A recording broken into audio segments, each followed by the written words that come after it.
Mid-May, at 6 in the morning, outside Haiqing #1 High School. Jiang Zhe, could you hurry up? Is it really that difficult to tie your shoelaces? Gu Ruoxi crossed her arms, her stunningly beautiful face revealing signs of impatience. With her long, slender legs elevated on the steps, she looked down haughtily at the boy kneeling before her, tying her shoelaces. It'll be done in just a moment. Ruoxi, please don't rush me, the boy replied, wiping the sweat from his brow in a flustered manner. He carried a light blue girl's backpack on his back, having discarded his own bag to avoid hindering his efforts to assist the goddess. Listening to her impatient urgings, he carefully cradled the small, white shoe at her feet, a hint of panic in his demeanor. Isn't that Jiang Zhe? I heard he's been pursuing the school beauty for 3 years. Why hasn't he given up? TSK. For the sake of tying Gu Ruoxi's shoelaces, he's even willing to part with his own backpack. Isn't he ashamed? Don't you think he looks like a dog kneeling there? Absolutely. Haha, like a humble little lapdog. A group of 3 or 5 boys strolled by, laughing and gossiping. Though they mockingly ridiculed him, deep down, they envied Jiang Zhe tremendously. Gu Ruoxi was the most beautiful girl in school, her looks stunning enough to rival a superstar. They would gladly tie the goddess's shoelaces if given the chance. Unfortunately, the goddess was too aloof. Most people didn't even qualify to approach her. Had it not been for Jiang Zhe knowing Gu Ruoxi since childhood, she would never have allowed him to be one of her suitors. As he listened to the boys' chatter, a wave of confusion washed over Jiang Zhe, and suddenly a torrent of memories surged within him, leaving him utterly astonished. Lapdog? School beauty? Have I transmigrated?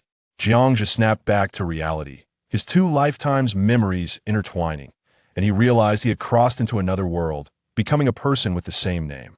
Surveying the surroundings filled with youthful faces clad in school uniforms, he quickly discerned his current identity and situation.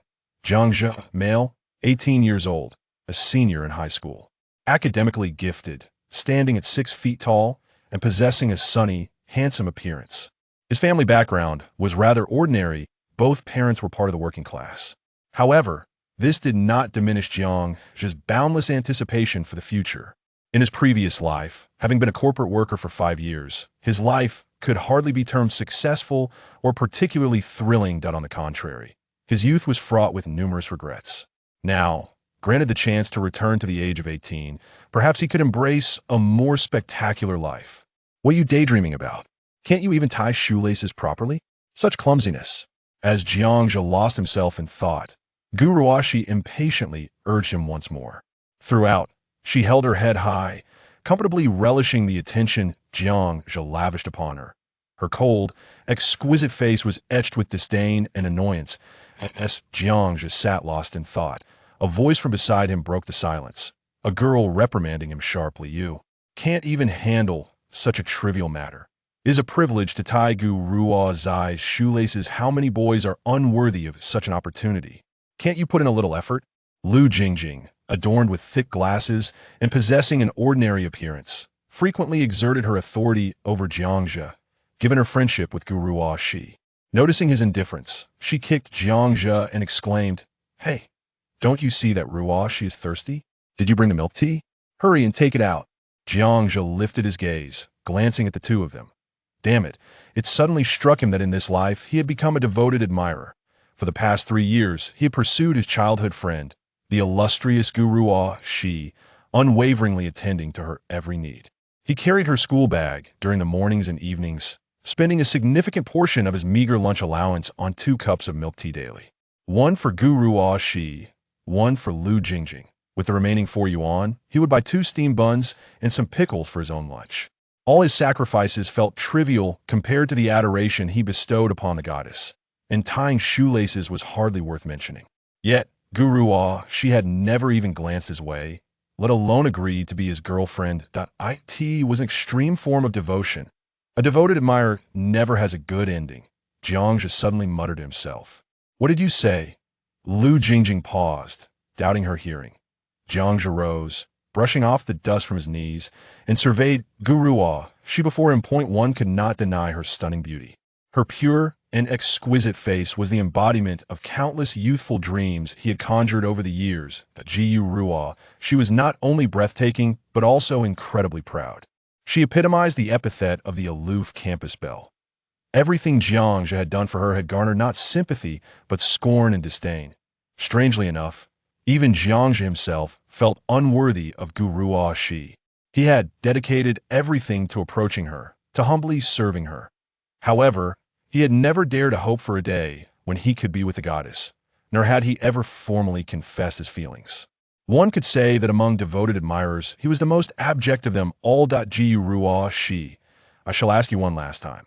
Will you be my girlfriend? Jiang Zhe inquired, his expression devoid of emotion, looking down upon her from his elevated position. Having traversed into a new life, he vowed never to feel inferior enough to remain a devoted admirer, no matter how beautiful Gu Ruoxi was. What of their childhood friendship? What of her status as the campus belle? He reiterated, a devoted admirer is destined for an unfortunate fate.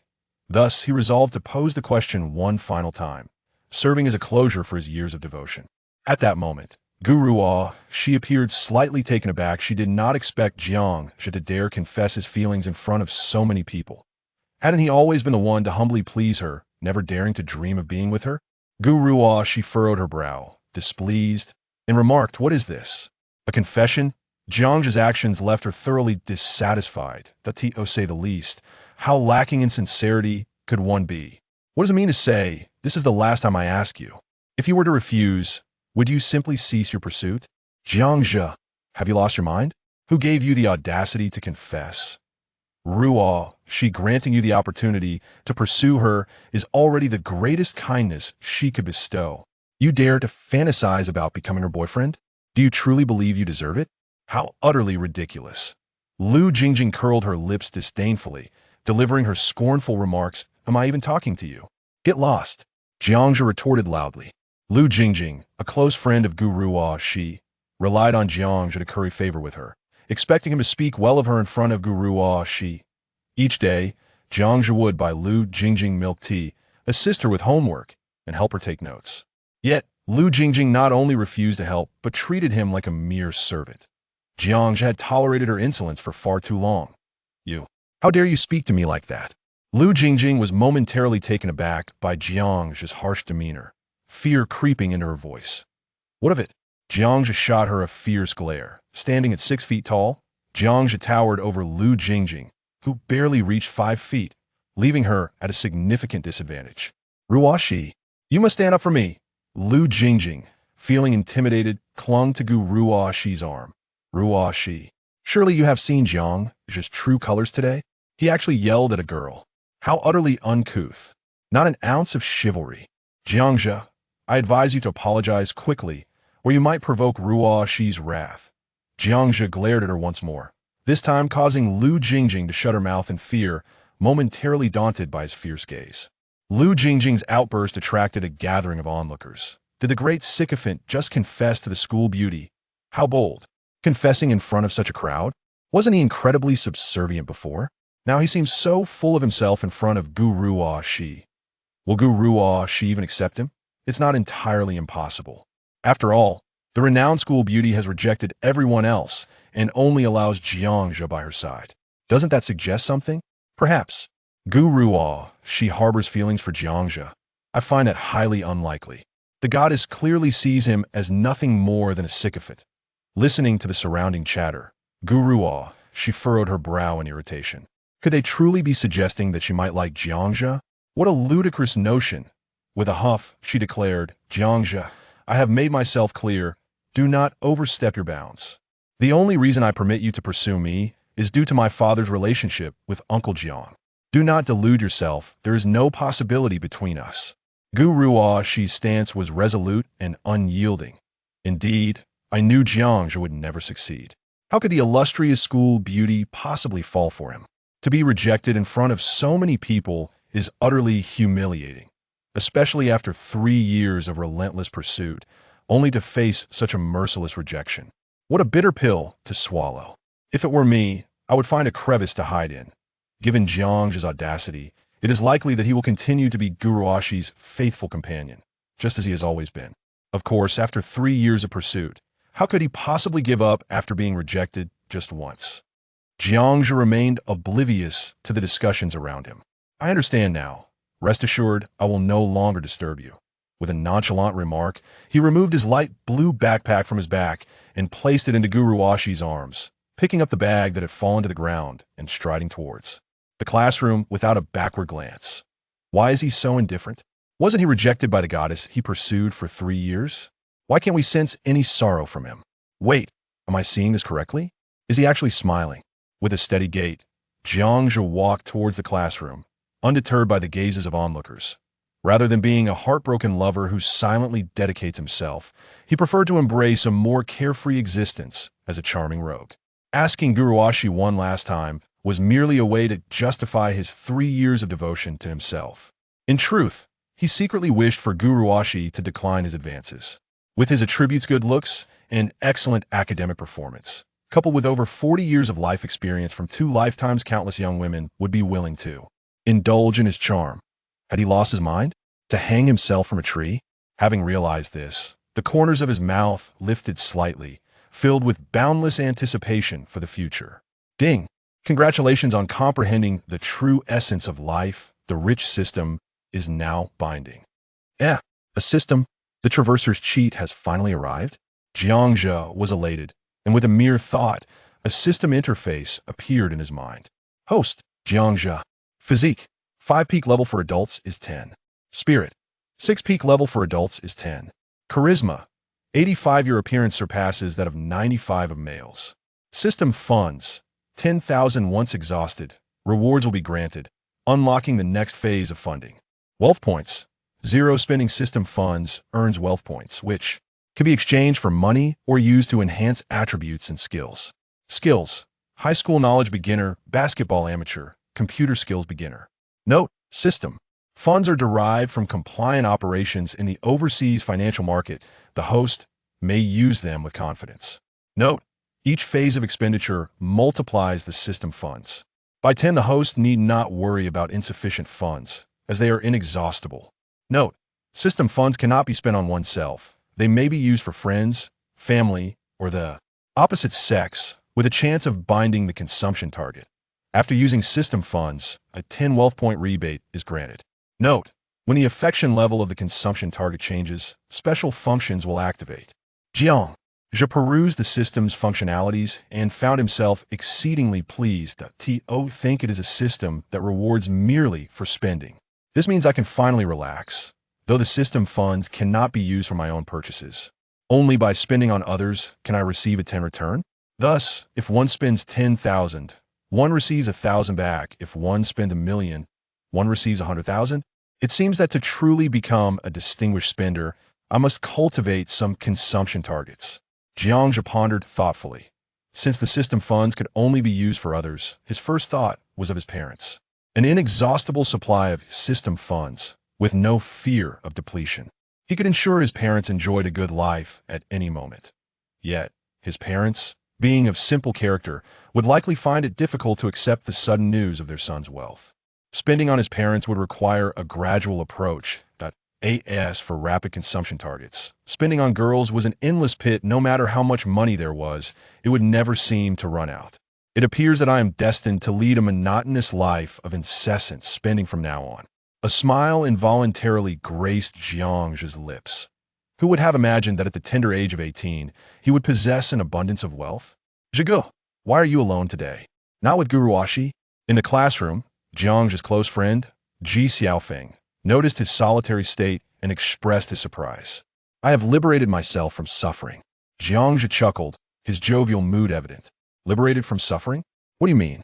Ji Xiaofeng scratched his head, puzzled by Jiang Zhe's words. At that moment, Lu Jingjing and Guru Ashi entered the classroom. Liberated from suffering? What a charming way to put it. Just now, he confessed to Ruashi, and it was she who turned him down, yet he speaks as if he rejected her. Lu Jingjing scoffed disdainfully. Confession? Rejection? Ji Xiaofeng took a moment to comprehend. The other classmates, upon hearing this news, perked up with curiosity.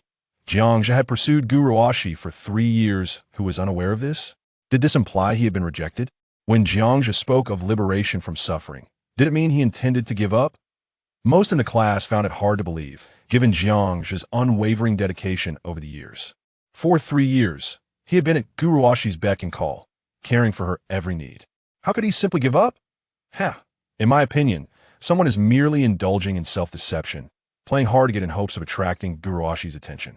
From the front row, a scrawny boy wearing glasses interjected. This boy, named Zhou Wei, often used his academic prowess to hinder Jiang Zhe, frequently speaking ill of him in front of teachers. Be quiet, Zhou Wei. What does Jiang Zhe do require your judgment? Mind your own business. Ji Xiaofeng stood up in anger, pointing at Zhou Wei in the front row. Pfft, I shan't stoop to your level. Zhou Wei curled his lips, feeling somewhat intimidated by the towering Ji Xiaofeng. However, as he spoke, his peripheral vision discreetly glanced at Guruashi, internally wishing that his goddess would not fall for that boy's tricks. Fengzi, no need to worry, come, have some milk tea, Jiang Zhe said nonchalantly, patting Ji Xiaofeng on the shoulder and retrieving 2 cups of milk tea from his backpack, offering one to Ji Xiaofeng, milk tea. Ji Xiaofeng expressed surprise. Isn't this what you prepared for Guruashi? Come on, you can't be serious about giving up? Ji Xiaofeng exclaimed. Well, if I can't pursue her, then letting go seems quite natural, Jiang Zhe replied casually. Ji Xiaofeng noticed that Jiang Zhe exhibited no emotional turmoil. He appeared unperturbed by the rejection, even somewhat pleased. What's going on? You're not coming down with something, are you? Don't scare me, Ji Xiaofeng said, placing his hand on Jiang Zhe's forehead, still in disbelief. For 3 years, Ji Xiaofeng had witnessed Jiang Zhe's devotion to Guruashi. He had often advised Jiang Zhe against it, but it was as though he had been brainwashed. Guruashi was undeniably beautiful, exuding an air of elegance, possessing stunning looks and a privileged background. Yet seeing his good friend, like a loyal dog, circling around her without any reciprocation, how could Ji Xiaofeng not feel a twinge of pain? Don't worry, Fengzi. I'll come to terms with it. Saying I give up means I truly give up, Jiang Zhe replied indifferently. Sigh? Ji Xiaofeng let out a deep sigh, feeling a mix of joy and sympathy for his brother. To suddenly abandon the pursuit of a goddess he had chased for 3 years, how could that not be heart-wrenching? Jiang Zhe maintained a facade of calmness, while internally, he was already deeply wounded. With a pop, Jiang Zhe inserted the straw into the milk tea cup and took a hearty sip. This cup of milk tea was Guruashi's favorite half sugar, no ice. Still, full sugar tastes better, Jiang Zhe mused, nearly forgetting what milk tea truly tasted like. His daily allowance was merely 20 yuan, which also had to cover his lunch expenses. Yet, he scrimped and saved to spend 16 on milk tea for Guruashi and Lu Jingjing. In hindsight, he realized how hopelessly foolish he had been. His stupidity could only be encapsulated by 2 letters. All right, as long as you've let it go. Good bro, if it hurts, just tell me. He'll sneak some of my dad's liquor, and we can drown our sorrows together, Ji Xiaofeng said, making a face and speaking softly. Jiang Zhe couldn't help but chuckle. His loyal friend was full of camaraderie, albeit having fallen into some bad habits at such a young age. Smoking, drinking, and gaming he indulged in all. As for academic performance, it was best left unmentioned. I hope someone keeps their word. Don't you dare bother Ruashi again, Lu Jingjing huffed. She looked at the milk tea in Ji Xiaofeng's hand, feeling disheartened. That cup of milk tea was meant for her. Why resort to such games of feigned indifference? Is it not worthwhile to continue pursuing Guruashi? Now, she is left without her bubble tea. Guruashi entered the classroom, her backpack slung over her shoulder. She cast a cold glance at Jiang Zhe's desk, a slight displeasure stirring within her. Despite having been the one to reject Jiang Zhe, why did it feel as though she had been the one rejected? It was quite perplexing. That phrase, "I asked you one last time," resonated like a reminder of "I hope you won't regret this." As for Jiang Zhe's assertion that he would no longer disturb her, she paid it little mind. After 3 years, she had long grown accustomed to his relentless pursuit. Perhaps it was indeed a tactic of psychological manipulation. With this thought, she sneered inwardly. What of the chase? Would I truly care? Guruashi resumed her aloof demeanor, paying no further attention to Jiang Zhe.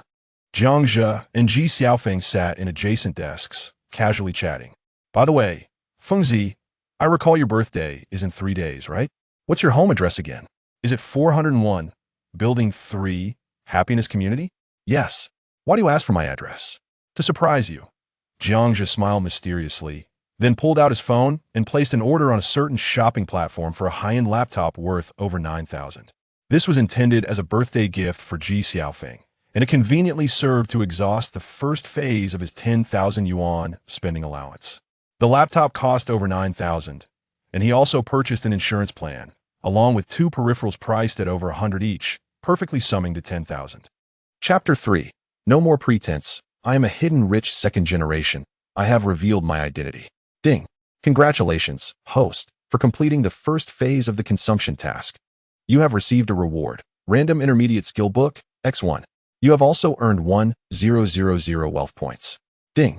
The system funds have been refreshed, and the current balance is 100,000.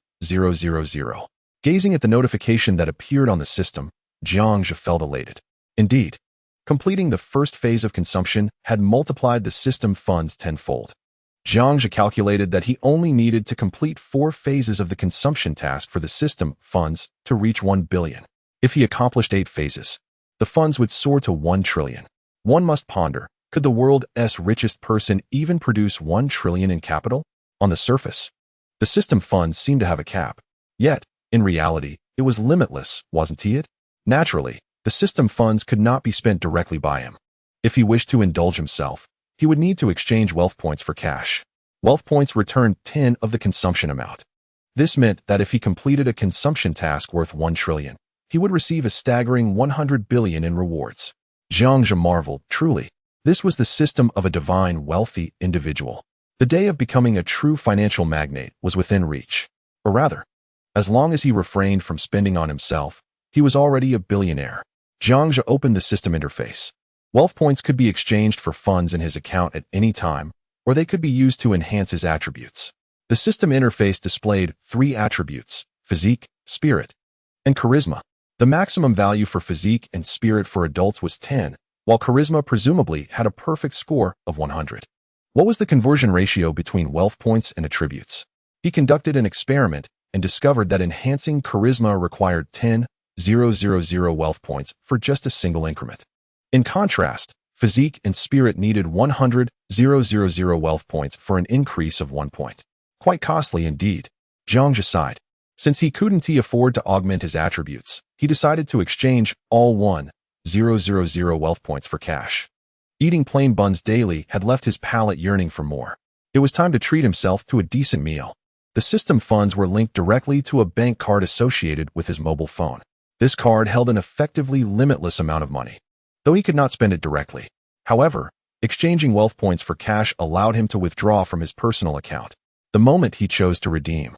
His phone buzzed with a message. Your account ending in 8765 has received a transfer of 100,000 yuan.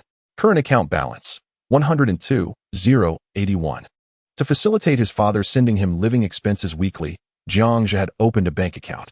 Prior to this, he had only 20 yuan left, meant for his lunch the following day. As he beheld the substantial sum credited to his account, Jiang Zhe felt momentarily dazed. The sensation of unearned wealth was undeniably exhilarating. Just then, noticing that Jiang Zhe seemed to be ordering something online, Ji Xiaofeng inquired suspiciously. Zhige, you're not buying me a birthday gift, are you? Jiang Zhe nodded ambiguously. Where did you get the money from? Isn't all your New Year's money with your mother? Ji Xiaofeng was well aware that Jiang Zhe's daily allowance was merely 20 yuan. After purchasing milk tea for Gu Ruoxi, he was left with a mere 4 yuan. He could barely afford his own meals and occasionally relied on Jiang Zhe for assistance. How could he possibly afford online shopping? For a moment, Ji Xiaofeng felt touched. With just 4 yuan for living expenses, Jiang Zhe still thought of buying him a birthday gift. Truly, he was a good brother. Well, let me tell you the truth. I'm actually a hidden wealthy second generation, so money is no object. Jiang Zhe decided to come clean to Ji Xiaofeng. Ji Xiaofeng was his closest confidant, and revealing the truth meant he could spend freely in front of him. Huh, do you think I would believe that? Ji Xiaofeng scoffed at Jiang Zhe's words. Which wealthy second generation survives on steamed buns and pickles? Disbelieve it if you want, but when you receive the gift, you'll know I'm not lying. Jiang Zhe replied earnestly. Seeing the serious expression on Jiang Zhe's face, Ji Xiaofeng began to waver. Hey, Zhigu, stop teasing me. What did you buy? Ji Xiaofeng persisted. And eventually, Jiang Zhe revealed the order to him. Wow, is this the eye of a spendthrift? A gaming laptop worth over 9,000? The top configuration? Ji Xiaofeng was dumbfounded.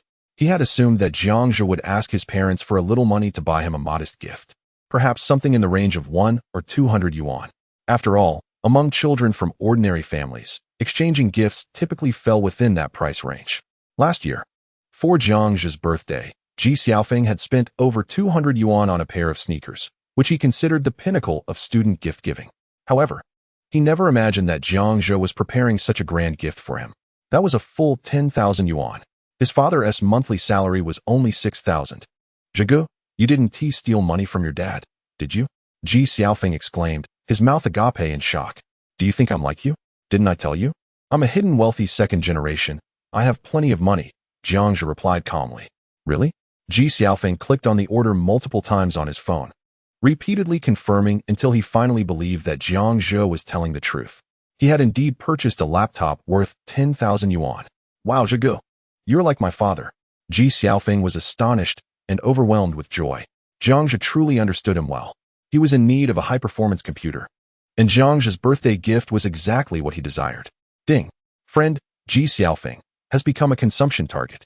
Shocked by the host's financial extravagance and generosity, affection level increased by 3. Affection? Hearing the system prompt, Jiang Zhe was momentarily taken aback. It seemed the system had mentioned that spending on others could potentially bind a consumption target. When the affection level of the consumption target increased, there appeared to be special functions as well. With a mere flicker of thought, he discovered that atop Ji Xiaofeng's head, an intricate interface materialized.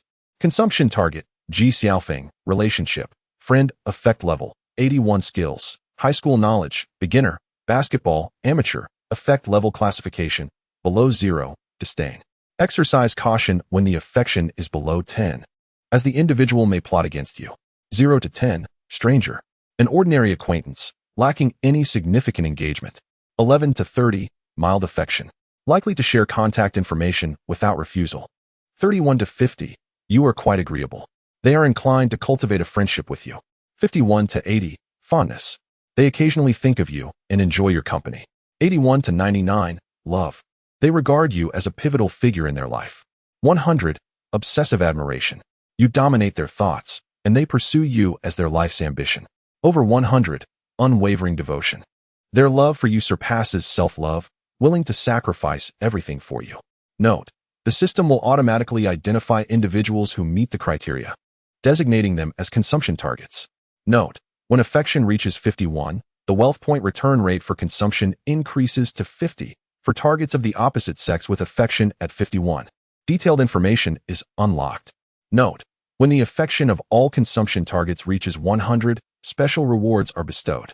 Thus, Jiang Zhe comprehended, realizing that by binding oneself as a consumption target, one could discern the nature of their relationship with others, as well as the affection level directed towards him. Binding to a target with an affection exceeding 51 would directly yield a 50-point return in wealth. Furthermore, for targets of the opposite sex, reaching an affection level of 51 would unveil intricate details. Just how detailed could this information be?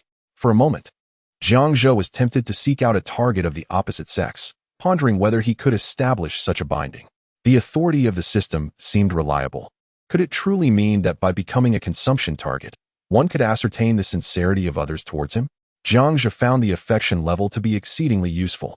At the very least, it could reveal who was genuinely sincere and who was a hypocrite cloaked in duplicity. However, was Ji Xiaofeng's affection truly that elevated? According to the system's indication, an affection level of 81 had reached the threshold of love. It felt rather peculiar. Chapter 4. Suddenly feeling he wasn't so disagreeable cough. There's no need to dwell on it. It was merely a small gift. Jiang Zhe brushed aside any further thoughts. Given the depth of his friendship with Ji Xiaofeng, the affection level was of little consequence. He recognized Ji Xiaofeng as a worthy companion. Yet, a sense of reflection overcame him. Indeed, money was omnipotent. After purchasing a laptop worth 10,000, Ji Xiaofeng's affection increased by 3 points. One could indeed leverage wealth to cultivate bonds of brotherhood. "Zhegu is simply magnificent," Ji Xiaofeng exclaimed, his excitement palpable. "With this laptop, I can finally retire that old desktop at home for gaming. Zhegu is incredible. By the way, you aren't secretly a hidden rich heir, are you? Even I was kept in the dark?" Ji Xiaofeng felt a tinge of discontent. Despite Jiang Zhe's affluence, he still often relied on him for financial support. He believed that over the past 3 years, he had suffered significant losses. Jiang Zhe chuckled awkwardly, deflecting the conversation. You sly one, concealing your true self. The two engaged in casual banter. Many in the classroom overheard Ji Xiaofeng's loud voice and cast peculiar glances at Jiang Zhe. A laptop worth 10,000 yuan, given away so casually. For most of these high school students, such an act was unimaginable. The majority of their parents earned less than 10,000 yuan a month, let alone spending that much on a classmate's birthday gift. Lu Jingjing looked at Jiang Zhe with astonishment. Is he really this wealthy? Suddenly, she felt Jiang Zhe appeared more attractive. In truth, Jiang Zhe was already quite handsome. It would not be an exaggeration to say he was the most dashing boy in the class. His academic performance was also commendable, consistently ranking in the top 10. However, since he was always orbiting around Gu Ruoxi, the girls didn't think much of him. Lu Jingjing found herself feeling that Jiang Zhe was not so bothersome after all. A thought crossed her mind. Gu Ruoxi turned and glanced at Jiang Zhe once more. Coming from a well-off family, 10,000 yuan meant little to her. Yet, she knew that Jiang Zhe's family was merely average. Their fathers shared a good friendship, but Jiang's father was reluctant to accept assistance from Gu's. Earning only a few thousand yuan each month, how could Jiang Zhe afford to give Ji Xiaofeng a computer worth 10,000 yuan? Where did he procure such funds? Gu Ruoxi's curiosity piqued, but she soon questioned why she was even concerned about Jiang Zhe. His wealth had no bearing on her. Dismissing her thoughts, she took out her book to study, instinctively reaching for a sip of milk tea. It was rather awkward. Whispers filled the classroom as nearly everyone learned of Jiang Zhe's generous gift to Ji Xiaofeng.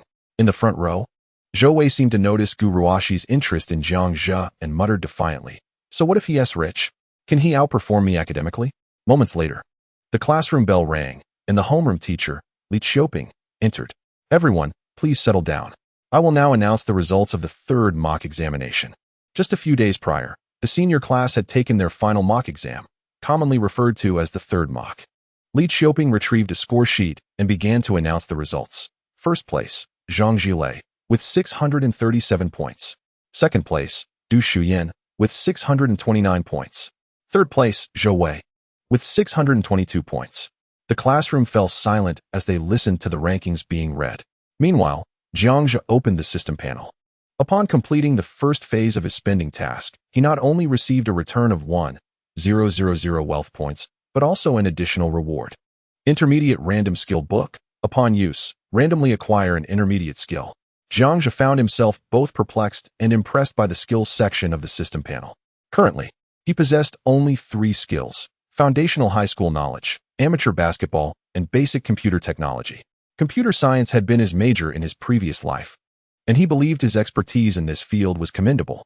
However, to his astonishment, his computer skills were categorized merely as basic. According to the system's classification, skill levels ranged from novice, amateur, to beginner, intermediate, advanced, master, and divine. Skills could also be upgraded using wealth points, with varying costs associated with different types of skills. Alas, Jiang Zhe found himself devoid of wealth points at the moment.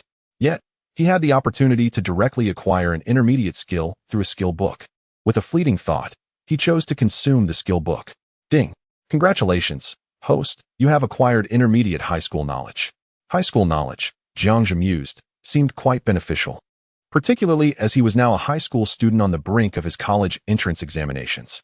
His academic performance had been commendable, consistently placing him among the top 10 in his class. However, in the lead-up to the exams, his grades had slipped, owing to well-known circumstances. If this continued, he might not even secure a place in a reputable university. Binding himself to the system, he felt reassured that financial concerns would not hinder his future endeavors. The decision to attend university was ultimately inconsequential, but his parents had toiled tirelessly for half their lives, hoping he would gain admission to a prestigious institution. Achieving good results in the exams would serve as a fitting tribute to their sacrifices.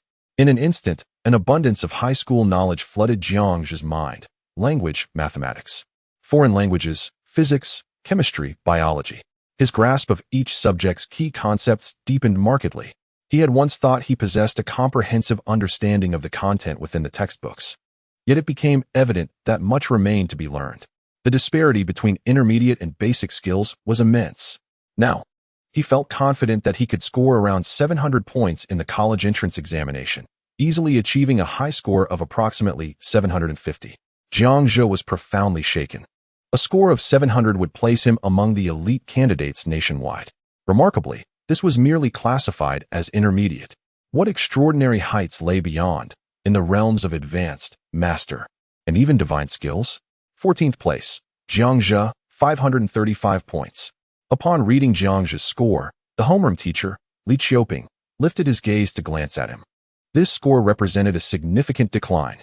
Jiang Zhe had consistently ranked within the top 10, occasionally surpassing the 600-point threshold. Yet, he had fallen out of the top 10 in this mock examination. In previous years, scores above 530 scarcely met the admission threshold for key undergraduate programs. Li Qiuping cast a long, disappointed look at Jiang Zhe before continuing to read the rankings.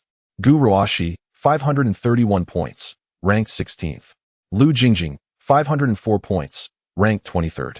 Ji Xiaofeng scored 378 points, placing second to last in the class. After reviewing the scores and rankings, Li Qiuping adjusted his glasses and remarked sternly, in this mock examination, many students have shown improvement, especially those who scored above 620 points, which is commendable.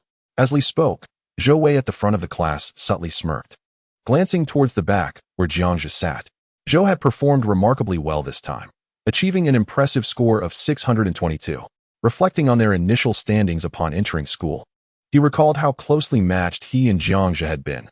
Now, he had decisively surpassed him. A hint of arrogance flickered in Zhou's expression, as if to convey that they no longer occupied the same tier. However, he soon noticed Jiang Zhe with his head bowed.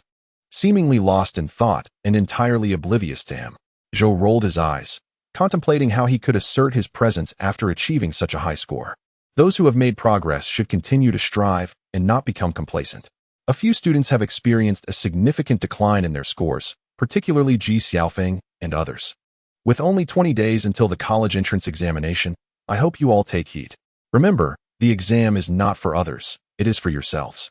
Having delivered his lengthy discourse, Li Qiuping exited the classroom. Zhigu, you're in trouble. Old Li seems quite upset, Ji Xiaofeng jested, unfazed. Jiang Zhe sighed resignedly, fully aware of his own decline. Following the third mock exam results, he could be considered the student who had regressed the most in the class, to the extent that even old Li had summoned him for a discussion. Rising, Jiang Zhe made his way to Li's office for a reprimand. As he passed the front row, Zhou Wei smugly adjusted his glasses and taunted, Jiang Zhe, you really need to put in some effort. Chapter 5, Aspiring to be the best in the city? Jiang Zhe noticed Zhou Wei's sarcastic tone and found it somewhat amusing rather than infuriating. Given his experience, he could easily discern that Zhou also harbored feelings for Gu Ruoxi. The youthful rivalry and jealousy appeared so naive and juvenile. In high school, academic performance held significant weight, but as one transitions to university and beyond, the landscape changes dramatically. Talented individuals abound, handsome men, beautiful women, those with connections and wealth. Once exposed to a broader world, how much allure does a high school top student possess among the opposite sex in a university setting? Perhaps some, but certainly not much. Moreover, Jiang Zhe's current mastery of high school knowledge allowed him to achieve scores of 700 with relative ease. He smiled calmly, saying nothing as he proceeded to old Li's office. Jiang Zhe's indifference left Zhou Wei feeling as if he had kicked a cloud. Viewing Jiang Zhe as a rival, he was perturbed that the latter seemed utterly unconcerned. Feeling somewhat dissatisfied, Zhou cast a furtive glance at Gu Ruoxi, only to find, as expected, that he did not receive the admiration he had envisioned. Gu Ruoxi was engrossed in her book, seemingly oblivious to the happenings of the world around her. Teacher Li, accompanied by Jiang Zhe, knocked on the office door and politely nodded to Li Qiuping. Please come in, Li Qiuping said, holding Jiang Zhe's comprehensive science exam paper with a furrowed brow. What happened with your performance this time? How did you regress so significantly? Your math and language scores do not reflect your usual standards, and with only 20 days until the college entrance examination, Jiang Zhe, you must apply yourself. Your capabilities are well known to your teachers. Do you believe your current grades justify the efforts of the past 3 years?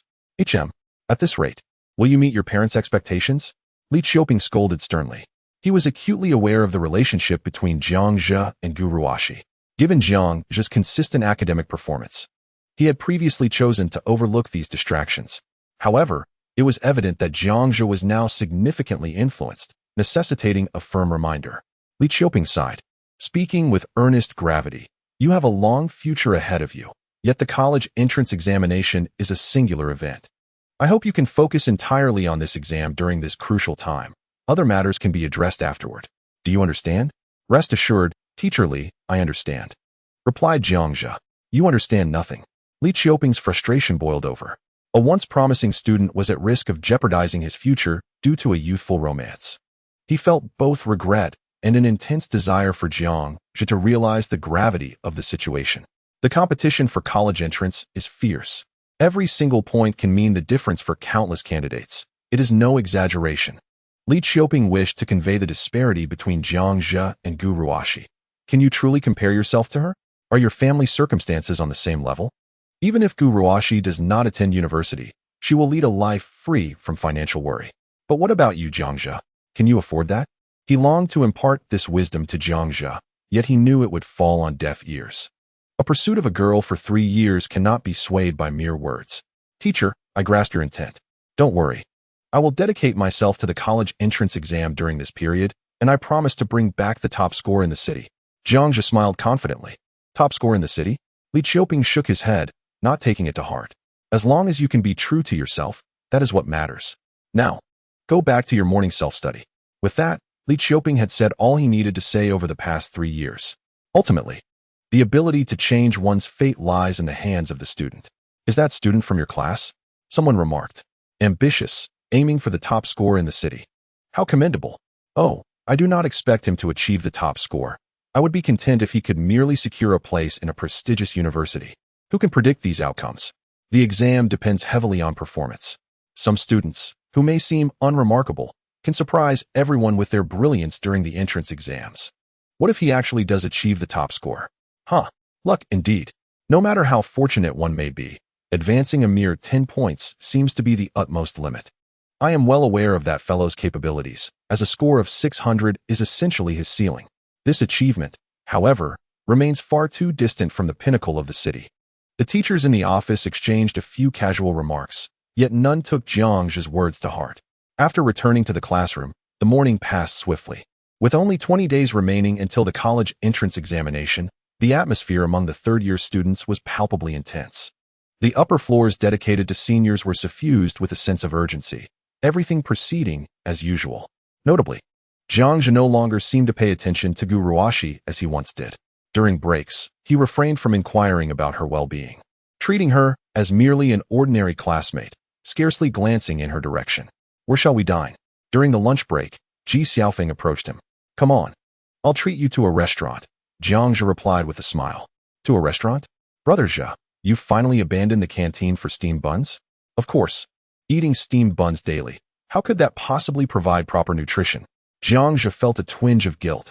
His parents allotted him 20 yuan each day for lunch, ample for a satisfying meal at school. Yet, he concealed this from them, opting instead to nibble on steamed buns in the canteen. What if his father discovered this? He would surely be furious. The crux of the matter was his own dismal existence, devoid of any reward. In retrospect, Jiang Zhe wished to express disdain towards his past self. Bah, a sycophant, not even worthy of being called a dog. Jiang Zhe and Ji Xiaofeng ventured to a fine restaurant near the school, and with a grand gesture, ordered 4 exquisite dishes. The meal amounted to over 200 yuan. This solidified Ji Xiaofeng's belief that Jiang Zhe was indeed affluent. His good friend had truly risen. Notably, treating Ji Xiaofeng to a meal also served as a consumption for others.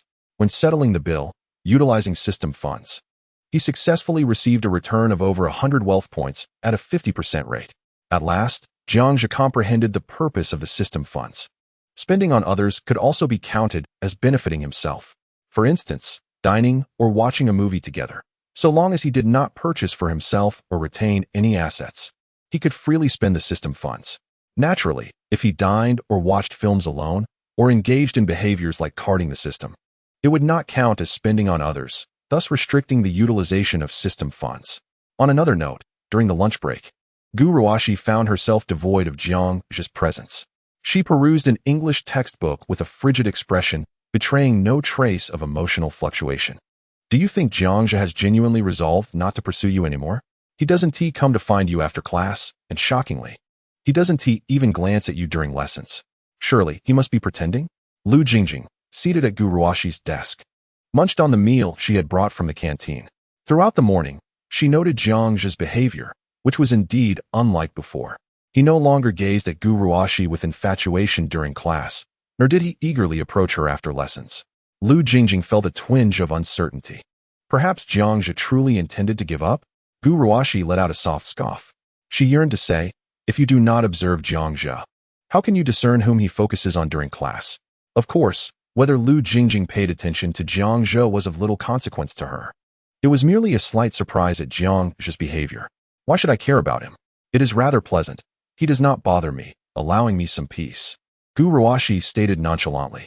Indeed, with the college entrance examination just over 20 days away, I suspect Jiang Zhe might wish to make a final effort to prove himself to you.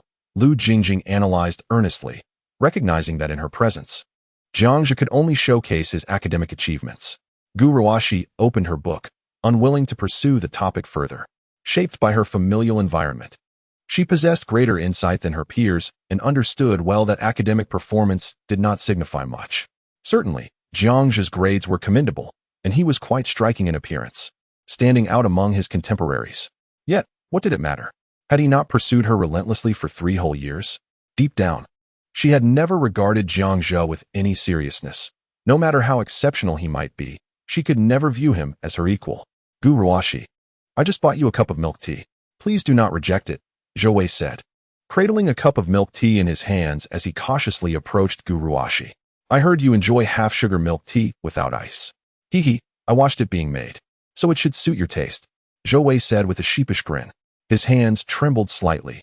After 3 years of longing for his goddess from afar, he had never had the opportunity for such close contact.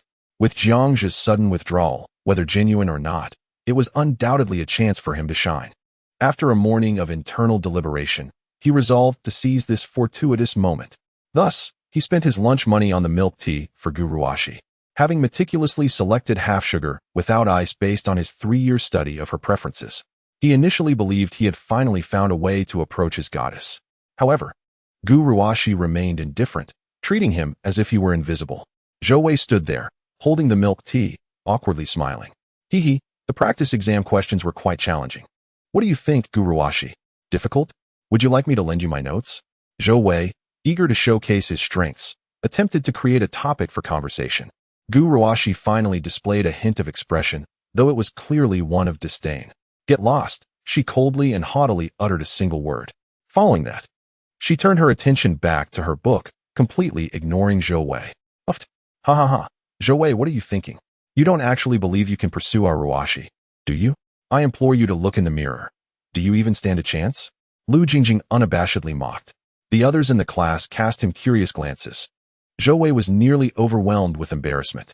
Gu Ruoshi's distinct attitude made him realize that, in the goddess's eyes, he was even inferior to Jiang Zhe. At least with Jiang Zhe, she permitted the offering of milk tea and allowed him to linger by her side throughout the day. Yet here he was, Zhou Wei, devoid of even the qualification to deliver milk tea. For a moment, Zhou Wei found himself questioning the essence of life. Just then, Jiang Zhe and Ji Xiaofeng entered the classroom. Observing the scene, Jiang Zhe let out a silent sigh. He could discern Zhou Wei's thoughts at a glance. It is no exaggeration to say that Gu Ruoshi epitomizes the unattainable dream for countless young men. With her aloof demeanor, breathtaking beauty, and impeccable upbringing, any male creature would be irresistibly drawn to her.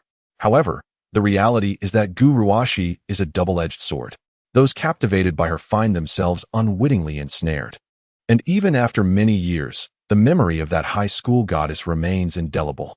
When one attempts to approach her, or even pursue her, her frigid personality delivers a crushing blow. The result ranges from mere existential doubt to profound heartache from unrequited love. In the past, Jiang Zhe was precisely that person who loved without hope. For Gu Ruoshi, he would have sacrificed not just 3 years, but even his entire lifetime. Thankfully, he has now awakened from that abyss of despair. Rather than groveling in a futile quest for her affection, it is far more prudent to cultivate his own excellence. This truth applies universally, whether in pursuit of a woman or a man. A successful relationship must be founded on equality. Unconditional flattery harbors no future. At this moment, Jiang Zhe found the prospect of winning Gu Ruoshi's affection inconsequential. What mattered was that one day she might feel a pang of regret. The mere thought of that cold visage revealing remorse was exhilarating. With a slight smile, Jiang Zhe locked eyes with Gu Ruoxi. They exchanged a glance, after which Jiang Zhe said nothing and quietly returned to his seat. His demeanor unmistakably conveyed to all, not only had he ceased his pursuit, but he also cared little for who might surround her.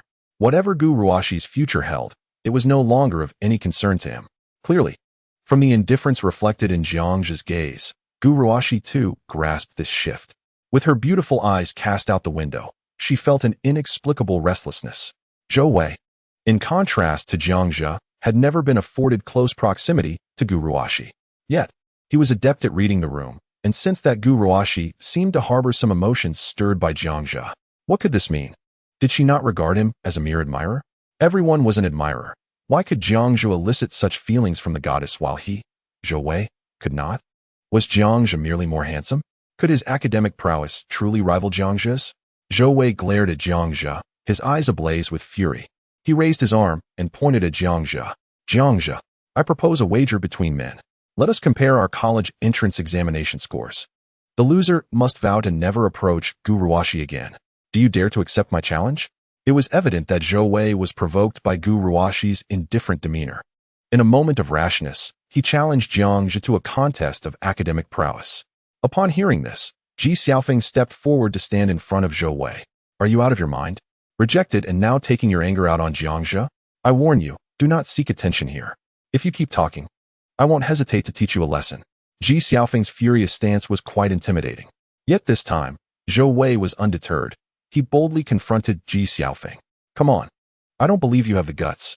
Are you serious? You think I won't dare to hit you? Ji Xiaofeng, feeling the heat of the moment, rolled up his sleeves, ready to engage. If you have the guts, let us take this to the back playground and see if I want to deal with you. With that, he grabbed the smaller Zhou Wei and headed for the door. At that moment, the classmates in the classroom were taken aback. Lu Jingjing had initially intended to watch the spectacle, but now felt a twinge of fear.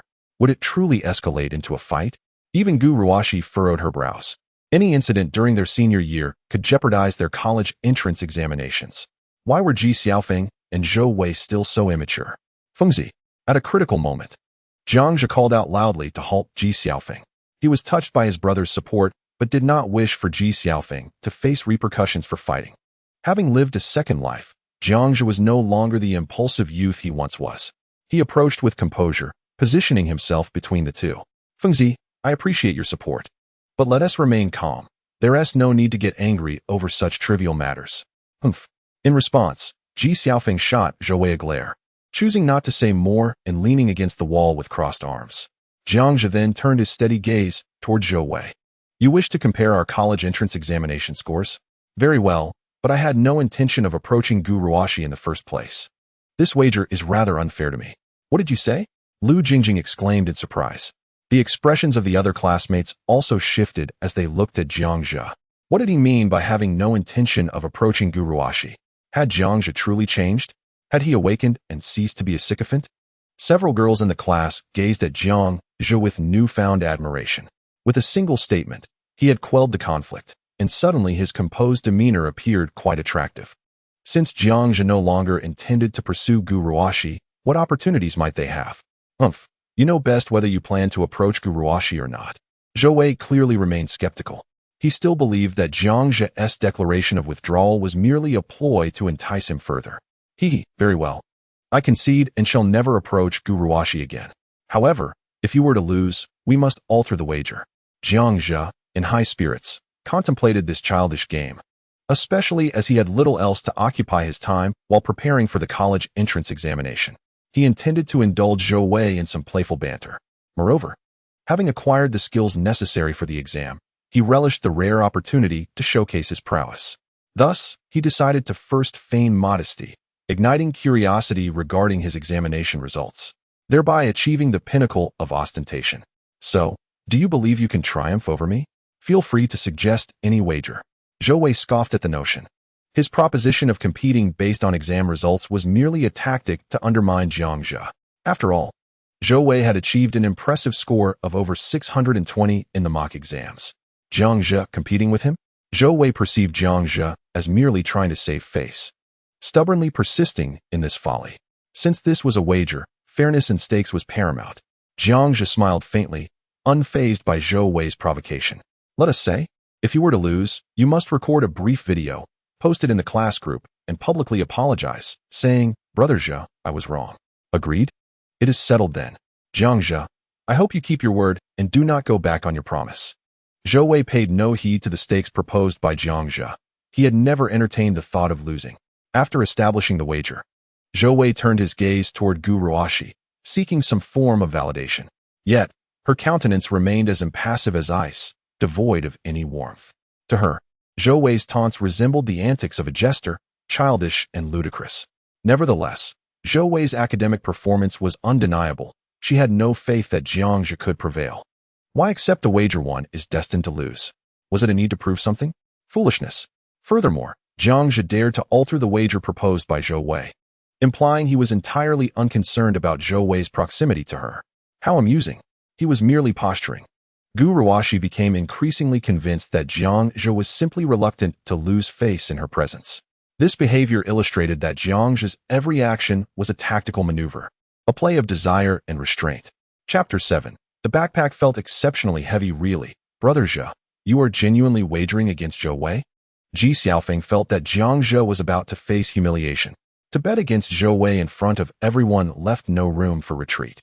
Once the exam results were revealed, would he not be reduced to a mere fool? Although he sincerely wished for Jiang Zhe's victory, he could not deny the truth. Zhou Wei's academic performance was notably superior, as evidenced by the mock exam results. A score of 620 against 530, a staggering 90-point gap. How could that possibly be bridged in just 20 days? No amount of effort could make that feasible. It was utterly unrealistic. Rest assured, I do not engage in battles without confidence, Jiang Zhe replied with an inscrutable smile. Alas, Ji Xiaofeng sighed, rubbing his forehead in exasperation. I am deeply concerned about the future of my good friend. Even the female classmates who have developed a fondness for Jiang Zhe shook their heads in regret. In the front row, two girls whispered among themselves. I recall that Jiang Zhe's highest score in a mock examination was just over 600 points. If he performed well, he might still have a chance, right? But that was quite some time ago. Now, it's a struggle for him to even surpass 550 points. Indeed, how could he dare to wager against Zhou Wei? Such childishness. He simply does not wish to lose face in front of Gu Ruoxi. Alas, the lovesick. Jiang Zhe remained unfazed by his classmates' discussions about him.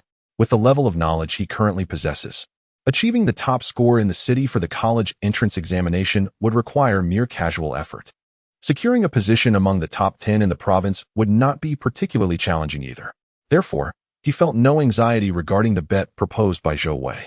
Besides, even in the event of a loss, it would merely mean a lack of proximity to Gu Ruoxi. There would be no real loss at all. At this moment, Jiang Zhe was contemplating how to swiftly expend the system's allocated funds for the second phase. A sum of 100,000 yuan is not insignificant. If he were to give it to Ji Xiaofeng would not accept it so easily. Spending it on those around him did not seem timely either. He decided to wait until after the college entrance examination to discuss it with his parents. Naturally, he thought of spending it online. According to the system, as long as the money is spent and the beneficiary is not him, it counts as expenditure. This realization opened up numerous avenues for reasonable spending. Jiang Zhe resolved to attempt this when he returned home that evening. Before he knew it, the afternoon slipped away in a hurry. At Haicheng No. 1 High School, there is no concept of evening self-study. Even for the third-year students, the end of the school day meant returning home. Zhigul, I'm leaving now. See you tomorrow. I'm a bit excited about the notebook you promised to give me. I might not be able to sleep tonight. See you tomorrow. Jiang Zhe smiled as he bid farewell to Ji Xiaofeng. He then shouldered his backpack and left the classroom. Eager to return home, he opted for a taxi instead of the school bus. Aside from a few classmates who lived nearby, even those from affluent families like Gu Ruoxi still took the school bus home after class. Different routes had their respective school buses. Jiang Zhe, Gu Ruoxi, and Lu Jingjing usually took the same bus. Upon boarding the bus with Lu Jingjing, Gu Ruoxi noticed that Jiang Zhe was not on it. Jiang Zhe, didn't he take the bus? Lu Jingjing exclaimed in surprise. Ruoxi, do you think he might be deliberately avoiding you? Let us not talk about him anymore. Whether he takes the bus or not has nothing to do with me, Gu Ruoxi replied with a frown of distaste. Sitting by the window, her indifferent gaze drifted outside. Lost in thought, Today, Lu Jingjing was quite annoying, constantly bringing up that name which displeased her. Moreover, her backpack felt particularly heavy. Mom, I'm home. Is my son back? Quick, wash your hands and get ready for dinner. Mom has prepared your favorite braised ribs today. Really? Love you, Mom. Jiang Zhe's mother, Zhang Wanxia, was bustling about in the kitchen. His father, Jiang Yuanshan, was away at work for the night shift. They lived in a remote area far from the city, in an old building that was over 20 years old, with barely 50 square meters of space. Jiang Zhe placed his backpack in the bedroom before heading to the kitchen to assist his mother. No need for your help. You must be exhausted from a day of classes. Go rest. Dinner will be ready in 10 minutes. Zhang Wanxia chided gently. In her 40s, Zhang Wanxia was an ordinary working-class woman, simple and kind-hearted. She was not one to take advantage of others, nor was she fond of gossip. For over 20 years, she had diligently maintained her position without a break. As Jiang Zhe observed the wrinkles on his mother's face, a pang of sorrow struck him. He felt an immense sense of guilt. His parents had toiled tirelessly to raise him, yet here he was, neglecting his studies to be a sycophant to Gu Ruoxi. It was utterly foolish. Of course, Jiang Yuanshan and Zhang Wanxia were aware of his pursuit of Gu Ruoxi. Jiang Yuanshan had once been comrades in arms with Gu's father, sharing a bond of deep friendship. Their families had long ago arranged a betrothal for their children, yet in modern society, such arrangements were often seen as mere formalities.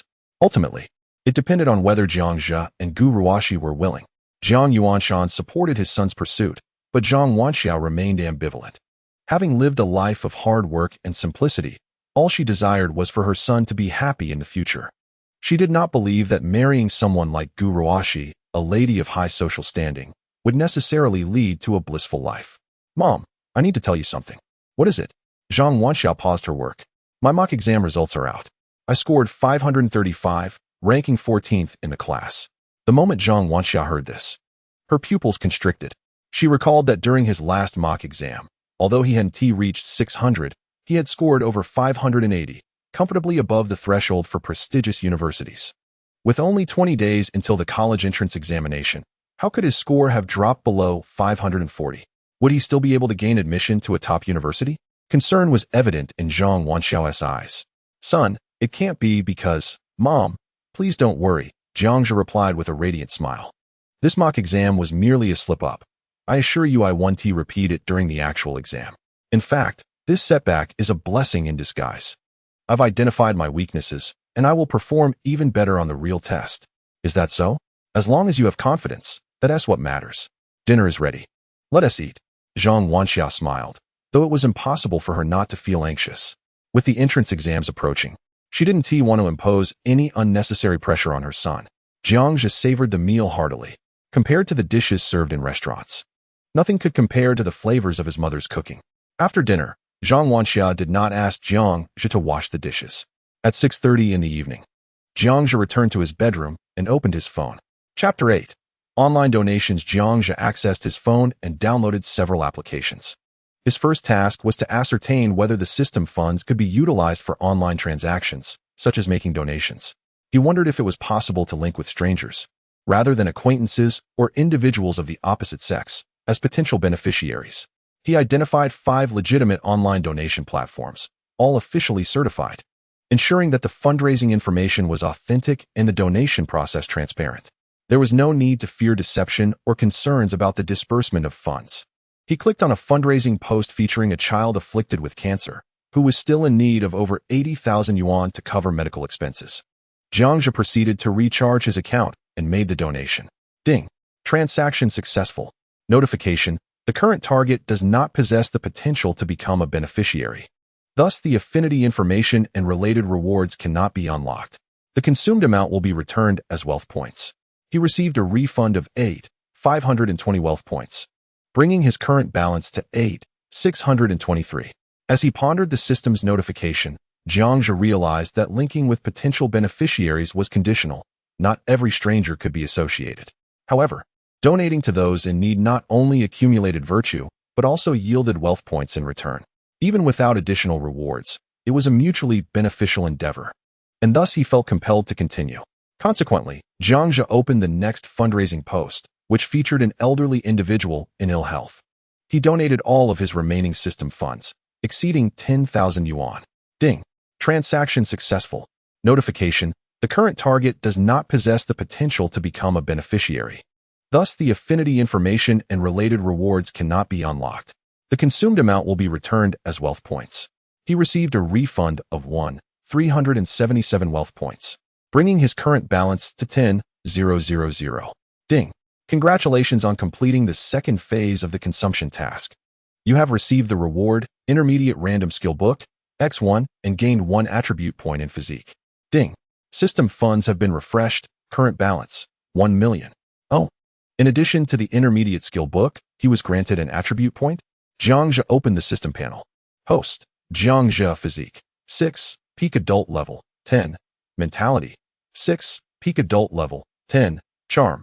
85. Your appearance exceeds that of 95 of the population. System funds. 1 million wealth points. 10,000 beneficiary target.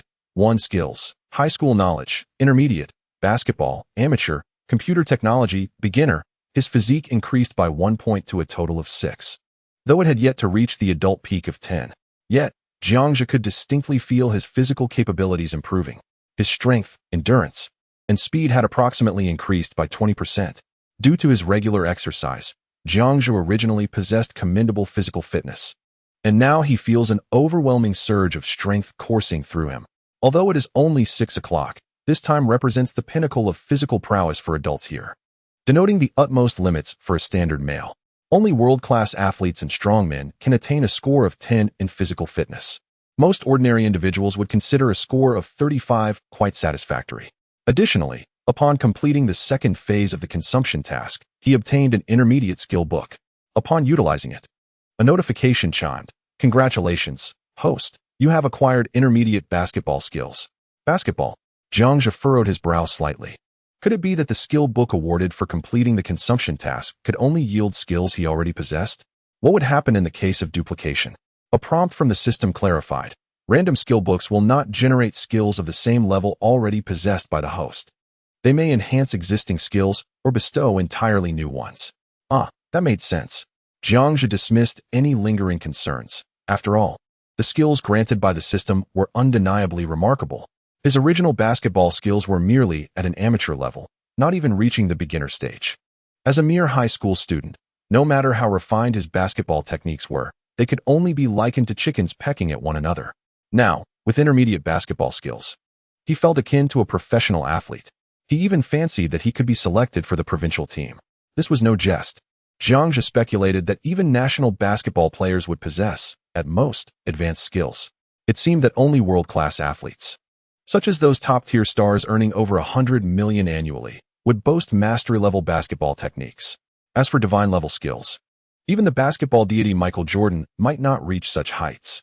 Jiang Zhe glanced at the system's fund balance. The consumption amount for the third phase soared to 1 million. Spending the entire sum would yield a return of 100,000 wealth points.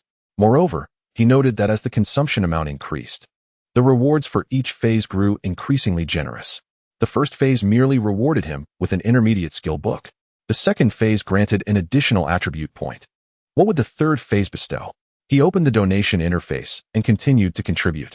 A notification chimed. Consumption successful. Wealth points returned. Another notification followed shortly. Consumption successful. Wealth points returned. 5 minutes later, after making numerous contributions, Jiang Zhe finally depleted the 1 million of system funds. Congratulations on completing the third phase of the consumption task.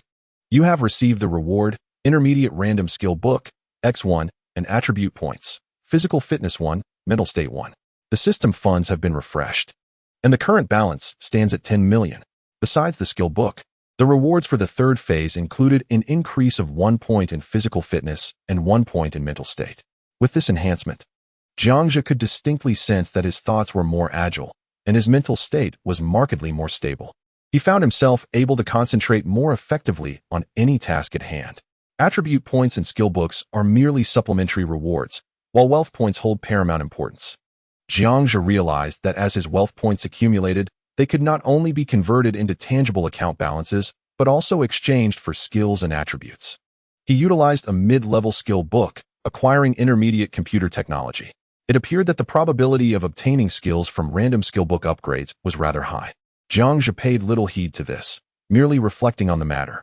1 million is indeed not a trifling sum. It is just a figure in the system balance.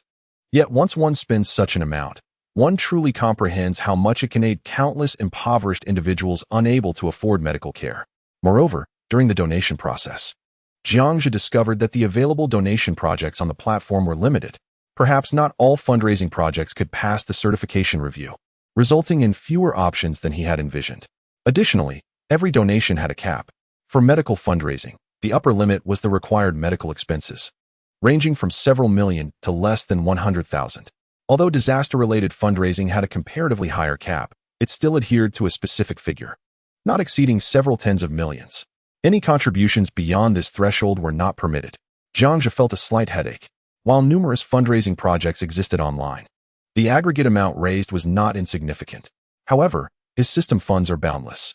The cumulative upper limit of donation projects on these platforms only amounted to several billion. How many phases of tasks could he complete in total? By the time his system funds reached 10 billion, 100 billion, or even 1 trillion, he might find no place left to donate. Alas, he decided to postpone thoughts of the future and continue spending.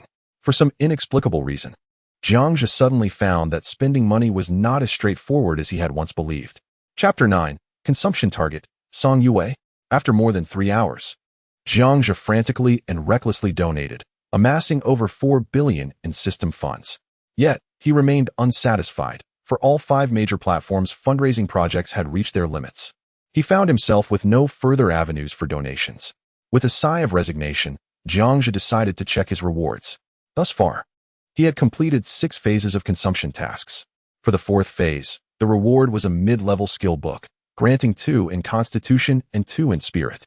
The 5th phase rewarded him with a high-level skill book, providing 2 in Constitution and 2 in Spirit. The 6th phase yielded another high-level skill book, offering 3 in Constitution and 3 in Spirit. He promptly utilized all 3 skill books. Ding. Congratulations, host. You have acquired intermediate combat skills. Ding. Congratulations, host. You have obtained advanced computer technology. Ding. Congratulations, host. You have secured advanced combat skills. Finally, he had unlocked a new and practical skill, combat skills. After an upgrade, the intermediate martial arts skill was elevated to advanced martial arts. In a mere second, various close combat techniques from diverse schools of thought became indelibly etched in his mind. He mastered the art of effective attack, defense, and subjugation, how to disarm an armed opponent with bare hands, and how to confront multiple adversaries. The world's effective combat techniques were instantly grasped by Jiang Zhe. His current fighting prowess could undoubtedly be regarded as professional level. Only a handful of elite fighters in the world surpassed him in strength. Moreover, after acquiring several attribute points, Jiang Zhe's physique and mental acuity both ascended to 14 points. This implies that his physical abilities now exceed those of the world's top athletes by a staggering 40. Coupled with his advanced fighting techniques, he was nearly on the verge of claiming the title of the world's best. Of course, Jiang Zhe was not prone to excessive arrogance or complacency. Despite his formidable physique, he remained within the bounds of humanity, unable to withstand even a single bullet. Caution was still paramount. Jiang Zhe reopened the system panel for a glance. Host. Jiang Zhe physique. 14. Peak adult level 10. Mental acuity. 14. Peak adult level 10. Charisma. 85. Your attractiveness has surpassed 95 of the population. System funds. 60. 3 billion. Wealth points. 4. 8 billion. Consumption targets. 2 skills. High school knowledge. Intermediate. Basketball. Intermediate. Computer technology. Advanced. Martial arts. Advanced. Gazing at the 4. 8 billion wealth points balance. Jiang Zhe felt a surreal sensation. These wealth points could be converted into account balance at any time, allowing him the freedom to spend as he wished. Who could have imagined that overnight? He transformed from a high school student with merely 20 yuan in his pocket into a billionaire? Truly, life is unpredictable, a twist of fate. Wait, why has the number of consumption targets suddenly increased to 2? Wasn't he their only one? Ji Xiaofeng? Jiang Zhe realized he had overlooked something. He clicked on the number 2 next to the consumption targets. 2 options emerged. Consumption target 1, Ji Xiaofeng. Consumption target 2, Song Yue. The name Song Yue suggested she was a female. Once a consumption target is bound, one can view their affinity and related information. Out of curiosity, Jiang Zhe opened the detailed interface for Song Yue. Consumption target, Song Yue, attractiveness, 98, affinity, 45 skills, high school knowledge, beginner, singing, intermediate. Jiang Zhe noted that Song Yue's interface differed slightly from Ji Xiaofeng's. In addition to relationship status, affinity, and skills, there was an added category for attractiveness.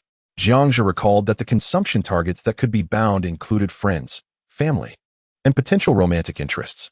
Ji Xiaofeng naturally belongs to friends, while Song Yue is presumably an acquaintance of the opposite sex. This implies that only those of the opposite sex who are bound will exhibit high attractiveness. However, this seems erroneous. I have made donations totaling several thousand, if not reaching 10,000, and there should be numerous individuals of the opposite sex. Why then is it that only Song Yue is bound to me? Jiang Zhe found himself perplexed. Could it be that not all individuals of the opposite sex qualify for binding? Ding. System notification. This system is designed to assist the host in becoming a distinguished and affluent individual, and only those of high attractiveness and quality qualify for binding. Oh, so that is the case. Jiang Zhe immediately developed a profound interest in Song Yue. Her profile did not disclose her age or profession, yet based on her skills, it was not difficult to deduce that she was likely quite young, probably a high school student like himself. What astonished Jiang Zhe was that Song Yue's attractiveness was an astonishing 98. Attractiveness is akin to charm, with a perfect score of 100. With a charm value of 85. He had already surpassed 95 of men. A score of 98 in attractiveness. Was she not a celestial being? Jiang Zhe yearned to behold her true appearance. Regrettably, while Song Yue had become his binding target, she had not provided any means of contact. The donation platform. A sudden thought struck Jiang Zhe. On the donation platform, in order to express gratitude to donors, recipients could communicate with them. Jiang Zhe, not one to engage in altruism without recognition, had opted not to donate anonymously. However, to protect donor information, the platform displayed only his surname and gender. The recipient only knew that he was a male with the surname Jiang. Everything else remained a mystery. Jiang Zhe accessed the private message section of the platform. Each online donation had amassed 99 private messages, most of which were expressions of gratitude for his generosity. A few inquired about donation projects outside the platform, asking if he might be interested. Jiang Zhe dismissed these inquiries. Who could ascertain whether such external fundraising efforts were scams? Though he was wealthy, possessing more money than he could ever spend, he had no intention of being duped. After some filtering, Jiang Zhe soon discovered a private message from Song Yue. Her name was also displayed with just her surname, and her avatar depicted a cartoon rabbit. Jiang Zhe glanced at the donation information he had provided for Song Yue. Her mother, Song Li, was gravely ill and required 1 million in medical expenses. This sum was nearly entirely covered by Jiang Zhe's contributions. In the chat box, Song Yue had sent 2 messages. Song, Mr. Jiang, thank you very much for your donation. Song, may I be so bold as to request a contact number or address? I would like to write you a letter of thanks. Jiang Zhe pondered for a moment and typed a response. Jiang, a letter of thanks is unnecessary. I prefer something more tangible. Add me on 15. Song, all right. I will add you right away. Chapter 10. Do you refer to my mother as it? Ding dong. In less than half a minute, Jiang Zhe received a friend request. Jiang Zhe used his real name as his nickname, while Song Yue's nickname was Little Bunny. It was apparent that she had a genuine affection for rabbits. Jiang Zhe opened Song Yue's profile and noticed that her moments were predominantly filled with pleas for donations to assist her mother, lacking any personal photographs. Her location was listed as Lancheng, Gansu Province. Little Bunny. Hello, Mr. Jiang. Is this your real name? Jiang Zhe, yes. With a cool demeanor, Little Bunny. What a beautiful name. Mr. Jiang, I am truly grateful to you. Your kindness is something I shall never forget in this lifetime. Jiang Zhe.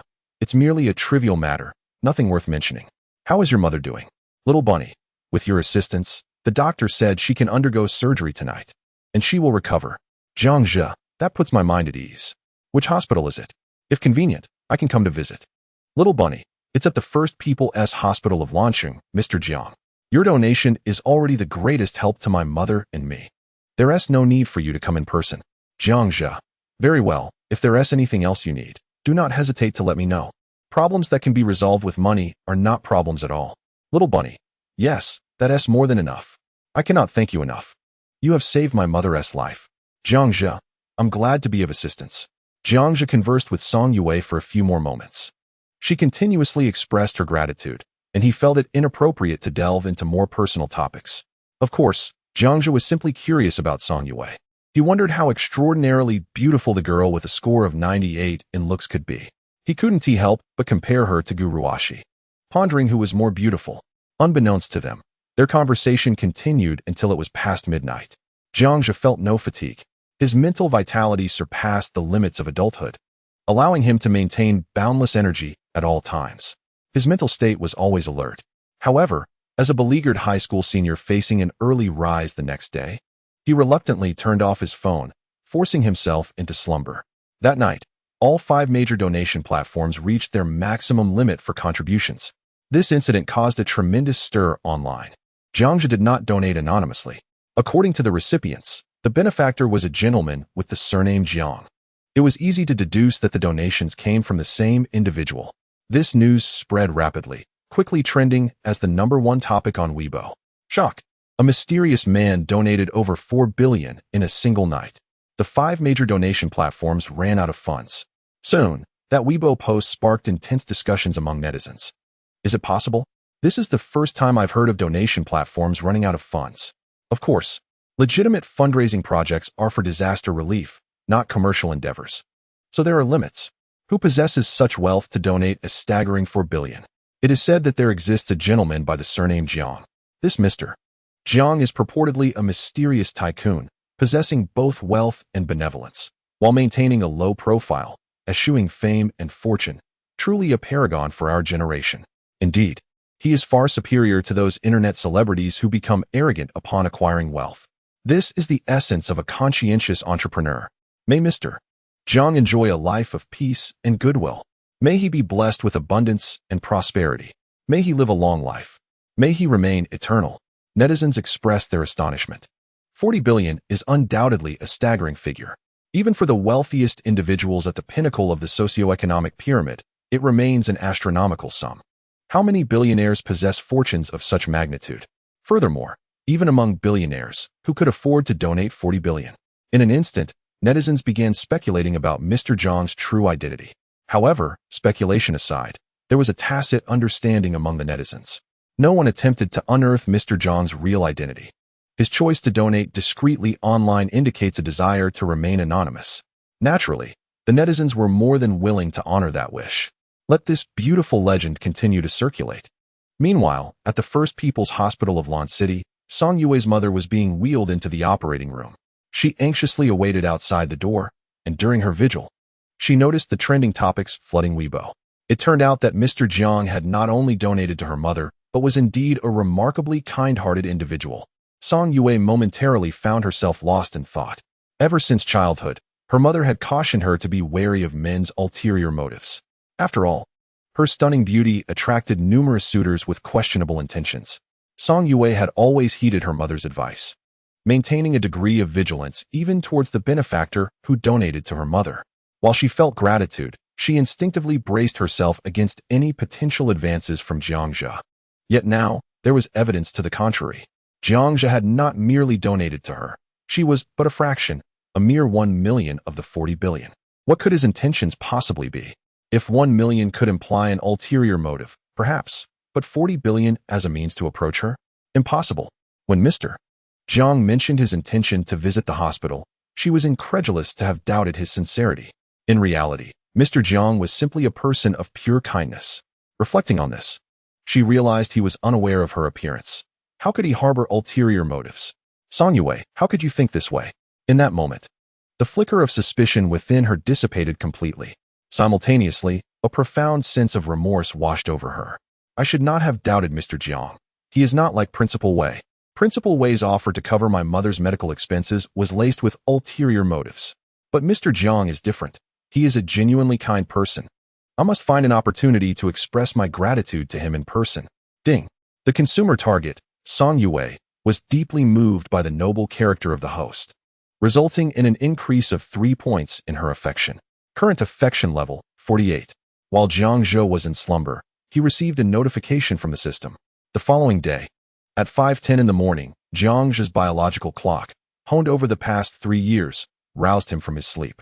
Upon opening his eyes, he glanced at the system panel and was surprised to discover an increase in Song Yue's affection level. After turning on his phone, he found a message from her. Little Bunny, Mr. Jiang, my mother's surgery was a success. The doctor said she can be discharged after a period of recovery. Jiang Zhe transferred 5,000 yuan, Jiang Zhe, buy some nutritional supplements for your mother. Little Bunny, no, Mr. Jiang, I cannot accept any more of your money. Your assistance has already been substantial. Jiang Zhe, this is not for you. It is for your mother. Keep the money and purchase the supplements so that your mother can recover her health more swiftly. Little Bunny, all right, thank you once again, Mr. Jiang. Little Bunny, received 5,000 yuan. Ding. Transaction successful. Earned 500 wealth points in return. Ding. Song Yue was touched by the host's selfless assistance. Affection increased by 1 point. Current affection level, 49. After a brief moment, Song Yue seemed to realize something and sent another message. Little Bunny, wait. You call my mother aunt? Chapter 11. Detailed information on Song Yue Jiang Zhe. Is there a problem? Little Bunny, but my mother is not yet 40. Jiang Zhe, is that so? How old are you then?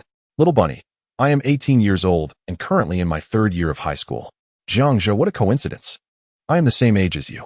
Little Bunny in shock. Mr. Jiang, I never imagined you were so young. Song Yue, staring at her phone screen, was utterly astonished. A billionaire philanthropist who donated 4 billion yuan was only 18 years old? Such youth, yet possessing such staggering wealth? Though not materialistic, Song Yue could not help but feel overwhelmed. 4 billion, not 40,000, 400,000, or even 4 million. A full 4 billion. Such a colossal sum could aid all the donors on 5 major fundraising platforms.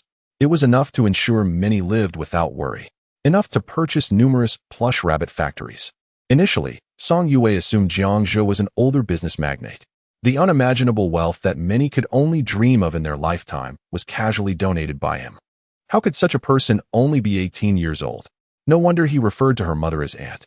A sudden curiosity about Jiang Zhe blossomed within Song Yue. Little Bunny, Mr. Jiang, may I ask if you are also a high school student?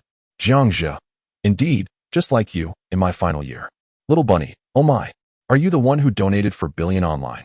Jiang Zhe, is it known online? Little Rabbit, your charitable act has been posted on Weibo, repost, shocking. A mysterious tycoon donates 4 billion. Jiang Zhe, well, indeed, it was me. Little Rabbit, I don't know what to say, Mr. Jiang. Compared to you, I feel like a mere waste of space. Ding. Song Yue is captivated by the host's youthful wealth, gaining 2 affection points. Current affection, 51. Ding. The consumption target, Song Yue, has met the affection conditions. Detailed information is now unlocked for the host to peruse. Reminder, when consuming for the affection target with a score of 51, the wealth point return rate increases to 50. Consumption target, Song Yue consumption amount, 993. 000, attractiveness, 98, affection, 51, likes, age, 18, height, 168 centimeters, measurements, 85-54-87, experience, 0 times, background, comes from a single-parent family with poor economic conditions. Currently in the 3rd year of high school at launching experimental high school. Personality, innocent and kind-hearted, with low offense and defense. Often feels inferior due to family circumstances. Preferences, rabbits, singing. Emotional experience, pure, like a blank slate. Skills, high school knowledge, beginner, singing, intermediate. Upon gazing at the detailed information unlocked after affection reached 51, Jiang Zhe was left astounded. This was exceedingly detailed, even including experience counts and emotional history. A vague sense of guilt stirred within him. The system's detailed information was reminiscent of those peculiar nurturing games. Song Yue's identity, personality, and even emotional experiences were laid bare. Could such a pure and kind-hearted girl truly be taken advantage of by him? Jiang Zhe hesitated for a moment. Forget it. If I do not enter hell, who will? The return rate for consumption targets with affection above 51 is as high as 50. It would be unwise to miss out on wealth points. Moreover, I am merely curious about what special rewards I would receive for unlocking 100 points of affection. There are absolutely no ulterior motives. Absolutely not. Just as Jiang Zhe was preparing to continue chatting with Song Yue, he heard Zhang Wanxia's voice from outside. Are you up, son? Breakfast is ready. Come eat. Coming. Jiang Zhe tossed his phone aside, swiftly got out of bed, and washed up. While brushing his teeth in the bathroom, he checked the system panel. His current wealth points had reached a staggering 4.8 billion. Could he perhaps use it to enhance his attributes or improve his skills? After contemplating, he decided to increase his charm first. System, how many wealth points are required to max out my charm? Reminder, currently, charm can be increased to 99. Infinitely close to 100, requiring a total of 150,000 wealth points. Would you like to proceed? Only 150,000. Consume. Ding. The consumption was successful, and his current charm level stood at 99, surpassing that of 999 men globally. In an instant, Jiang Zhe felt a peculiar force mending his skin and bones, resulting in subtle alterations to his facial proportions. Even his height increased by approximately 2 centimeters. Staring into the mirror, Jiang Zhe was momentarily entranced. This lad is truly handsome.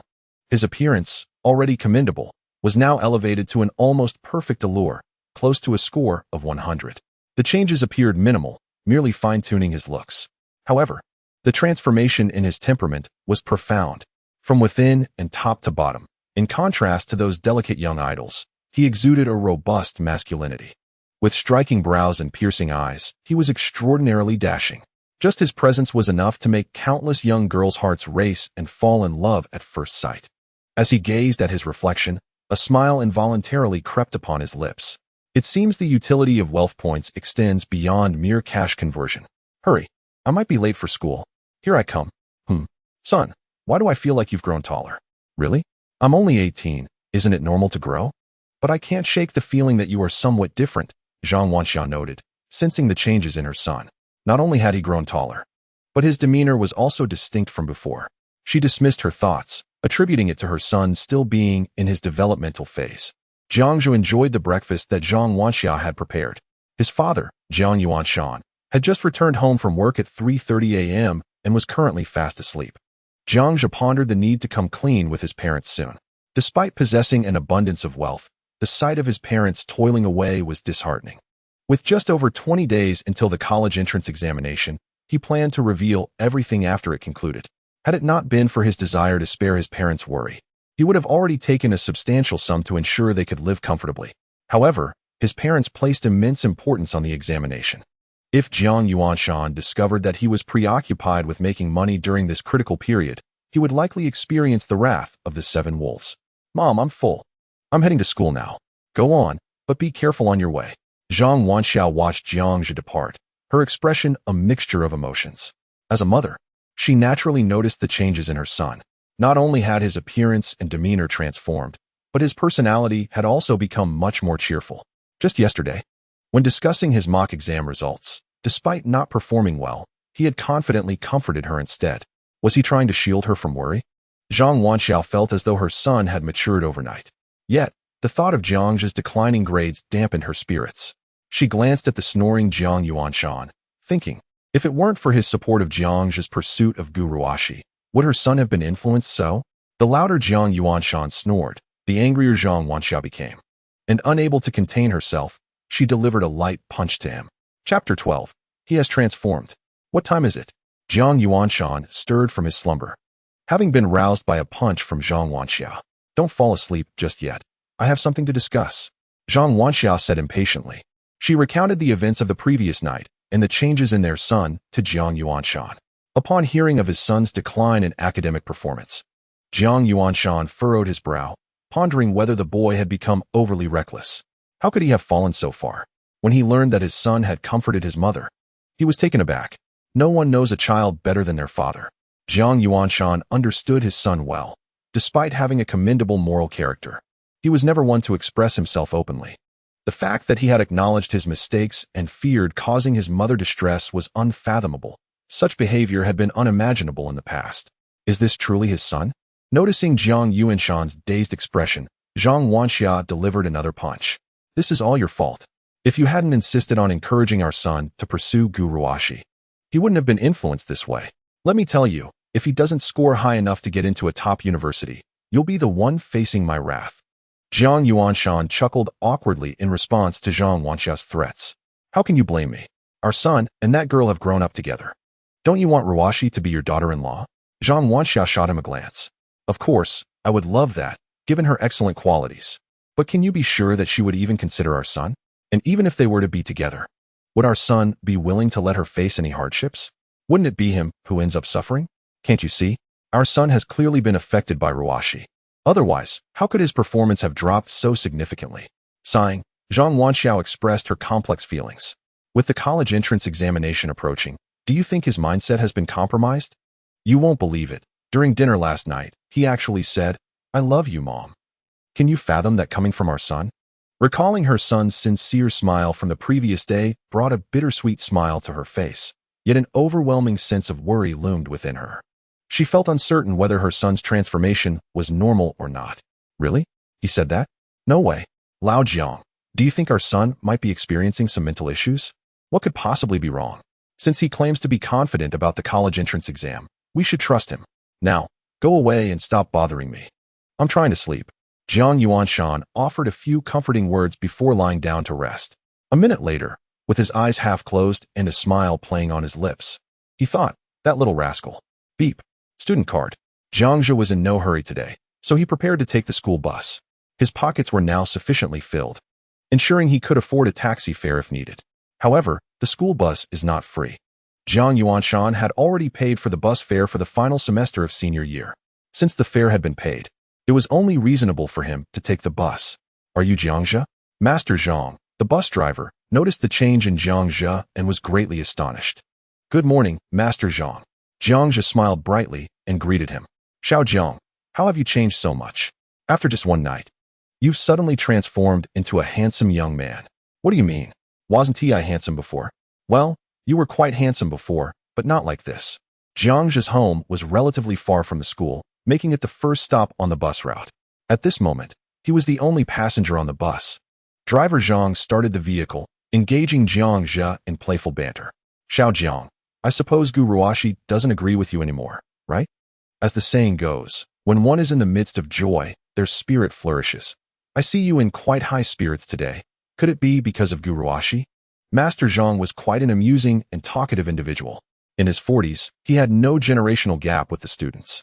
Engaging in conversations with the youth made him feel rejuvenated. Due to his job, he was privy to various student gossip. He was aware that Jiang Zhe had pursued Gu Ruashi for 3 years and often inquired about his progress. Don't mention it. How could she possibly notice me? I've already given up. Jiang Zhe waved his hand dismissively. Given up? Upon hearing this, Master Zhang nearly lost control of the bus, almost colliding with the curb. Fortunately, his years of experience allowed him to skillfully correct the steering. Xiao Jiang, that is not funny at all. Don't tease your Uncle Zhang. I'm not joking. I'm serious. Since she doesn't fancy me, why should I hang my hopes on a single tree? Master Zhang forced a stiff smile, momentarily unable to believe his ears. His current mental state felt akin to following a youth idol drama that had been airing for 3 years, only to be told that the protagonist had given up pursuing the heroine. Is there truly no chance left for them? It can't be. There must be a twist.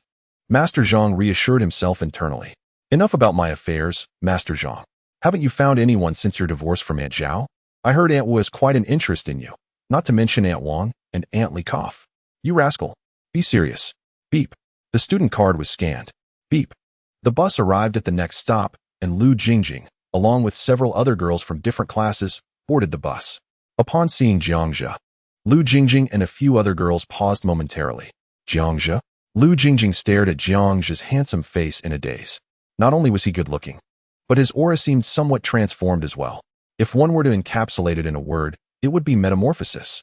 It was as if, overnight, Jiang Zhe had evolved from the humble, love-struck follower of Gu Ruashi into a remarkably charismatic gentleman. Lu Jingjing was utterly bewildered. Such a thing exists? Good morning. Jiang Zhe smiled at a few people and greeted them. Wow, so handsome. Several girls from other classes blushed. Jiang Zhe sat in the front row, and those girls, with flushed cheeks, felt a bit shy about sitting too close.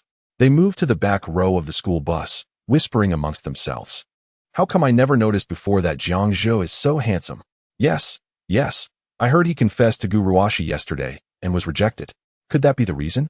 Has he finally rediscovered himself, leading to this transformation? Quite possibly. I believe Jiang Zhe already had a solid foundation. Once a person gains confidence, their aura inevitably shifts. I can't take it any longer. I feel he is even more handsome than my idol. Suddenly, I'm feeling flustered. What should I do? I really want to know if he has abs. Why don't you lift his shirt and take a look? Get lost. If you want to, you go. And while you're at it, check for me if he has abs underneath. Oh, he looked back at us. So shy? The girls spoke in hushed tones. Yet Jiang Zhe's physique exceeded ordinary limits.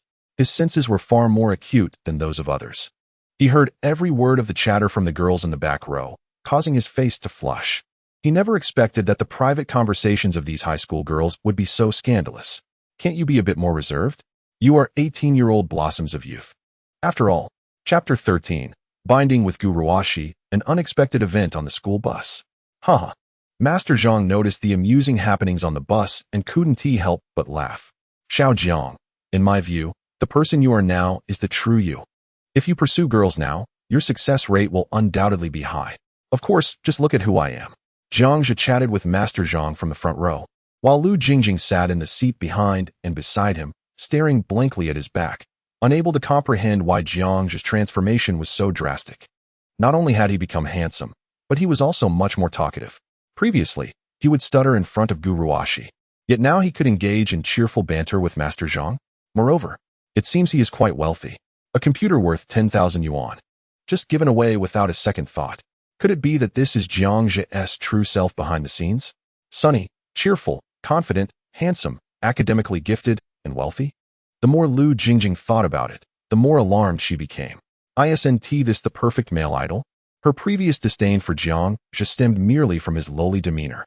Guruwashi looked down on Jiang Zhe, and as Guruwashi's good friend, it was only natural for her to hold the same sentiment, viewing him as nothing more than a humble suitor. Who would have thought that after declaring he would give up pursuing Guruwashi, in just one day, she would discover so many of his merits? The girls in the back were chattering away. With a single word from Jiang Zhe, they might as well be throwing themselves at him. At this moment, Lu Jingjing experienced a profound psychological shock. The very individuals she once looked down upon had become so extraordinarily popular. Goodness, could this possibly be a dream? It seemed that several girls in the back row noticed Lu Jingjing's stunned expression and began to whisper amongst themselves. Isn't that Lu Jingjing? I believe she is Guruwashi's best friend, isn't she? Indeed, it was she. When Jiang Zhe pursued Guruwashi, Lu Jingjing had relentlessly mocked him. Yet now he had undergone a remarkable transformation into a striking gentleman. How amusing it was to see her rendered speechless. Strangely, she felt an unexpected sense of satisfaction.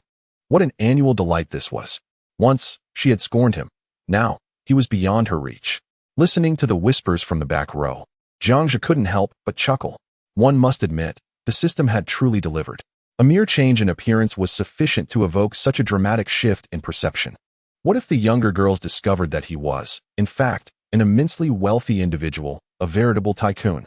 Throughout the journey, Jiang Zhe engaged in light conversation with Master Zhang. After 20 minutes, the school bus passed one station after another, and the number of students on the bus increased. Each person, upon catching a glimpse of Jiang Zhe, paused momentarily in astonishment. The transformation he had undergone was striking. Even the boys couldn't help but exclaim, "What a handsome fellow!" Jiang Zhe's charm radiated a masculine allure. Coupled with the enhancement of his physique, even while dressed, his tall and slender figure was unmistakably evident. Even the boys found themselves inadvertently drawn to him, stealing glances against their own will. Beep. The student card was scanned as the bus arrived at the next stop. A stunning girl, clad in a white shirt and form-fitting jeans, boarded the bus. Guruwashi's figure was nothing short of perfection, with long, straight legs and a curvaceous form.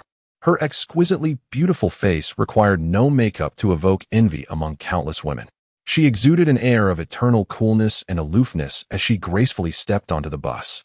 The male students seated on the bus shyly lowered their heads, too timid to meet Guruwashi's gaze, yet yearning for a fleeting moment of her attention, creating an amusingly awkward atmosphere.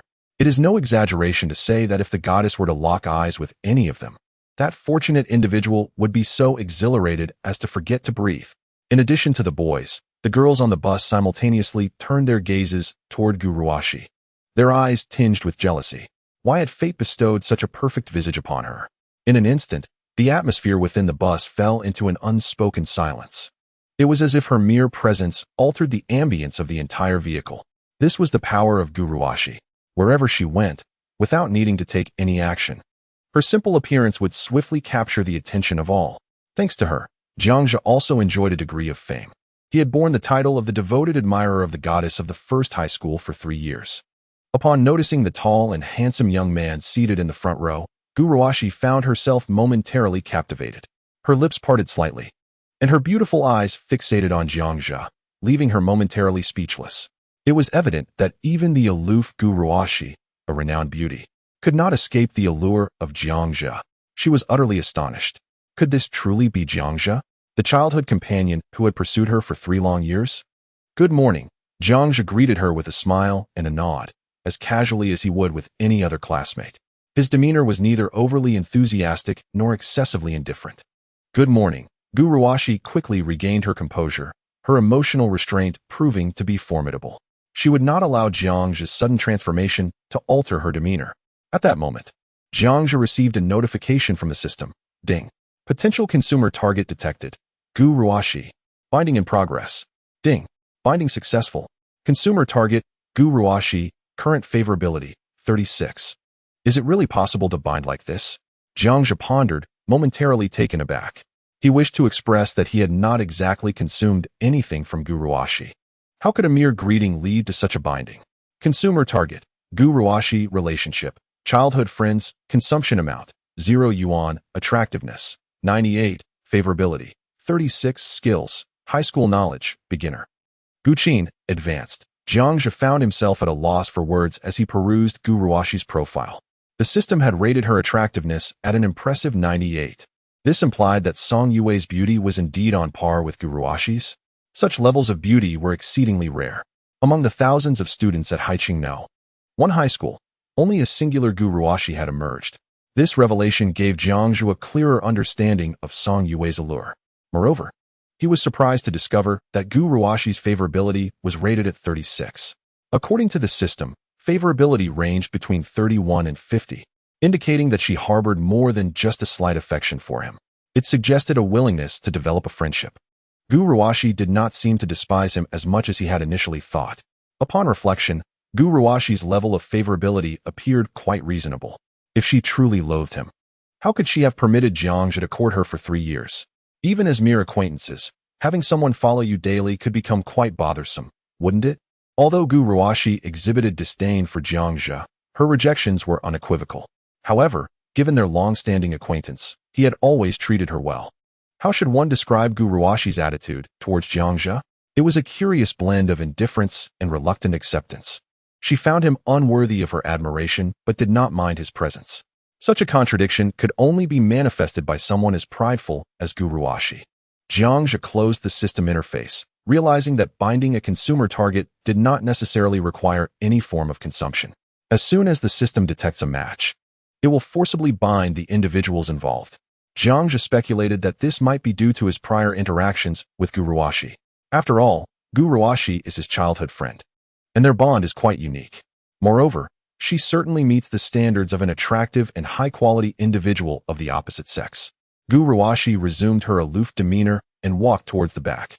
Proud as she is, even though Jiang Zhe underwent a tremendous transformation, it only surprised her momentarily. Her feelings remained unchanged. However, no one anticipated what would transpire when Guruwashi passed by Jiang Zhe.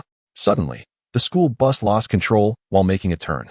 Due to inertia, the students seated were violently thrown to the left. Guruwashi, who was in the aisle, was also affected by the force and lost her balance. To her left was Jiang Zhe's seat. Chapter 14. Apologies, the speed is a bit fast. Jiang Zhe caught a whiff of a familiar fragrance. It was the scent of Guruwashi's favorite shower gel, accompanied by her natural fragrance. The aroma was sweet, elegant, and laced with a refreshing coolness. Yet, this was the first time he experienced this scent so intimately. Guruwashi, overwhelmed by the powerful inertia, fell into Jiang Zhe's embrace. Instinctively, he reached out to catch her, preventing her exposed arm from colliding with the seat. The proximity was astonishing. They both stared at each other in stunned silence. Jiang Zhe's left hand wrapped around her slender waist while his right hand supported the back of her head. Guruwashi lay in his arms, her hair slightly disheveled. Her fingertips brushed against his strong chest, and a hint of panic flickered across her exquisite face. In this moment, not only were the two in close contact frozen in shock, but even Lu Jingjing, who was not far away, was taken aback. The boys in the back row displayed expressions of envy and jealousy. How they wished it were them holding the goddess. Silence lingered for a second, then two, then three. Thump, thump, thump. The sound of a rapid heartbeat echoed. Jiang Zhe's heightened senses allowed him to hear the clear sound of her pounding heart. It was evident that the person in his arms was flustered. Her breathing quickened. Her heart raced. A delicate blush crept onto her porcelain face. Ding. Gu Ruashi's Affinity 1. Ding. Gu Ruashi's Affinity 1. Ding. Gu Ruashi's Affinity 1. Current Affinity, 39. After a brief silence, Gu Ruashi, flustered, struggled to rise. Let go of me. She stubbornly pushed Jiang Zhe's hands away. Yet, unable to regain her balance, she fell into his embrace once more. This time, it was even more awkward. She faced down, landing against his abdomen. How firm. So this rascal has abs? Gu Ruashi's Affinity Level, 1. Gu Ruashi's Affinity Level, 1. Gu Ruashi's Affinity Level, 1. Current Affinity, 42. At this moment, Gu Ruashi's face flushed crimson. She quickly rose, realizing her indiscretion, and shot a resentful glare at Jiang Zhe. Was that intentional? Huh. Jiang Zhe, at a loss for words, replied. Miss, it was you who fell into my embrace. How can you claim it was deliberate on my part? Gu Ruashi bit her lip tightly. Unable to retort, frustration welled within her. It had evidently been a mere accident. Moreover, Jiang Zhe had not overstepped his bounds. Instead, he had protected her remarkably well. Despite her unexpected tumble, she bore not a single scratch. It seemed someone still cared for her deeply. Yet, in front of everyone, especially Jiang Zhe, she had never lost her composure so completely. Maintaining her elegant demeanor for over a decade was not a trivial feat at that moment. Tears almost brimmed in her eyes. Pfft. Observing Jiang Zhe's roguish expression, Gu Ruashi stomped her foot in annoyance, huffed coldly, and hastily made her way to the furthest seat at the back of the school bus. She crossed her arms, gazing out the window, the flush on her cheeks lingering. Driver Zhang, peering through the rearview mirror, couldn't suppress a smile as he witnessed this scene. Indeed, the earlier incident had been orchestrated by him. After all, how could a seasoned driver of over a decade make such a rudimentary mistake as losing control of the speed while turning? Apologies. The speed was a bit brisk earlier. He gestured nonchalantly, feeling increasingly proud of his performance. Only he, with his skilled driving, could manage the speed just right, ensuring that Gu Ruashi remained unharmed while creating a delightful mishap. He had observed her reaction keenly. That bashful expression was undoubtedly genuine, revealing her fondness for Jiang Zhe. Wasn't this the makings of a delightful tale? The protagonists, despite facing numerous tribulations, would ultimately find their way to happiness. This was the happy ending the audience yearned for. It seemed that the youth drama he had pursued for 3 years would finally culminate in a satisfying conclusion. In high spirits, driver Zhang hummed a tune, glancing at the rearview mirror to gauge Jiang Zhe's response. Suddenly, he noticed Jiang Zhe staring intently back at him. The latter squinted meaningfully. Driver Zhang immediately broke into a sweat. Surely, this young man couldn't have seen through him? That was impossible. His acting skills were too refined to be uncovered. He feigned calmness as the school bus soon arrived at their stop. Gu Ruashi quickly took the lead and hurriedly exited the vehicle. As he passed by Jiang Zhe, he shot him a fierce glare. Ruashi, wait for me. Lu Jingjing followed closely behind. After the other students disembarked from the vehicle one by one, only Jiang Zhe remained. Ahem, Jiang Zhe, we've arrived. Why aren't you getting off? Master Zhang spoke somewhat uneasily. Jiang Zhe narrowed his eyes, saying nothing, and pointed at Master Zhang as he exited the vehicle. Who would have thought? The seemingly honest Master Zhang, with his thick brows and bright eyes, would engage in such underhanded antics. Did he really think I was oblivious? After years of driving the school bus without a single incident, how could Master Zhang make such a foolish mistake? The more Jiang Zhe pondered, the more suspicious he became. Indeed, after observing along the way, he noticed something unusual in Master Zhang's expression. It was surprising that Master Zhang could be so unprofessional. Jiang Zhe resolved to forgive him this time. After all, he hadn't suffered any loss. Moreover, seeing the proud Gu Miss encounter a setback brought him a certain delight. For so long, he had been the one to suffer embarrassment before Gu Ruashi. It was always he who faced ridicule, always he who felt flustered. Witnessing Gu Ruashi's flustered demeanor was truly a delightful moment in life. However, following this unexpected incident, Gu Ruashi's fondness for him surprisingly increased. Jiang Zhe had not anticipated this. He originally thought that a girl as self-absorbed and proud as Gu Ruoshi would be exceedingly difficult to win over. But upon seeing the precise gauge of her fondness, it seemed it was not as formidable as he had imagined. It turned out that Gu Ruoshi, like other young girls, could blush. She could also experience normal physiological reactions due to intimate contact. Even without monitoring the changes in her fondness, the racing heartbeat was undeniable. Naturally, Jiang Zhe would not alter his mindset due to a trivial incident. Having decided to cease his pursuit of Gu Ruoshi, he was resolute in his commitment. A good horse does not return to graze on old pastures. He would never again become Gu Ruoshi's devoted admirer. After disembarking, Master Zhang picked up a towel to wipe his sweat. It was unmistakable. Who would have thought that young Jiang had such keen insight? My Oscar-worthy performance was seen through. Master Zhang felt a lingering apprehension. Yet, thinking of the future developments between the two protagonists, their innocent and sweet daily encounters following unexpected contact, he couldn't help but smile like a proud aunt. Hey, Xiao Jiang, no need to thank me. It's merely what your Uncle Zhang ought to do. Chapter 15. The little sister wants a phone number. Wow. He is so handsome. I don't remember such a handsome guy at the first high school. Is he a transfer student? I recognize him. Isn't he Jiang Zhe? Jiang Zhe? Is he the one who is infatuated with Gu Ruoshi? That's him. I heard he confessed to Gu Ruoshi yesterday and was rejected. No way, the devoted admirer is actually this handsome. How come I never noticed before? As he walked along the path in the campus, listening to the surrounding discussions, Jiang Zhe felt utterly speechless. Is that what one would call a confession? It is clearly an ultimatum. He acknowledges that he still harbors feelings for Gu Ruoshi. After all, she is the childhood sweetheart he has pursued for 3 long years. Even with their memories intertwined after his journey through time, the image of Gu Ruoshi in his heart is not easily altered. Should Gu Ruoshi agree to be his girlfriend, it would not be impossible for him to devote himself to her for a lifetime. For men, first love holds a special beauty. Thus, he is willing to grant Gu Ruoshi an opportunity. Before everyone present, he posed one final question. Since Gu Ruoshi did not acquiesce, there was little left to discuss. Henceforth, he would traverse his own path, while she would tread hers. Even a fleeting glance at Gu Ruoshi would be counted as his defeat. Hey Jiang Zhe, could you share your phone number with me? A stylishly dressed young girl walked alongside Jiang Zhe, her cheeks flushed as she inquired. Isn't that Chen Xinyue from class 5 of the first year? She is undoubtedly the most beautiful girl in the first year. How infuriating. I am utterly envious. I too wish to be asked for my phone number by Chen Xinyue. Seriously, you boys have no shame. I find myself somewhat envious of Chen Xinyue. She is only a first-year student, and yet has the audacity to ask for a phone number. I lack such courage. Both boys and girls exhibited expressions of envy, albeit directed towards different subjects. Jiang Zhe scrutinized Chen Xinyue. Standing at 1.50 meters, with her hair styled in pigtails, she may not possess the beauty of Gu Ruoshi. Yet she is undeniably charming, fitting the adorable archetype. Apologies, but I do not have a phone number.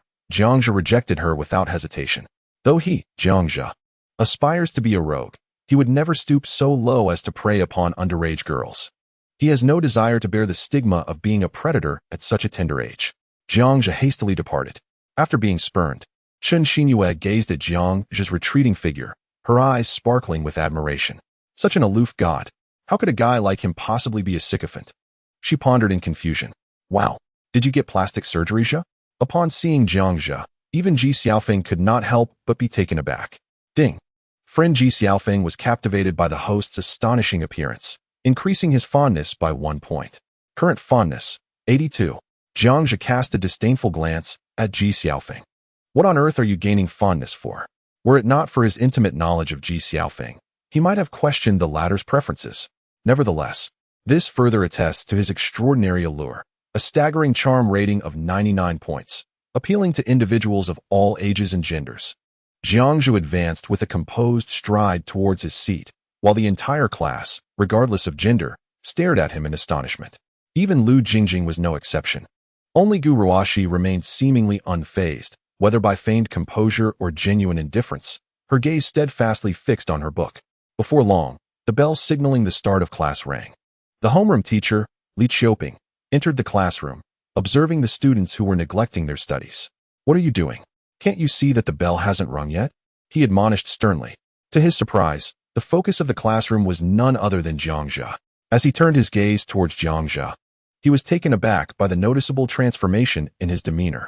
Though his hairstyle and attire remained unchanged, there was an unmistakable shift in his aura, as if he had metamorphosed overnight, becoming entirely different from before. Li Qiuping recalled Jiang Zhe's confident declaration in the office yesterday, wherein he expressed his ambition to secure the top rank in the city. Had this young man truly undergone a transformation?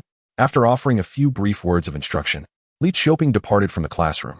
With merely a few weeks remaining until the college entrance examination, he no longer harbored unrealistic expectations for Jiang Zhe to achieve the city's highest score. As he had always said, as long as Jiang Zhe could gain admission to a prestigious university and feel proud of his efforts, he would be content. The classroom resumed its usual atmosphere of diligent study. Aside from a few students engaged in hushed conversations, the only sound was the rustling of papers as pens moved swiftly. Jiang Zhe, too, took out a set of comprehensive science practice papers and began to tackle the questions. Encountering the challenging problems, he felt an unprecedented clarity in his mind. With just a glance at each question, a general approach to solving it materialized. This newfound acuity was a result of his enhanced mental attributes and a deeper understanding of high school knowledge. Immersed in his work, he completed all the multiple-choice and fill-in-the-blank questions within a mere 40 minutes of the morning study session. Remarkably, he also formulated strategies for 2 complex problems. Such a pace was astonishing. The examination duration for the comprehensive science subject was 150 minutes, equating to 2.5 hours. At his current speed, Jiang Zhe could finish an entire set of practice papers in approximately an hour and a half, with a high degree of accuracy. Hey, are you heading to the restroom? After the morning study session concluded, Ji Xiaofeng from the back row tapped Jiang Zhe on the shoulder. Jiang Zhe let out a resigned sigh. In high school, there were always a few boys who dashed to the restroom the moment class ended, regardless of whether they needed to relieve themselves. Ji Xiaofeng was evidently one of those boys. Jiang Zhe stood up and left the classroom alongside him. Meanwhile, Lu Jingjing watched Jiang Zhe exit, then glanced at her desk mate, Gu Ruoxi. She gently nudged Gu Ruoxi's arm and whispered, "Ruoxi, don't you think Jiang Zhe seems like a completely different person all of a sudden? He looks more handsome, his aura has improved, and just now, I secretly observed him. He was completely engrossed in solving problems. He didn't even glance at you during the entire morning study session. Isn't that odd? Don't mention him." "It's annoying," Gu Ruoxi replied coldly. It was evident that her disdain for Jiang Zhe had intensified significantly. Although she had frequently expressed her dislike for him in the past, her reaction had never been this vehement. Lu Jingjing was momentarily taken aback. Could it be related to the incident that transpired on the school bus that morning? Observing that Gu Ruoxi appeared somewhat irked, Lu Jingjing instinctively shrank her neck, refraining from further making herself a target of ridicule. However, driven by curiosity, she directed her gaze towards Jiang Zhe's desk, where a completed comprehensive science test from the morning study session lay. Compelled by an inexplicable force, Lu Jingjing rose and approached Jiang Zhe's seat. She picked up the test paper and began to compare the answers. She was eager to ascertain whether Jiang Zhe had genuinely relinquished his interest in Gu Ruoxi or was merely feigning indifference. In truth, it was quite simple to discern. One merely needed to observe Jiang Zhe's diligence in solving the problems. Based on her understanding of Jiang Zhe, his score in comprehensive science typically ranged between 160 and 200. With a correct rate of around 70 being commendable. Wait, why was he completing the problems at such an astonishing speed? Had he finished all the multiple-choice and fill-in-the-blank questions in just 40 minutes? Upon discovering Jiang Zhe's remarkable pace, Lu Jingjing couldn't help but exclaim in astonishment. Chapter 16, Unintentionally. He got everything right who? Jiang Zhe? Completing questions at such speed? Lu Jingjing's exclamation drew the collective attention of her classmates. In the front row, Zhou Wei scoffed derisively. Humph, to finish the multiple-choice and fill-in-the-blank sections in 40 minutes? Impossible. Unless he was guessing, which is likely. If faced with questions he couldn't answer, he would just randomly mark them. That wouldn't take 40 minutes. 3 minutes would suffice, haha. Zhou Wei dismissed Lu Jingjing's remark. Even he required at least an hour to complete the comprehensive science sections. Jiang Zhe, that underachiever, must have been guessing to finish so quickly. However, he had indeed noted down his verification process on the draft paper, suggesting he was not merely guessing. Jiang Zhe was evidently quite earnest. Beside Jiang Zhe, a delicate voice interjected. It belonged to a demure girl with bangs and glasses, his deskmate, Du Shuyan, renowned for her academic excellence. She served as the class's study representative. In the third mock examination, she achieved an impressive score of 629, ranking second in the class, surpassing Zhou Wei. At Du Shuyan's remark, the surrounding students turned their attention toward her. Typically, Du Shuyan was a girl of few words. It wasn't that she was aloof. Rather, her long-standing reputation as a top student, coupled with her infrequent social interactions, meant she had few friends. She rarely engaged in discussions beyond academic topics, and it was even rarer for her to speak up for others.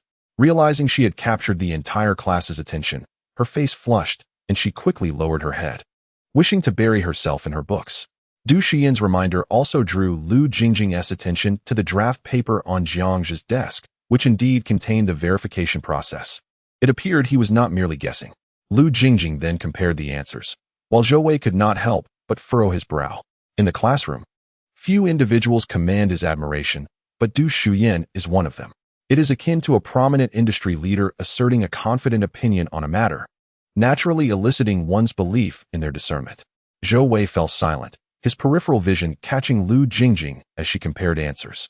He was eager to ascertain the accuracy of her responses. The speed of answering questions alone does not signify much. What guarantees correctness? If one answers 8 out of 10 incorrectly, what does swiftness matter? Unbeknownst to them, the classroom gradually descended into silence as everyone instinctively awaited Lu Jingjing to conclude her comparisons. Having completed only multiple choice and fill-in-the-blank questions, Lu Jingjing took less than 2 minutes to finish. This is impossible. Lu Jingjing was taken aback, as though she had encountered a terrifying specter, retreating 2 steps while her expression morphed into one of horror. Lu Jingjing, how many questions did Jiang Zhe get wrong?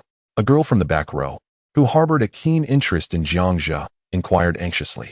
Lu Jingjing's reaction was peculiar. Gu Ruoxi unconsciously furrowed her brow and glanced at her. Why did she exclaim that it was impossible? Could the accuracy be exceptionally high? How high could it be? She recalled that Jiang Zhe struggled with comprehensive science. On his off days, his scores were even lower than hers. Gu Ruoxi thought to herself that achieving a 75 accuracy would be extraordinary. Lu Jingjing swallowed hard, her mouth opening stiffly.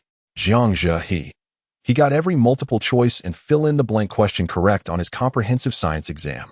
A perfect accuracy of 100%. What? All correct? Upon hearing this news, the classroom erupted with astonishment. Even a few top students, including Du Shuyan, displayed looks of disbelief. Even they, when tackling such a challenging mock examination, would seldom achieve perfection. No matter how well one performs, a couple of mistakes are almost inevitable. Furthermore, let us not forget, Jiang Zhe completed this in merely one morning study session. He finished the multiple choice and fill-in-the-blank questions in just 40 minutes. Such rapidity, while maintaining a perfect accuracy. In an instant, several top students began to doubt their own capabilities. Who truly is the academic elite? No, this level surpasses that of a mere top student. Only those legendary academic deities could accomplish such a feat, could they not? How could it be all correct? Lu Jingjing, did you misread? Zhou Wei, incredulous, furrowed his brow as he quickly approached the back row, snatching Jiang Zhe's comprehensive science exam paper to verify the answers himself. 2 minutes later, could it truly be all correct? Zhou Wei's mind erupted with disbelief, his expression reflecting incredulity as he leaned against a nearby desk, nearly toppling over.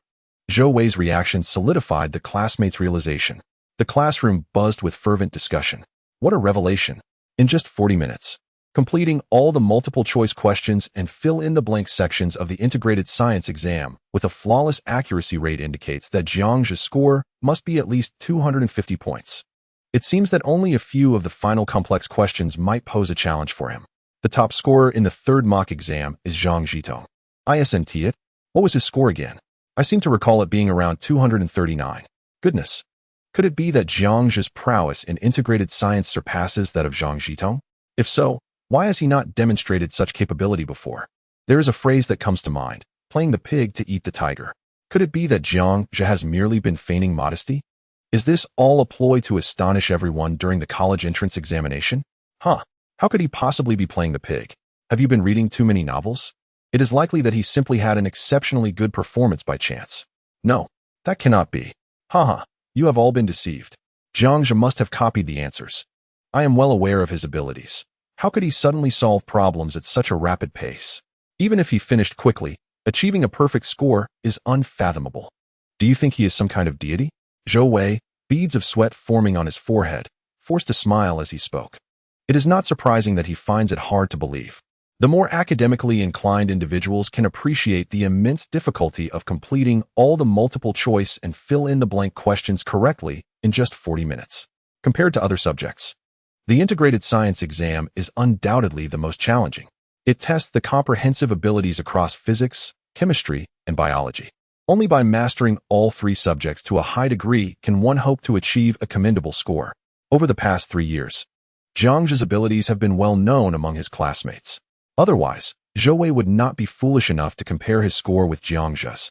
If it were Jiang Zhe, the top student in the class, achieving a perfect score in 40 minutes would not be too shocking. However, Jiang Zhe scoring perfectly is rather extravagant.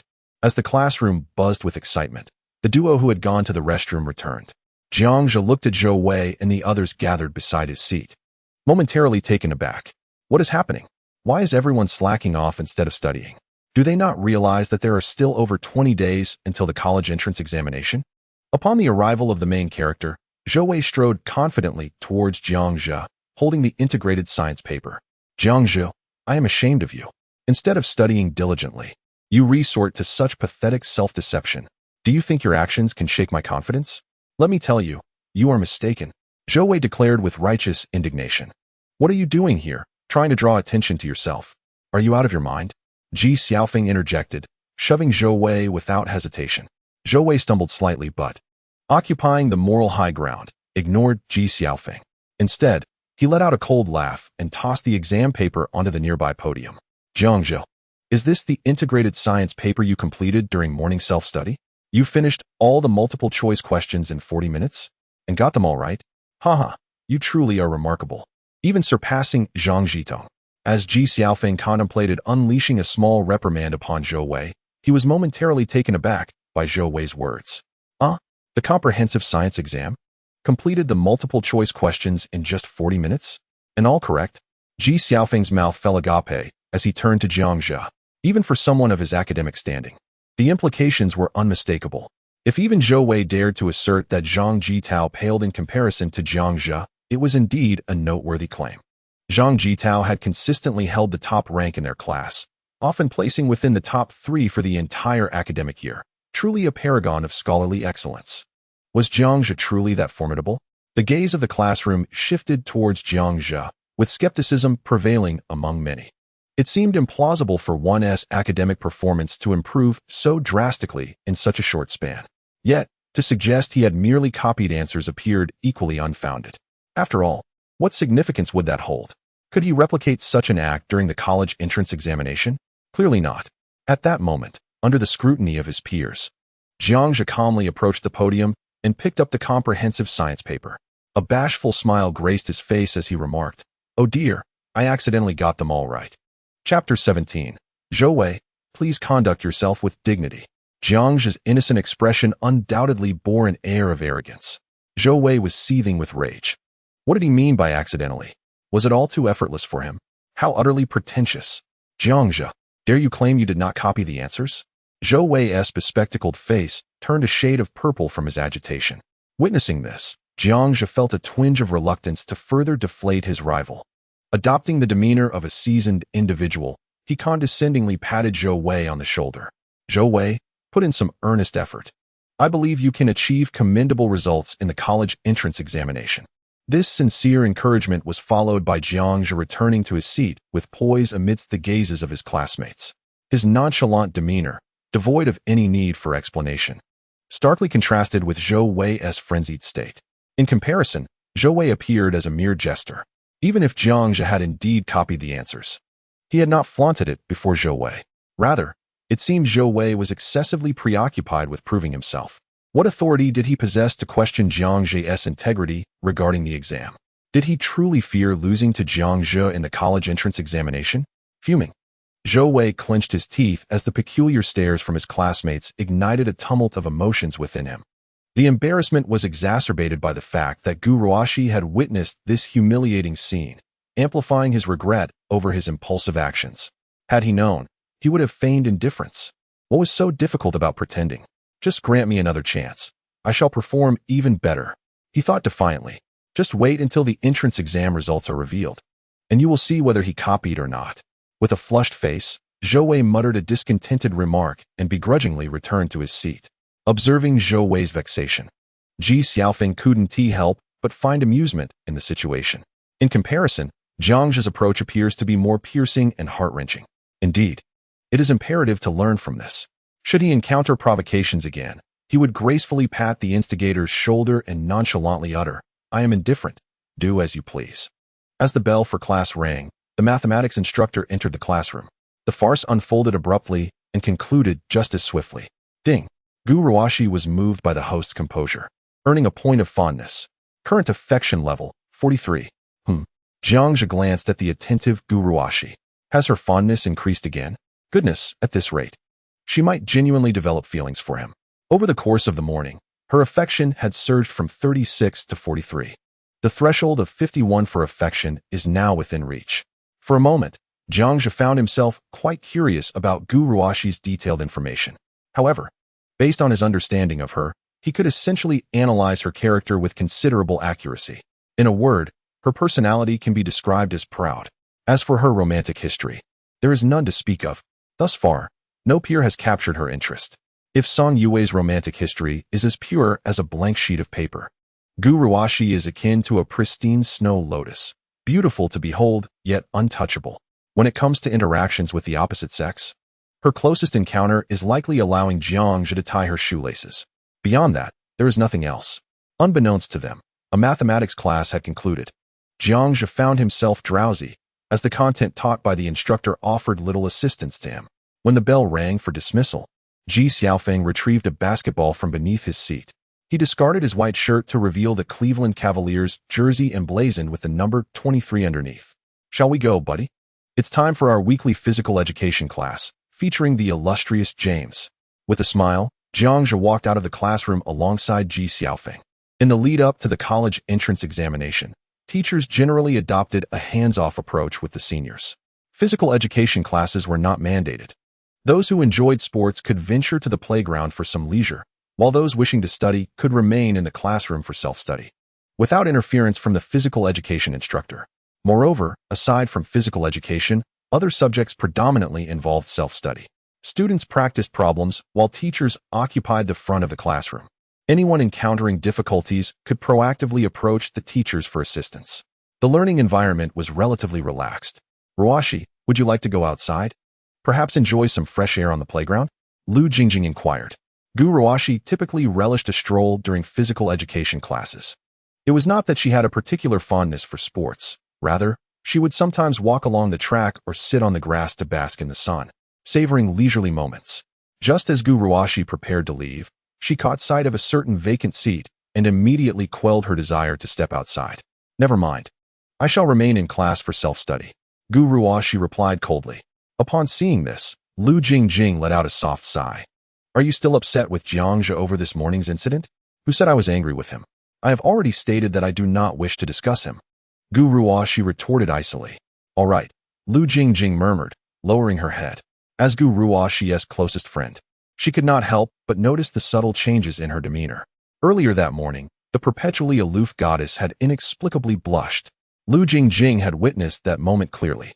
To claim indifference was merely a fade. She was undeniably being tsundere. Chao Ting, could you do me a favor? Please help me correct the comprehensive science exam I just completed. Zhou was among the group that chose to stay behind in class during physical education. In an effort to prove himself no less capable than Jiang Zhe, he had not attended math class. Utilizing the 40 minutes of math class plus over 20 minutes during the break to complete a set of multiple-choice questions and fill in the blank items for the comprehensive science test. Although his speed was inferior to Jiang Zhe's, he despised the notion of copying answers. Even if he could not guarantee a perfect score, the number of incorrect answers would be minimal. Zhou was evidently eager to show off. Otherwise, he could have graded his work himself. Seeking Chao Ting's assistance was merely a tactic to draw attention to himself. Chao Ting, who was not particularly tall and sat in the front row, shared a desk with Zhou. Due to his excellent academic performance, she had always admired him, considering herself one of his little fans. Zhou was aware of her admiration and did not shy away from her flirtatious gestures.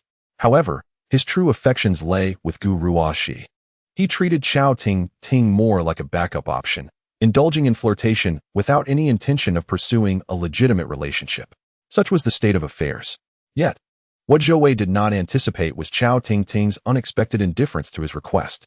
Zhou Wei awkwardly chuckled and nudged her arm. Chao Ting, I'm speaking to you. Could you help me out? To his astonishment, she actually recoiled. She abruptly stood in front of the entire class, her expression radiating disdain. Zhou Wei, please have some self-respect. Chapter 18. The girls from the arts class. Chao Ting was petite and possessed a quiet, introverted disposition. The fact that she dared to stand before the entire class today indicated the intense internal struggle she had undergone. Her gaze towards Zhou Wei was filled with coldness and disappointment. I like you so much, I admire you. I am willing to pay constant attention to you. To have moments of close contact. Even when you secretly held my hand during class, I did not refuse. I have never wished for a formal relationship as I feared it might affect you. Chao Ting felt that she had never wronged Zhou Wei in any way. Originally, she had intended to confess her feelings to Zhou Wei after the college entrance examination, aspiring for a dignified relationship. However, yesterday, Zhou Wei went out of his way to buy milk tea for Gu Ruoxi, which made her realize the painful truth. She was merely a backup. The person she had secretly admired for 3 years truly cherished another. The events of this morning further unveiled Zhou Wei's contemptible nature, prompting her to resolutely sever ties with him. As she observed Chao Ting rising from her seat, the 20-odd classmates remaining in the classroom began to gossip. What was happening? Was there more drama to unfold? Who claimed that the life of a senior was tedious? The usually reserved Chao Ting had audaciously rejected Zhou Wei before everyone. This was utterly fascinating. At that moment, Zhou Wei felt as if he were trapped in a precarious situation. With a forced smile, he asked Chao Ting, "What has brought about this reaction? I merely asked for a small favor as a classmate. Is such a response truly warranted?" Perhaps fearing misunderstandings, he emphasized their classmate relationship. "Oh, a strong reaction? A classmate?" Chao Ting sneered coldly. "Why didn't you mention being classmates when you were holding my hand in class? Or when we exchanged notes and love letters filled with those nauseating words? Let me make myself clear, Zhou Wei, since your affections lie elsewhere. I shall grant you your wish. But please, do not approach me again, as it repulses me." Chao Ting, almost in a fit of rage, shouted these words. Only after she spoke did she realize the entire class was witnessing her outburst. Suddenly flustered, she felt tears of embarrassment and anger welling up in her eyes as she fled the classroom. In that instant, silence enveloped the room. Her classmates stared in shock at Zhou Wei, unable to fathom that this seemingly earnest top student could harbor such a side. It turned out he had been engaging in flirtation with Chao Ting all along. Flirtation was one thing, but wasn't his heart set on Gu Ruoxi? How could he toy with Chao Ting's feelings if he held no genuine affection for her? It was utterly despicable. Ugh, what a scoundrel! Lu Jingjing couldn't help but utter. Whispers of condemnation filled the classroom, with terms like scumbag and trash predominantly aimed at Zhou Wei. Concern etched on her face. Chao Ting's close friend, Kong Yu, stood up to chase after her. Just outside the classroom, Kong Yu suddenly remembered something. She stood fiercely before Zhou Wei, pointing a finger at him. "If Ting is adversely affected by you and it jeopardizes her college entrance examination, I will not let you off the hook." With fervent words, Kong Yu swiftly exited the classroom. Meanwhile, Zhou Wei remained behind, acutely aware of the murmurs swirling around him. Even without turning to look, he could sense the piercing gazes fixated upon him. His mind was a blank slate, overwhelmed by a heat rising to his ears and a tingling sensation enveloping his scalp, as if he were seated upon a bed of nails. With his head bowed, Zhou Wei murmured softly to himself, "Is it truly my fault? Yet I never consented to be Chao Ting's boyfriend. We merely exhibited some semblance of intimacy. What have I done wrong? Am I unworthy of pursuing true love? Must Chao Ting publicly expose me before so many witnesses? Does she not feel a twinge of shame?" Zhou Wei did not perceive his situation as a fault. Rather, he felt a profound sense of embarrassment. Summoning his courage, he resolved to glimpse Gu Ruoxi's expression. Slowly, he turned, internally pleading, "Please, do not let it be one of disdain. Please, do not let it be one of disdain." However, upon turning to face Gu Ruoxi, he stood frozen in shock. Everyone around him was conspicuously observing, blaming, and discussing him. Yet Gu Ruoxi remained undisturbed, engrossed in her writing, exuding a serene and indifferent demeanor. It was as if she had neither heard nor seen the tumult that had just unfolded.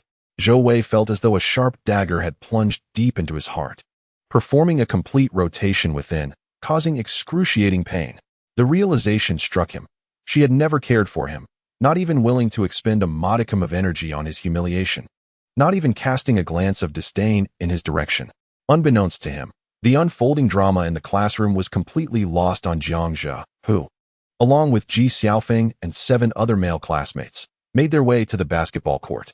In Haiqing No. 1 High School, the senior year comprised a total of 11 classes, including both liberal arts and sciences, with some being key classes and others secondary. Jiang Zhe's class, the science-focused Class 5, was considered a key class. Concurrently, another class, the liberal arts secondary Class 4, shared the same physical education period. This secondary class had a larger turnout for PE, with over 20 students, while Class 5 had fewer than 10. Furthermore, the number of girls in the liberal arts class exceeded that of the science class. Among the 20-plus students participating in the PE class, more than 10 were girls. As Jiang Zhe and his peers approached the basketball court, they noticed the heightened attention from the 20 or so students in Class 4, particularly from the girls, who were whispering and pointing, with faint sounds of excitement echoing in the air. Ji Xiaofeng and a few other boys felt a twinge of shyness under the scrutiny of the liberal arts girls. "Damn it, are they looking at me?" Ji Xiaofeng blurted out. "Come on, they're clearly looking at Jiang Zhe," teased Wang Chao, who was on good terms with Ji Xiaofeng. Ji Xiaofeng curled his lips in disdain. "I concede that Jiang Zhe is indeed handsome, yet I am not unattractive, am I? How can you be so certain that he is not looking at me?" At that moment, a small group emerged from the girls of the liberal arts class on the playground. There were 5 girls in total, each radiating youthful charm and dressed in fashionable attire. The quintet marched directly towards the basketball court where Jiang Zhe and the others were. What on earth are they up to? Ji Xiaofeng and Wang Chao scratched their heads, bewildered. "Brother Feng, the girl in front must be Lu Qian, right?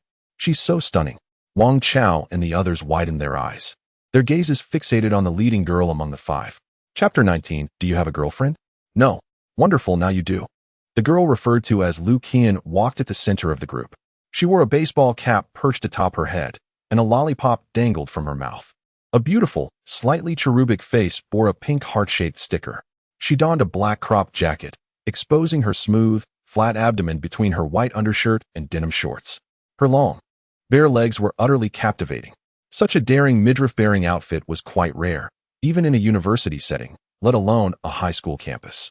Wang Chao and Ji Xiaofeng were left in awe, their eyes wide with astonishment. Lu Qian? Jiang Zhe found the name somewhat familiar. He had heard Ji Xiaofeng mention it before. It seemed she was referred to as the second school beauty of No. 1 High School. Of course, there were no more than 5 girls who could claim that title at the school.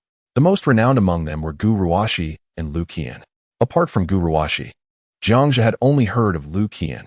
He was unfamiliar with the names of the other school beauties. As Jiang Zhe scrutinized Lu Qian, he was taken aback. Although she was the second school beauty, Jiang Zhe felt she was not far behind Gu Ruoxi in allure. She was undoubtedly a rare gem, particularly those long legs. Jiang Zhe could instantly tell that Lu Qian's legs were even longer than Gu Ruoxi's by 275 centimeters. He was certain of it. His eyes were like a ruler. For a moment, Jiang Zhe wished he could slap his past self. He had been so focused on Gu Ruoxi that he had completely overlooked such a stunning sight at his school. As Lu Qian and her group drew nearer, it became evident that the other 4 girls were also quite lovely. It wasn't that their features were exceptionally refined or their figures particularly pronounced, but they possessed an undeniable flair for fashion. With subtle makeup and stylish hairstyles and outfits, they stood out among the other high school girls. Their striking appearances were a rarity in the advanced classes. As the 5 young women approached, Wang Chao and his companions, including Ji Xiaofeng, shyly lowered their heads, avoiding eye contact with the ladies. Only Jiang Zhe, with a gaze full of admiration, unabashedly appraised their long, slender legs. Lu Qian noticed Jiang Zhe's audacious scrutiny. With her hands nestled in the pockets of her jacket, she confidently strode toward him. "Are you Jiang Zhe? Quite impressive, indeed handsome," she remarked, her enchanting eyes surveying him with satisfaction. Her voice was melodious, lively, and charming, yet her tone lacked sweetness. Reminiscent of a precocious young woman who had stepped into the world too soon, exuding a flirtatious air. Jiang Zhe was not intimidated by Lu Qian's bold greeting. He smiled slightly and took a step forward. You must be Lu Qian? You're not bad yourself. Your legs are quite fair.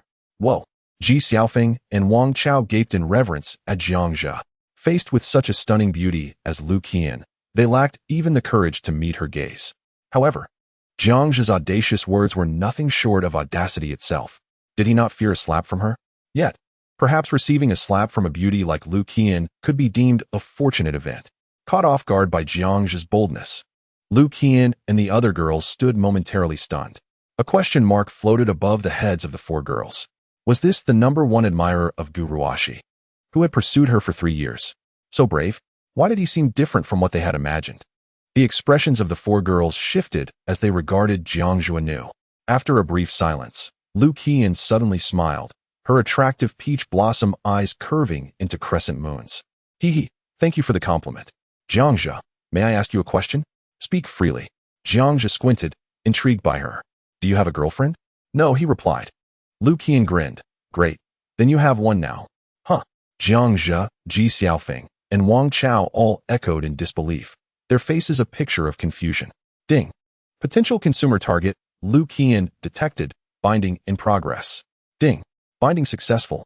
Consumer target, Lu Qian, relationship. Pursuer, consumption amount, 0 yuan, attractiveness, 96, affection level, 20 skills, high school knowledge, beginner, motorcycle riding skills, novice. Jiang Zhe quickly regained his composure. He focused on the conspicuous 20 points of affection displayed in the detailed interface after binding with Lu Qian, instantly discerning the underlying deception. A mere 20 points of affection indicated only a slight fondness. Not only was it far from love, but it barely reached the level of a willingness to develop a friendship. However, she boldly proposed to be his girlfriend? How could that be sincere? Surely, it must be a deception. What? You disagree? Noticing Jiang Zhe's silence, Lu Qian playfully flicked her hair, revealing a charming smile as she inquired. Hurry, agree to her. Ji Xiaofeng tugged at Jiang Zhe's sleeve, enunciating each word with gritted teeth. If a beauty like Lu Qian were to take the initiative to become his girlfriend, he would be so thrilled that he would burn incense at his ancestors' graves to express his gratitude. I cannot fathom what you are hesitating for. Jiang Zhe ignored Ji Xiaofeng and calmly scrutinized Lu Qian. May I inquire as to why? Lu Qian smiled knowingly. Is it wrong to like you? Jiang Zhe, but meeting for the first time, wouldn't that be too forward? Lu Qian, is it? Did you not say you like my legs? If you agree to be my boyfriend, you can touch them. Just listen to this audacious declaration. Lu Qian's bold confession rendered Ji Xiaofeng and Wang Chao crimson with embarrassment. They genuinely felt a desire to escape this situation. The group displayed expressions of envy and jealousy, casting resentful glances at Jiang Zhe. Is it fair that just because he is handsome, he can get away with anything? During a physical education class, a beauty like Lu Qian openly confesses her feelings? Damn it. Regret. At this moment, Wang Chao and the others were filled with remorse. Had they known, they would have stayed in the classroom studying quietly. Why subject themselves to this humiliation? After a moment of silence, Jiang Zhe regained his composure. Touching legs is acceptable, but being a boyfriend is out of the question. Huh.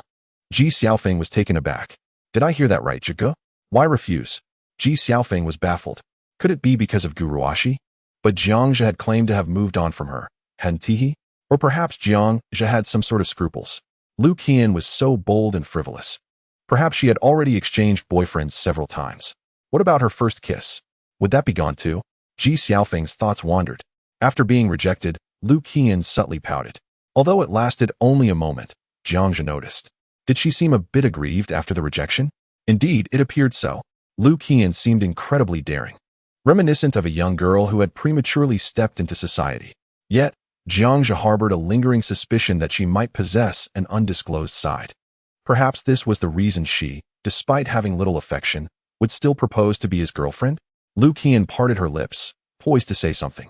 Not far away, a basketball hurtled swiftly towards Jiang Zhe. Jiang Zhe squinted.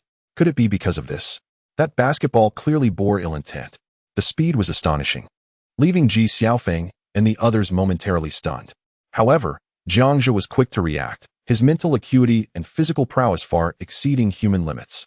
The individual who had thrown the basketball appeared to possess considerable strength, yet under Jiang Zhe's concentrated focus, the ball seemed to travel in slow motion.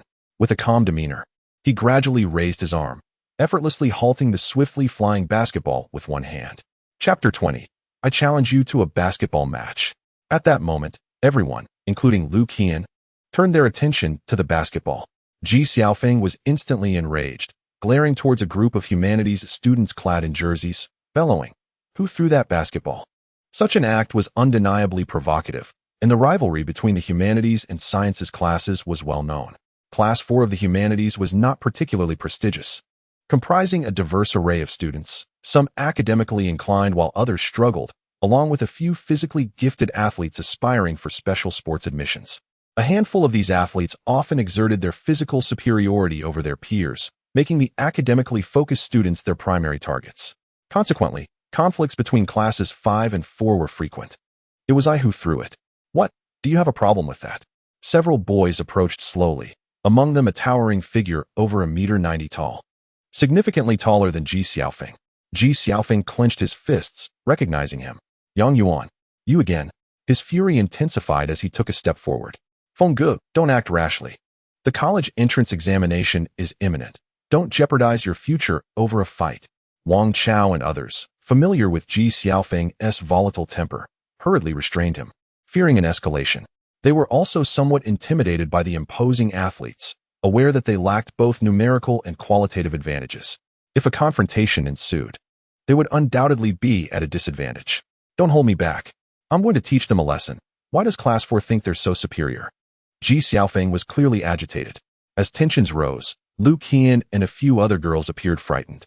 Apologetically, Lu Qian glanced at Jiang Zhe and murmured, "I'm sorry. This is all because of me." Jiang Zhe shot her a fleeting glance, saying nothing, then shifted his gaze to Yang Yuan, unperturbed and almost amused. "Fengzi," he called out. Ji Xiaofeng instinctively turned to Jiang Zhe, temporarily halting his impending fury. In the next instant, Jiang Zhe grasped the basketball with one hand, adopting a shooting posture. A mere second later, a deafening sound of air being ruptured filled the air. The basketball hurtled towards Yang Yuan at an astonishing speed of 480 kilometers per hour. Bang! As an elite athlete, Yang Yuan was unexpectedly caught off guard, suffering a heavy blow to his abdomen from the basketball. "Ouch! That hurts terribly," he exclaimed, the sharp pain overwhelming him, causing him to disregard his dignity. Clutching his stomach, he collapsed on the ground, writhing in agony. The atmosphere fell into a profound silence, leaving everyone bewildered. What was happening? Wang Chao and the others scratched their heads in confusion. Logically, a basketball is elastic, and while being struck may sting, it shouldn't cause such excruciating pain, right? Why was Yang Yuan on the ground, howling as if in torment? Could it be an act? Jiang Zhe calmly brushed the dust from his hands, addressing the athletes with a look of disdain. "Is your physical conditioning so lacking that you can't even withstand a basketball?" His words were a blatant provocation, leaving the athletes feeling as if they had swallowed something distasteful. This audacious fellow was insufferably arrogant. He had injured someone and yet continued to flaunt his superiority. However, despite the annoyance Jiang Zhe's taunts incited, his strength was undeniable. Yang Yuan, the fittest among them, had succumbed to the blow. If they were in his place, they would undoubtedly fare no better. Class 4 had the numerical advantage, and logically, they should have instilled fear in their opponents. Yet, with Yang Yuan, their leader, brought low, both their pride and morale plummeted. "Brother Yang, are you all right?" A group of over 10 boys from Class 4 gathered around Yang Yuan, expressing their concern. "Brother Zhe, how did your strength suddenly increase so much?" Ji Xiaofeng looked at Jiang Zhe in astonishment. He recognized that Yang Yuan was not merely putting on a show. Given his temperament, he would never feign such distress. This meant that the basketball Jiang Zhe had thrown had indeed inflicted real pain. Though Ji Xiaofeng had a disdain for Yang Yuan, he couldn't help but acknowledge the latter's impressive physical capabilities. To have been hurt by a basketball to the point of collapsing in agony was a testament to an extraordinary amount of strength. Ding! Ji Xiaofeng was awed by his friend's immense power, gaining a point of goodwill. Current goodwill, 83. Jiang Zhe's lips twitched slightly. Ding! Lu Qian was taken aback by Jiang Zhe's masculinity, gaining 2 points of goodwill. Current goodwill, 22. A smirk crept onto Jiang Zhe's face. "Help me up." Yang Yuan, realizing his disgraceful predicament, was consumed by fury. This was humiliation and utter disgrace. He scrutinized Jiang Zhe with apprehension, unable to comprehend the source of his formidable strength. Even those who trained and shot, Pfft could not inflict such pain with a mere basketball. Jiang Zhe's strength was at least double his own. How could a bookish science student possess such prowess? Nevertheless, despite his trepidation, Yang Yuan was determined to reclaim his honor. It is inconceivable that Jiang Zhe would flee in defeat merely due to Yang Yuan's strength, especially with his goddess observing from the sidelines. Yet, Yan, I fail to comprehend what you see in this fellow. What makes him superior to me? Yang Yuan inquired with a hint of envy in his voice. Gazing at Lu Qian. Before Lu Qian could respond, Ji Xiaofeng could not contain his laughter. Pray tell, in what way do you surpass Brother Zhe? Are you more handsome, more academically gifted, or perhaps stronger? Do enlighten us, aside from your height. What makes you comparable to Jiang Zhe? Yang Yuan tilted his head, pointing an accusatory finger at Ji Xiaofeng, threateningly remarking, Ji Xiaofeng, I caution you to refrain from stirring trouble here. Do not presume that I fear you. He cast a wary glance at Jiang Zhe beside him and added, if you dare, let us settle this one-on-one. Ji Xiaofeng was unperturbed. All right then, let us do it. How dull. At that moment, Lu Qian disdainfully pouted, indicating that she was about to take action. Yang Yuan and Ji Xiaofeng ceased their banter, turning their attention to her. To their astonishment, her gaze remained fixated on Jiang Zhe, revealing her growing interest in him. In full view of everyone, she gracefully strode over to Jiang Zhe, extending her slender fingers to playfully lift his chin. With a flirtatious tone, she cooed, Hey, be my boyfriend, okay? Yang Yuan nearly choked on his indignation. Lu Qian, I am right here. Are you flirting with someone else in front of me? Is that not excessive? Upon hearing this, Lu Qian finally expressed a hint of annoyance. Yang Yuan, are you out of your mind? Who do you think you are? My flirting with Jiang Zhe is none of your concern. Oh, Ji Xiaofeng burst into laughter. So, Yang Yuan, it appears you are merely a lovesick fool? His laughter was infectious. I thought you were something special. Yet, even Lu Qian does not regard you. Ji Xiaofeng clutched his stomach, nearly breathless from laughter, while Yang Yuan gritted his teeth in frustration. What do you mean, lovesick fool? I am a legitimate suitor. Who in the entire school does not know that Lu Qian is the object of Yang Yuan's affections? Although she has not yet accepted him, Yang Yuan is convinced it is only a matter of time. After all, who holds his level of prestige in the entire school? This is intolerable. Lu Qian, Jiang Zhe, you both have gone too far. Ming, fetch my battle robe and sneakers. After issuing his command, Yang Yuan strode confidently towards Jiang Zhe. I challenge you to a basketball match. Upon hearing Yang Yuan's challenge, Ji Xiaofeng immediately stepped in front of Jiang Zhe. Have you any sense? You, a mere athlete. Challenging a science student from an elite class to a basketball game? Why not speak of competition and learning? Jiang Zhe, do not heed him. If it comes to a one-on-one, I will step in for you. There is no need to compare basketball with this fool. Yang Yuan felt a sense of pride as he observed Ji Xiaofeng's reaction. It is good that he knows fear. If he knows fear, he should vacate the basketball court. The boys from Class 4 echoed in agreement. Of course, we must compare basketball on the court. Indeed, if you dare not compete, then leave the court. Yang Ji's future girlfriend dares to snatch? Truly lacking in awareness. Jiang Zhe patted Ji Xiaofeng on the shoulder. Fengzi, it's all right. He then turned to Yang Yuan and calmly stated, Isn't it just a game of basketball? I accept the challenge.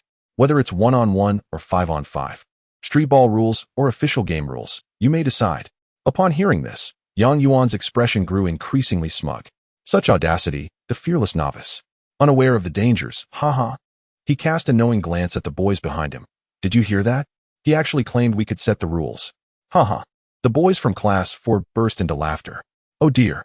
Brother Zhe, you are mistaken. Ji Xiaofeng exclaimed, slapping his thigh and sighing deeply. What? Is his basketball skill really impressive? Jiang Zhe raised an eyebrow in inquiry. He had always been concerned only with Gu Ruoxi and was not very familiar with matters from other classes.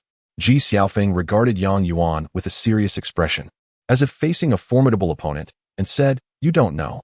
Don't be fooled by Yang Yuan's foolish demeanor. He plays basketball quite well. Just months ago, he successfully made the reserve team for the provincial youth basketball team. Among all high school students in Haicheng, his skills are among the very best. Provincial youth basketball team? And a reserve? Jiang Zhe echoed the lengthy title with a peculiar expression. Is that all? I expected something more impressive. Although Jiang Zhe's basketball skills were only intermediate, his physical condition and mental fortitude were exceptional. Even formal athletes from the provincial team might not match him. That said, Basketball is ultimately a team sport. If faced with a national-level strong team, Jiang Zhe would have his hands full. However, Yang Yuan was merely part of the youth team, still in reserve. Jiang Zhe promptly let down his guard. He could easily handle such an inexperienced player. 1 against 5 would suffice. Rest assured, since I dare to accept the challenge, I must have confidence. Today, I will let you witness my basketball prowess. Jiang Zhe smiled nonchalantly. Alas, Ji Xiaofeng sighed, thinking it was too late to say anything now. Since the challenge had been accepted, to back down would be even more disgraceful. He could only brace himself for what lay ahead. Meanwhile, Yang Yuan keenly noted Jiang Zhe's confident demeanor, feeling a twinge of doubt. Knowing I am part of the provincial youth team reserve, he still dares to be so arrogant? Could he truly possess some skill? As thoughts of Jiang Zhe's extraordinary strength crossed his mind, Yang Yuan became increasingly cautious. You claimed that the rules would be determined by us, did you not? Then let us adhere to the standard competition regulations. A 40-minute match, full court, with 5 players from Class 4 against 5 from Class 5. Are you brave enough to accept? How shameless. Even Wang Chao and the others could no longer bear to watch. This proposed arrangement was evidently skewed heavily in Yang Yuan's favor. The athletes from Class 4 trained together regularly, their experience and synergy far surpassing that of their opponents. Moreover, the duration of 40 minutes was a significant disadvantage for them. Apart from Ji Xiaofeng and Jiang Zhe, the others lacked the stamina to endure such a lengthy contest. As for their cohesion, it was utterly lacking. Had it been a shorter half-court game, they might have had a glimmer of hope. However, under the standard rules, Yang Yuan and his team would undoubtedly dominate the pace of the game, leaving no chance of victory for their opponents. All right, it's settled then, Jiang Zhe declared firmly.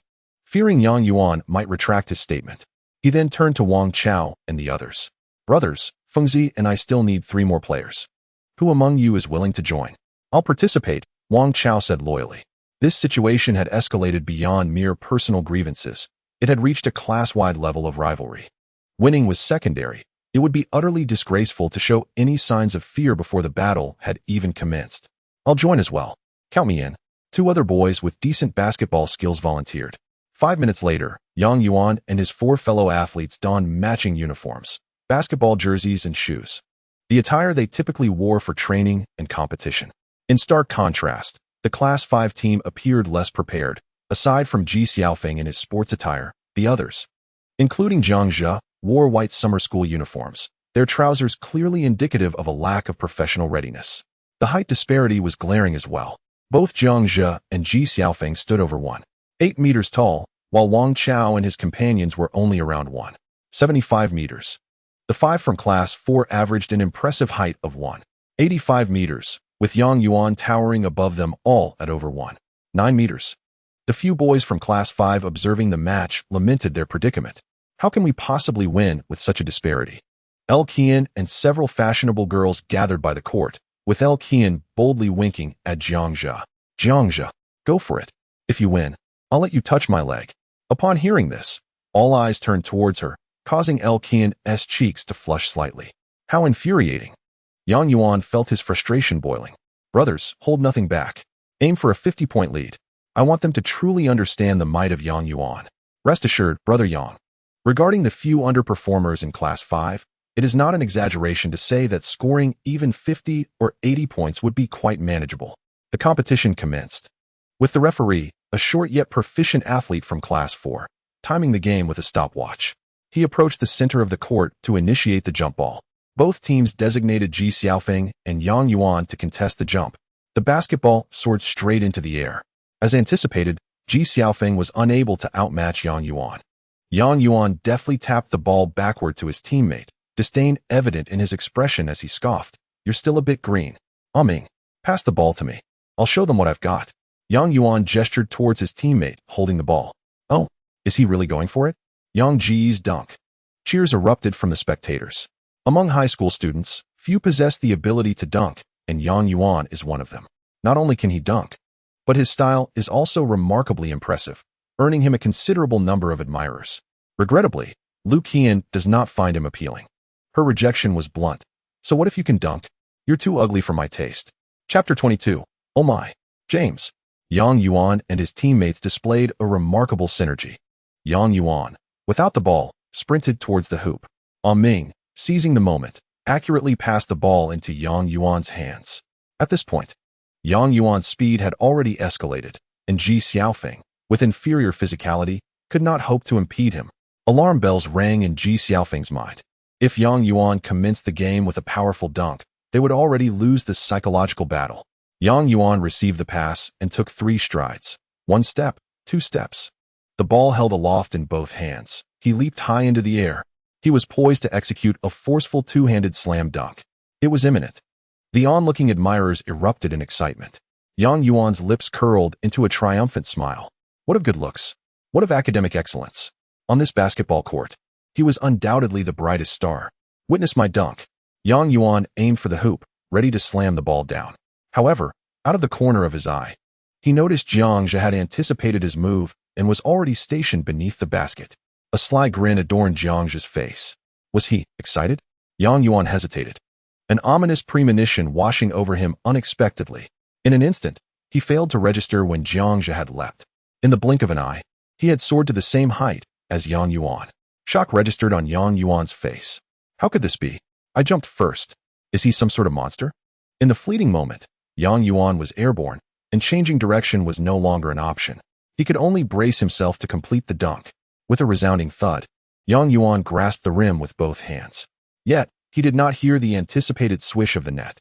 Just before he completed his dunk, the basketball was swatted away by a powerful hand. What? Yang Zhe was blocked. On the basketball court, everyone except Jiang Zhe stood in stunned silence. At the moment Jiang Zhe leapt, they distinctly observed that his jump exceeded even Yang Yuan's height. With ease, he thwarted Yang Yuan's thunderous dunk. Yang Yuan hung from the rim, his expression one of sheer shock. What on earth? That kid is shorter than him. Yet how can he leap so high? Not only does he jump with great elevation, but his reflexes are remarkably swift. His synergy with his teammates is unparalleled. This seamless dunking maneuver took less than 2 seconds. Just as a score seemed imminent, Jiang Zhe unexpectedly made his move, mercilessly delivering a resounding rejection. Yang Yuan's expression was one of disbelief. For the first time, he felt the existence of such formidable peers among his contemporaries.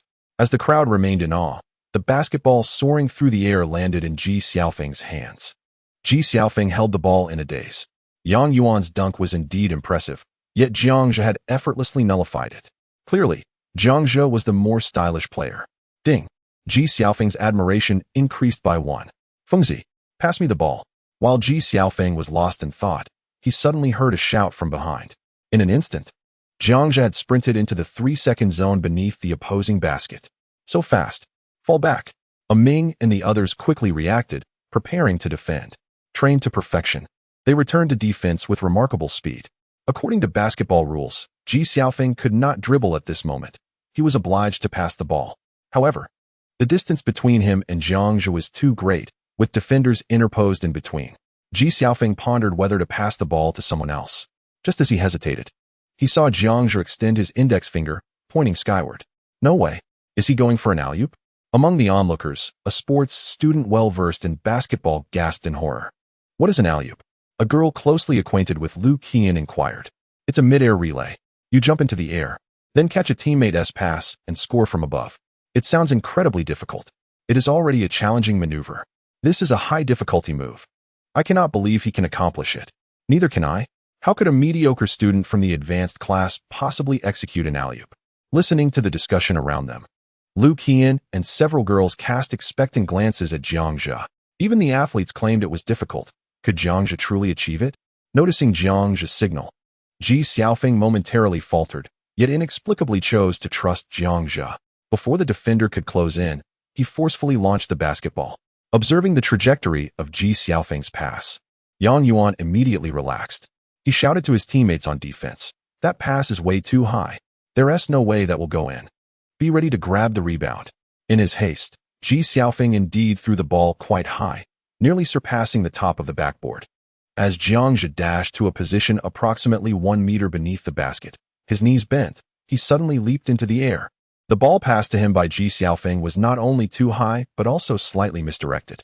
In a bid to catch the ball, Jiang Zhe raised his right hand high above his head, his body arching gracefully in midair, securing the basketball with remarkable steadiness. How could this be? How could he possibly catch such a lofty pass? Is he even human? Surely, Yang Yuan could not jump that high. It was futile. Even if he leaped high, catching the ball was a struggle, and there was no way he could score. Bang! Just as the crowd was engaged in discussion, Jiang Zhe executed a fierce axe-style dunk, sending the ball crashing into the net. This explosive dunk was a display of sheer tension and the aesthetic of violent beauty. Jiang Zhe's physique resembled a resilient bow, with the basketball in his grasp becoming a swift arrow released from its string. It sank into the net with precision and overwhelming force. For a brief moment, there was a daze, a profound silence, eyes wide in astonishment. Jiang Zhe had already returned to the ground. Yet the onlookers gazed upward at the spot where he had soared mere seconds ago, their minds replaying the scene, unable to find tranquility. What just happened? Did he just pull off a successful alley-oop? And with one hand, an axe-style violent dunk. My heavens, what did I just witness? Everyone on the court, including girls like Lu Qian, wore expressions of disbelief, all turning their gaze toward Jiang Zhe. Ding. Lu Qian's affinity increased by 1. Ding. Lu Qian's affinity increased by 1. Ding. Lu Qian's affinity increased by 1. Current affinity, 25. Ding. Ji Xiaofeng's affinity increased by 1. Current affinity, 85. Jiang Zhe cast a wary glance at Ji Xiaofeng. Goodness. If this continues, things are going to get strange. Brother Zhe, how did you just do that? I feel like even James wouldn't be able to compare. How did you train your body to jump so high? This is just insane. Brother Zhe, you are my idol. Wang Chao, Ji Xiaofeng, and others gazed at Jiang Zhe with admiration, flocking toward him. Lu Qian's sparkling eyes shone brightly as she watched the besieged Jiang Zhe. How could he look increasingly handsome? Initially, she merely acknowledged Jiang Zhe's appearance. Yet, witnessing the intense admiration from the surrounding boys, a sudden wave of fondness surged within her uncontrollably. Ding. Lu Qian's affinity increased by 1. Ding. Lu Qian's affinity increased by 1. Ding. Lu Qian's affinity increased by 1. Current affinity, 28. Chapter 23. Is this real? Here it comes again. So handsome. I don't understand basketball, but I can tell that Jiang Zhe's dunk was far more impressive than Yang Yuan's. Indeed, he jumped so high and had such strength. The girls from Class 4 had stars in their eyes. They had witnessed Yang Yuan's dunks before. Yang Yuan possesses 2 hands. Yet in comparison, Jiang Zhe leaps higher with the prowess of just 1. His dunking technique is also far more impressive than that of Yang Yuan. Even those sisters who lack an understanding of basketball can discern who excels. Listening to the shrill cries of admiration from the crowd, Yang Yuan's face darkened. He, too, could execute a difficult alley-oop, but the angle of that recent shot was too steep and intricate. Had it been him, even receiving the ball would have proven improbable, let alone scoring. Damn it. Even he had to concede that the previous dunk was undeniably spectacular. It was reminiscent of LeBron, who, with his monstrous athleticism, can effortlessly convert even the most challenging alley-oops into points. Could that young man be on performance enhancers? How can he be so formidable? At this height, no one on the school team could rival him. Yang Yuan coughed. He couldn't even leap past him. The members of Class 4 on the court expressed their astonishment. Meanwhile, Yang Yuan began to grapple with self-doubt. Hadn't the coach stated that my physical prowess was unparalleled among my peers? Why is this? Why does he possess superior athletic ability? It's no wonder he easily blocked that dunk just now. His sheer vertical leap has already eclipsed mine. Yang Yuan appeared dazed. At that moment, Ji Xiaofeng and the others had returned to defense. Noticing Yang Yuan in a trance, Ji Xiaofeng called out, "Hey, what are you dawdling for? It's time to serve. Are you still playing or not? If you're scared, just concede. Remember to steer clear of Class 5 in the future, huh?" Ji Xiaofeng, in high spirits, mocked them. Jiang Zhe's recent dunk had swiftly invigorated their confidence. Wang Chao and the others felt emboldened. You may be athletes, well-trained and disciplined, but we also have our trump cards. Yang Yuan composed himself, gradually regaining his calm. Serve. I'll take on Jiang Zhe. You all focus on the others. Amin and the others exchanged glances and nodded in agreement. Basketball is a team sport. Even if the opposing team boasts a beast like Jiang Zhe, he is but one individual. As long as Yang Yuan successfully keeps Jiang Zhe in check, denying him the ball, the others would merely be a disorganized crowd. Yang Yuan fixed his gaze on Jiang Zhe, preventing him from receiving support or a block. The other 4 coordinated seamlessly, and when Amin took a mid-range shot, he easily scored 2 points. They shifted back to offense once more. This time, Yang Yuan was resolutely focused on Jiang Zhe. His height and wingspan surpassed Jiang Zhe's. Under his vigilant defense, it became challenging for his teammates to pass the ball to Jiang Zhe. Ji Xiaofeng and the others attempted several passes, but struggled to find an opportunity to shoot. Damn it, the defense is too tight. Ji Xiaofeng furrowed his brows, silently acknowledging that athletes are indeed formidable adversaries. With the prowess of Ji Xiaofeng, few in Class 5 could withstand his offensive onslaught. However, when faced with the athletes from Class 4, he found himself unable to seize any opportunities to shoot. He was constantly guarded, and any forced attempts were bound to yield a low success rate. As Ji Xiaofeng struggled to identify an opening, he again noticed Jiang Zhe's gestures. As Jiang Zhe darted without the ball, he raised his hand and pointed skyward. Could it be? Not again, exclaimed Amin and others. Bang! Another ferocious alley-oop dunk. Although Yang Yuan kept a close watch on Jiang Zhe, he was helpless as Jiang Zhe leapt higher than him. On the ground, he could manage to prevent others from passing the ball, but the aerial domain was entirely Jiang Zhe's jurisdiction. Magnificent. Brother Zhe is formidable. Ding. Lu Qian's affection increased by 1. Current affection, 29. As Jiang Zhe passed by Ji Xiaofeng, their palms collided in a high five. Fengzi, if you can't find an opportunity to score, just pass me the ball. Rest assured, I won't let them steal it. Understood. Ji Xiaofeng replied confidently, casting a proud glance at Yang Yuan, a smirk playing on his lips. Basketball is indeed a team game, but what if our ace far surpasses the opponent's strength? Bang! Half a minute later, another ruthless alley-oop. In the midst of the crowd, Jiang Zhe moved like a dragon. Yang Yuan had been diligently guarding him, yet he was still effortlessly bypassed by Jiang Zhe. Bang! After an opponent's error, Jiang Zhe seized the rebound and launched a fast break. A 360-degree aerial spin dunk. Ding! Lu Qian's affection increased by 1. Current affection, 30. The onlooking girls erupted in screams, while the boys from Class 4 wore dazed expressions, their gazes vacant. The 5 on the court, including Yang Yuan, were nearly rendered senseless by Jiang Zhe's dunks. Jiang Zhe's offensive prowess was overwhelming and unstoppable. Even Yang Yuan, a reserve member of the provincial youth team, was no match for Jiang Zhe. You want a dunk? I will block you. I want a dunk. And you cannot stop me. After several rounds of offense, they finally realized that Jiang Zhe was not only physically formidable like a beast, but also possessed exceptional basketball skills. Faced with multiple defenders, he could maneuver through them with agile footwork. When attacking, as long as he was within the 3-second zone, one must avoid being targeted by Jiang Zhe, lest they face an unmerciful rejection.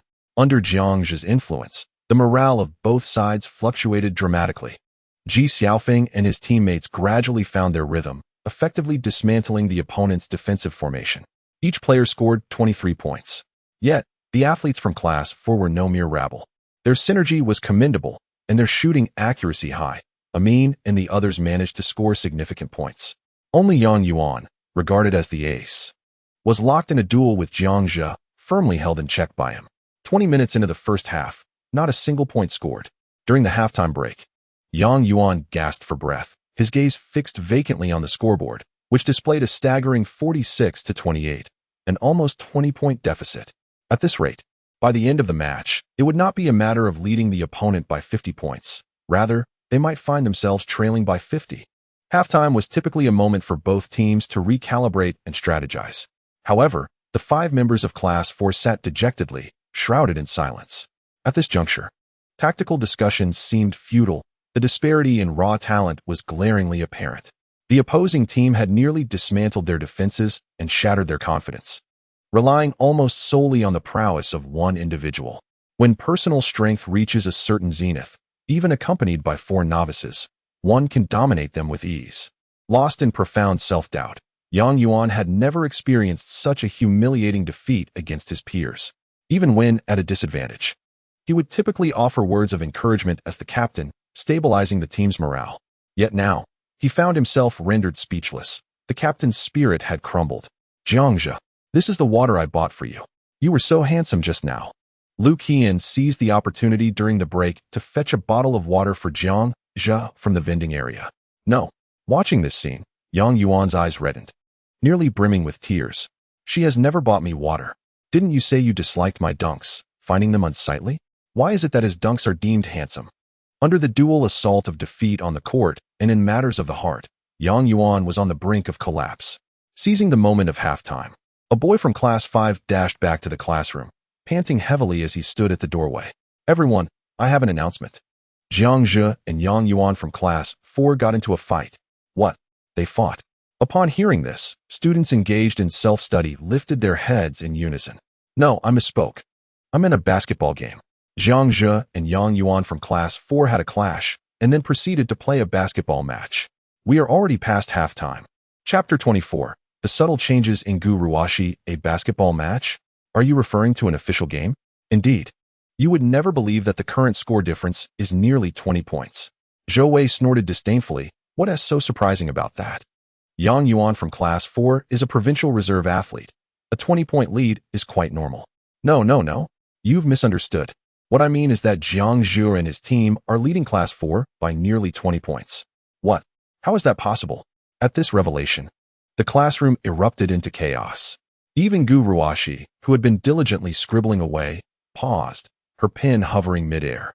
She recalled that Yang Yuan was indeed part of a youth team reserve, and the school had even held a meeting to commend him.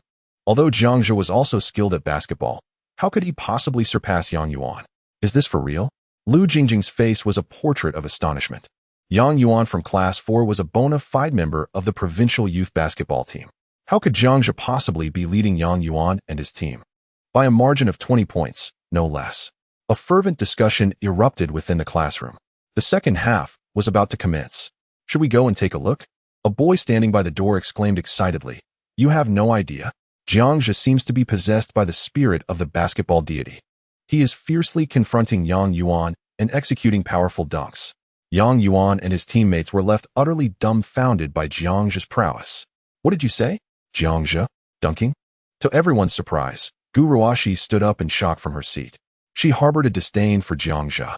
Yet as his childhood friend and the person most familiar with him, her astonishment surpassed that of her peers. She was acutely aware of Jiang Zhe's basketball skills. He could barely manage a dunk in an empty gym, let alone face a formidable opponent like Yang Yuan in a formal match. How could he possibly dunk? Let alone leave the opposing team in a state of disbelief? Pray tell, how does one achieve such a feat?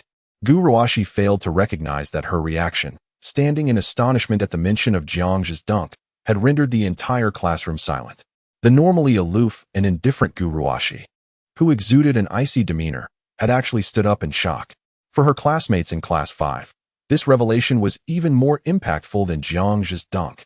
Zhou Wei in the front row felt as if he had been struck by lightning. Why would you not spare me a glance when I embarrass myself in public? Yet stand in astonishment at Jiang Zhe's feats? Hearing about Jiang Zhe's accomplishments, she stood up in disbelief. It dawned on him that the goddess was not truly indifferent. She simply deemed him unworthy. At that moment, Zhou Wei felt as if countless daggers were piercing his heart into fragments. What are you looking at? Gu Ruoxi's cold gaze swept across the room. Suddenly, she became aware of her involuntary reaction, standing up. Her body stiffened slightly. Why should I care about him?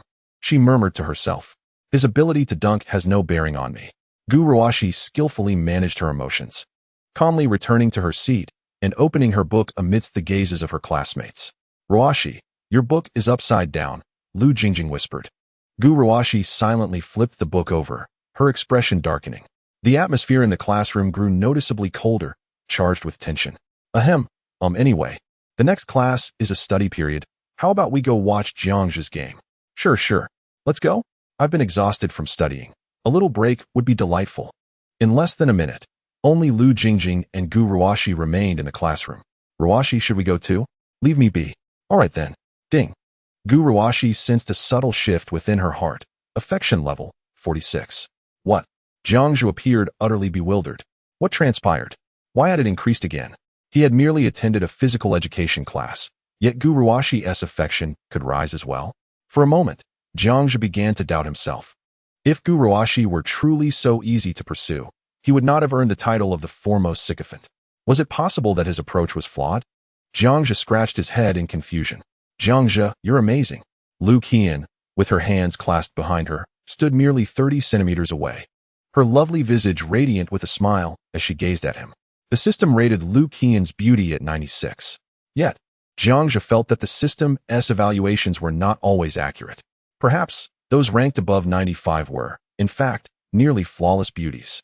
A mere point or two of difference might simply reflect varying styles. Lu Qian possessed a distinct personality, exuding a formidable charm toward the opposite sex. However, this very trait often led to misunderstandings. If Gu Ruoxi was the ethereal moonlight in countless youths' hearts, then Lu Qian was akin to a resplendent rose, unreservedly showcasing her beauty and boldly taking initiative. It was only due to her appearance, or perhaps other reasons, that she dared to express affection to Jiang Zhe, whom she had just met. Not everyone possessed such courage. Jiang Zhe smiled as he scrutinized Lu Qian, attempting to peer beyond her exterior to uncover her inner secrets. Hey, are you all still going to play the second half? If you're too scared, just concede. I need to get back to studying. Ji Xiaofeng bellowed arrogantly. Wang Chao and his companions exchanged glances, smirking. You? Studying? You'll probably just go back to napping. Yet, their sentiments mirrored Ji Xiaofeng's. One word, exhilarating. They had previously faced off against Class 4 in basketball, enduring a relentless series of defeats. Suddenly flipping the script and ruthlessly dominating the opposing team felt immensely satisfying. The second half of the match proved rather tedious and uninspiring. Class 4, suffering from Yang Yuan's shattered morale, saw their teammates lose confidence as well. Their defensive intensity plummeted several notches. In the first half, Jiang Zhe had been the shining star. In the second half, even Ji Xiaofeng showcased his skills, dazzling everyone with a stylish layup after maneuvering past 3 players. Wang Chao and others also scored in double digits. As the match neared its conclusion, Class 4 had entirely abandoned defense. The referee, too, was disinclined to call even the occasional foul, merely wishing to expedite the end. Let it all come crashing down. I'm truly exhausted. Ultimately, the score settled at an astonishing 108-47, a staggering 60-point gap. Before the match commenced, none could have anticipated such an outcome. Aside from a few girls like Lu Qian at the sidelines, the other spectators from Class 4 had long since lost interest and returned to their classrooms to study. Prior to this, only a handful from Class 5 had been present, yet now nearly the entire class had gathered at the basketball court. Class 5 displayed remarkable prowess, decisively overpowering Class 4, a moment of vindication for them. Jiang Zhe, you are formidable. Yang Yuan, a formal player in the provincial youth basketball team reserve, was surprisingly held in check by Jiang Zhe. How astonishing. Jiang Zhe felt exasperated. With such an extensive title, how on earth could you remember it all? It's quite a tongue twister, isn't it? And does that title even hold any weight? Just a mere reserve, what is there to boast about? Jiang Zhe, how did you execute that dunk? It was so impressive. Could you perform another one for us? Everyone wants to see. Upon hearing such requests, Jiang Zhe shyly smiled. All right, I shall perform once more. Fengzi. Jiang Zhe tossed the basketball to Ji Xiaofeng. After a whole match of teamwork, their coordination had grown significantly. Ji Xiaofeng's passing angles had improved tremendously compared to the beginning. Jiang Zhe unleashed another powerful, axe-like dunk, eliciting ecstatic screams from the crowd.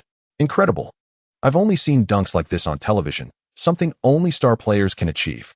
Ji Xiaofeng's passing is excellent too. The angles are just right. Indeed, Feng Gu is no slouch. In that match, aside from Jiang Zhe, Ji Xiaofeng scored the most. Jiang Zhe is amazing. Ji Xiaofeng is amazing. Surrounded by admirers, Ji Xiaofeng sheepishly scratched his head. He had always been a peripheral figure in the class, an underachiever, impulsive, with numerous bad habits. This feeling of being in the spotlight was utterly novel for him, leaving him both surprised and overwhelmed. Ji Xiaofeng cast a grateful glance at Jiang Zhe, realizing that the previous dunk was a deliberate pass from Jiang Zhe, granting him the opportunity to shine. True friends can understand each other's intentions with just a glance. Jiang Zhe has truly been wonderful to him. Ding. Ji Xiaofeng's affection increased by 1. Current affection, 86. Ding. Gu Ruoxi's affection increased by 1. Current affection, 47. Gu Ruoxi? Jiang Zhe gazed around, but could not locate her. Almost every classmate had congregated at the basketball court, yet Gu Ruoxi was absent. In a distant corner of the playground, a tall and graceful figure hurriedly departed. That was close. I almost got discovered. Chapter 25. Gu Ruoxi encounters Lu Qian. Jiang Zhe. Do another dunk. I'll record a short video. One more, please. The students from Class 5 were exuberant, reluctant to disperse, chanting for Jiang Zhe to perform again. Just then, a voice from the distant loudspeaker suddenly echoed through the air. Hey, hey, hey, students from Class 5 of the senior year. Did you not hear the class bell? What are you doing instead of returning to the classroom? Hurry back for your self-study. The stern voice of a middle-aged man echoed across the playground. Oh no, it's the head of the administration. Quickly run. The students of Class 5 scattered in all directions, hastily racing back to the teaching building. Amidst the chaos, Jiang Zhe discreetly veered towards the convenience store, intending to buy drinks for his 4 teammates who had played basketball with him. Although the outcome of the game had been favorable, the conflict had arisen because of him. Jiang Zhe was not an inconsiderate person. He felt it was only right to express his sentiments. As Jiang Zhe approached the convenience store, a familiar figure unexpectedly emerged at the entrance. He almost collided with her in his haste. Guruashi? Jiang Zhe? After a brief silence, Guruashi subtly concealed the freshly purchased milk tea behind her back and coldly remarked, "What are you doing here?" Jiang Zhe offered a slight smile. "Oh, I just came to buy a few bottles of water. Please, excuse me." He gently patted Guruashi's shoulder and calmly entered the store. "Please, excuse me." Guruashi stood in a daze at the entrance of the store. Jiang Zhe's reaction was certainly not feigned. How could he address her with such politeness? Using the phrase, "Please, excuse me"? How courteous of him. Guruashi tightened her grip on the milk tea cup, her fingertips turning pale. Pfft. She stamped her foot in frustration and quickly walked away. After taking a few steps, she noticed a striking girl in bold attire further down the corridor. Lu Qian, with a lollipop in her mouth, adjusted her cap and expressionlessly approached Guruashi. The two brushed past each other. A flicker of surprise crossed Guruashi's eyes. Lu Qian? Was she also heading to the convenience store? Was she looking for someone? Guruashi suddenly slowed her pace and glanced back. At the same moment, Lu Qian turned to look at her. Their eyes met, and Lu Qian flashed a somewhat frivolous smile before turning away towards the convenience store. Guruashi furrowed her brow. What did that mean? Was it a provocation? Humph. How childish. Guruashi dismissed the thought.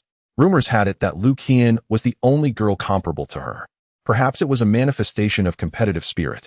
Yet, the titles of first or second school beauty were of no concern to her. What purpose did such ephemeral accolades serve? Guruashi quickened her pace, swiftly disappearing at the end of the corridor.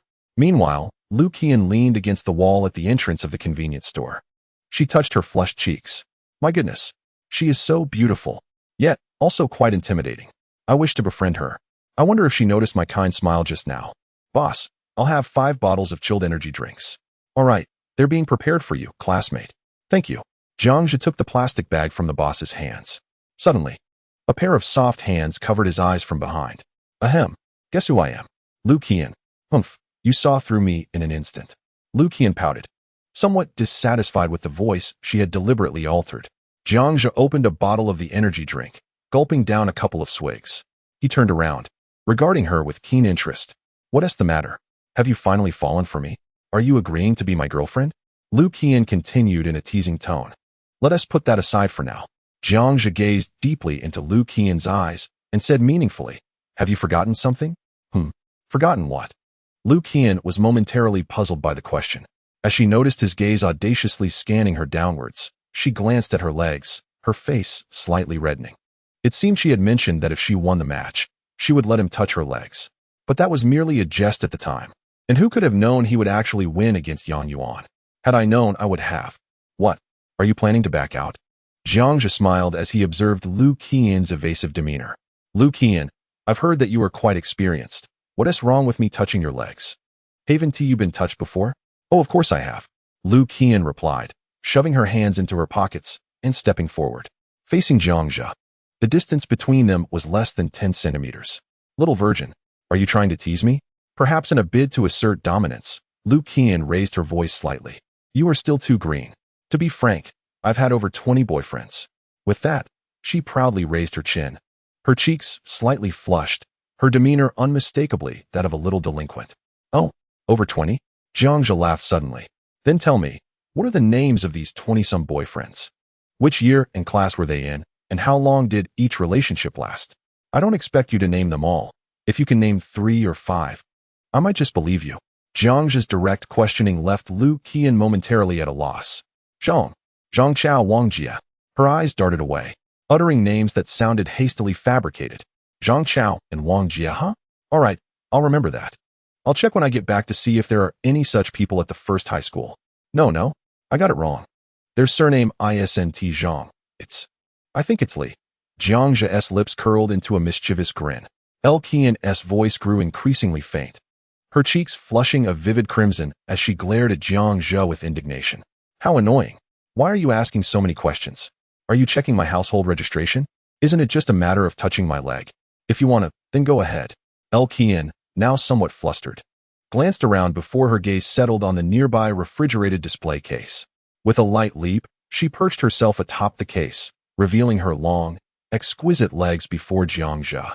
Hurry up. It's cold, she murmured, biting her lip, deliberately avoiding his gaze. The chill radiating from beneath her caused her legs to tremble slightly. Observing the scene, Jiang Zhe approached her with keen interest, unabashedly admiring her smooth, elongated legs as if they were a work of art. He extended his hand to gently caress the surface of the refrigerated case beside her long leg, noticing the condensation it bore. Huh. Qian turned in surprise. Why aren't you touching me? Her emotions were complex. I'm offering my legs for you to touch, yet you choose to touch the fridge instead? Jiang Zhe cast her a detached glance. I do not take advantage of others' vulnerability. If you are unwilling, I shall not press the matter. Ding.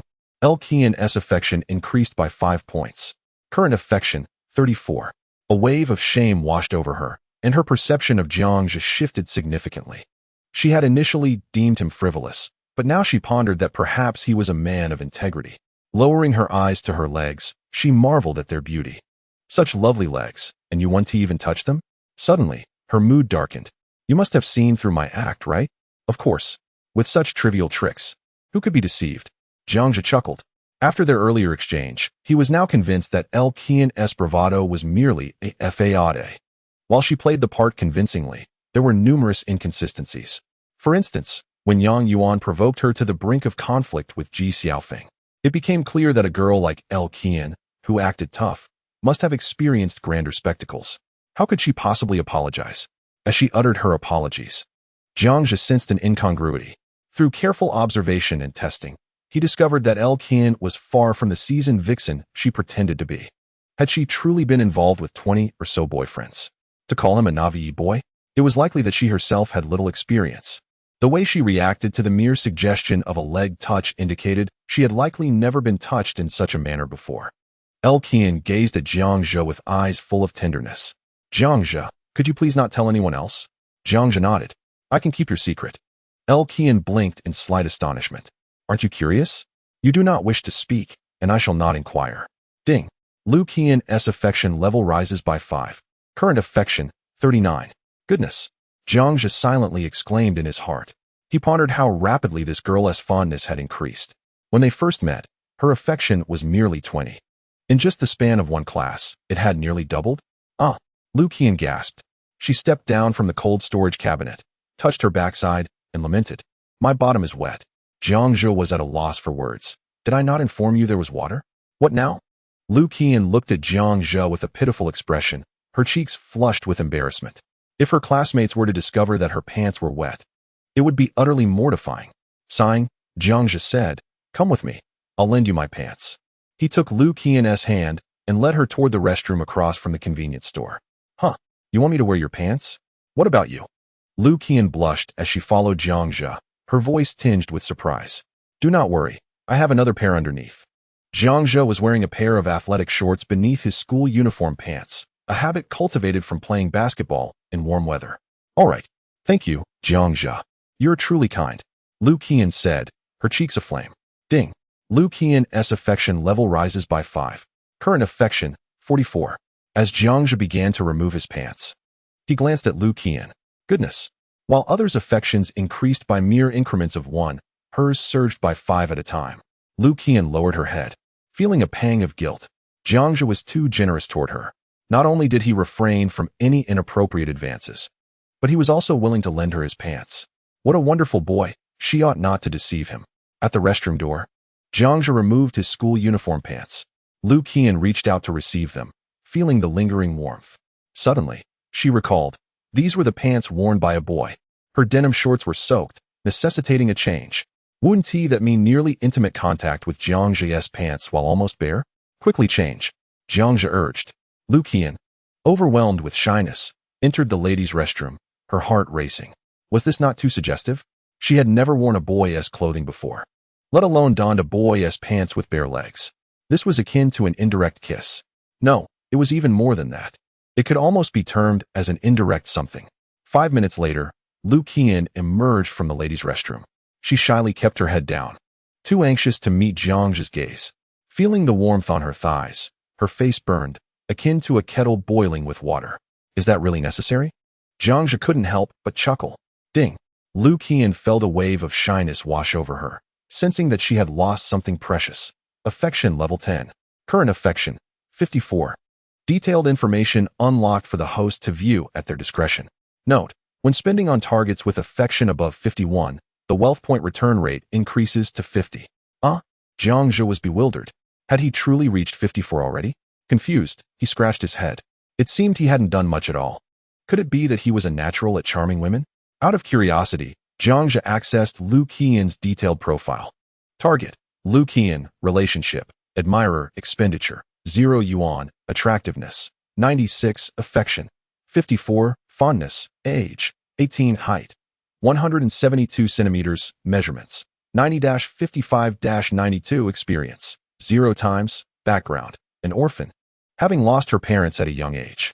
However, her guardian, Lu Wushuang, aunt, is the president of a listed corporation, providing her with considerable wealth. Currently attending Haiqing 1 high school. Personality: an outwardly tough girl with a strong offense but weak defense. Appears formidable, yet is actually introverted, yearning for affection. Interests: acting cool, making friends. Romantic experience: claims to have dated over 20 boyfriends, but is, in truth, a novice who has never even held hands with the opposite sex. Skills: high school knowledge, beginner. Motorcycle riding skills, elementary. Jiang Zhe mused. So, Lu Qian's personality leans towards being an aggressive, yet vulnerable type. No wonder her affection grew so rapidly. She simply cannot withstand the onslaught. He hadn't even begun to pursue her yet, and she was already overwhelmed. It was as if she had revealed her trump card with just a light touch. If Jiang Zhe were to actively court her, it would surely be effortless, perhaps even leading to an instant affection level of 100. As he suspected, the seemingly knowledgeable Lu Qian was, in fact, naive when it came to relationships. Not only had she never had a boyfriend, but she hadn't even held hands with anyone of the opposite sex. She was merely a novice pretending to be a big shot. Regarding Lu Qian's background, Jiang Zhe was somewhat surprised to learn she was an orphan, having lost her parents early in life. It seemed her tough exterior was likely a facade stemming from that experience. Her inner loneliness and desire for love might explain her eagerness to make friends and seek the attention of those around her. Jiang Zhe boldly speculated that her request to be his girlfriend was rooted in her longing for the spotlight of her peers. After all, he had recently become quite popular. Once the #1 infatuated admirer, he had transformed into an astonishingly handsome figure after being rejected by the school belle. He was rapidly becoming a topic of conversation at school. If Lu Qian were to become his girlfriend, her own notoriety would certainly increase. The moment Jiang Zhe perused Lu Qian's detailed profile, everything suddenly fell into place. Chapter 27. The Utterly Shameless. Lu Qian donned a pair of oversized school athletic pants. Yet she appeared far from cumbersome. The waistband clung snugly to her navel, imparting an intriguing sensation. Instead, it accentuated the length of her legs. Jiang Zhe admired the exquisite girl before him, his gaze reluctant to stray. Lu Qian, already blushing profusely, found her mind swirling with peculiar thoughts that refused to dissipate.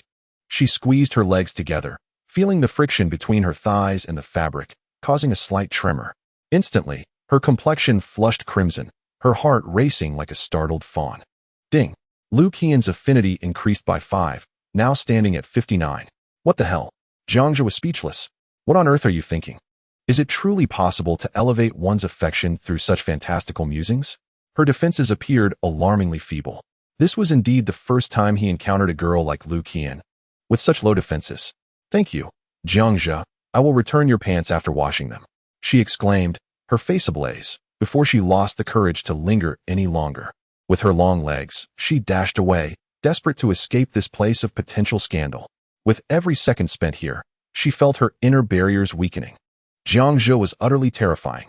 He was far too adept at flirting. You needn't wash them, Jiang Zhe intended to say, but Lu Qian had already vanished into the distance. Observing her hurried retreat, Jiang Zhe felt his own cheeks flush. Initially, he thought nothing of it, but Lu Qian's reaction was so intense that it rendered him somewhat bashful. He suddenly pondered whether lending a girl his pants might be perceived as somewhat ambiguous. "Ruashi, did you go buy bubble tea?" Lu Jingjing remarked, eyeing Gu Ruashi with a cup of bubble tea in her hands, her gaze shimmering with excitement. Gu Ruashi said nothing, quietly settling down to flip through her book. She recalled her encounter with Jiang Zhe at the convenience store, her emotions encapsulated in a singular word: vexation. That person was becoming increasingly irksome. How could it be that even if we couldn't become romantic partners, I, Gu Ruashi, wasn't still your childhood companion? Must you be so formal? Ruashi, let me tell you. Jiang Zhe can really dunk. He jumps so high. Can you imagine? Our class of bookworms managed to defeat Class 4's Yang Yuan, leading by a whopping 60 points. Isn't that outrageous? Lu Jingjing exclaimed with enthusiasm. No one could remain unshaken by Jiang Zhe's prowess on the basketball court, and Lu Jingjing was no exception. She may not have understood basketball, but she could certainly appreciate how striking Jiang Zhe's dunks were. Why hadn't she noticed his remarkable skills before? Had he truly been so low profile? With such incredible basketball talent, how could he refrain from showing it off? If it were Ji Xiaofeng and the others, they would likely be boasting incessantly. Lu Jingjing chattered on. Surprisingly, Gu Ruashi displayed little astonishment this time, merely responding with a subdued "oh." For reasons unbeknownst to her, a small sense of pride stirred within. Ding. Gu Ruashi's affection increased by 1, current affection, 48. By the way, Ruashi, have you seen Jiang Zhe? Why hasn't he returned yet? Lu Jingjing inquired, perplexed. Gu Ruashi discreetly glanced at Jiang Zhe's seat, equally bewildered. Wasn't he just going to buy water? Why has he taken so long? At that moment, the sound of hurried footsteps echoed down the corridor. Lu Qian? Why is she running? Lu Jingjing murmured in confusion. I thought I saw Lu Qian on the court earlier. Gu Ruashi's gaze shifted toward the door, catching a glimpse of a flustered figure passing by. Reflecting on their earlier encounter, she recalled that Lu Qian had not been dressed in her current attire. Hadn't she been clad quite daringly? In the brief absence, how had she switched to wearing baggy school uniform pants? They appeared to be of a size befitting a boy. Gu Ruashi furrowed her brow, sensing that an intriguing story lay beneath the surface. 2 minutes later, Jiang Zhe returned to the classroom, a plastic bag filled with beverages in hand. James is back. Jiang Zhe, you were absolutely amazing earlier. You actually defeated Class 4. That's impressive. Amidst the cheers of his classmates, Jiang Zhe chuckled heartily.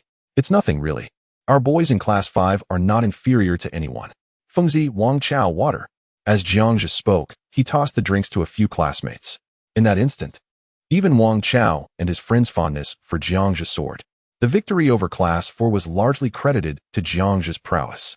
Yet, he remained unpretentious, modest, and courteous, even going so far as to buy drinks for them. Such generosity was truly commendable. Wang Chao and the others gazed at Jiang Zhe in admiration. Brother Zhe, I think we aren't friends yet. Let's add each other, and next time we can play ball together. I haven't added you either. Brother Zhe, add me too. Me too. The boys eagerly pulled out their phones to add Jiang Zhe as a friend. Several extroverted girls also gathered around his seat, animatedly discussing the events on the court. In that moment, Gu Ruashi maintained her aloof demeanor while engrossed in her book. Yet, her heart involuntarily cracked open, revealing a sliver of vulnerability. The once shy, somewhat awkward boy who had lingered by her side had transformed into the center of attention. Even she could not help but feel a stirring within her. Gu Ruashi recalled the secretive moments spent watching Jiang Zhe dunk on the playground. She had to admit, he was indeed rather charming. Ding. Gu Ruashi's affection increased by 1. Current affection, 49. Jiang Zhe cast a glance at Gu Ruashi, noting that in just one morning, her affection for him had risen by over 10 points. He had spent 3 years as a sycophant beside Gu Ruashi, yet had only garnered a mere 30 points of affection. Jiang Zhe pondered, indeed. A sycophant seldom meets a favorable end. As one becomes more accomplished, there is no need to fawn.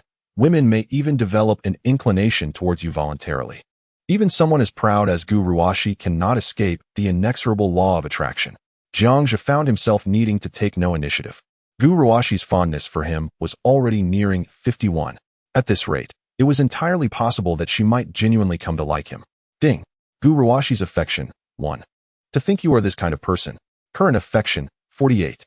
Jiang Zhe was taken aback. He turned to meet Gu Ruoxi's gaze, which was laden with a mix of anger, surprise, disdain, and a hint of melancholy. Her eyes indicated to Jiang Zhe that she had noticed the athletic shorts he was wearing, conveying an expression that suggested she knew everything. What the? Jiang Zhe glanced at his athletic shorts. How could she have noticed that? Was this woman overly perceptive? No, wait. Reflecting back, if Lu Qian had returned from the convenience store, she would have passed by the entrance of Class 5. Could Gu Ruoxi have seen her? Jiang Zhe felt cold sweat bead on his forehead, a sense of inexplicable dread creeping in. No. Why should I feel guilty for something I haven't done wrong? Besides, even if I were to have a flirtation with another girl, what business is it of Gu Ruoxi's? Remaining composed is a fundamental quality of a scoundrel. He must cultivate the ability to remain unflustered even when the world is crumbling around him. Having come to this realization, Jiang Zhe donned an indifferent expression towards Gu Ruoxi, signaling that, yes, it was precisely as she thought. He then resumed his nonchalant demeanor, continuing his conversation with Ji Xiaofeng and others. Upon witnessing this, Gu Ruoxi was momentarily taken aback. As childhood friends, she instantly understood the implication behind Jiang Zhe's gaze. Crack. The pen in Gu Ruoxi's hand was crushed into two pieces. Shameless. Utterly. Beyond. Shameless. To lend his shorts to another girl and remain unashamed? Did he not realize how intimate such an act was? What was his relationship with Lu Qian? How could he so easily share his shorts with her?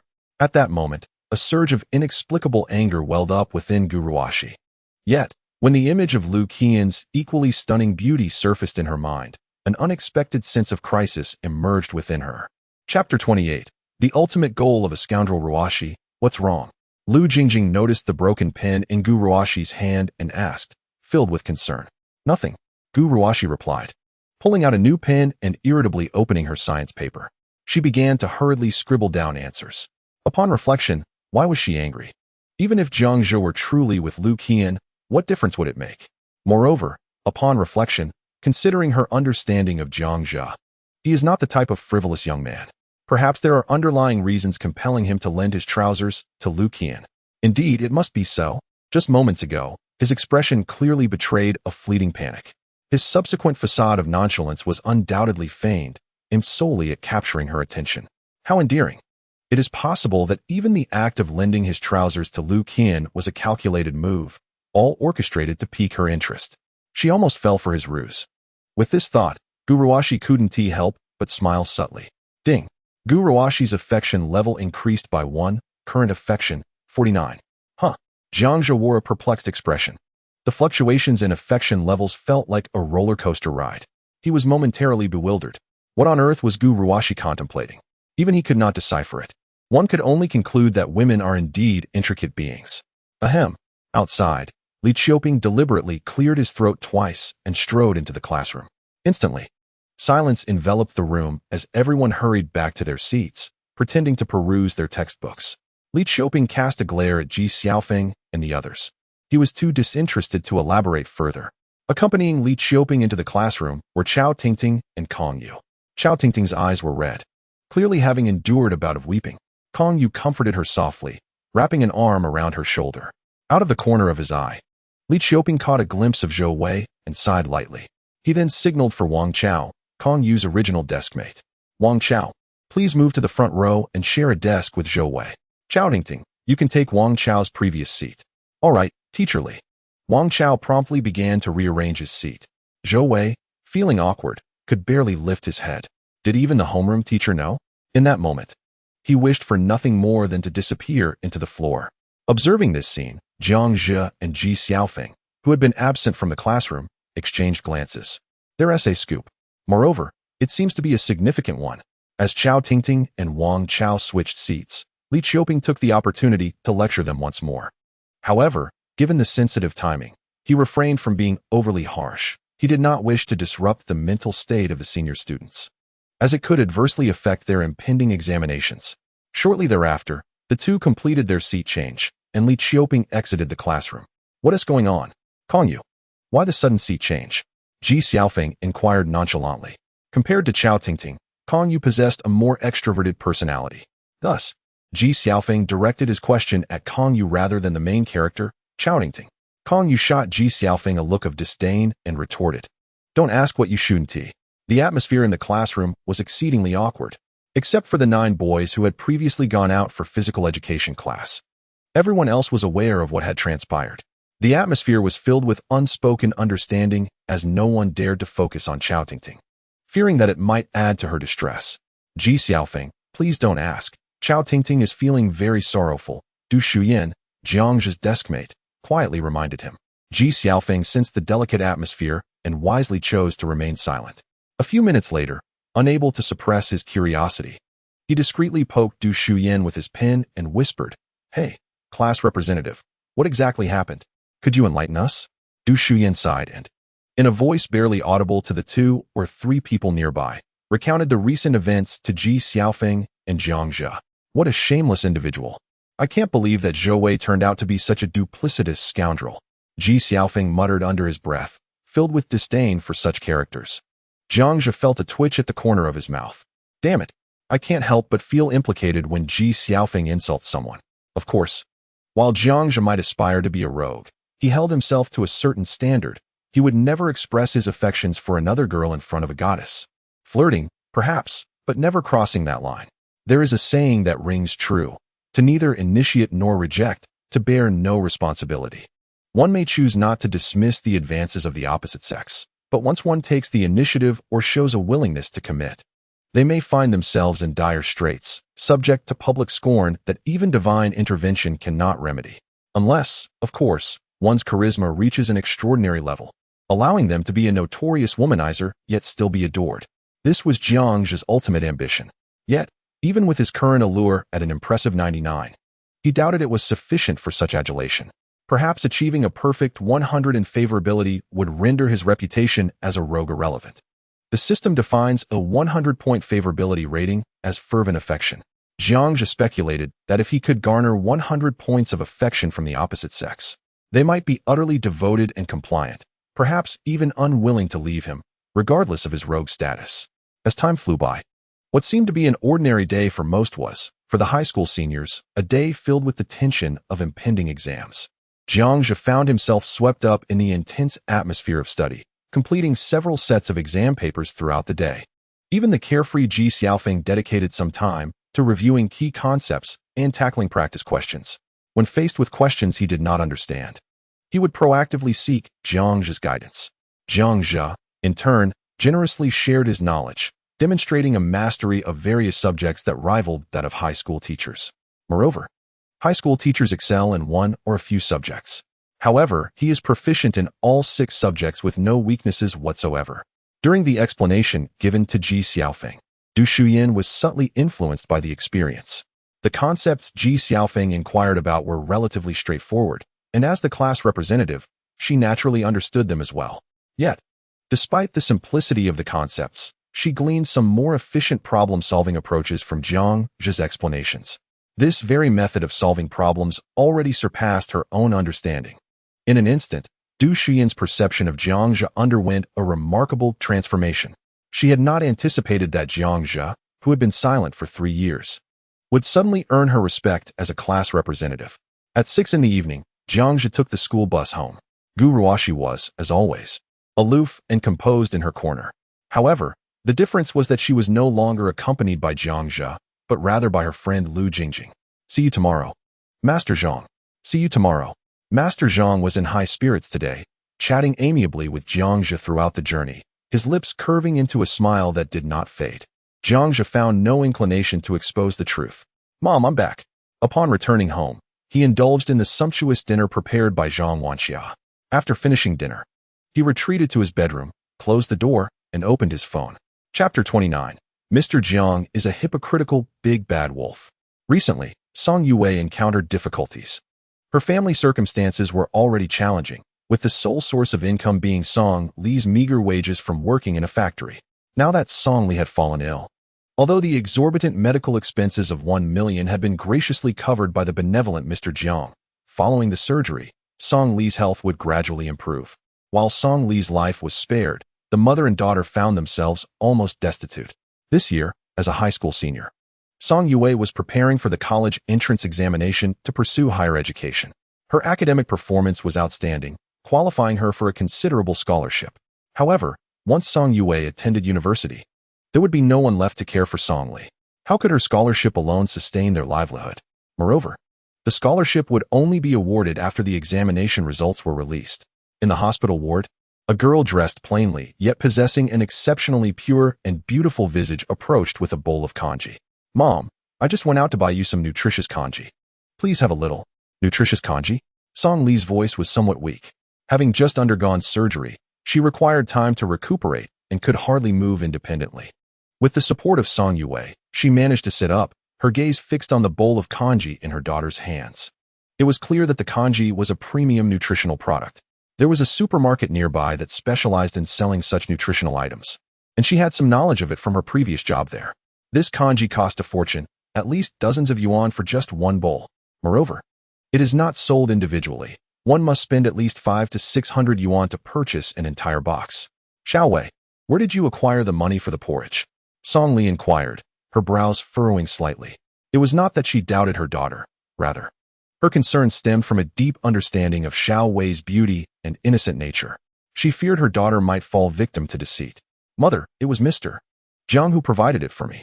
Song Yue pulled out her phone to show Song Li the transaction record. "Mr. Jiang? The same Mr. Jiang who donated to us?" "Yes. Indeed.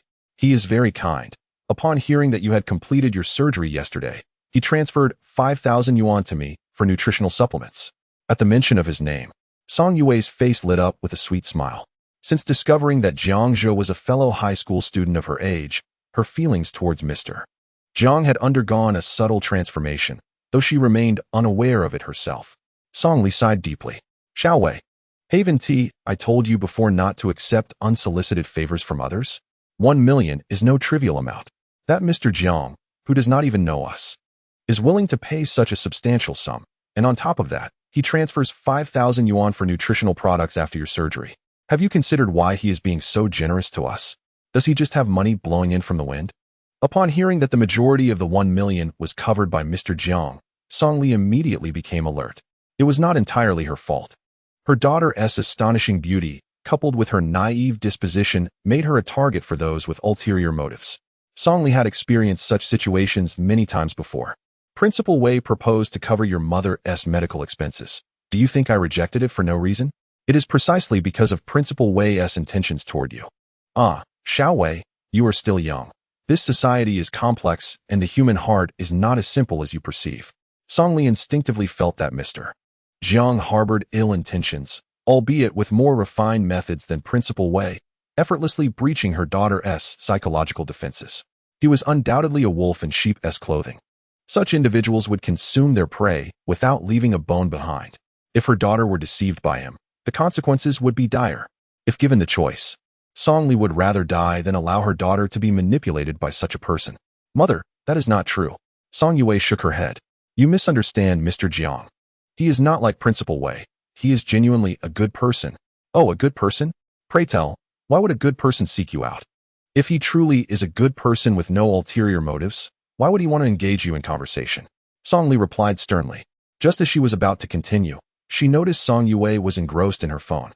"Look, Mother, Mr. Jiang has not only made generous donations to us, he has also aided countless individuals, contributing over 4 billion in total."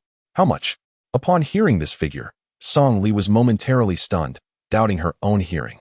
4 billion? Is that for real? Indeed, he has donated a staggering 4 billion in charitable funds, assisting numerous families in need, all while choosing to remain anonymous by donating online. The reason I added him was that I sought him out to express my gratitude. He is not the villain your mother imagines. As Song Yue enthusiastically shared the post and various reports about this matter, she continued to speak with fervor. "Is it true? He truly donated 4 billion. Song Li was astounded. While it might be conceivable for someone to donate 1 million out of a desire for their daughter's beauty, after all, she has seen real examples of this. Donating 4 billion for a daughter is unfathomable. Even a scoundrel like Principal Wei would not stoop to such depths. It is quite simple. A person with 4 billion can find any woman they desire. She may have confidence in her daughter's beauty, but she would not be so arrogant as to believe her daughter is worth 4 billion. This implies that Mr. Jiang harbors no ulterior motives regarding her daughter. He is indeed a genuinely kind-hearted individual. In that instant, Mr. Jiang's image in Song Li's mind transformed from a seemingly hypocritical wolf into a figure of immense brilliance and virtue. Xiao Wei, I apologize, I misjudged him. He is truly a wonderful person, Song Li said softly, her face reflecting her remorse. Hee hee, Song Yue chuckled innocently. Mom, did you ever expect this?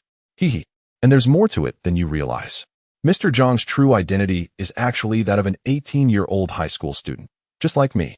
Song Yue mischievously winked, eager to witness her mother's astonishment. An 18-year-old high school student. Indeed, Song Li's expression was one of utter disbelief. How could this be possible?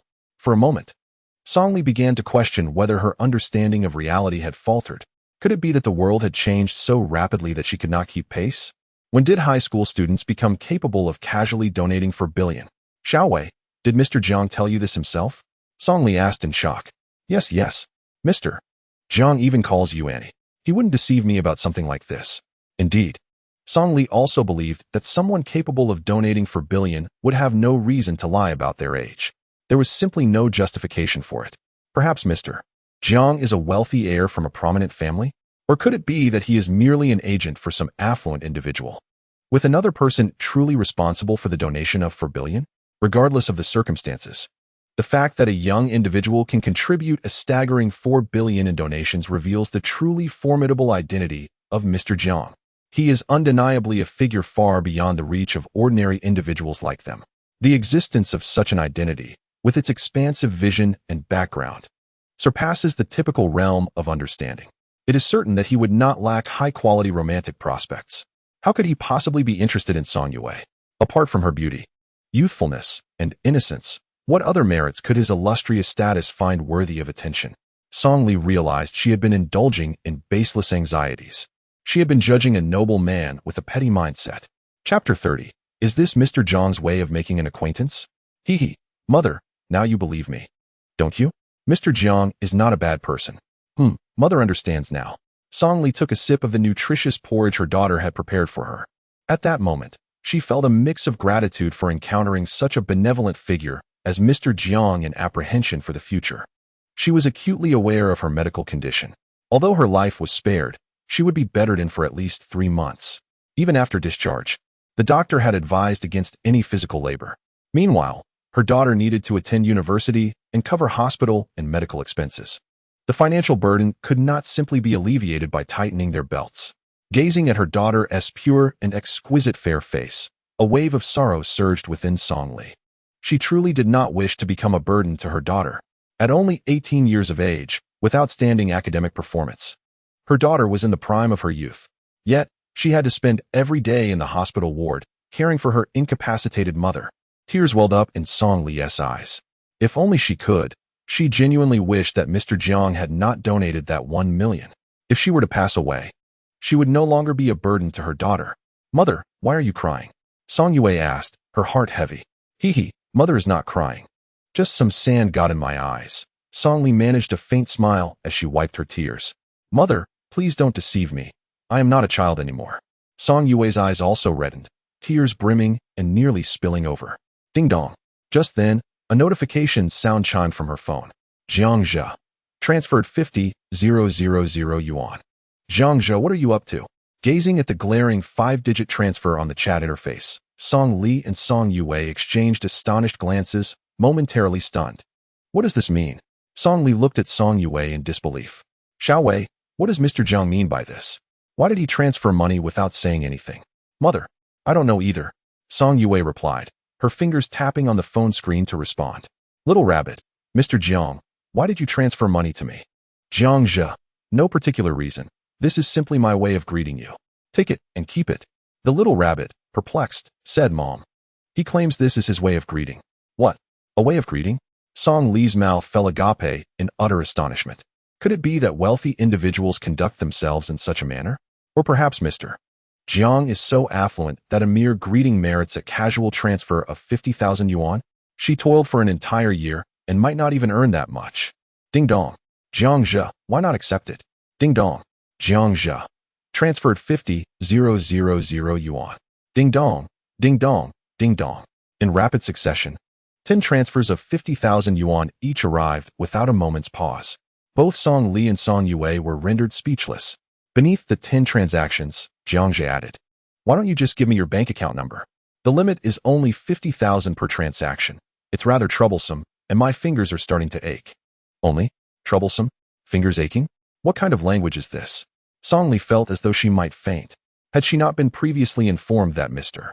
Jiang was a philanthropic billionaire who had donated 40 billion, she might have genuinely suspected she was encountering a fraud. Who gives away such substantial sums of money, asking for nothing in return, merely as a greeting? This was a staggering 500,000 yuan. Enough to purchase a modest home in the more remote suburbs of Lan City outright. Was this truly Mr. Jiang's method of salutation? It was utterly absurd. Song Yue's fingers trembled, nearly dropping her phone. What do we do, Mom? Clearly, she had never seen such a sum of money and was momentarily at a loss. Taking a deep breath, Song Li endeavored to grasp this reality. She pondered Mr. Jiang's intentions behind the transfer. If he had merely sent 5,000 yuan, it might have been somewhat comprehensible. After all, for someone genuinely wealthy, 5,000 might be equivalent to mere pocket change. Even someone like Song Li, who struggled financially, would not bear too great a psychological burden accepting such a gift. But 50,000 was an entirely different matter. For the two of them, 50,000 was undoubtedly a significant amount. Even if Song Yue graduated from university and entered the workforce, earning 50,000 would not be a simple task. Thus, the 50,000 Song Li perceived was not merely a sum of money. It represented an enormous debt of gratitude that would be difficult for them to repay. What could Mr. Jiang's ulterior motives be? Was he so wealthy that he could not find a way to spend his fortune? After a moment of silence, she realized. I understand. I comprehend why Mr. Jiang said that. Why, Mom? Song Yue inquired curiously. Song Li smiled gently, her gaze drifting towards the horizon, revealing a glimmer of gratitude. Mr. Jiang is simply too kind. So kind that it is truly heartfelt. Heartfelt? Song Yue's small head was filled with great confusion. What does it mean to be genuinely considerate? Could it be that Mr. Jiang's seemingly purposeless transfer of funds carries a profound significance? Indeed, it is a manifestation of genuine concern. Song Li gently elucidated. Mr. Jiang must have been aware of our circumstances. He wishes to assist us to the best of his ability, yet fears that we may feel burdened. Thus he devised such an absurd excuse. Just think, if Mr. Jiang were to directly express his intention to help, wouldn't it be difficult for us to accept? This manner, while appearing to be a jest, is in fact Mr. Jiang's way of being considerate and preserving our dignity. He is immensely kind. I have never encountered anyone quite like him. Alas, I feel ashamed for my previous doubts regarding Mr. Jiang, Song Li remarked, deeply moved. She could not bring herself to believe Mr. Jiang's ludicrous rationale. Who spends money without a purpose? To casually spend 500,000 just to say hello? Surely, that is preposterous. Even for the wealthy, 500,000 is no trifling sum. However, it has been substantiated that Mr. Jiang's intentions do not lie with Song Yue. So what could his true purpose be? Beyond Song Yue, what else could capture Mr. Jiang's attention? Clearly nothing. Thus, Mr. Jiang's aim must be to assist them. In order to allow them to accept his help without reservations, he concocted a rather clumsy excuse. How utterly innocent and charming. Did he think I wouldn't see through it? Song Li smiled and shook her head, her affection for Mr. Jiang soaring. Just the thought of that 18-year-old high school student behind a screen, racking his brain to provide assistance, nearly brought tears to her eyes. Oh, so that is how it is. Song Yue suddenly grasped the situation. Mr. Jiang is indeed so gentle. He even takes their dignity into account when offering help. Ding. Affection 5. Current affection, 56. Meanwhile, Jiang Zhe listened to the system's notifications, feeling quite disheartened. Don't just increase affection. How about collecting the payment? He was still waiting for the return of 50 wealth points. The primary reason Jiang Zhe transferred money to Song Yue was to receive a substantial return of 50 wealth points. After all, Song Yue was aware of his identity as a wealthy benefactor. Jiang Zhe surmised that transferring money to her would likely be more readily accepted, being 1,000 miles apart. He found no better means to provide for her than through a direct transfer. Chapter 31. Let us donate 1 billion first. Mom, should I accept Mr. Jiang's transfer or not? Song Yue pondered. She was not a greedy girl, yet she and her mother were indeed in dire need of money. Song Li understood this all too well. She paused in silence for a moment, contemplating before speaking. Just accept it, a single sum will suffice. Song Li smiled gently, stroking her daughter's hair. With 50,000 yuan, They could sustain themselves until her mother was discharged from the hospital. Once her mother was out, they would be self-sufficient. All right, I understand. Ultimately, Song Li could not bring herself to accept the substantial sum of 500,000. With that amount, they would have ample funds until her daughter graduated from university, and they could even lead a comfortable life. Yet, such a thought filled her with guilt. She did not wish to present herself as a greedy mother in her daughter's eyes. Therefore, taking only what was necessary to alleviate their immediate plight was sufficient. Ding. Transaction successful. Wealth points returned. 25,000. Little Bunny, Mr. Jiang. I am truly grateful. However, 50,000 is already a significant help for my mother and me. I cannot accept more from you. Jiang Zhe sighed silently. In this day and age, was it truly so difficult to spend a little money? He could sense that both Song Yue and Song Li were not avaricious individuals. Who could resist the temptation of a large sum of money? If it were someone greedy, they would hastily click to receive the funds, fearing a potential retrieval, and promptly block the benefactor. The fact that Song Li could raise such a daughter reflected her noble character as a mother. Jiang Zhe admired Song Li's principles. Nonetheless, admiration aside, money had to be spent. He found the consultation hotline for the First People's Hospital of Lon City online. He intended to see if he could receive a 50 return on wealth points by donating in Song Yue's name. Just as this thought crossed his mind, a prompt from the system resonated in his mind. Prompt: to donate in the name of the consumption target. Consent from the recipient is required to obtain the corresponding proportion of wealth points returned. Jiang Zhe's heart leapt with joy. This indeed meant it was feasible. He had found a way. He opened the chat interface and sent another message to Song Yue. Jiang Zhe, could you do me a favor? Little Bunny, you may ask. As long as it is within my capability. Jiang Zhe, I wish to make a donation in your name. You know I prefer to avoid trouble and anonymity. Little Bunny, Mr. Jiang, this small matter does not require your concern. My name is Song Yue, and my phone number is merely a name. Feel free to use it. Jiang Zhe, thank you so much. This is a tremendous help. Little Bunny, compared to what you have done for my mother and me, this is insignificant. Jiang Zhe, may I use your name for future donations? Little Bunny, no problem at all, Mr. Jiang. Hee. Wasn't this a perfect solution? Jiang Zhe's lips curled into a slight smile. This way, he could enjoy a generous 50 return on wealth points with future donations. It was simply delightful. Jiang Zhe discreetly saved Song Yue's phone number in his contacts.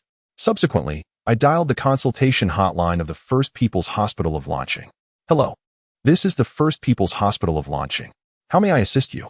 I wish to make a donation to your esteemed hospital. Certainly. May I have your surname and the amount you intend to donate? Please hold on a moment. I have a question first. Is there a patient named Song Li in your hospital? Please hold on. Yes, that patient is currently in our inpatient department. Very well. I shall donate in the name of Song Li's daughter. Could you please connect me to your superior? The amount I wish to donate is substantial, and I fear you may not have the authority to handle it. Sir, you jest. Such a trivial matter as a donation is within my purview. May I inquire how much you intend to donate? Let us start with 1 billion. Hello? Can you hear me? Is this a jest? Of course not. By the way, I forgot to mention, my surname is Jiang. Jiang. Could it be that you are the renowned Mr. Jiang who has taken the internet by storm? Indeed. Please hold on. I will consult with our leadership immediately. At the First People's Hospital of Lanqing, the operator, Xiao Wang, rushed to the office of the hospital director. In his haste, he even neglected to knock, bursting through the door. Director Wu Jingsheng was at that moment engrossed in writing a document. Upon witnessing Xiao Wang's frantic entrance, he furrowed his brow and spoke in a tone of authority. What is the matter? Is there a patient in critical condition? No, it's not that. Director, someone wishes to donate to our hospital in the name of a patient's family member, and your approval is needed. Donation? In the name of a patient's family member? Upon hearing this news, Wu Jingsheng's anger flared, and he slammed his hand heavily on the desk. Wonderful. Gifts have come knocking at my door. Wu Jingsheng's ire stemmed from the fact that such occurrences were all too common. The First People's Hospital strictly prohibits the giving of red envelopes to the hospital or its physicians. Thus, it often happens that family members of patients, under the guise of making donations, are merely attempting to bribe the doctors. Firstly, the hospital does not require the meager funds from red envelopes. All charges are compliant and transparent. Secondly, should such a practice become customary, it would severely tarnish the hospital's reputation. Therefore, such actions are expressly forbidden. Naturally, The hospital does not refuse donations made with honorable intentions, typically of a considerable sum. For instance, donations exceeding 1 million are difficult for the hospital to decline, as substantial contributions can facilitate the acquisition of advanced medical equipment, ultimately benefiting patients. However, it is common for some family members to donate paltry sums, ranging from a few thousand to tens of thousands, which clearly indicates ulterior motives. With a darkened expression, Wu Jingxing inquired, which family member proposed this donation? I must go and issue them a warning. As he spoke, he prepared to rise. No, Director, please let me explain. Xiao Wang waved his hands repeatedly. The donation from that patient's family member amounts to 1 billion. Wu Jingxing sputtered tea in surprise. What? 1 billion? Xiao Wang, are you certain? I am absolutely certain, Xiao Wang affirmed. The gentleman proposing the donation is none other than Mr. Jiang, who previously made headlines for generously donating 4 billion. Upon hearing Mr. Jiang's name, Wu Jingxing immediately believed Xiao Wang's words were truthful. After all, who was Mr. Jiang? Having donated 4 billion, would he really quibble over an additional billion? Clearing his throat, Wu Jingxing picked up a mirror to tidy his appearance and said amiably, "In whose name will Mr. Jiang be donating? Let us not delay in paying him a visit." Chapter 32. Who is disturbing our esteemed guests? Xiao Wang exclaimed in astonishment. Goodness, your change of demeanor is astonishingly swift. Just a moment ago, you were sternly admonishing the family for their donation, and now you wish to visit them with such warmth? He understood, of course. The sum Mr. Jiang proposed was indeed staggering, 1 billion. With such a windfall, the hospital's facilities and the doctor's welfare would see tremendous improvements. This money could even be utilized to assist more patients who cannot afford treatment. Consequently, the hospital's social standing would rise significantly, elevating its status within the entire medical community. As the saying goes, 99 of the world's problems can be resolved with money. If they cannot, it merely indicates that more funds are required. Even the esteemed and principled director Wu could not forsake his principles in the face of such a colossal donation. In truth, this was not merely a matter of principles. With 1 billion at hand, they could provide patients with the finest treatment environment imaginable. Xiao Wang speculated that the donation might be a gesture of gratitude from Mr. Jiang. Or perhaps, as a benevolent soul concerned for the welfare of others, he simply wished to aid more patients. Ah, Yue, it has been a few days, and you have grown even more beautiful. A balding, middle-aged man, clutching a bouquet, entered Song Li's hospital room. Principal Wei? Song Yue retreated warily by 2 steps. Wei Dahai? What brings you here? Song Li's expression turned to one of annoyance. Previously, Wei Dahai had offered to assist with her surgical expenses, but had repeatedly suggested that Song Yue apply to Lan City University of Technology and even requested her to attend tutoring sessions at his home. Song Li firmly rejected the idea, asserting that even in death, she would never allow her daughter to fall into Wei Dahai's clutches. Her condition was critical, and any further delay in surgery could pose a life-threatening risk. Wei Dahai was precisely drawn to this point, which prompted him to threaten the mother and daughter. Fortunately, Mr. Jiang intervened. Otherwise, she might have already ceased to exist. Reflecting on it now, she realizes how naive she was. Wei Dahai was relentless in his pursuit. If she were to die, her daughter would be left utterly defenseless against Wei Dahai's harassment. Wei Dahai cast a glance at Song Li, who lay on the hospital bed, his expression darkening momentarily. She was still alive. Once Song Li passed away, Song Yue, as a solitary 18-year-old, would be an easy target for manipulation.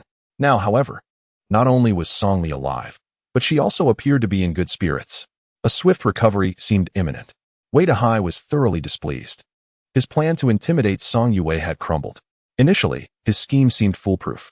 Song Li's severe illness would render it nearly impossible to find someone to cover her medical expenses within a short time. After all, 1 million was no trifling sum. Even for Wei Dahai, procuring that amount required careful consideration. Subsequently, he began to think that it might be advantageous if Song Li simply passed away. With her demise, the greatest obstacle to obtaining Song Yue would be removed. Thus, he devised various obstructions to prevent Song Li from securing the necessary funds for her treatment. She had only 2 options: accept his terms or succumb to the lack of financial support. Either choice would lead him to fulfill his desire for Song Yue. Yet now, all his hopeful aspirations had evaporated. He was perplexed by the appearance of Mr. Jiang, who had thwarted his plans. Miss Song, how is your recovery progressing? Wei Dahai forced a disingenuous smile, as he placed a bouquet by the bedside. Wei Dahai, I warn you to leave this hospital room immediately, or I will call the police. Song Li admonished sharply. You. Wei Dahai gritted his teeth. This woman was truly impervious to reason, even in death. She refused to facilitate his relationship with Song Yue. It was utterly detestable. Wei Dahai once again donned a facade of amiability. Miss Song, I am merely concerned for your health. Your reaction seems rather excessive. I am well aware of your and Yue's predicament. Even if you recover, does Yue not need to attend university?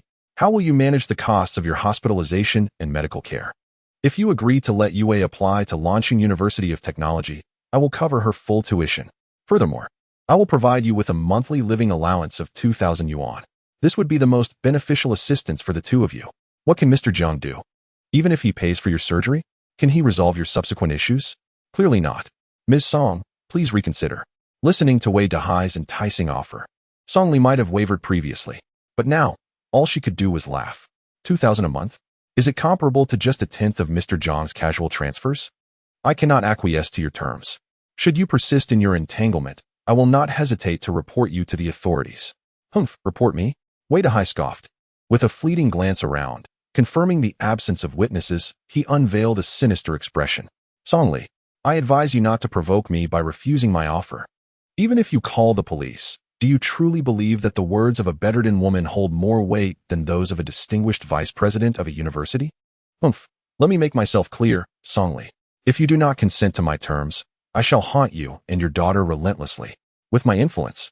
Unless Song Yue forgoes her university education, there is no corner of the earth where I cannot find you. Wei Dahai, emboldened by his superior societal status over Song Li, issued his threats without fear of repercussion. Shameless. Fury ignited in Song Li's eyes. She was fully aware of Wei Dahai's unscrupulous nature and the lengths he would go to. While she could endure his harassment, what about her daughter? The thought of her daughter enduring Wei Dahai's torment while attending university nearly drove Song Li to the brink of collapse. Mom. Song Yue clutched the bed sheets anxiously, on the verge of tears. Little Wei, do not worry. As long as your mother is here, I will ensure he does not succeed. Song Li offered a comforting word. Yet, her body, still not fully recovered, succumbed to the overwhelming fury, and she fainted upon the hospital bed.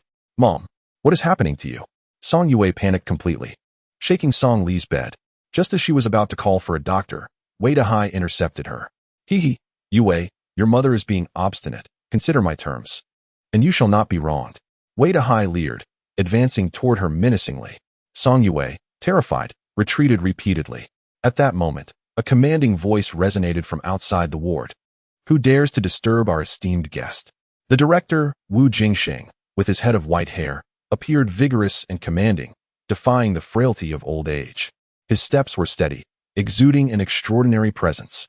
Following him were over 40 vice directors, department heads, doctors, and head nurses. This formidable assembly made a grand entrance at the door of the ward. Chapter 33. How fortunate I am to have encountered him. Why you are. Wu Jingsheng, the director. Wei Dahai's jaw dropped in disbelief. What was happening? The elusive Wu Jingsheng, a titan in the medical field, was here in Song Li's modest hospital room? And an esteemed guest? Surely there was a mistake. Song Li could scarcely afford her hospital bills. How could she be considered a guest of your hospital?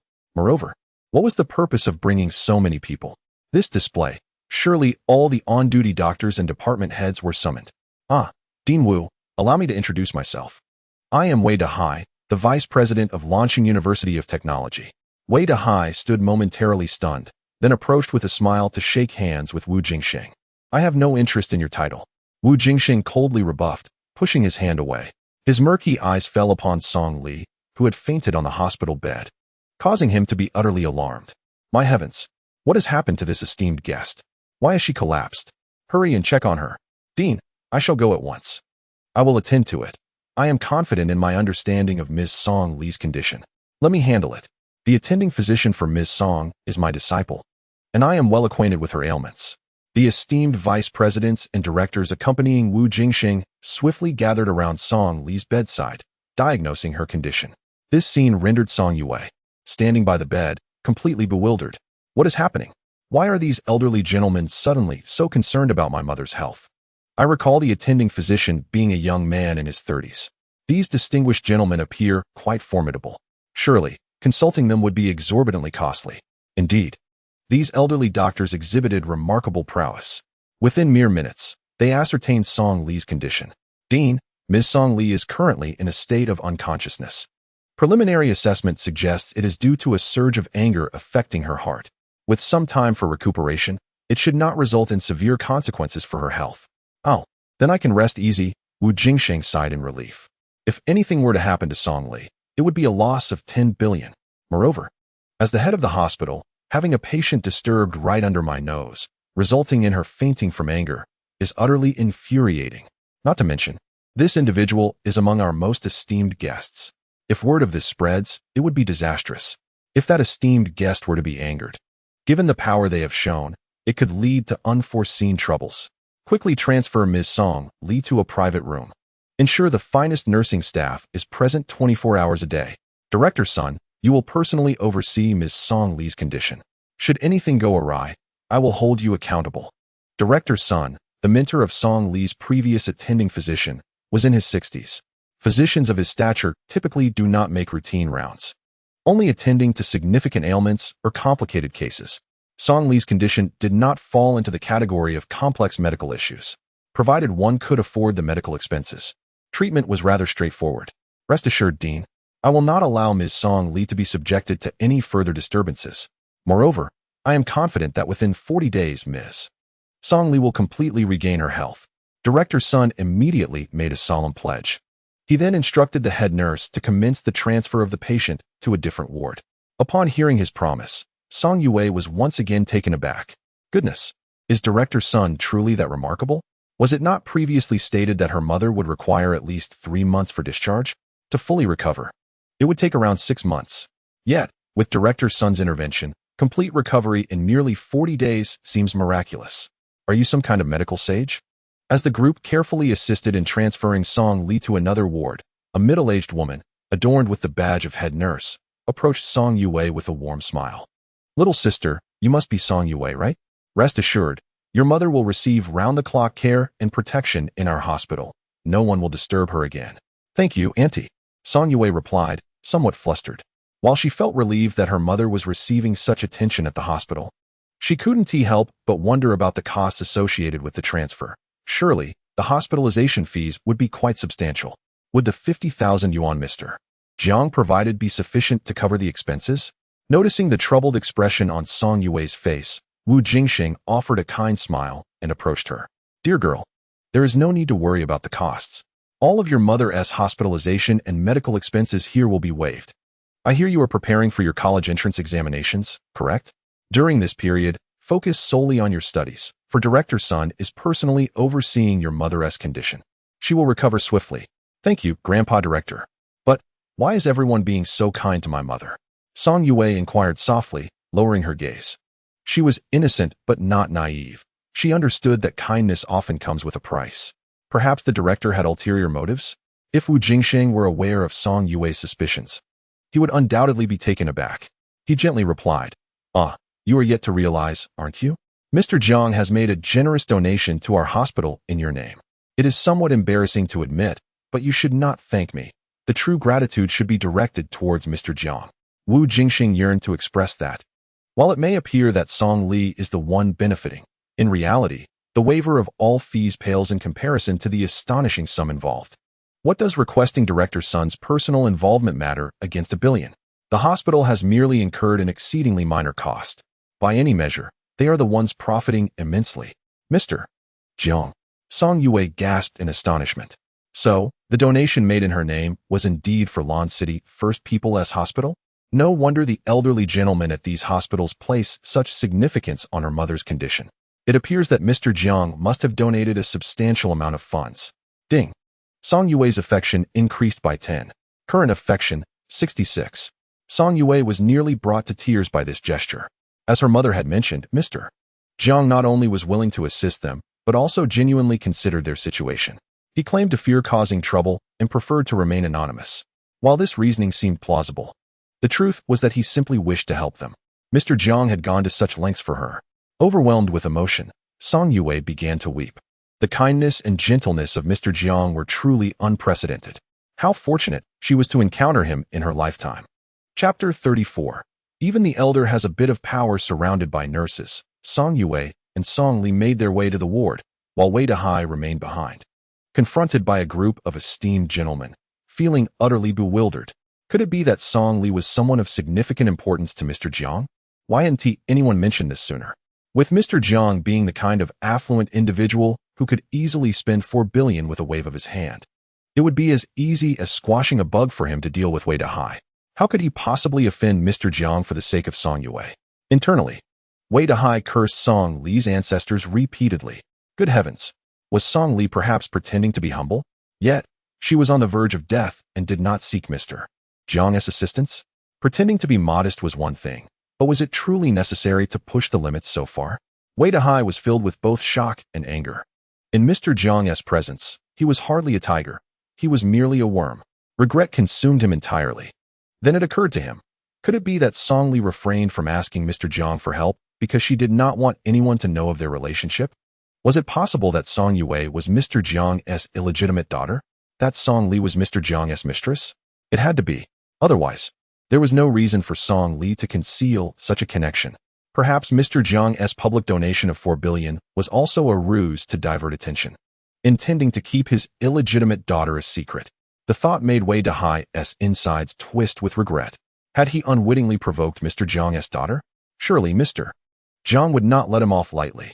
After arranging for Song Li's transfer to another ward, Wu Jingsheng turned his gaze toward the dazed Wei Dahai, his chest brimming with uncontainable fury. Pfft. Did you just claim to be the vice president of the Polytechnic University, named Wei Dahai? Huh, quite an impressive title. Wu Jingsheng sneered. What was it you just said? That you would always be near Miss Song Li and her mother? I hear you are quite influential. Excellent. Coincidentally, I possess a modicum of influence as well. Wu Jingsheng instructed the head nurse beside him. Notify the authorities immediately. Inform them that someone is threatening and harassing critically ill patients within the hospital. Oh, and do let Director Zhou know that the caller is I, Wu Jingsheng. Xiao Wang. Contact Lawyer Wu and convey that his father requires a small favor. Upon hearing the names of Director Zhou and Lawyer Wu, Wei Dahai felt a tremor within. There was no need to elaborate on Director Zhou. He was a person of considerable stature. As for Lawyer Wu, could he possibly be the renowned attorney from the elite law firm in Lan City? If that were the case, then Lawyer Wu must be Wu Jingsheng's son? Goodness, is your family comprised entirely of such formidable individuals? I implore you, please do not engage Lawyer Wu. What merit do I, Wei Dahai, possess to warrant the attention of such a prominent figure? This is absurd. Wei Dahai felt utterly flabbergasted. Prior to Wu Jingsheng's intervention, he had no inkling of his own insignificance. 3 minutes later, Xiao Wang ended the call and reported, Director, Lawyer Wu stated that there is ample evidence in this situation, allowing us to prosecute the suspect for the crimes of harassment of a minor, intimidation, and attempted murder. He expressed complete confidence, a 200% assurance, that the suspect will be imprisoned. Upon hearing this news, Wu Jingsheng smiled with satisfaction. Ah, it seems that little rascal possesses some skill. Meanwhile, Wei Dahai's mind was in turmoil. He was facing imprisonment, harassment of a minor, intimidation, attempted murder. When others made such claims, he dismissed them as mere bravado. Yet, Lawyer Wu, with a flawless record of success throughout his career, was a different matter entirely. The charges proposed sounded increasingly alarming. How many years would he face behind bars? No, Wei Dahai realized he must urgently leverage his connections. Otherwise, his life would be irreparably ruined. In a moment of desperation, he disregarded the setting, hastily retrieving his phone to make several calls. Hello, is this Brotherly? Here's the situation. At that moment, observing Wei Dahai making phone calls, Wu Jingsheng had no intention of intervening. He found it rather amusing. Indeed, there were many individuals in Lan City with more influence than Wu Jingsheng. However, Wei Dahai was certainly not among them. Ahem, Director, I too possess a modicum of influence, said a silver-haired vice president with a shy demeanor. The other esteemed gentleman also chimed in. I too have a little influence. Since he was already seeking assistance, why not have us old fellows make a few calls as well? If others learn of this, they might think our hospital is easy to bully. A group of elderly gentlemen promptly retrieved their phones, dialing several mysterious numbers.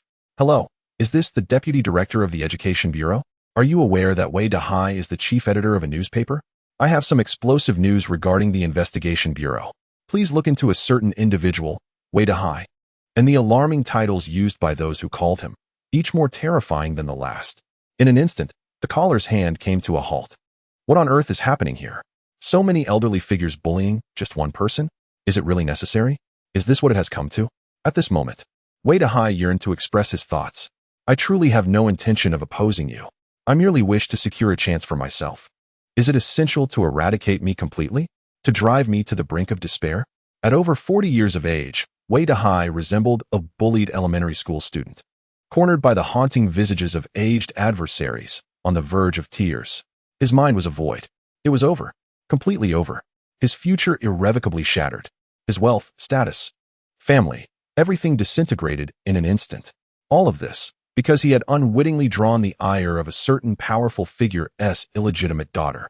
That individual didn't even need to appear in person. A mere financial transaction to the hospital would suffice for someone else to bury him. His connections and influence paled in comparison to the terrifying financial might before him, rendering them laughably insignificant. Wei Dahai felt as if his spirit had been extinguished. Yet, he could not conjure even a flicker of vengeful thought. Even a desperate rabbit would bite. But what could an ant do in such dire circumstances? In the face of such overwhelming disparity, any attempt at retaliation seemed utterly ludicrous. Crouched in the corner, Wei Dahai's gaze dimmed, engulfed in despair. He realized that the name Mr. Jiang would forever cast a shadow over his remaining years, becoming an eternal nightmare throughout his life. Ding. Transaction successful. Wealth points returned. 500 million. Current balance. 9.8 billion. Jiang Zhe promptly transferred the promised 1 billion to the hospital, receiving an immediate notification from the system. The Pfft return was indeed delightful. Having previously donated over 4 billion, it seemed more beneficial to contribute 1 billion in the name of Song Yue. Jiang Zhe beamed at the wealth points balance displayed on the system interface. He contemplated whether to make additional donations under Song Yue's name. However, given that she was merely an 18-year-old high school student, contributing too large an amount might cause her some trouble. Perhaps it would be best to reconsider later, for now. His wealth points were ample, and there was no rush. Ding. Song Yue's favorability increased by 5. Current favorability, 71. Gazing at the system notification, Jiang Zhe suddenly recalled that in Song Yue's detailed profile, her personality was described as having low offensive and defensive capabilities. She was indeed a young girl with relatively low defenses. If this continues, Song Yue is bound to fall for me. Sigh. Jiang Zhe's lips curled into a slight smile, tinged with worry. Chapter 35. Perhaps I should simply offer my daughter to him. Under the attentive care of Director Sun and a team of doctors and nurses, Song Li quickly regained consciousness. Where am I? She pondered, surveying the bustling figures of Director Sun and others around her. Wasn't that the attending physician who had been treating her? Why was he bowing and scraping before that elderly gentleman? Moreover, where was this place? Why did the hospital room resemble a luxurious hotel? What were those costly medical facilities surrounding her?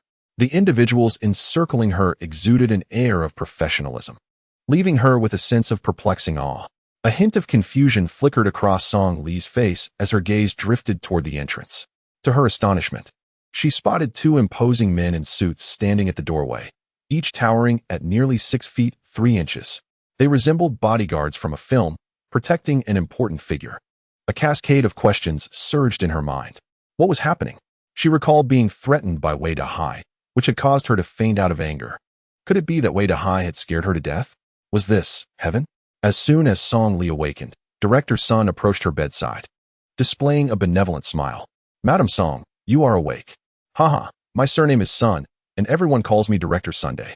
From now on, I will be entirely responsible for your treatment at this hospital. Oh, by the way, your daughter, Miss Song Yue, is in the adjacent family room number 2, doing her homework. If you wish to call her, simply press the 3rd button on the 2nd row of the bedside panel. Huh. Song Li was taken aback by this revelation. Had she been assigned a new attending physician? And what was this about a family room? Were hospital rooms equipped with family quarters? Did accompanying relatives not typically find a random spot to rest? And what about room number 2? How many family rooms were there? She glanced at the buttons on the bedside panel, which boasted 3 rows of 5 buttons each. It appeared that all these buttons had been prepared for her. She recalled that her previous room had only contained a single button to summon a doctor. What were all these buttons for? You all come here. Director Sun beckoned the group nearby. Ah, Madam Song, allow me to introduce you. These individuals will be your service team during your stay at our hospital. These 5 young ladies are professional caregivers, available around the clock to attend to your needs. This one is the top rehabilitation trainer in the city. This one is a specialized dietary chef, commonly referred to as a cook. This one is a nutritionist, and this one is a masseuse. The 2 at the entrance are professional security personnel, dedicated to ensuring that no one attempts to disturb you. Concerning the matter of Wei Dahai, there is no need for you to fret any longer. Considering the time, he should now be enjoying tea at the police station. Us old-timers still possess a modicum of influence, and it is unlikely that Wei Dahai will pose a threat to society again for decades to come. During this period, please rest assured and focus on your recuperation. You need not worry about the expenses. After all, compared to the substantial donation made in your daughter's name by Mr. Jiang, the services we provide are indeed rather trivial. Listening to Director Sun's lengthy explanation while observing the dozen or so professionals gathered by her bedside, Song Li's expression shifted dramatically, her heart overwhelmed with shock. Had she not been a woman of great refinement, she would have been tempted to utter expletives. Is this still a hospital? For the sake of mere Song Li, such a grand display has been mobilized? The array of professional titles, the 24-hour nursing staff, and rehabilitation specialists, not to mention chefs and massage therapists? I am here to receive treatment, not to vacation. Is the service at your hospital excessively lavish? To Song Li's understanding, it was indeed difficult to fathom the cost of assembling such a high-caliber team. Surely, selling herself would not suffice to afford it. Wait, did Director Sun just mention something? Mr. Jiang made a substantial donation to your esteemed hospital in my daughter's name? Song Li inquired in astonishment. Indeed, Mrs. Song, you fainted earlier and may not have heard. Director Sun shyly scratched his head. Mr. Jiang is truly generous and magnanimous. To be candid, the donation has doubled the welfare benefits for our hospital staff. Thanks to you and Miss Song Yue, we have greatly benefited from Mr. Jiang's generosity. Upon hearing this, Song Li was momentarily stunned. In other words, her transfer to such a high-end ward, along with the abundance of professional care, was entirely due to Mr. Jiang's substantial donation. Mr. Jiang possesses such remarkable influence. With just a phone call and a monetary contribution, she has transformed into a VIP patient at the hospital. Moreover, the very Wei Dahai who threatened her and her daughter has already been dispatched to the police station to enjoy tea. The efficiency is astonishing, and he is to remain incarcerated for decades, unable to inflict harm upon society. This is merely a trivial display of influence. Regardless, Wei Dahai is the vice president of a university. His connections and power are far beyond what an ordinary person could attain, which is precisely why he dared to threaten them so brazenly. It seems that Wei Dahai has indeed encountered an immovable obstacle. Yes, Mr. Jiang is that obstacle. His terrifying financial power and background were far beyond what Wei Dahai could ever reach. Song Li found it hard to fathom. How much did Mr. Jiang actually donate to cause the hospital staff's welfare to double? It must be at least several tens of millions, right? Miss Song, why are you in tears? Director Sun's aged face suddenly changed color. Is there something about the environment here that makes you uncomfortable? Or are you feeling unwell? Wiping her tears, Song Li shook her head. No, Director Sun, thank you for everything you have done for me. I just have some feelings stirring in my heart. At that moment, Song Li's emotions were exceedingly complex. Mr. Jiang had gone to such lengths for her and her daughter. Such immense kindness. How could she possibly repay him? Her gaze drifted towards the adjacent family room. Perhaps she should simply offer her daughter to him. After all, Mr. Jiang was of suitable age, and her daughter would not only gain but also elevate her status by being with him. Moreover, she could tell her daughter held a favorable view of Mr. Jiang. The only uncertainty was whether he would be willing. However, such a decision was not hers to make. It all depended on her daughter's wishes. Director Sun, Song Li suddenly turned to him and asked, "May I inquire how much Mr. Jiang donated to your esteemed hospital?" "Huh, Mr. Jiang actually donated 1 billion to us." Director Sun replied with a smile. "What?" Song Li's mind was engulfed in shock. "Yes, it's absolutely true. I would never deceive you regarding such matters." Director Sun affirmed confidently. Song Li's breath quickened, her gaze vacant. She had previously heard that Mr. Jiang donated 4 billion, which was astonishing, but that amount was divided into numerous parts. Each individual donation merely amounted to hundreds of thousands or millions. However, the 1 billion Mr. Jiang donated to the First People's Hospital of Lawn City directly benefited only her and her daughter. It was evident that Mr. Jiang had made the donation specifically to ensure that the hospital took special care of them. Indeed, she had genuinely enjoyed the benefits of this donation. Transferred to a premium ward, she was receiving top-notch service without incurring any costs. All her worries resolved thanks to Mr. Jiang's phone call and that single donation. If Mr. Jiang's intention was purely philanthropic, why would he use her daughter's name? Wasn't it a way to inform the hospital to provide extra care for them? If the previous 50,000 had felt like an enormous debt of gratitude that was impossible to repay to the mother and daughter, $1 billion is an insurmountable debt they could never repay in their lifetime. Overwhelmed with emotion, Song Li wept uncontrollably. Mr. Jiang, how could I ever repay your immense kindness? Director's son observed Song Li's heartfelt tears and sighed.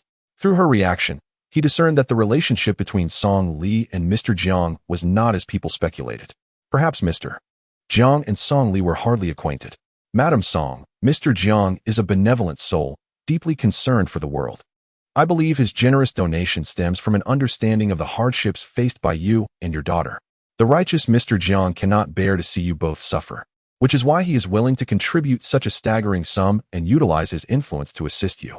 Director's son comforted her earnestly. Now that you are aware of Mr. Jiang's goodwill, you must embrace life with renewed hope, for there is no hardship insurmountable. After all, your health and happiness are what Mr. Jiang wishes to see most. Indeed, Song Li wiped her tears away. I must live well. If I were to die, it would not only betray my daughter, but also the immense sacrifice made by Mr. Jiang. In that moment, Song Li's resolve solidified. If she had previously lost hope in life, contemplating the unthinkable to avoid burdening her daughter, she now found unwavering determination to persevere. With Mr. Jiang's assistance, what obstacle could truly be daunting? If she were to perish, how would she ever repay his kindness? Director's son, rest assured, I will fully cooperate with the treatment during this time. Additionally, may I kindly request some privacy for my daughter and me? I wish to share a few private words with her, Song Li said, turning to Director Sunday. Of course, Director's son replied with a reassuring smile. Instructing a group of professionals to exit the ward. He possessed the finest medical skills in the nation, yet healing a troubled heart was a challenge. A patient's recovery of a positive and optimistic mindset was undoubtedly something he cherished. Ding dong. Your patient is calling you. Song Yue was diligently immersed in her writing when the cheerful call bell chimed.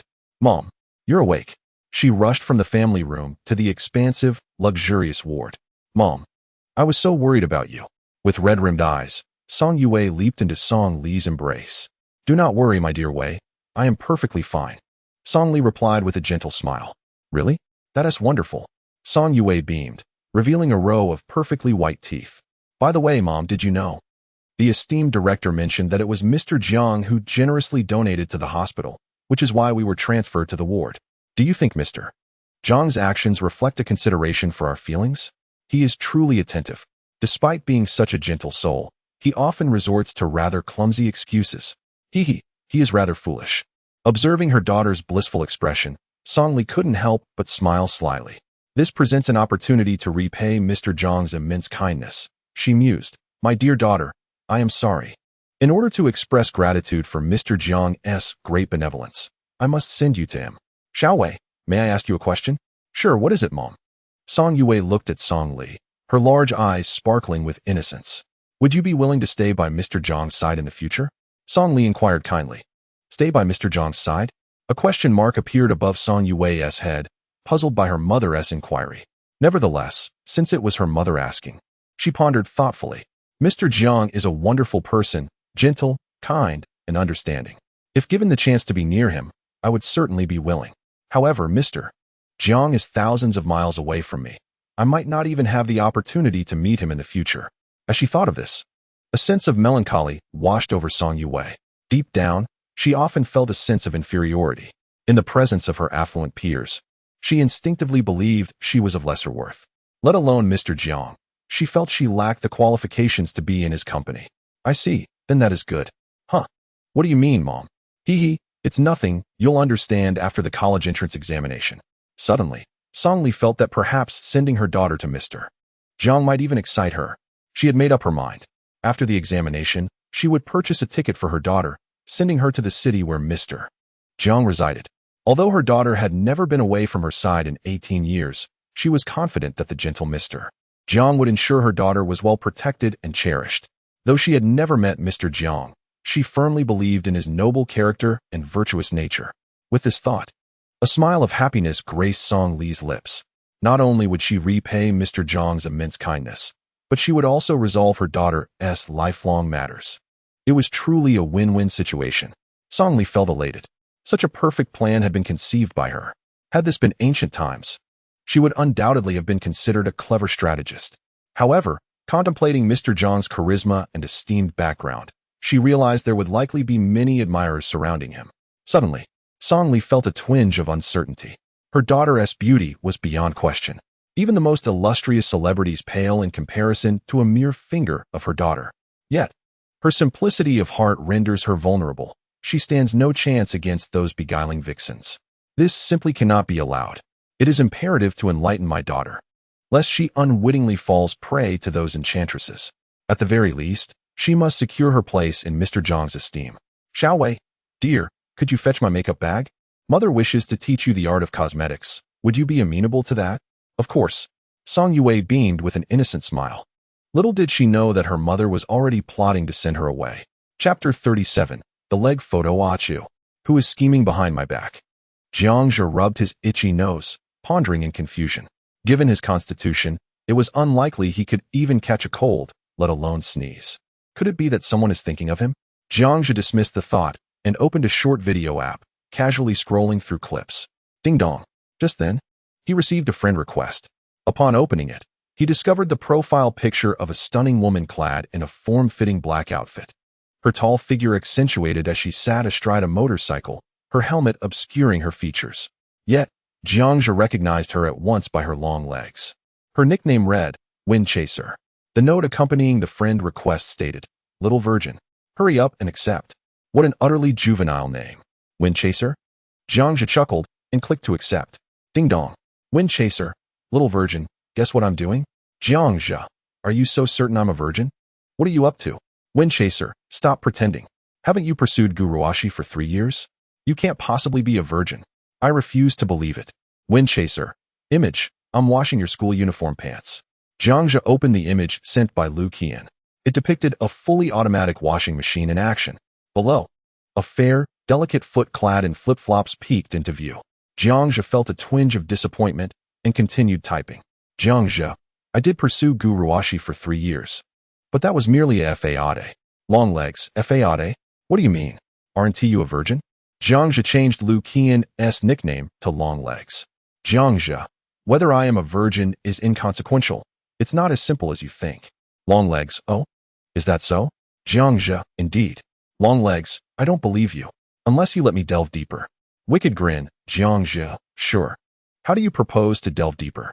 Long Legs, after school tomorrow, accompany me out. And you must agree to be my boyfriend. Jiang Zhe, is that all? Unimpressed, going out is fine, but I'll pass on the boyfriend title.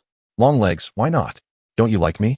Jiang Zhe, if you are referring to a superficial boyfriend, then I can accept that. A genuine romantic relationship, however, entails responsibility. And I am a scoundrel who does not wish to take on such burdens. Lu Qian, sprawled across her bed, had her long, smooth legs dangling off the edge. Upon reading that message, her swaying feet abruptly halted midair. He does not wish to take responsibility, yet he is willing to masquerade as a superficial boyfriend? Lu Qian pondered the implications of Jiang Zhe's words. Could it be that he is aware of her intention to flaunt a boyfriend? Is he prepared to make a sacrifice by pretending to be her boyfriend in front of her friends? Her emotions became somewhat tangled. Initially, when she confessed her feelings to Jiang Zhe and teased him, she indeed harbored ulterior motives. I should not have deceived his feelings. Jiang Zhe is clearly an innocent young man, yet he has discerned my intentions and is willing to sacrifice himself to play along, all while claiming to be a scoundrel who does not want to take responsibility? I cannot believe that. What kind of villain openly admits to being a villain? Lu Qian not only doubted Jiang Zhe's self-proclaimed villainy, but also felt a profound sense of guilt. Ding. Lu Qian's affection level, 3. Current affection, 62. Long Legs, are you aware of it? Jiang Zhe, aware of what? Long Legs. All right, I admit that my initial pursuit of you was not entirely innocent. Am I not allowed to apologize? Jiang Zhe, fine then. Long Legs, have you forgiven me? Jiang Zhe, yes, I have forgiven you. Long Legs, Have you truly forgiven me? Jiang Zhe, I promise I will never deceive your feelings again.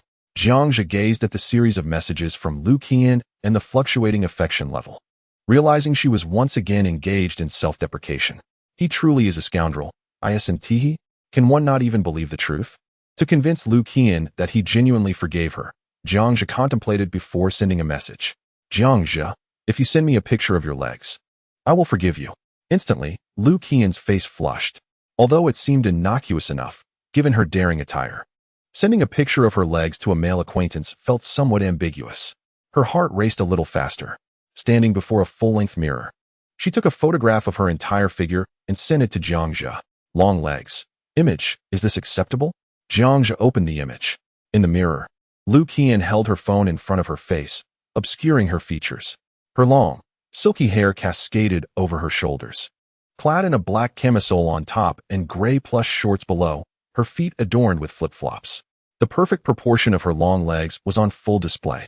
He continued to type, somewhat dissatisfied. Jiang Zhe, don't you have any black stockings? White ones would suffice. Long legs, none. Long legs, however. My aunt's room seems to have some black stockings. After a brief silence of half a minute, the long-legged one asked, do you want to see? I am going to steal my aunt's black stockings. Upon sending this message, Lu Qian's heart raced with fervor, though she often displayed a frivolous and daring demeanor. This was undeniably shameful. She had previously worn her aunt's stockings in the privacy of her room, but had never ventured out in them, let alone donned them specifically for someone else's gaze. She suddenly regretted having sent that message. Ding dong. Jiang Zhe replied, sure, take more pictures. With a flushed face, Lu Qian hesitated for a moment, contemplating that in order to gain Jiang Zhe's forgiveness, she would take the plunge. 15 minutes later. Long-legged one. Image, long-legged one. This should suffice. Jiang Zhe, beautiful legs, thank you for the treat. The dozen or so photos of her legs included shots without shoes. Some in high heels, various angles, both frontal and side views, and even a squatting position. Regardless of the perspective, Lu Qian's legs could only be described as flawless. Delicate and alluring, they stirred boundless imagination.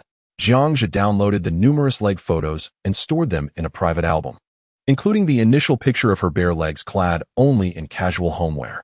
Ding! Lu Qian's heart raced as she anticipated a deeper, more intimate relationship with the host. Affection level 5. Current affection, 67. A more intimate relationship? What does that entail? Jiang Zhe grew curious, yet he understood the importance of moderation. Long-legged one. It's settled then. Accompany me out to play after school tomorrow. Jiang Zhe. All right, it's a deal.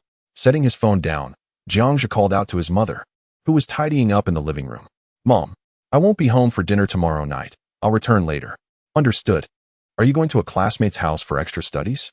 Yes. Cough. Ji Xiaofeng asked me to tutor him. Ah, Xiaofeng, I see. Make sure to come back early. Jiang Zhe felt a twinge of guilt, unsure how his mother would react if she discovered he was actually going out to meet a girl. Chapter 38. Studying abroad in her bedroom, Lu Qian scrutinized her long legs in the mirror. Did he truly like my legs? Her cheeks flushed slightly. Engaging in conversation with Jiang Zhe brought about an unusual sensation. Her female friends often complimented her legs, but it was rare for males to express such bold admiration, often limiting their praise to her overall beauty. Yet Jiang Zhe was forthright in his appreciation. Though his request for her to wear black stockings and take pictures was undeniably frivolous, Lu Qian found it impossible to dislike him.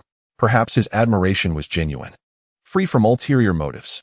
Thus, rather than harboring resentment, she found herself somewhat eager. Lu Qian scrolled through someone's chat history. The more I watch, the more I feel the ambiguity. Oh no, at this rate, I won't end up liking him, will I? How frustrating. Why is it that a pure-hearted young man can be so flirtatious? Lu Qian touched her flushed cheeks, realizing this was the very sensation of infatuation. Could it be that Lu Qian is finally on the brink of her first love? Qian, are you in your room? At that moment, a melodious female voice echoed from the first floor of the villa. Auntie is back? A delighted smile spread across Lu Qian's face as she dashed downstairs. Auntie, what brings you back to Haicheng so suddenly? I have a meeting in the area and thought I would drop by to see you, the woman replied with a smile. She was clad in a white suit, appearing to be around 25 years of age, bearing a resemblance to Lu Qian. With her exceptional figure and stunning looks, she was undeniably a rare beauty. A gentle smile adorned her fair face, exuding an air of elegance and approachability. Yet one could distinctly sense the commanding presence of a woman of stature. It was evident at a glance that she was a mature and capable urban career woman. Lu Qian rushed forward to embrace her. Lu Wushuang gently touched Lu Qian's flat abdomen. Qian, why do I feel like you've lost weight? Are you eating properly? Hee, auntie. I'm on a diet. What on earth are you dieting for? Lu Wushuang chided playfully. You're at an age where you're still growing. What if you don't get enough nutrition? Besides, if you need to lose weight, then there wouldn't be a girl in the world who doesn't need to.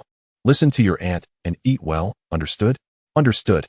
Lu Qian nodded with a grin, looking like a child who had erred. Being orphaned at a young age, her aunt, Lu Wushuang, was more like an older sister to her. The two exquisite beauties nestled on the sofa, with Lu Qian thoughtfully preparing a cup of red tea for Lu Wushuang. They chatted about recent amusing anecdotes. After a while, Lu Wushuang shifted her tone to a serious one. Qian, I need to discuss something important with you. What is it? Lu Qian asked, her expression puzzled. Lu Wushuang placed her teacup on the coffee table and spoke gently. It's about your university plans after graduating from high school. I've prepared some information on several universities abroad for you to consider. Even with your grades, you can attend. As she spoke, she rummaged through her phone for the materials she had prepared in advance.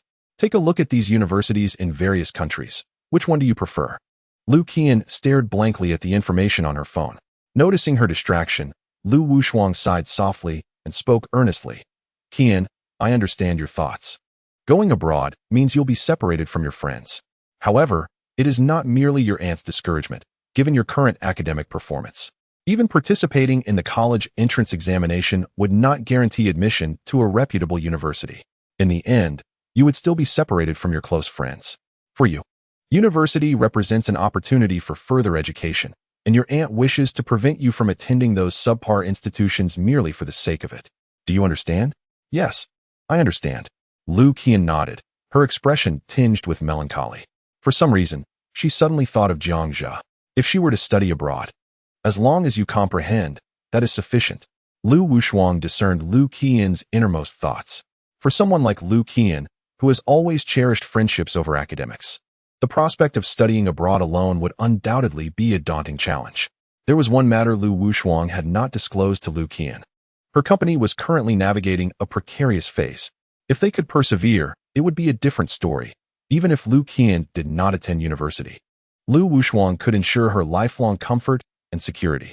However, if they could not endure, she feared the imminent specter of bankruptcy. It was imperative to secure a contingency plan for Lu Qian. At the very least, studying abroad would provide her with a prestigious qualification, allowing her to secure a decent job upon her return home. By that time, even without Lu Wushuang's assistance, Lu Qian would be capable of self-sufficiency. Ding ding ding. Lu Wushuang's phone rang. Hello. Yes, I understand. After hanging up, she turned to Lu Qian with a grave expression. Andy must leave for work now. I will send you the information regarding universities abroad. Please let me know your choices afterward, all right? Okay. Be careful on your way. Lu Qian managed a faint smile. Nodding obediently. After Lu Wushuang departed, the vast villa felt overwhelmingly empty once more. Lu Qian curled up on the sofa, hugging her knees, as an unprecedented sense of loneliness washed over her. The larger the house, the more acute the feelings of emptiness for its solitary occupant. Even for those blessed with wealth and comfort, Lu Qian had been without parents since childhood. Her only relative, Lu Wushuang, was often preoccupied with work, spending no more than a few hundred hours by her side each year. This profound sense of emptiness within her heart was particularly acute. It was also the reason she feigned a facade of strength, yearning for her friends' approval and the attention of those around her. Even her initial confession to Jiang Zhe was intended to elevate her visibility among her peers.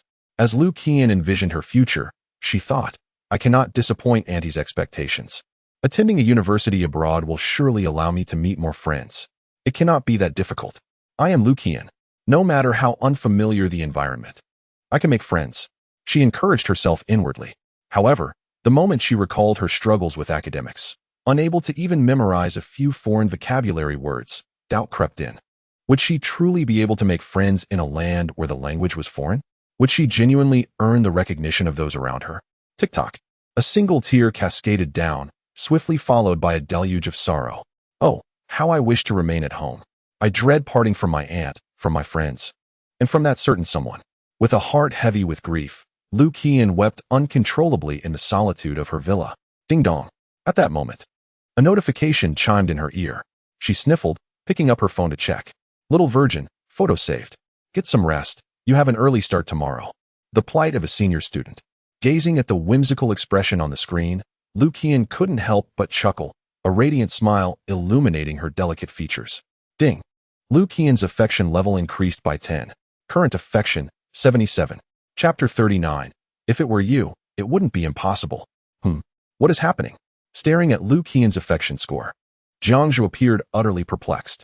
Even for Lu Qian, a sudden jump of 10 points in affection seemed rather exaggerated. It was merely a simple greeting. Why such a profound reaction? Jiang Zhe could not fathom that, in Lu Qian's most solitary moment. His casual expression of care was enough to unlock the door to her heart. Long legs, you can't sleep. I want you to keep me company. Jiang Zhe, huh? But it's almost 11 o'clock, and I have to get up early tomorrow. Long legs, if you keep me company, I'll send you any kind of photo you desire. Jiang Zhe, all right then. Reluctantly. Long legs, Jiang Zhe, do you realize you're quite charming? Jiang Zhe, I am not. I never initiate flirtation. I merely respond to it. Long legs, is that so? Then why does my heart flutter? Jiang Zhe, because I am irresistibly charming. Long legs, how conceited. Jiang Zhe, what? Am I not handsome? Long legs, mediocre, I suppose, barely worthy of me. Long legs, Jiang Zhe, may I ask you a question? Jiang Zhe, go ahead. Long legs, where do you plan to attend university? Jiang Zhe, I haven't decided yet, perhaps a more developed city. Long legs, have you ever considered studying abroad? Jiang Zhe, not really. What is so great about foreign lands? Long legs, indeed, there's not much to boast about, haha. Jiang Zhe, what about you? What are your plans? After a moment of silence, Long legs, I haven't figured it out yet. Jiang Zhe, all right then, but remember to tell me once you do. Long legs, do you wish to be in the same city as me? Jiang Zhe, not exactly. I merely want to know where you are so I can visit. Long legs, really? What if I move to a far-off city? Would you come find me? Jiang Zhe, how far? Long legs, very, very far. Jiang Zhe, what? Are you planning to venture into the cosmos? Long legs, what if it truly is the cosmos? Would you come to find me?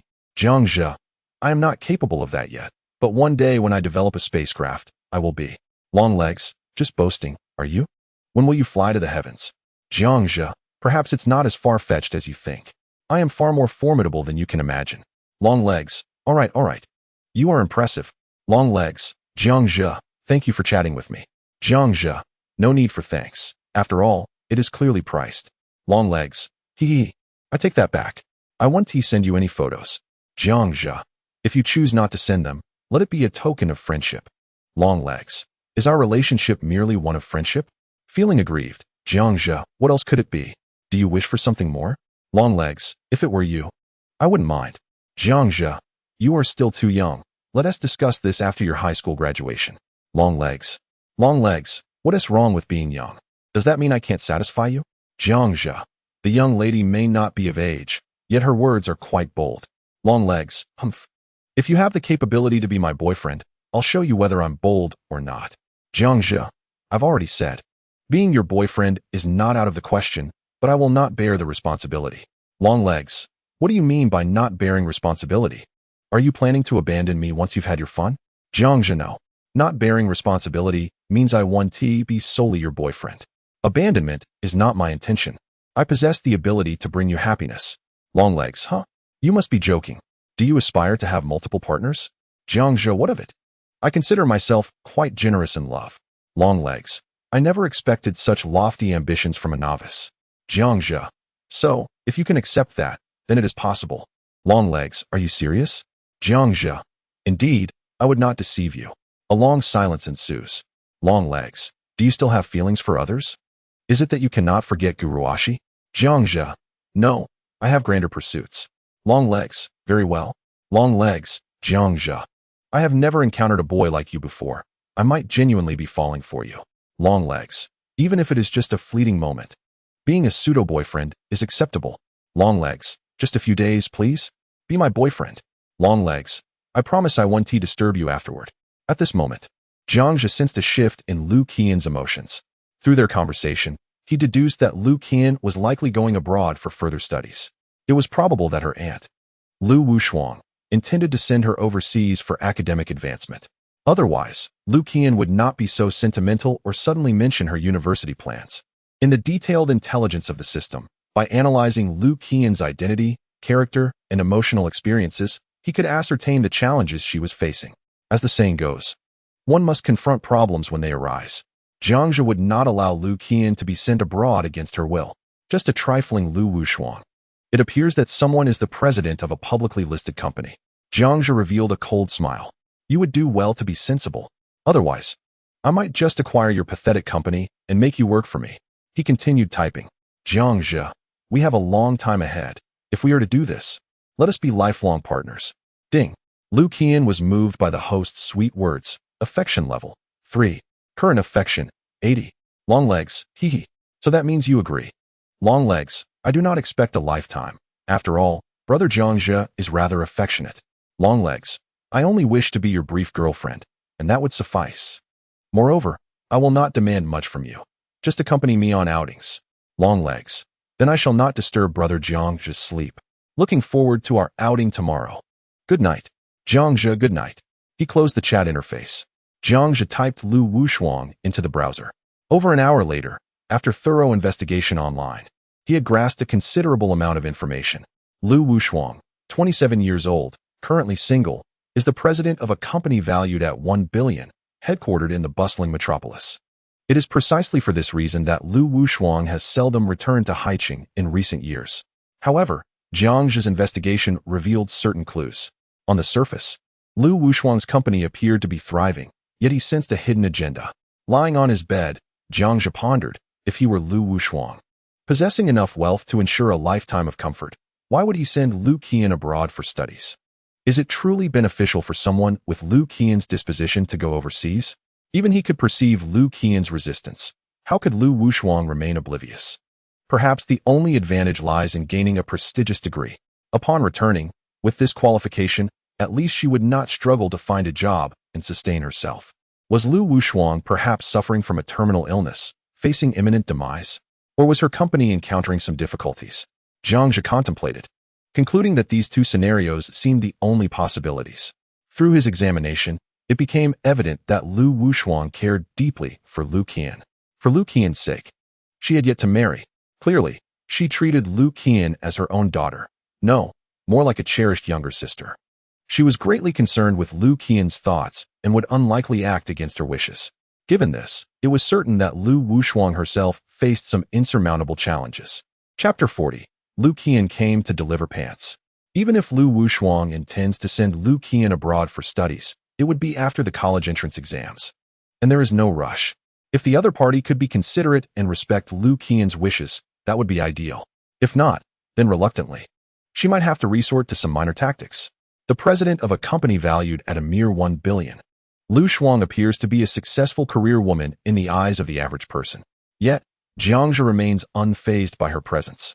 If truly provoked, he intends to demonstrate what genuine strength entails. The following day, he awakens early once more. After his morning routine of washing up and having breakfast, he boards the school bus. Last night, Jiang Zhe had conversed with Lu Qian until late, yet he did not feel the slightest hint of fatigue. With his remarkable energy level of 14, he surmised that even after several sleepless days, his body would remain unaffected. Of course, prolonged wakefulness would inevitably induce a sense of drowsiness, as one's biological clock is not easily altered. Seated at the front, Jiang Zhe engaged in casual conversation with Master Zhang. Shortly thereafter, Gu Ruoxi stepped onto the bus. Today, she donned a light blue shirt paired with snug-fitting jeans that accentuated her graceful legs. Her long hair was elegantly tied back in a ponytail. With her naturally fair complexion, she wore no makeup. Yet her unadorned beauty was enough to catch the attention of passers-by, effortlessly achieving a 100 gaze return rate. As the young lady passed by the front, she let out a subtle huff, raising her chin in pride as she strode towards the back, her gaze unwavering. In a discreet corner, a slight smile curled at the corners of her lips. For some inexplicable reason, her mood was quite pleasant today. Jiang Zhe detected this subtle shift in Gu Ruoxi's demeanor. Since their physical education class the previous day, her fondness for him had remained at a steady 49 points. just shy of the threshold for affection. Curiosity piqued. Jiang Zhe pondered whether a girl as self-assured and proud as Gu Ruoxi would take the initiative if she developed feelings for someone. Unlike the more easily accessible Lu Qian and Song Yue, Gu Ruoxi's defenses were evidently formidable. Despite pursuing her for 3 years, he had yet to unlock her heart. Yet, he wondered about her potential offensiveness. If Gu Ruoxi were to take the initiative, what form would that take? The very thought of the aloof Miss Gu actively pursuing someone was almost unfathomable to him. Their relationship was inherently different. Should she choose to pursue Jiang Zhe, he would not be averse to granting her that opportunity. However, the prerequisite would be for her to relinquish her lofty demeanor, or perhaps, to become his devoted admirer. Before long, the school bus arrived at its destination. The beleaguered seniors entered yet another day filled with academic endeavors, with a few exceptions among the underachievers. Ji Xiaofeng was unusually exuberant today, for tomorrow marked his birthday, and he was about to receive the most anticipated birthday gift of his 18 years. Shall we go? To the restroom? Ji Xiaofeng nudged Jiang Zhe and gestured towards the door. Jiang Zhe sighed, rising with resignation. He had grown accustomed to Ji Xiaofeng's daily restroom visits during the first class break. On the way to the restroom, Ji Xiaofeng suddenly chuckled and said, "Zhegu, do you have time tonight? Accompany me to the restaurant to reserve a table?" Jiang Zhe glanced at him and asked, "Why do you need to reserve a table? Are you treating us to dinner?" "Of course. Tomorrow is my birthday, and since you and Wang Chao gifted me something, I must show my gratitude," Ji Xiaofeng exclaimed excitedly. "Yesterday, after some persistent persuasion, my father generously handed me 1,000 yuan and insisted I treat you all to a meal." "Oh, 1,000 yuan?" Jiang Zhe smiled. "What prompted your father to be so generous all of a sudden?" "Haha, it's because I told him that you gave me a valuable gift." Ji Xiaofeng laughed. "Upon hearing that, my father immediately handed me 1,000 yuan, instructing me to take you all to a more upscale restaurant, emphasizing the importance of reciprocity." "All right then," Jiang Zhe mused, recalling the image of Ji Xiaofeng's father. He had met Ji's father a few times, a rugged northerner with a coarse demeanor. Their family was not particularly affluent, akin to most, representing an ordinary household. 1,000 yuan was not an insignificant amount. Given the consumption level in Haiqing, a group of 7 or 8 students could dine quite well for 300 to 500 yuan. This indicated that Ji Xiaofeng's father possessed a commendable perspective on such matters. "Going out for dinner tomorrow is fine, but I have plans tonight, so I'm afraid I cannot accompany you to make the reservation," Jiang Zhe suddenly stated. Ji Xiaofeng paused momentarily. "Who are you meeting?" "Lu Qian." Ji Xiaofeng squinted, casting a look of resentment at Jiang Zhe. "Oh, so you little rascal have indeed gotten together with Lu Qian? Ugh, I'm so envious." Ji Xiaofeng feigned jealousy, yet was genuinely pleased for his good friend. The fact that someone of Lu Qian's beauty had become his brother's girlfriend was indeed something to brag about. Moreover, witnessing his good friend recover from the pain of heartbreak was the most gratifying aspect for Ji Xiaofeng. Jiang Zhe caught Ji Xiaofeng's glance, aware of his misunderstanding. However, he was too apathetic to clarify. After all, his relationship with Lu Qian was rather ambiguous. Although Jiang Zhe was somewhat of a rogue, he was not afraid to acknowledge his flirtation with girls. Even if one day, other romantic interests found out, he would still dare to admit it. His approach was one of universal affection. "I love each of you and am bold enough to acknowledge it," he mused. Such admissions, however, should not lead to chaos. That is the pinnacle of being a rogue. As Jiang Zhe and Ji Xiaofeng made their way to the restroom, the corridor on the senior year floor echoed with lively chatter. "Qian, did Jiang Zhe really agree to be your boyfriend?" "Hee. Yes. We talked all night yesterday." "Wow.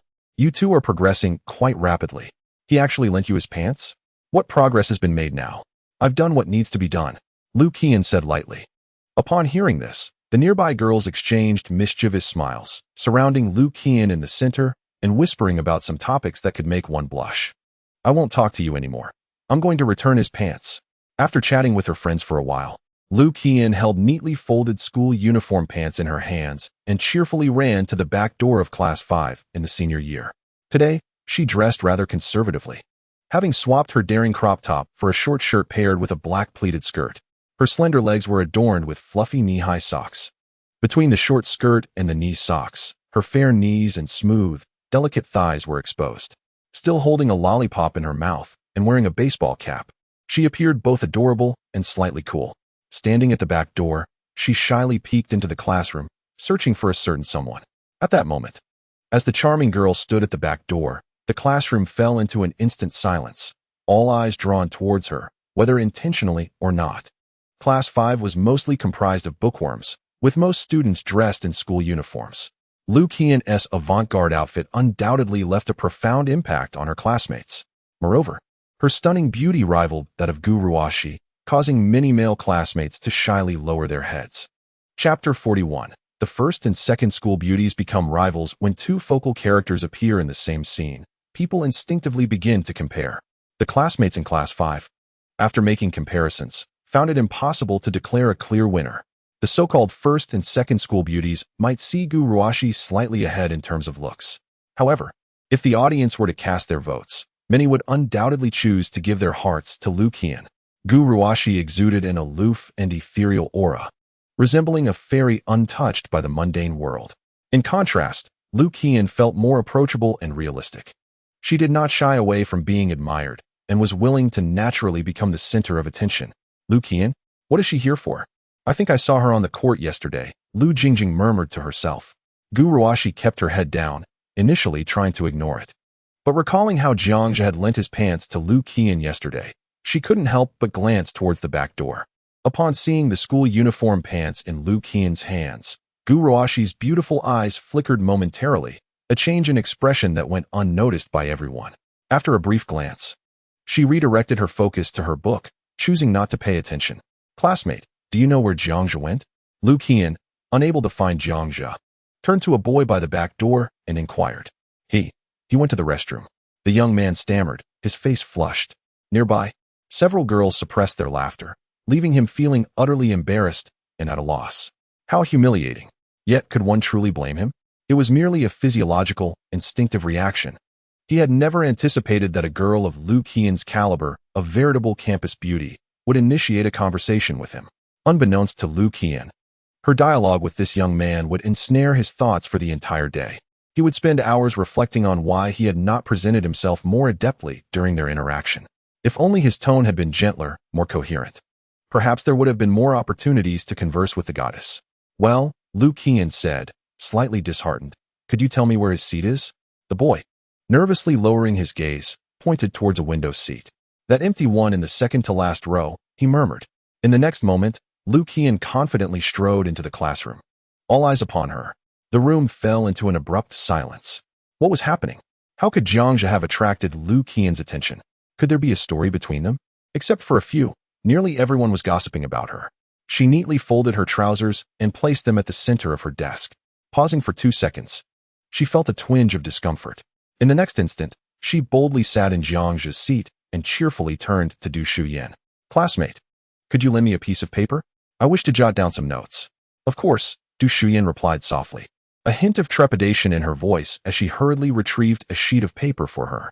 Lu Qian wore a gentle smile as she picked up Jiang Zhe's pen and began to write. Once finished, she folded the paper into a triangle and placed it atop her neatly stacked trousers. She then set the pen beside the triangular note, arranging it at an aesthetically pleasing angle. After completing these tasks, she rose and exited the classroom. As she departed, she deliberately glanced back at Gu Ruoxi, offering what she believed to be a friendly smile. Once she left, the classroom erupted into a flurry of whispers. Everyone speculated about Lu Qian's visit to Jiang Zhe. What could have been written on that paper? Was it a love letter? Goodness, could Lu Qian actually harbor feelings for Jiang Zhe? It felt like there was a hidden narrative. Moreover, did you notice how she had intentionally looked at Gu Ruoxi? That expression seemed almost provocative. Of course, it was evident that she viewed Gu Ruoxi as a rival. Oh my, the first and second campus beauties vying for the same boy. What a thrilling thought. In that moment, many girls concocted a dramatic romantic tale, while the boys seethed with uncontainable fury. Jiang Zhe, that rascal, has actually embarked on a romantic escapade with not one but two of the most stunning campus beauties. How utterly outrageous. I am envious to the point of despair. Just the thought of having an affair with either of them would suffice to become the most cherished memory of a lifetime. Many boys have begun to project themselves into Jiang Zhe's role, fantasizing about becoming him and engaging in peculiar adventures with Lu Qian. At this moment, Lu Jingjing found herself momentarily lost in thought. Jiang Zhe had declared his intention to abandon his pursuit of Gu Ruoxi, and in just a few days, he was entangled with a girl like Lu Qian? Lu Jingjing was well aware of Lu Qian's reputation: bold, frivolous, beautiful, and fashionable.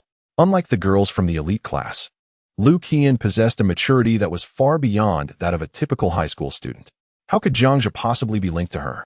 Was his charm with the ladies truly that formidable? Or was he deliberately conspiring with her to provoke Gu Ruoxi? Lu Jingjing stole a glance at her deskmate, hoping to gauge Gu Ruoxi's reaction, only to find her as indifferent as ever, seemingly untouched by the unfolding drama. Turning her attention to the triangular piece of paper on Jiang Zhe's desk, her curiosity piqued. What secrets did that paper hold? A few minutes later, when the duo who had stepped out to the restroom returned to the classroom, they noticed that everyone was casting intentional or unintentional glances toward Jiang Zhe. Among the boys, there seemed to be a hint of jealousy in their gazes. What on earth was happening? Ji Xiaofeng scratched his head in confusion. Zhe, just now, Lu Qian came by. She was looking for you, seemingly to deliver a school uniform. Wang Chao from the front row chimed in. Zhou Wei, Wang Chao's deskmate, shot Jiang Zhe a sour look. Why did all the attractive girls in school have to be associated with him? Was being handsome really that impressive? Zhou Wei thought to himself. Just wait. Once the college entrance examination results are out, he would astonish everyone. Oh, is that so? Jiang Zhe returned to his seat, picked up the triangular piece of paper, unfolded it, and smiled faintly. He then calmly organized his desk. A few seconds of silence enveloped the classroom. Wang Chao and two other boys who had played basketball with Jiang Zhe leaned closer, eager for gossip. Zhe, what did Lu Qian write to you? Is it a love letter? Do tell us. Is there a story between you and Lu Qian? What happened after she confessed to you yesterday? Confession? Lu Qian confessed to Jiang Zhe? At these words, everyone was taken aback. Initially, it seemed the two had merely shared a fleeting encounter, but it now appeared to be a monumental tale.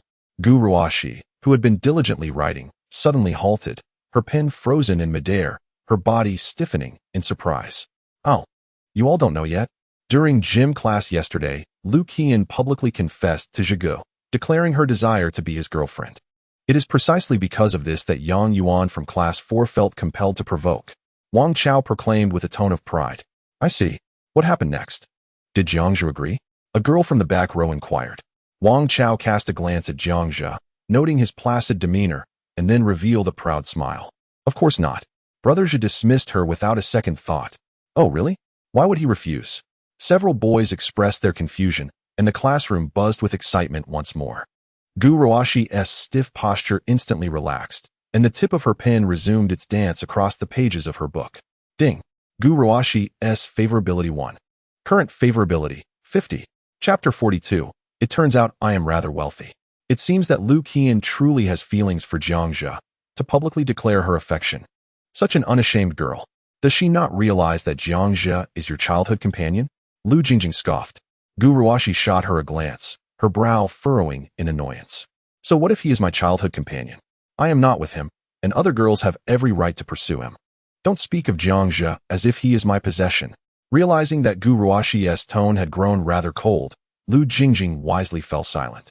After a moment of stillness, she reappeared with a conciliatory smile. However, since Jiang Zhe rejected Lu Qian, it indicates that he still harbors feelings for you. I told you, his indifference is surely an act.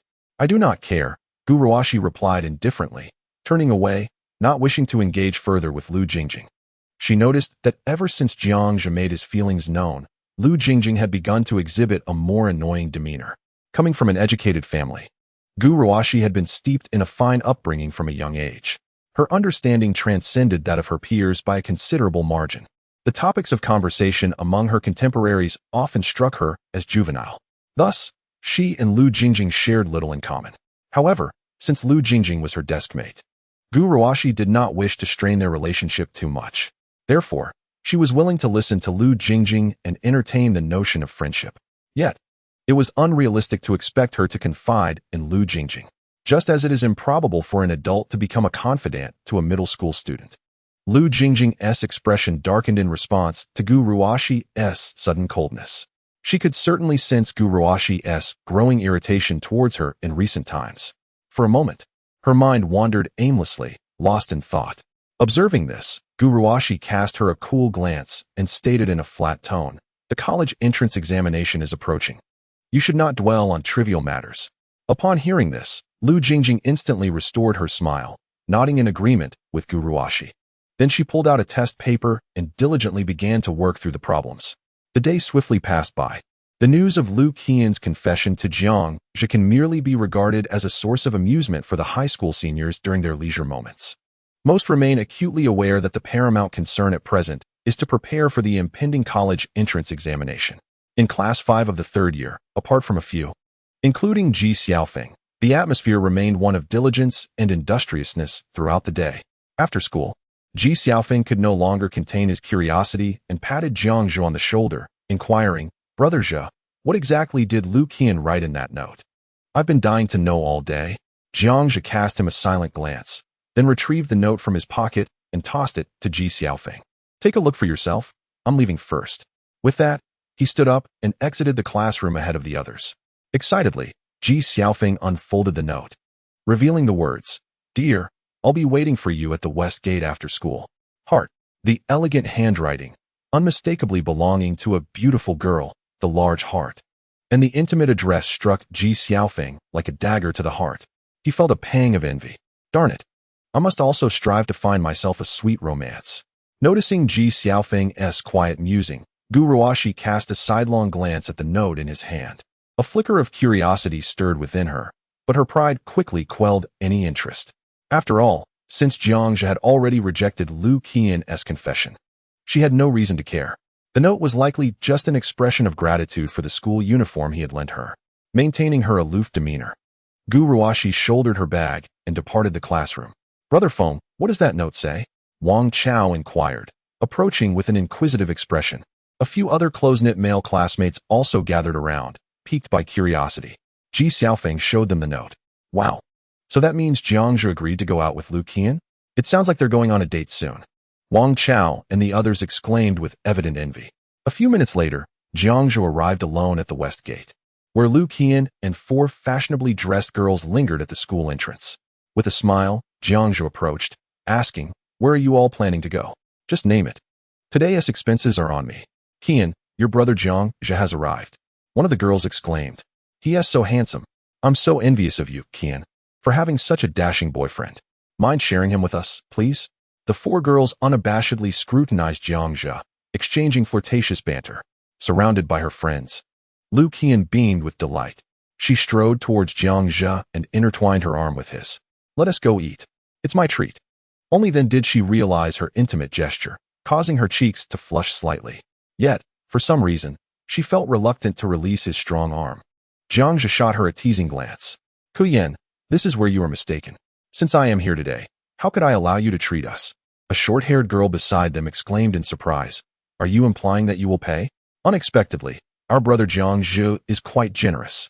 The girls exchanged glances, each reflecting the astonishment in their eyes. On the surface, they appeared frivolous, resembling young girls newly introduced to society. Yet, in reality, they were merely high school students. How much pocket money could they possibly have? When they went out to have fun, it was always the affluent Lu Qian treating everyone. Who would have thought that Jiang Zhe could be so confident? Could it be that he is wealthy as well? The group strolled along the path by the school gate, with Jiang Zhe and Lu Qian leading the way. The 4 girls maintained a distance of about 20 meters behind, creating a little space for the couple. Lu Qian wore a sweet smile, walking quietly beside him, while Jiang Zhe could feel her soft arm brushing against him. The girl next to him seemed to be leaning in a bit too closely. "Did you really mean it when you said you would treat us?" Lu Qian suddenly turned her beautiful eyes toward him. "Of course, I meant it. Don't let my appearance fool you. I am actually quite wealthy," Jiang Zhe replied shyly. Lu Qian chuckled softly. "All right, I know you were just trying to save face." She glanced back to ensure no one was paying attention, then discreetly pulled a bank card from her pocket and slipped it into Jiang Zhe's hand. Leaning in close, she whispered in his ear, "When it's time to pay, just use this card. The password is 6 zeros. Chapter 43. Discovered by Gu Ruoxi's parents. Jiang Zhe looked at the bank card in his hand, astonished. He hadn't expected Lu Qian to be so considerate, taking care of her boyfriend's pride. He smiled and tucked the card into his pocket. Then, drawing closer, he softly said in her ear, "Aren't you afraid that I might steal your money since you've shared the password with me?" Feeling the warmth of his breath against her ear, Lu Qian's face flushed crimson. "I'm not afraid. What does it matter if I give you all my money? It's because I like you." Her bold declaration of affection, despite her rosy cheeks, was utterly endearing. Even Jiang Zhe, with his composed demeanor, felt a stirring within him. Gazing at the girl's delicate, blushing face, he felt an irresistible urge. Had the timing been right, he would have pressed Lu Kuyin against the roadside and kissed her passionately. After uttering those words, Lu Kuyin blushed for quite some time.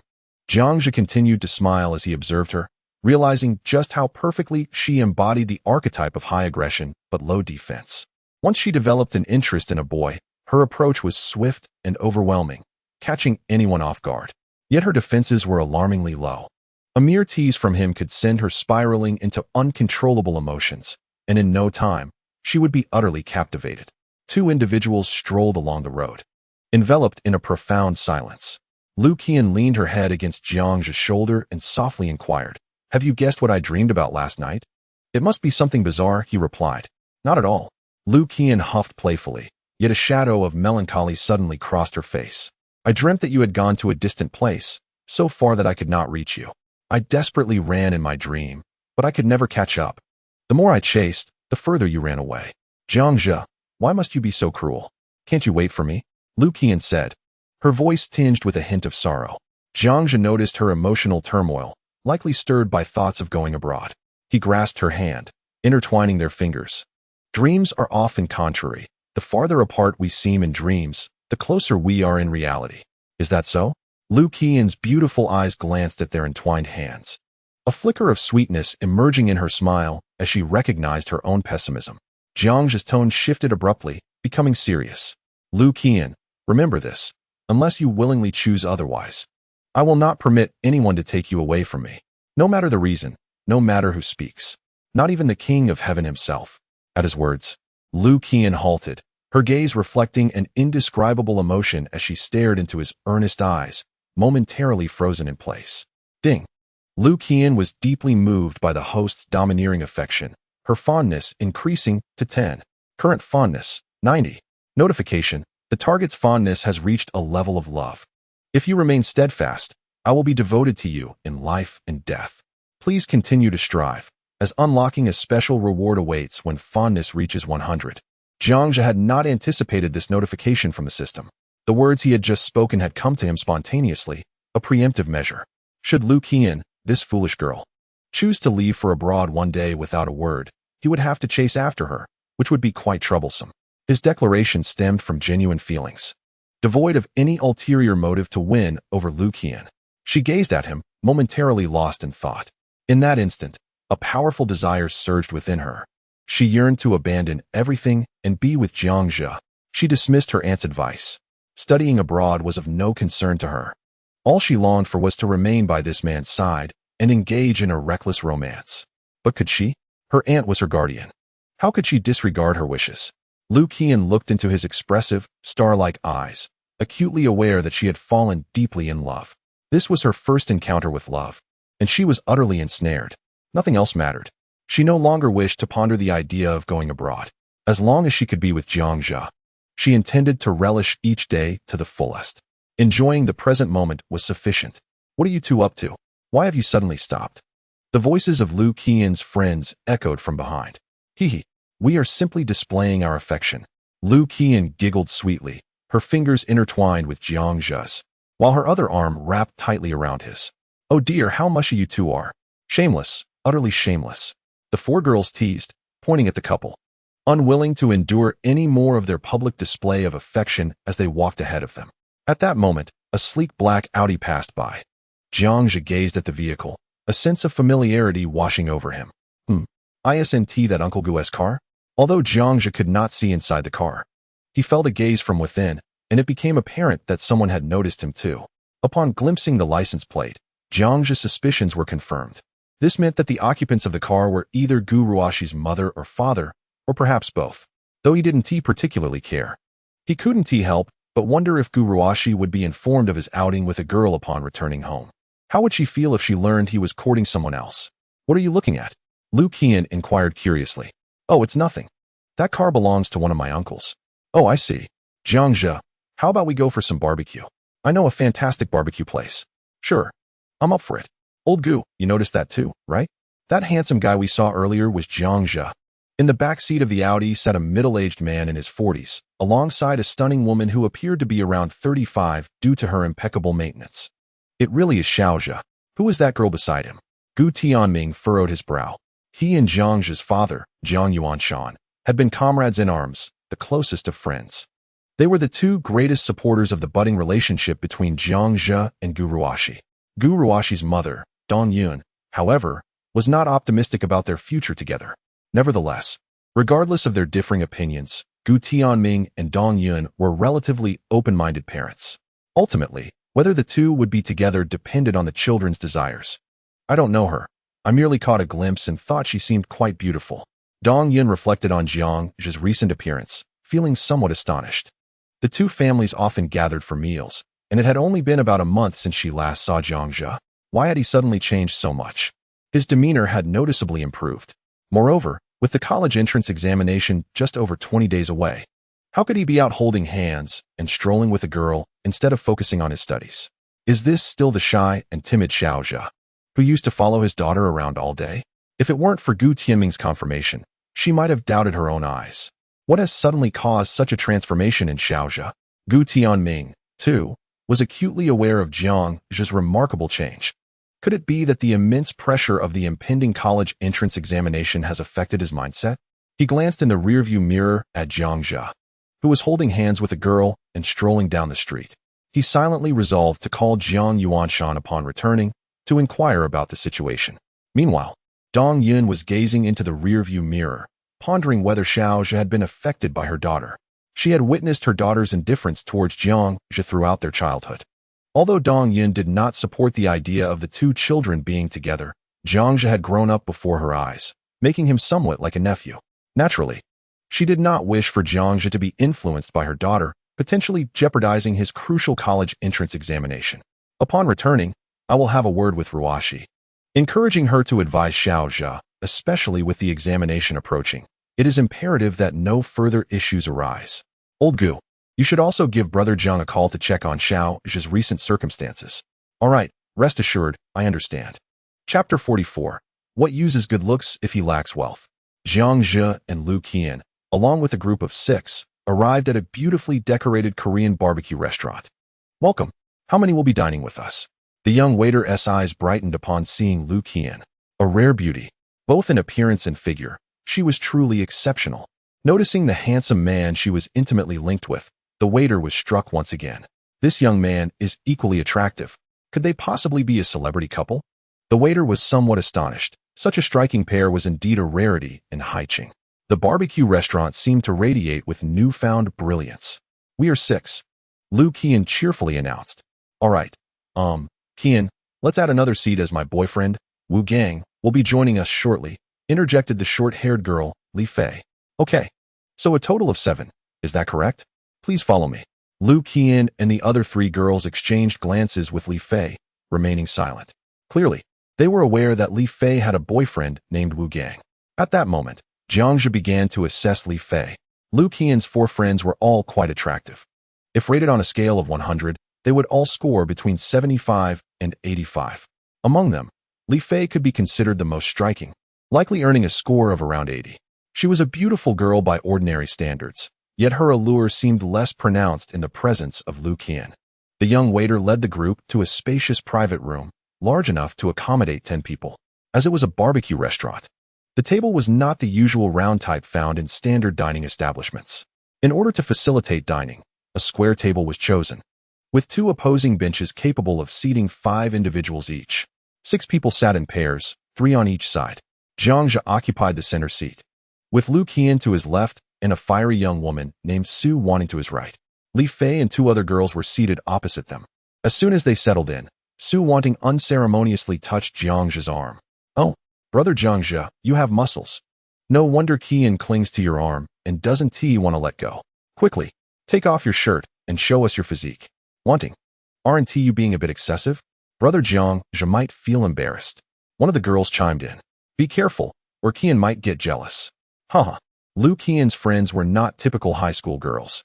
Each possessed a fiery temperament, and Jiang Zhe suspected that if Lu Qian were not present, the other girls would eagerly strip him bare. Alas, he could only blame his irresistible charm. Listening to her friends tease her boyfriend, Lu Qian wore a constant smile, leaning indulgently against Jiang Zhe's shoulder. Brother Jiang Zhe, how are you so incredible, whether in studies or basketball, and still find time for romance? Is your time different from ours? Please, tell us about yourself. Su Wanting inquired with curiosity.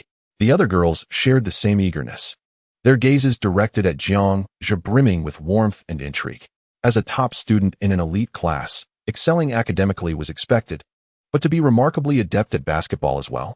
Though they were not academically inclined, it did not diminish their admiration for their studious peers, especially one as strikingly handsome and athletically skilled as Jiang Zhe. Jiang Zhe smiled amicably, remaining composed in the face of the girls' enthusiastic inquiries, neither frivolous nor arrogant. It's merely a trivial hobby. My primary focus remains on the college entrance examination. How humble, Su Wanting remarked disdainfully. Yang Yuan is a professional, yet he cannot surpass your amateur skills. Indeed, our brother Jiang Zhe is impressive. Absolutely. Brother Jiang Zhe only needs to exert a little effort to easily defeat Yang Yuan. If he dedicated himself to sports, he would undoubtedly surpass Yang Yuan by 100-fold. Another girl chimed in. Brother Jiang Zhe, with such basketball prowess, your physique must be extraordinary. Will our Qian be able to handle it? Su Wanting teased with a mischievous grin. Stop it. Wanting, don't say such things. Lu Qian blushed. Su Wanting was the leader of their small group, her outgoing nature always igniting lively discussions. Under her influence, the atmosphere in the private room became exceptionally animated. Su Wanting, Li Fei, and the other girls unabashedly praised Jiang Zhe, exchanging bold jokes, while Jiang Zhe handled the banter with poise and ease. Meanwhile, Lu Qian spoke little, content to nestle against Jiang Zhe's shoulder, listening to the light-hearted banter among the sisters, their cheeks occasionally flushed with embarrassment and a blissful smile lingering on their lips. 5 minutes later, a young waiter entered to grill meat for the guests. Each of the 6 ordered a chilled soda. The girls engaged in quintessentially feminine discussions, ranging from school gossip, tales of romantic entanglements, to fashion trends that had taken the internet by storm. As they reveled in the innocent topics of high school girls, even Jiang Zhe found himself unwittingly relaxing. Apart from Gu Ruoxi, he had seldom interacted with other females, and his relationship with his childhood friend, Gu Ruoxi, hardly qualified as an open and candid friendship.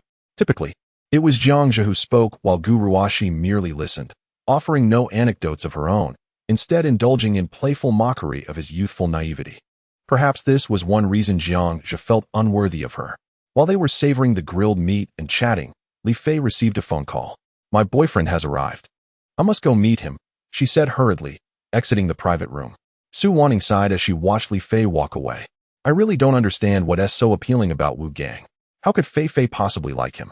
Upon hearing this, the group of 4, including Lu Qian, silenced their laughter and fell into a pensive quiet. Jiang Zhe immediately sensed an odd tension in the atmosphere. A few minutes later, Li Fei returned with her boyfriend.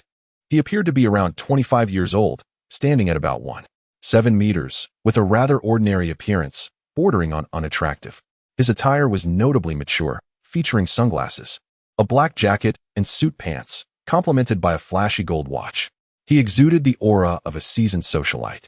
Jiang Zhe was taken aback. How could someone like him be Li Fei's boyfriend, a high school student? It was no wonder Su Wanting had expressed disdain towards Wu Gang.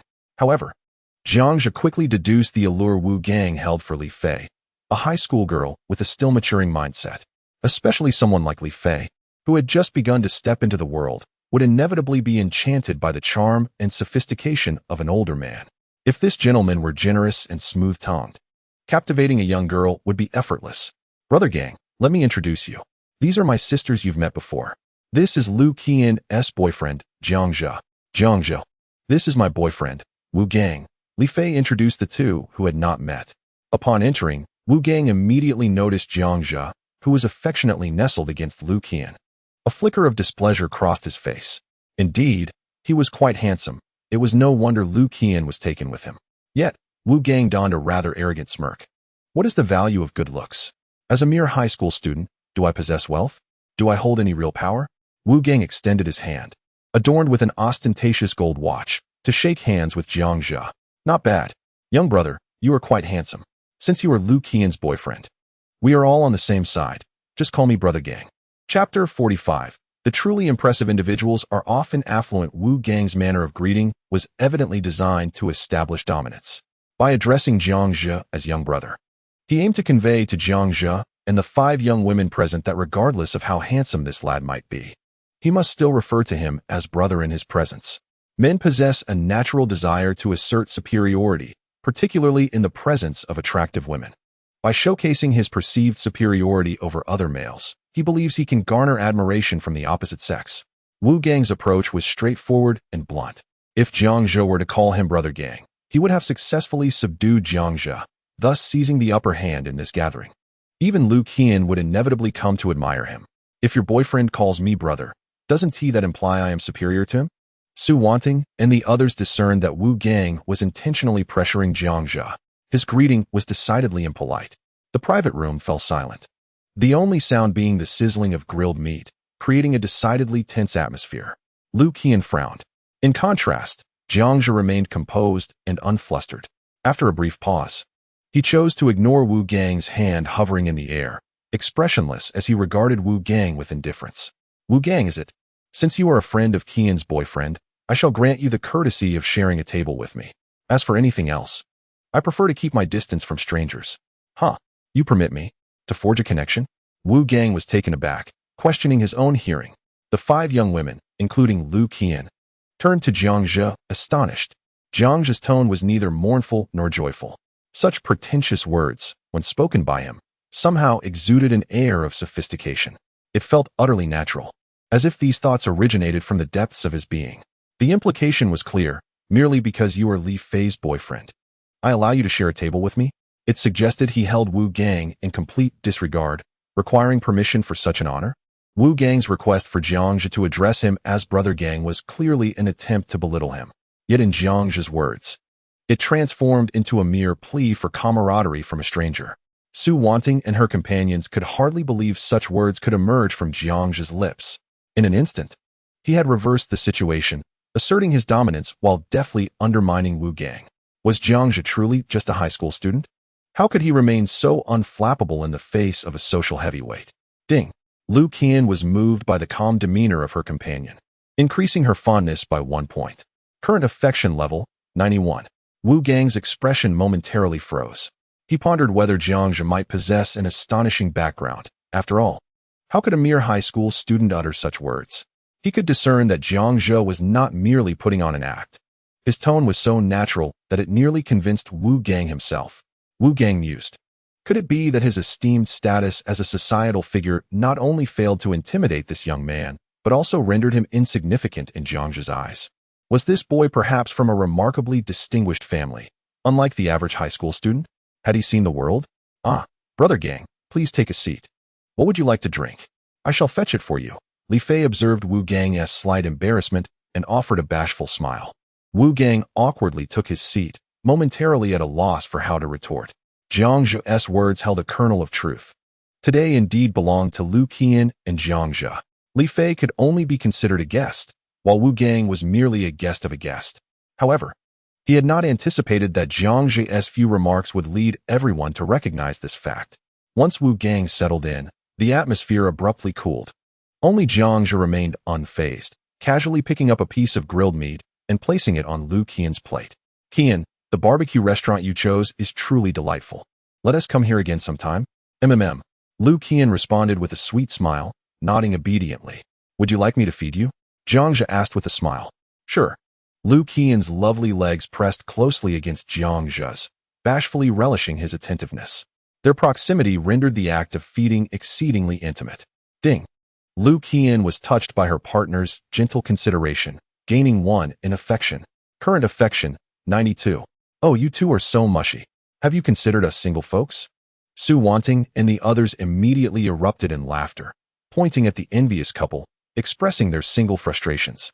The atmosphere returned to its original vibrancy, with the focus shifting back to Jiang Zhe and Lu Qian.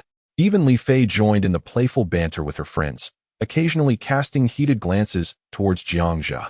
Barely settled, Wu Gang found himself an outsider. With a scowl, he scrutinized Jiang Zhe, noting that not only was he handsome, but his demeanor also set him apart from typical high school students. He exuded charm, confidence, and an aura reminiscent of those seasoned elites. While appearances can deceive, one's true disposition is challenging to feign. Could it be that this young man truly hails from an extraordinary background? After careful consideration, Wu Gang concluded that it would be unwise to provoke him lightly. Yet, the sting of Jiang Zhe's earlier remarks lingered uncomfortably in his mind. Pfft, where do you plan to go after dinner?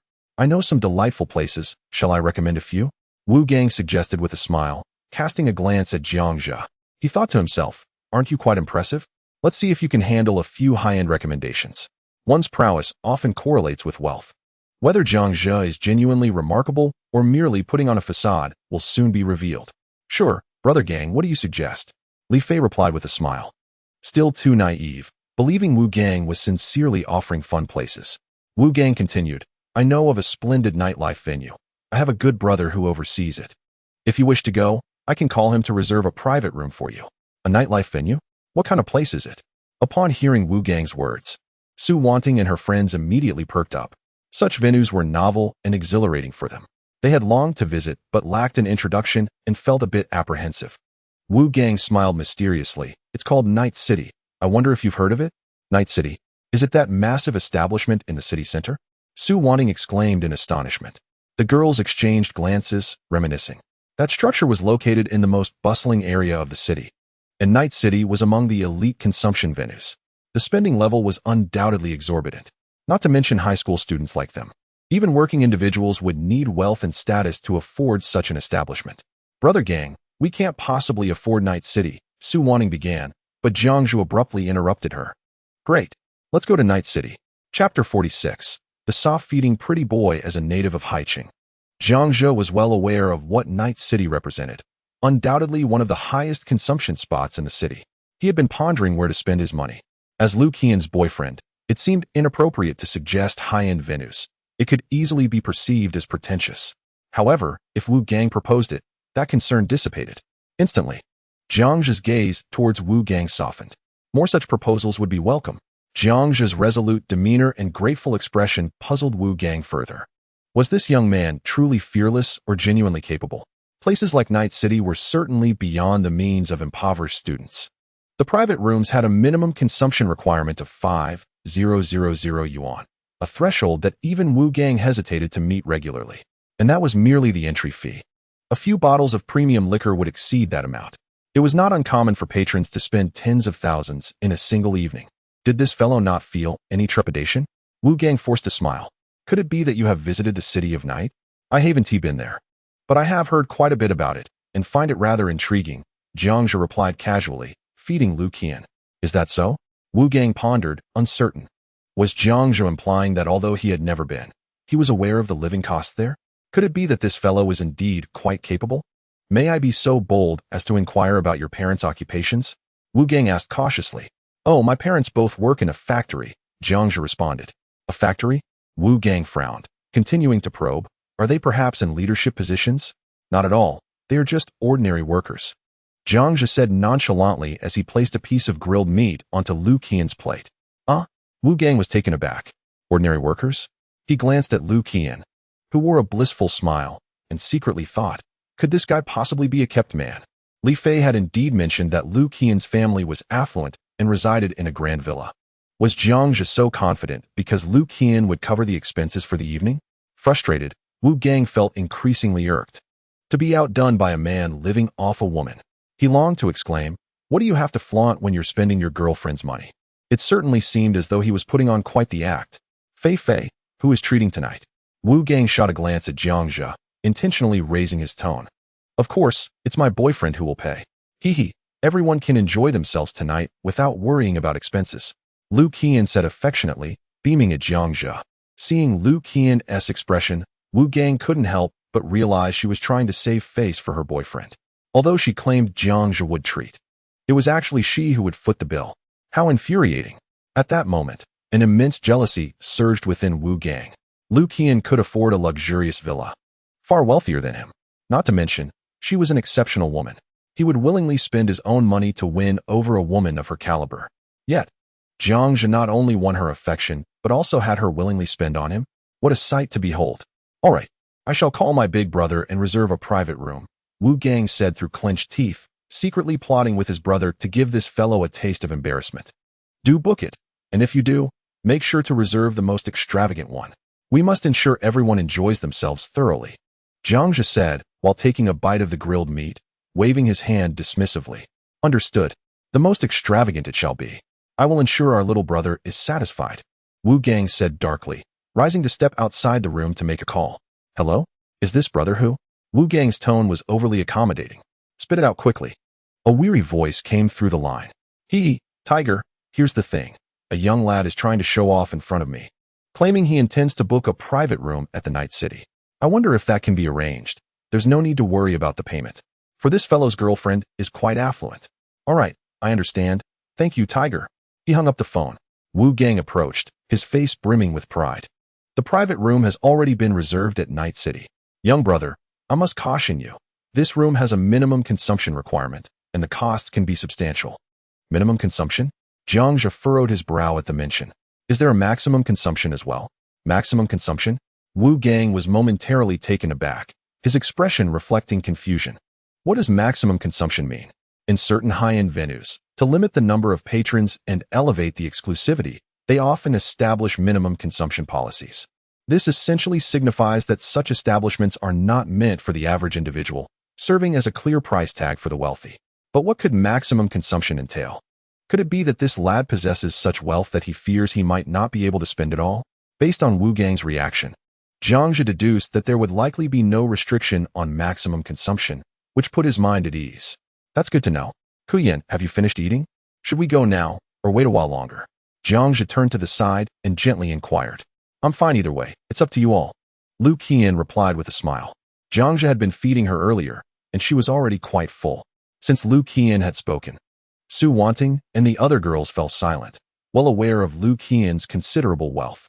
If Jiang Zhe couldn't cover the bill, Lu Qian would certainly step in. All right, let us change venues. I'll settle the bill. Jiang Zhe quickly rose and made his way to the bar to pay. Ding. Payment successful. Wealth points returned. 32. Only 32. Jiang Zhe pondered. The total for the barbecue was 320, yet with Lu Qian's affinity exceeding 51. The wealth points were still settled at a ratio of 10. Could it be that the presence of others influenced this? It seems akin to donations. If the bill were settled in Lu Qian's name, it would be calculated at a 50 ratio. Jiang Zhe paid little mind to it. A mere 300. The return wealth points were hardly significant to him. However, this served as a reminder. Next time he encounters high-end consumption, it would be wise to spend under the name of the affluent target for the sake of maximizing wealth points. 20 minutes later, the group arrived at the city center, standing beside a magnificent 5-story building. This is Night City. What grandeur! Su Wanting and the other girls gazed up at the towering structure, marveling at its splendor. It was just past 8 in the evening. The building, entirely in shades of gray and black, illuminated with brilliantly refined lights. The group entered through the grand entrance, with Wu Gang leading them to the night venue on the basement level of Night City. Flickering lights and pulsating beats enveloped them. The vibrant throng in the dance hall stirred excitement among Su Wanting and her companions. Is this truly the city of night? How splendid it is! Observing the wide-eyed demeanor of the younger girls, Wu Gang couldn't help but feel a sense of pride. He began to elucidate. The City of Night is the largest nightlife venue in Haicheng, featuring not only bars and guest rooms, but also a plethora of entertainment options. The private room we are heading to is just over there. He gestured toward a private suite on the second floor. Chapter 47. No need to look. Bring the machine. Wu Gang placed a call to Brother Hu. Subsequently, a staff member guided them through the bustling hall toward the private room upstairs. Jiang Zhe held Lu Qian's hand. This was Lu Qian's first visit to such a place, and the deafening music made her uneasy. The youth on the dance floor, clad in trendy attire, danced with abandon. The women wore revealing outfits and executed bold dance moves. Lu Qian even spotted several couples, or at least what seemed to be couples, locked in passionate kisses, oblivious to their surroundings. For her, this atmosphere felt too premature, and she shyly lowered her gaze.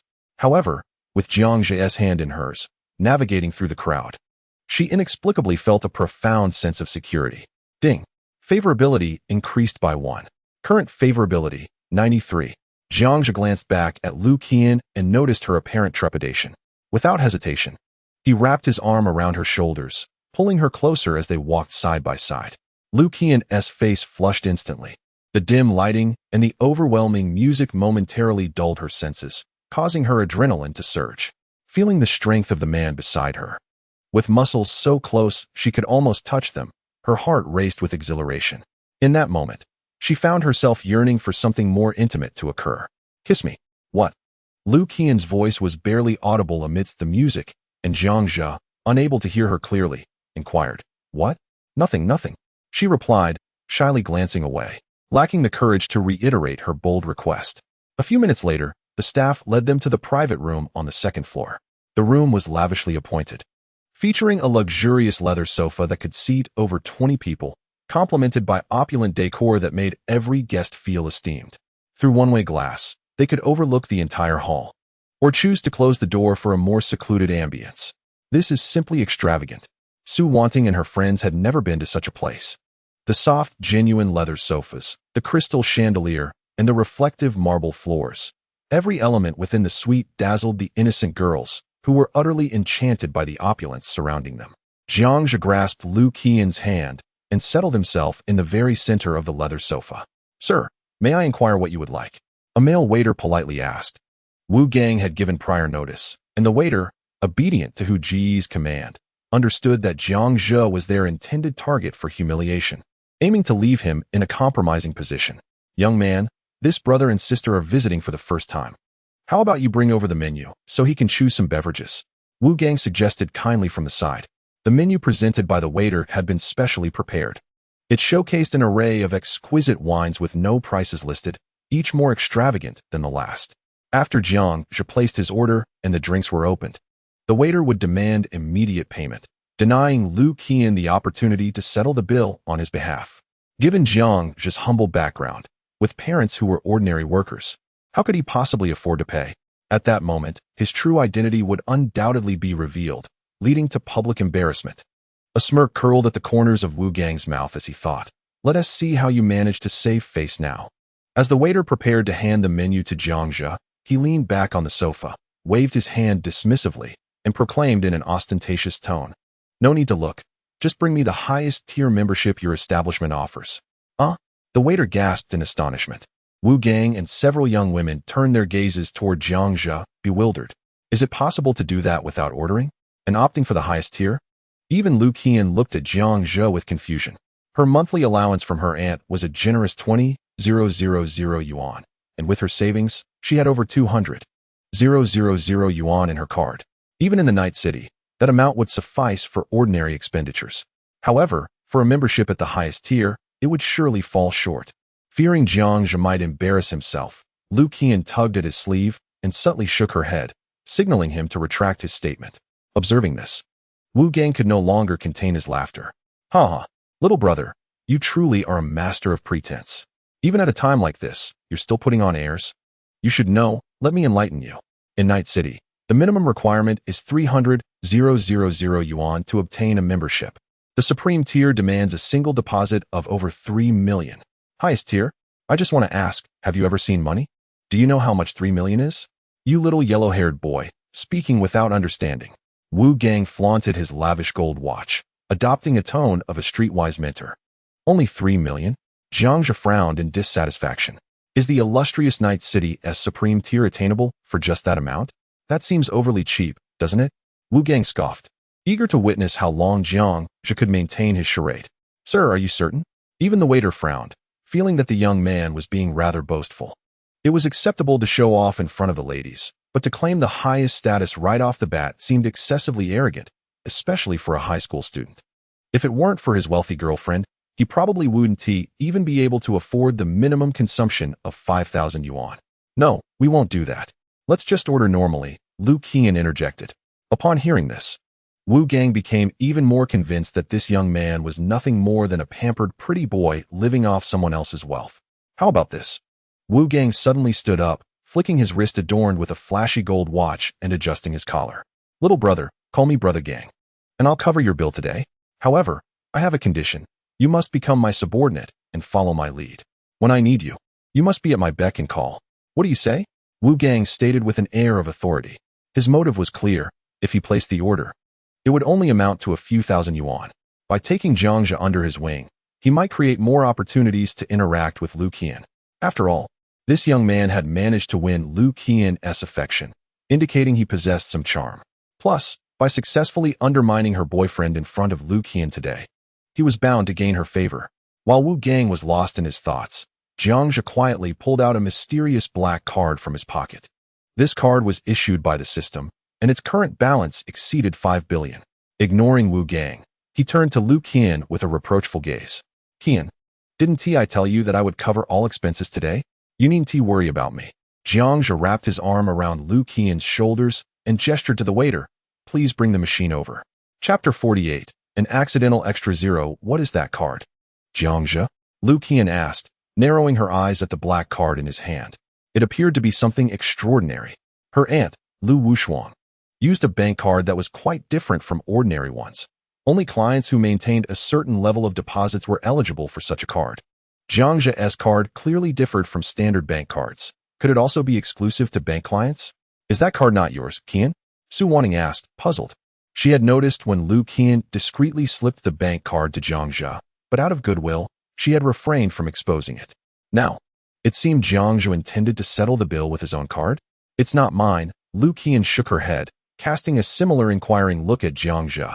Jiang Zhe replied helplessly, didn't I mention it? I'm quite affluent. In this day and age, honesty rarely garners belief. He felt exasperated. Please wait. I will retrieve the machine right away. Upon catching sight of that card, the waiter instantly sensed something amiss. Although he could not discern the card's rank, it was evident that some esteemed clients possessed bank cards that were markedly different from the ordinary ones. Perhaps Jiang Zhe truly intended to apply for one. If a customer were to secure a transaction through him, especially one involving 3 million for the Supreme card, the commission alone would yield him a considerable sum. In such a scenario, Hu Ji's words would hold little weight.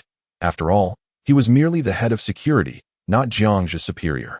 Should his service falter and he missed the chance to secure a significant client, he would surely regret it. If the boss were to find out, he might even be dismissed on the spot. The young waiter hurried away. Wu Gang stood rooted to the spot, gazing at the bank card with a flickering expression. The card appeared rather unusual. Could he truly be contemplating a 3 million Supreme card? Moreover, judging by Lu Qian's reaction, it was evident that this card did not belong to her. Yet, had not this pretty boy just claimed that both his parents were ordinary workers? How then had he acquired such a bank card? Are ordinary workers now so affluent? Wu Gang prudently sealed his lips. He was keen to observe whether that card could indeed facilitate a transaction of 3 million. Shortly thereafter, the waiter returned with a machine, accompanied by the manager of Night City. When it came to prestigious clients, one could not afford to be negligent. Good evening, sir. I am the manager of Night City. My surname is Wang. May I inquire if you wish to apply for the Supreme card? Manager Wang greeted warmly, his demeanor friendly, devoid of any condescension towards Jiang Zhe's attire or age. Yes, that's me. I heard that the highest tier here costs only 3 million? Only? Manager Wang was momentarily taken aback, pondering whether 3 million was truly considered an insignificant sum. That amount was sufficient to purchase an apartment in a residential area not far from the center of Haicheng, close to Night City. Was this gentleman expressing dissatisfaction? Indeed, a single recharge of 3 million will grant you exclusive privileges of the Supreme card. We will always reserve a top-tier guest room and private dining area for you, and all your expenses will enjoy a 30% discount. This sounded quite appealing. Hand me the machine. I shall process it myself. Let us start with a recharge of 5 million, Jiang Zhe stated nonchalantly. In that instant, the gazes of all present shifted dramatically. 3 million was insufficient. He sought to recharge 5 million? Was he truly so eager to spend? Wu Gang was left in a state of bewilderment, wondering if he could genuinely swipe 5 million. Lu Qian's eyes sparkled at the thought of Jiang Zhe confidently swiping his card. For reasons unknown, her boyfriend's demeanor while making the transaction before their friends struck her as inexplicably dashing. However, a flicker of uncertainty lingered in Lu Qian's heart. Could Jiang Zhe really manage to swipe that 5 million? Surely not. As he had previously mentioned, both of his parents were merely ordinary workers. How could they possibly produce 5 million? Jiang Zhe deftly tapped on the device, and with a beep, the card was successfully processed. In the next moment, a receipt began to print slowly. Wu Gang swallowed hard, his expression one of astonishment. Did he truly just charge 5 million? Manager Wang took the device. Glancing at the printed receipt, all curious gazes turned towards him. What? 50 million? Manager Wang instinctively exclaimed upon seeing the figure on the receipt. Huh? How much? Everyone froze in unison. The next moment, they all shifted their attention back to Jiang Zhe. Did you not say it was 5 million? How did it suddenly transform into 50 million? Moreover, it was successfully processed? This implies that your card must possess at least 50 million? I accidentally added an extra zero. Jiang Zhe smiled shyly. This. Everyone was rendered speechless in shock. An accident? One extra zero is one thing. But the fact that it was processed successfully? What is going on? Manager Wang's hand trembled slightly as he held the device. Indeed, Night City has numerous affluent clients. There are at least 30 clients capable of handling supreme transactions. However, among these 30, not a single one could manage a single recharge of 50 million. Even the long-time clients, when their spending over the years is accumulated, would still fall far short of this figure. Sir, might I request your bank card number so that I can return the excess to you? Manager Wang inquired nervously. He understood that a person capable of charging 50 million must possess wealth far exceeding that amount. It is akin to a millionaire having merely a few $100,000 in their bank account. A billionaire may not even have 50 million in their bank account. This suggests that this young man, who appears to be just a high school student, is most likely a top-tier billionaire. Furthermore, he is so remarkably young. Perhaps this is merely pocket money given to him by his family. Therefore, the implications of his background must be utterly formidable. A family capable of providing their child with 50 million. Such a household could only be rivaled by the wealthiest in Haicheng, right? No need, it's rather troublesome. Jiang Zhe said nonchalantly, hastily placing the bank card into his pocket. What a joke. Money that has been spent cannot possibly be returned. Very well, sir. Please provide your name and phone number, and I will proceed with the necessary formalities. Manager Wang spoke with utmost respect. At that moment, Jiang Zhe's background gained even more weight in his mind. Not only could this individual produce 50 million, but he also appeared completely unfazed by it. Such a distinguished client could easily acquire the city of Night with a mere wave of his hand. Manager Wang immediately held Jiang Zhe in the highest regard, akin to a revered figure. In this line of work, one must possess keen insight. If one can please the magnate, a single utterance could potentially yield lifelong benefits. At that moment, he was contemplating the intentions of the tycoon. The magnate's mention of an extra zero was surely not a mere oversight. A staggering sum of 50 million, regardless of wealth, would never be dismissed lightly. The suggestion of using his card could not have been intentional, could it? What purpose could there be in deliberately charging 50 million? Surely it was not merely for show. Manager Wang's discerning gaze fell upon Wu Gang nearby. Could it be because of? Just then, Jiang Zhe turned his attention to the enchanting Lu Qian. Let us leave your name as Lu Qian. Qian, please provide your phone number to Manager Wang. Chapter 49. Sold by a good brother what? My name? Lu Qian, recovering from her astonishment, gazed at Jiang Zhe with a newfound sense of unfamiliarity. She suddenly realized how little she truly knew about him. Lu Qian hailed from a significantly affluent family. Her aunt, Lu Wushuang, was the president of a publicly listed company. However, even for Lu Wushuang, 50 million was no trifling amount. Perhaps it could be procured. Yet it would never be casually loaded into a nightclub. That would be sheer waste. Yet, Jiang Zhe spent 50 million without a moment's hesitation, showing no signs of remorse. Just how wealthy was he? Where could he possibly have acquired such a fortune? Lu Qian's mind was a whirlpool of questions. At that moment, she wished to pen a book titled 100,000 Whys. With a dazed expression, Lu Qian provided Manager Wang with her name and phone number. Excellent. Esteemed guests, please hold for a moment while I arrange the beverages. Manager Wang respectfully exited the private room with the waiter. The most distinguished clients required no ordering. He would intuitively provide the most thoughtful service. Ding. Transaction successful. Wealth points returned. 25 million. Current wealth point balance. 1 billion. Jiang Zhe's thoughts drifted as he examined the system's balance. Spending 50 million left him with over 5 billion still intact. Not a cent wasted. Jiang Zhe sighed softly. One could only say that spending money was not an easy endeavor. Jiang Zhe, is that money truly yours? How could you be so wealthy? Did your parents give it to you? You mentioned they were merely ordinary workers. Where did 50 million come from? Jiang Zhe, you aren't a billionaire, are you? How many secrets do you still hold from us? Su Wanting and several other girls gathered around Jiang Zhe, eagerly voicing their myriad questions. Standing not far off, Lu Qian's large, expressive eyes were filled with confusion as she awaited Jiang Zhe's response. Clearly, the curiosity of the girls, including Lu Qian, had reached a fever pitch. He was merely a high school student, handsome, academically accomplished, athletically gifted, and sociable. Yet, astonishingly, he was also a wealthy individual who casually spent 50 million at a nightclub. With such an abundance of virtues, how could he merely be a high school student? They were all high schoolers. Why was he so exceptional? Just a bit of pocket change, Jiang Zhe chuckled, disinclined to elaborate further. A mere 50 million is just a small sum? Jiang Zhe, you are remarkably modest.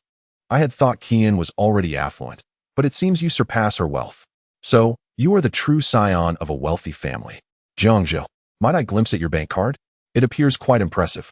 The girls surrounded Jiang Zhe, animatedly chattering away. Meanwhile, in a forgotten corner, Wu Gang found himself engulfed in confusion and unease. It dawned on him that Jiang Zhe was genuinely formidable. He was not merely putting on airs. To casually spend 50 million without a flicker of an eyelash indicated a terrifying level of backing. The mere 3 million for the supreme status was not something that could be easily arranged. Wu Gang even felt that Jiang Zhe was excessively understated. Were he to possess the financial ability to spend 50 million at will, he would undoubtedly be 100 times more ostentatious than Jiang Zhe. Reflecting on his past derisive remarks towards Jiang Zhe, and recalling his own insistence that Jiang Zhe serve him as a subordinate, Wu Gang felt his face flush with shame. Jiang Zhe's indifference towards him was not an act of arrogance. Rather, it stemmed from a complete disregard for Wu Gang's existence. With trepidation, Wu Gang glanced at Jiang Zhe, relieved to see that the latter was not paying him any mind. He thought to himself that such a formidable figure surely would not quibble with him over trivial matters. He hoped that his scheme with Hu Ge to ensnare Jiang Zhe had gone unnoticed. Wu Gang was engulfed in anxiety and uncertainty, silently praying that Jiang Zhe would not regard him at all, and that he would dismiss him entirely as inconsequential. Otherwise, with such a level of strength, Jiang Zhe could easily crush him with a mere flick of his wrist. Moments later, a knock echoed from outside the room. A brawny man, accompanied by several stunningly beautiful female attendants, entered the private booth. Hu Ge? Wu Gang's heart jolted with alarm, instantly engulfed by a sense of foreboding. The voluptuous female attendants carried in a selection of beverages. Tiger Brother immediately spotted Jiang Zhe surrounded by a group of young ladies. He forced a flattering smile and, with a bow, said, "Sir, Manager Wang instructed me to inform you that these beverages are complimentary from our establishment. Should you find any dissatisfaction with the drinks, please do not hesitate to let us know, and we shall replace them for you." Tiger Brother then noticed Lu Qian beside Jiang Zhe, and he quickly suppressed his initial intention of recommending the lively performances to this esteemed client. The exquisite beauty accompanying this significant patron surpassed even the top courtesan of the night city. It was inconceivable that she would be interested in the commonplace women of the establishment. In a corner, Wu Gang quietly exclaimed. Upon hearing this, Tiger Brother's expression darkened. Wu Gang could only be regarded as a subordinate of a subordinate. He had initially agreed to cooperate with Wu Gang solely because Wu Gang had introduced clients to the club. However, the client whom Wu Gang intended to deceive was none other than the illustrious patron who had just recharged 50 million, the most distinguished client in the history of Night City. At that moment, Tiger Brother made a decisive choice to reveal the plot Wu Gang had concocted to swindle Jiang Zhe. He cast a disdainful glance at Wu Gang before bowing his head and recounting the phone call he had received from Wu Gang. Tiger Brother? What are you saying? Stop at once. Wu Gang was dumbfounded. Had he truly been betrayed by his supposed ally? Was Tiger Brother, who outwardly appeared to be a loyal friend, merely a mercenary at heart? Without hesitation, he had chosen to sell out his subordinate in the presence of a wealthy young master? Ignoring Wu Gang, Tiger Brother, with an apologetic demeanor, turned to Jiang Zhe and expressed, "I extend my sincerest apologies for my previous actions. I earnestly hope for your forgiveness."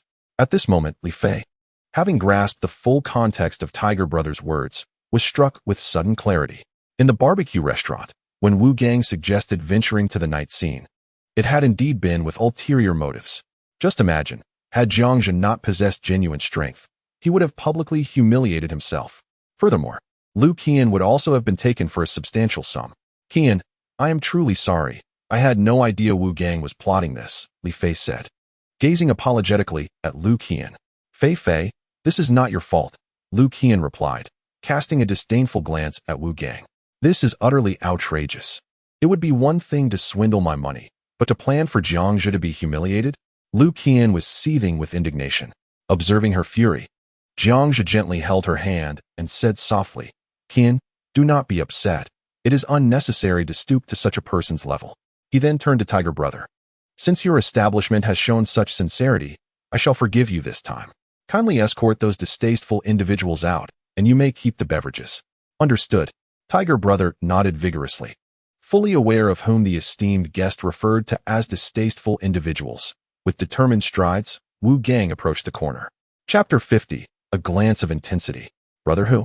Faced with the imposing figure of the robust man, Wu Gang appeared helpless and pitiable, huddled in the corner. Crack. "Is Brother Hu the one you dare to call?" Brother Hu sneered, delivering a resounding slap to Wu Gang. This blow was imbued with fury, nearly causing him to offend a client of significant stature. Fortunately, the esteemed client was disinclined to hold a grudge against him. Otherwise, Wu Gang, the fool, would surely have met his demise at Brother Hu's hands. The force of Brother Hu's wrath sent Wu Gang sprawling, blood gushing from his nose and 2 front teeth knocked out, his body flying 2 meters away, rendering him unconscious in an instant. "Ah!" The young women gasped, startled by Brother Hu's sudden aggression. My apologies. I may have struck a bit too hard. You lot, hurry up and clean the floor." Brother Hu repeatedly offered apologies with a smile, instructing the female attendants to scrub away the bloodstains before dragging Wu Gang out of the private room by his collar. "Sister Wanting, Li Fei, feel free to take whatever you wish to drink." As Jiang Zhe spoke, he opened a bottle of lemon sparkling water for Lu Qian, while he himself grabbed a chilled beer, taking a few hearty gulps with an expression of utter nonchalance, as if nothing had transpired moments before. Meanwhile, gazing at the array of beverages adorning the table, including several bottles of seemingly expensive foreign liquor, Su Wanting pondered the worth of these drinks, likely amounting to thousands. Were they truly complimentary? Recalling Brother Hu's respectful demeanor, she wondered, could it be that wealth truly allows one to act with impunity? The man Wu Gang referred to as Big Brother, Brother Hu, would unhesitatingly strike his subordinate at Jiang Zhe's behest? Is this the power of money? How terrifying! The young women exchanged glances filled with a mix of trepidation and admiration towards Jiang Zhe. Suddenly, it dawned on them. Jiang Zhe was not of their world. They were merely high school dropouts, while Jiang Zhe commanded the respect of even figures like Brother Hu. He was the genuine big shot. Jiang Zhe noticed the girls' reactions and assumed they were merely shaken by Brother Hu's earlier display of violence. "My apologies for startling you. Today's events are entirely my fault. I should have been more discreet." Hearing Jiang Zhe's sincere tone, the girls were taken aback. No. How can this be blamed on you? It was clearly Wu Gang's fault. Indeed, that wretched Wu Gang dared to scheme against you and Qian, utterly despicable. Fei, you must break up with him immediately. If not, do not blame us for disregarding our sisterhood. Su Wanting admonished sternly. "Rest assured, Sister Wanting, I will end things with him as soon as I return."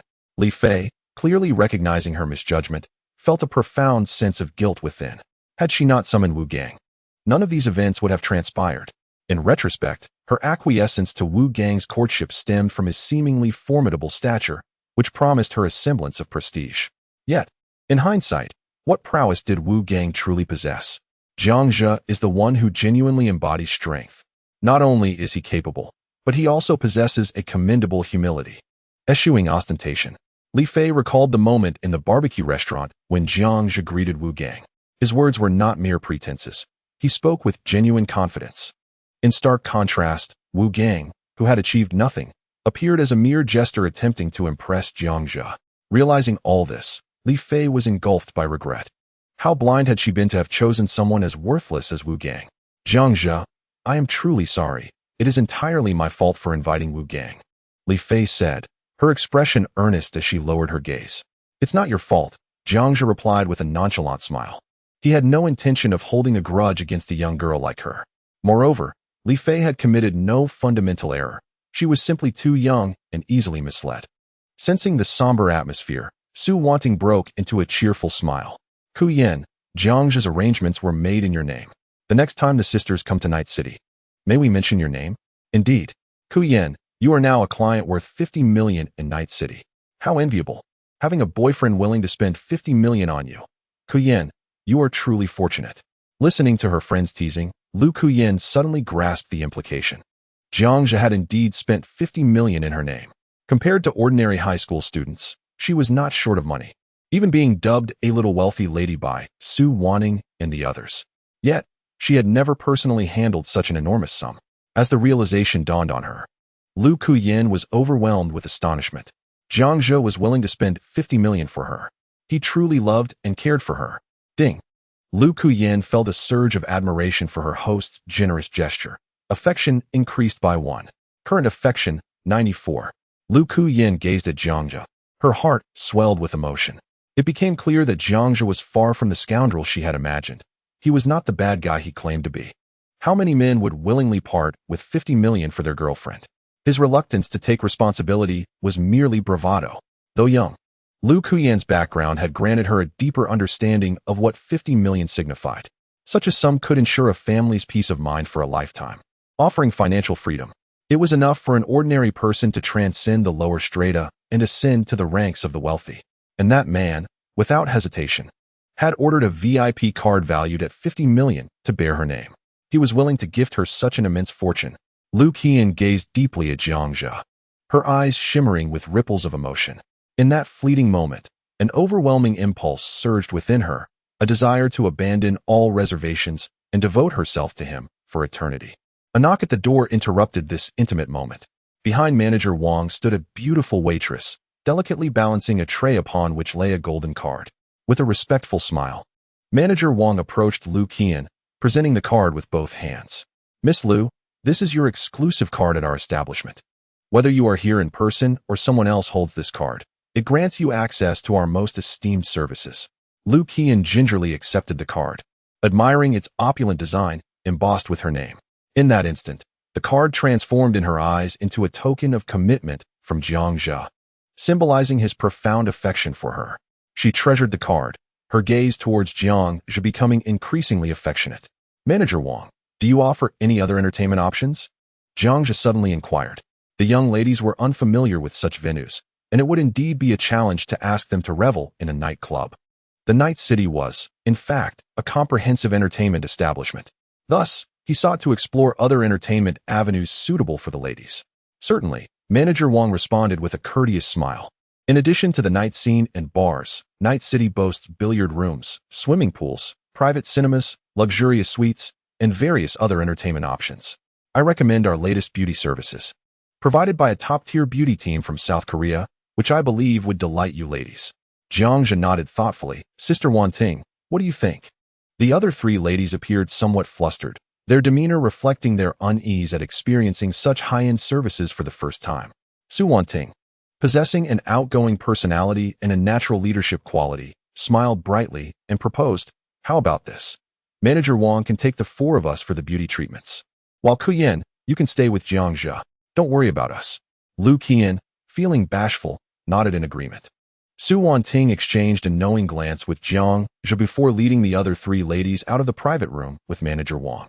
With a soft thud, the soundproof door closed behind them, leaving only 1 man and 1 woman in the expansive, luxurious suite. The dim lighting set a romantic ambience, enveloping them in a tender atmosphere.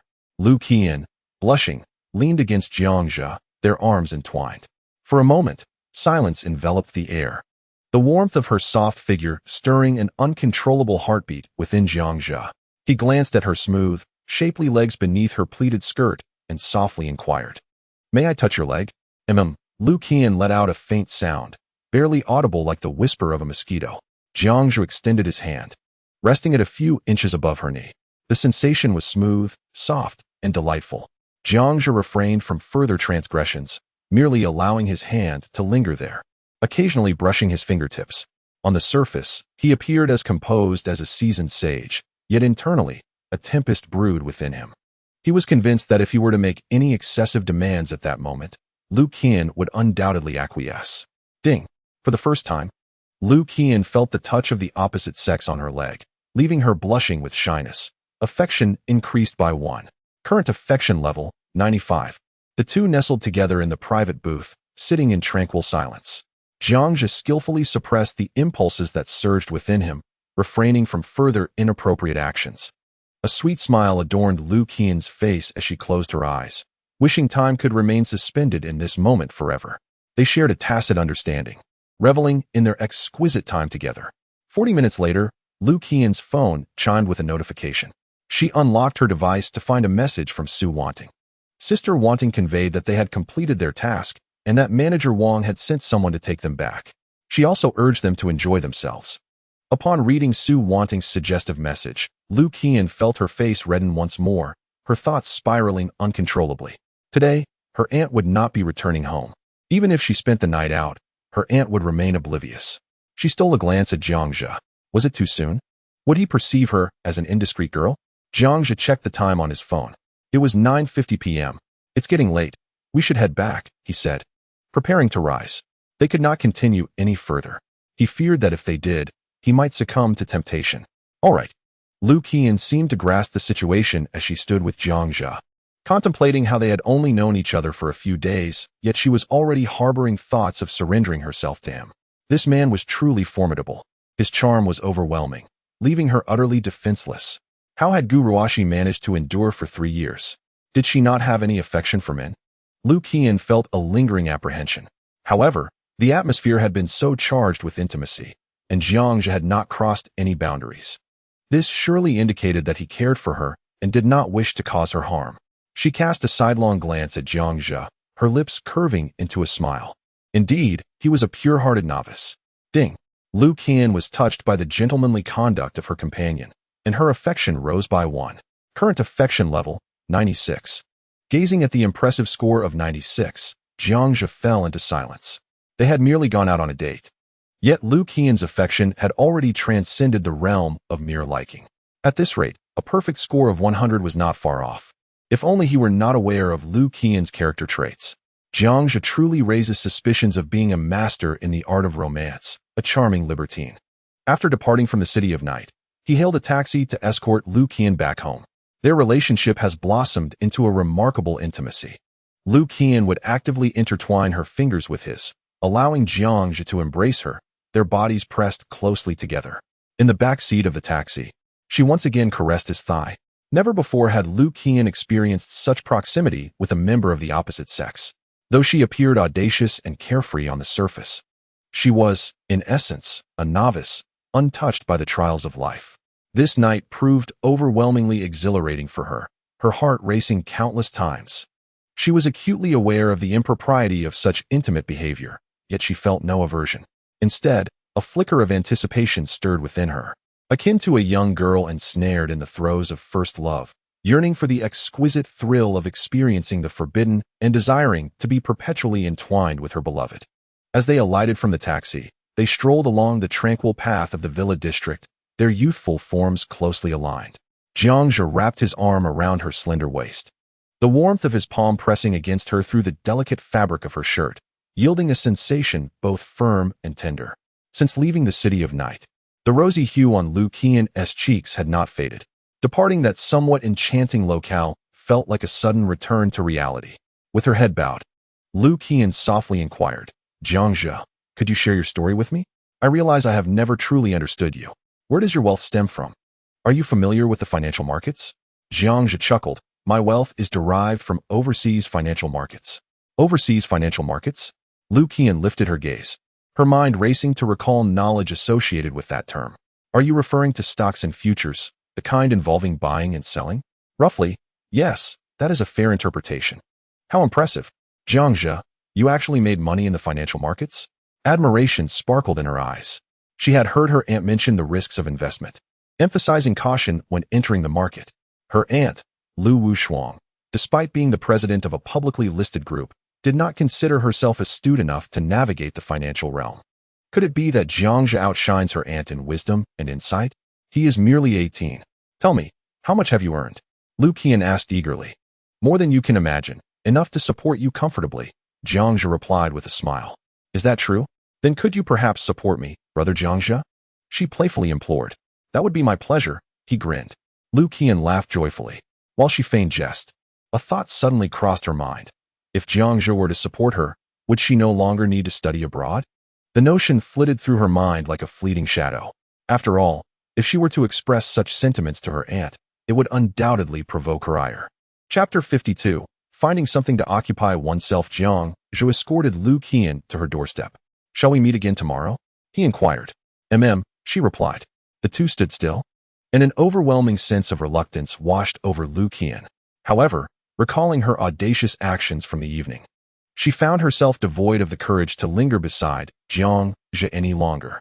With a bold peck on Jiang Zhe's cheek, she blushed fiercely and fled home in a flurry. Jiang Zhe touched his cheek in astonishment, a hint of a smile gracing his lips as an unexpected phrase sprang to mind: youthful innocence.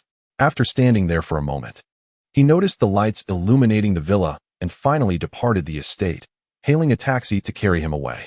Meanwhile, Lu Qian dashed up the stairs upon returning to the villa.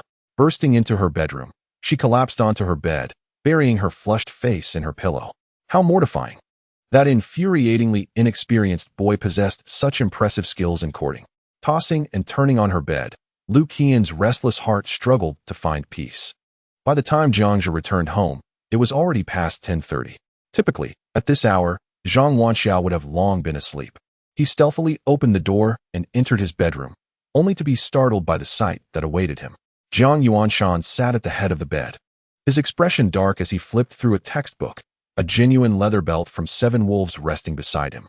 "Dad, why are you home so early today?" Jiang Zhe forced a nervous smile. Jiang Yuanshan closed the textbook and raised his gaze, a menacing glare directed at his son. "I heard you went to Ji Xiaofeng's house for extra lessons?" Faced with his father's inquiry, Jiang Zhe feigned calmness, nodding. "Yes, is there a problem? Are you still trying to deceive me?" Jiang Yuanshan slammed the textbook onto the desk with great force. "Uncle Gu called to inform me he saw you out on the street shopping with a group of girls. Pray tell, what lessons are you actually attending?" Jiang Yuanshan's agitation was palpable. Nevertheless, Jiang Zhe understood his father's intentions. It was a warning meant to steer him away from making erroneous choices before the crucial college entrance examinations. "Rest assured, Dad, I am well aware of my priorities and won't jeopardize my studies for the exams. In fact, I have been making significant progress lately. I can promise you that I will secure the top position in the entire school." With a composed smile, Jiang Zhe raised a finger, clearly stating his determination. The top position in the entire school? Jiang Yuanshan was momentarily taken aback. He was fully aware of his son's capabilities. Achieving a top 5 position in his class was already a stretch. The very idea of securing the top position in the entire school seemed utterly preposterous. "Are you trying to boast to your father? You believe you can achieve the top position in the entire school?" Jiang Yuanshan retorted, clearly unimpressed. He could hardly believe that Jiang Zhe could suddenly achieve the top rank in the entire school. However, the confident demeanor of his son did not seem feigned. Perhaps, as he claimed, there had indeed been significant progress. Jiang Yuanshan felt his spirits lifting considerably. "Of course not. What benefit would I gain from boasting to you?" Jiang Zhe replied earnestly. To reassure his father, he felt compelled to stabilize Jiang Yuanshan's mindset. On the other hand, in preparation for the inevitable revelation to his parents after the college entrance examination, it was necessary to provide Jiang Yuanshan with some forewarning to mentally prepare him. "Dad, there is indeed something I have been concealing from you and Mom," Jiang Zhe confessed. Upon hearing this, Jiang Yuanshan was taken aback, closing his mouth and awaiting further elaboration. He thought to himself, could this rascal have gotten a girl pregnant? After a brief pause, Jiang Zhe slowly continued, "This matter is not trivial. I intend to wait until after the college entrance examination to discuss it with you. However, I assure you, it is not anything negative. Rather, it is an immensely fortuitous event." "An immensely fortuitous event?" Jiang Yuanshan furrowed his brows, skepticism evident on his face. What kind of good news could possibly warrant such a description? Could it be that his son had secretly purchased a lottery ticket and won 5 million? Jiang Yuanshan pondered for a moment, truly unable to conceive of anything better than that. "In any case, this matter will come as a surprise for you and Mom. You can boldly anticipate it. Moreover, there is no need to worry about the college entrance examination. Just wait to flaunt my report card to your colleagues at the factory." Jiang Zhe chuckled, boldly patting his father on the shoulder. "You little rascal. No respect." Jiang Yuanshan scolded, yet a smile unconsciously crept onto his lips. Through this conversation with his son, he could clearly sense the transformation in him. Confident, cheerful, he seemed to have matured and become more sensible overnight. Additionally, upon standing, he realized that his son was nearly half a head taller than him. Have you grown taller? Jiang Yuanshan exclaimed in surprise. I'm only 18. It's the time for growing. Isn't it normal to gain height? Jiang Zhe replied, his tone casual, resembling that of friends in conversation, devoid of the previous awkwardness that had developed between them as father and son. Get to bed early. If you flunk the college entrance examination, just wait and see what I'll do to you. Jiang Yuanshan chuckled while scolding, picking up the 7 wolves and leaving the bedroom. Just as he was about to depart, he suddenly recalled something, standing at the doorway with an unkind expression. When you go out shopping with other girls at night, does Ruashi know about it? Why should I tell her? What is she to me? Jiang Zhe retorted nonchalantly. Pfft, you little rascal, let me warn you. If you dare to wrong Ruashi, I'll break your legs. Jiang Yuanshan sensed that there seemed to be some conflict between his son and Gu Ruashi. However, as the Gaokao approaches, he hesitates to speak too harshly. After issuing a veiled threat, he leaves the bedroom, contemplating that everything will be addressed once the exams are over. After the Gaokao concludes, he intends to have a serious conversation with that insufferable boy. Close the door. Jiang Zhe exclaimed loudly. Jiang Yuanshan, momentarily startled by the command, suppressed his rising anger and shut the door. Once old Jiang departed, Jiang Zhe gazed at the closed door, shaking his head in resignation. He understood that despite old Jiang's tough exterior, he had a soft heart. Although he appeared irascible during Jiang Zhe's childhood misdeeds, he often received a dose of tough love. As he matured, old Jiang seldom resorted to physical punishment, opting instead for scolding and intimidation. Today, brandishing the long-forgotten threat was merely a means of instilling fear. However, if old Jiang were to discover the nature of his relationship with Lu Qian, it would undoubtedly provoke old Jiang's meddling. Should he perhaps find something to occupy old Jiang's time? If he could keep him busy, he would have no opportunity to interfere with Jiang Zhe's life. In 2 months, when he heads off to university, old Jiang would be unable to meddle any longer. A sudden idea struck Jiang Zhe. Chapter 53. Gu Ruashi.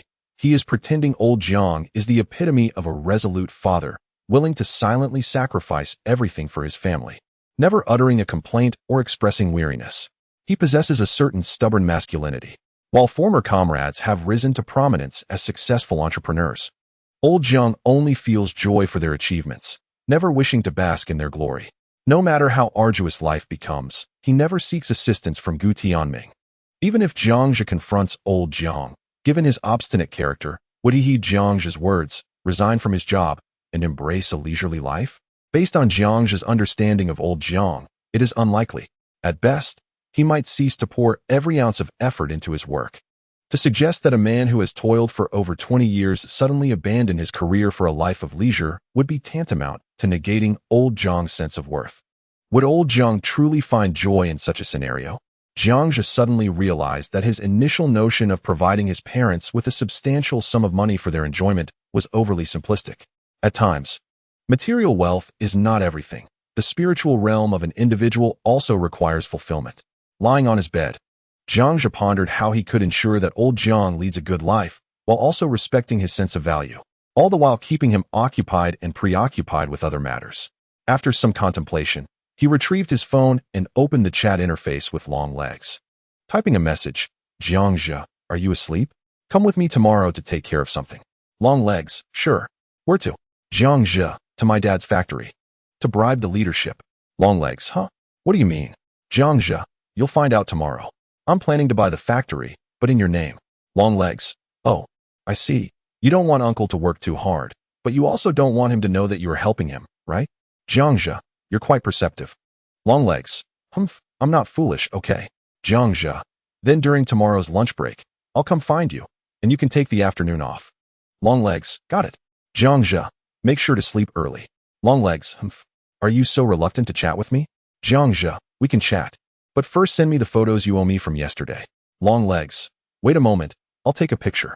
Shyly, after chatting with Long legs for over an hour, Jiang Zhe found his private photo album on his phone filled with more than a dozen new pictures. He noticed that today, Long leg selfies were bolder than before, with poses significantly more alluring. Darn it, I can't let her send more pictures. If this continues, I'll be in trouble.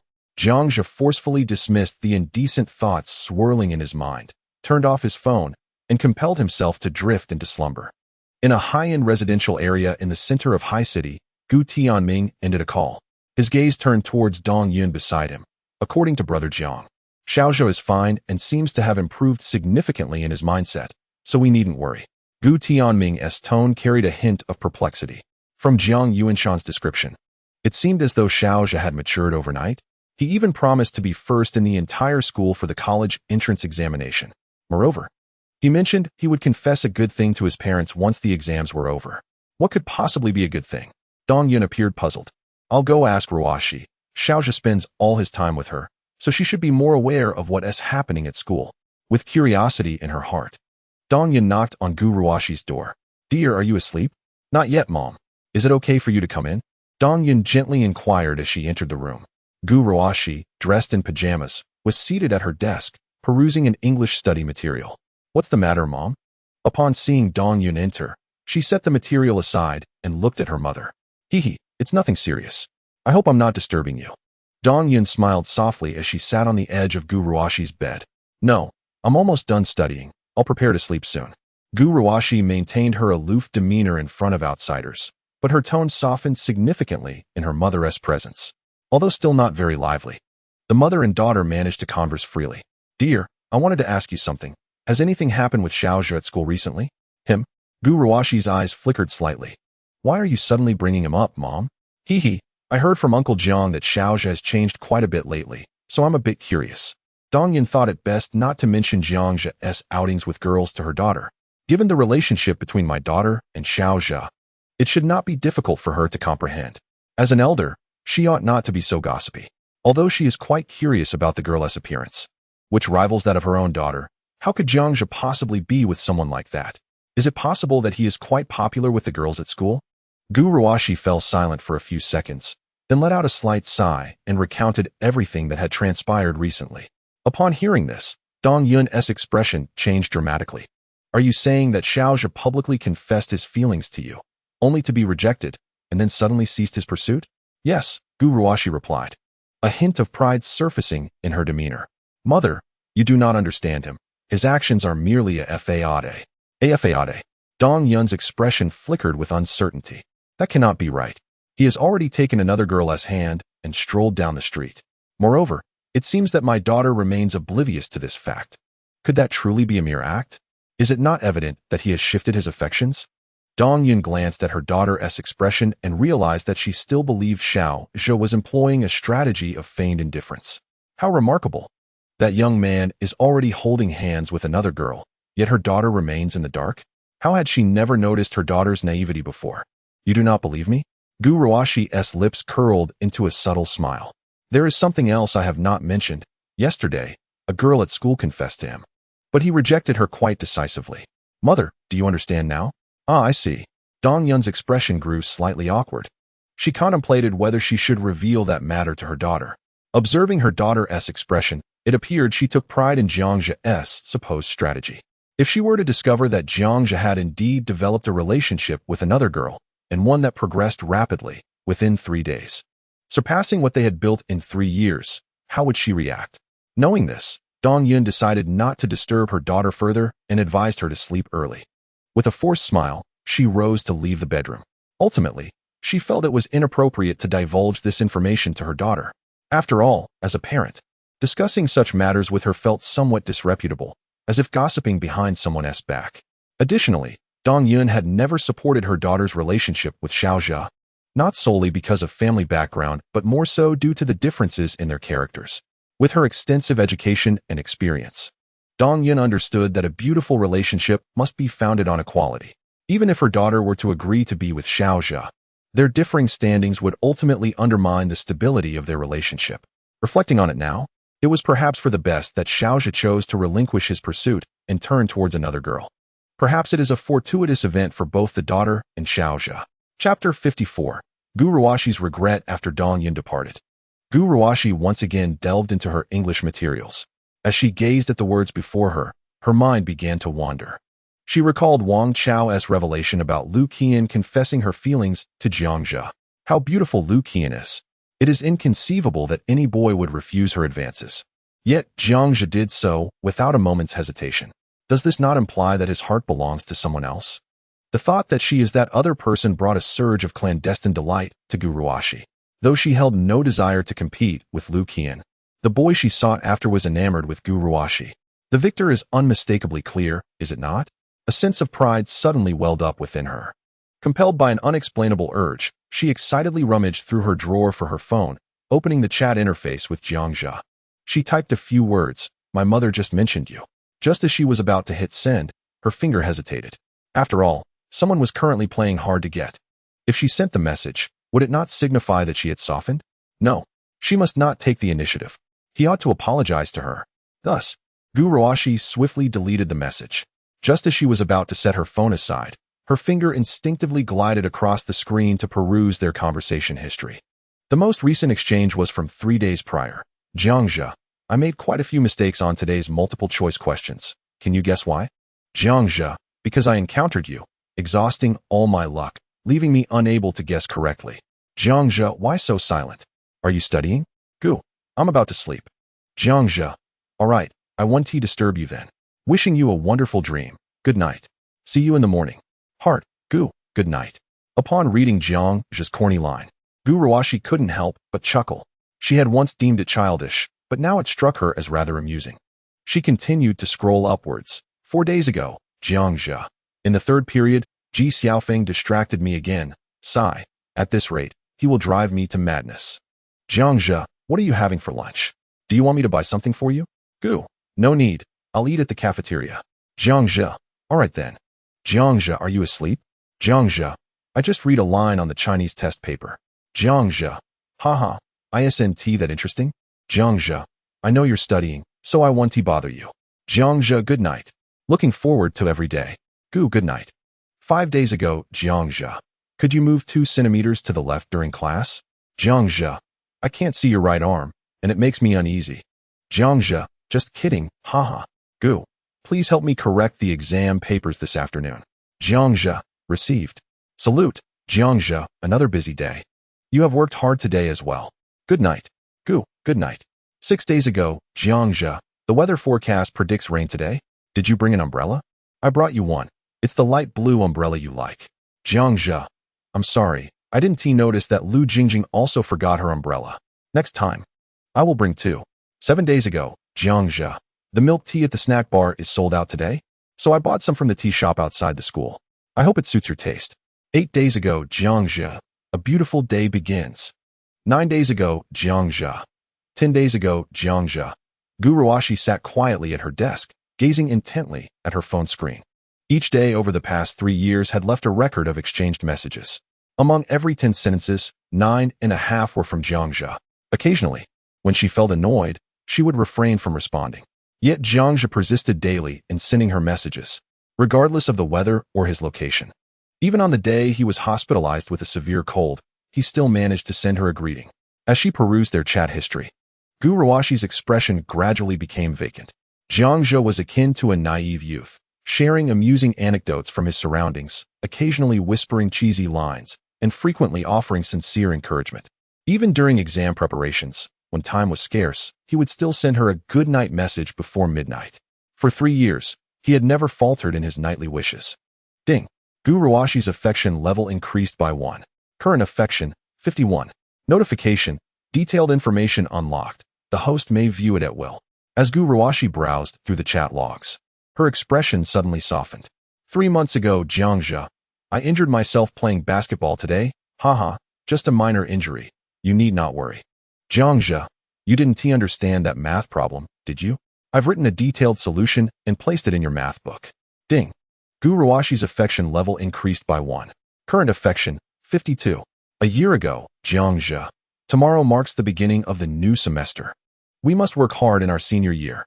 Jiang Zhe, I look forward to spending the most fulfilling year with you. It will become a cherished memory for our remaining days. Keep it up, Ding. Gu Ruoxi's affection level increased by 1. Current affection, 53. 3 years ago, Jiang Zhe. My dad finally bought me a phone, huh? Jiang Zhe, I'm so fortunate to be in the same class as you. Smile. Jiang Zhe. Gu Ruoxi, I hope you can open your heart and make friends with others, embracing a different high school life. Rose. Ding. Gu Ruoxi's affection level increased by 1. Current affection, 54.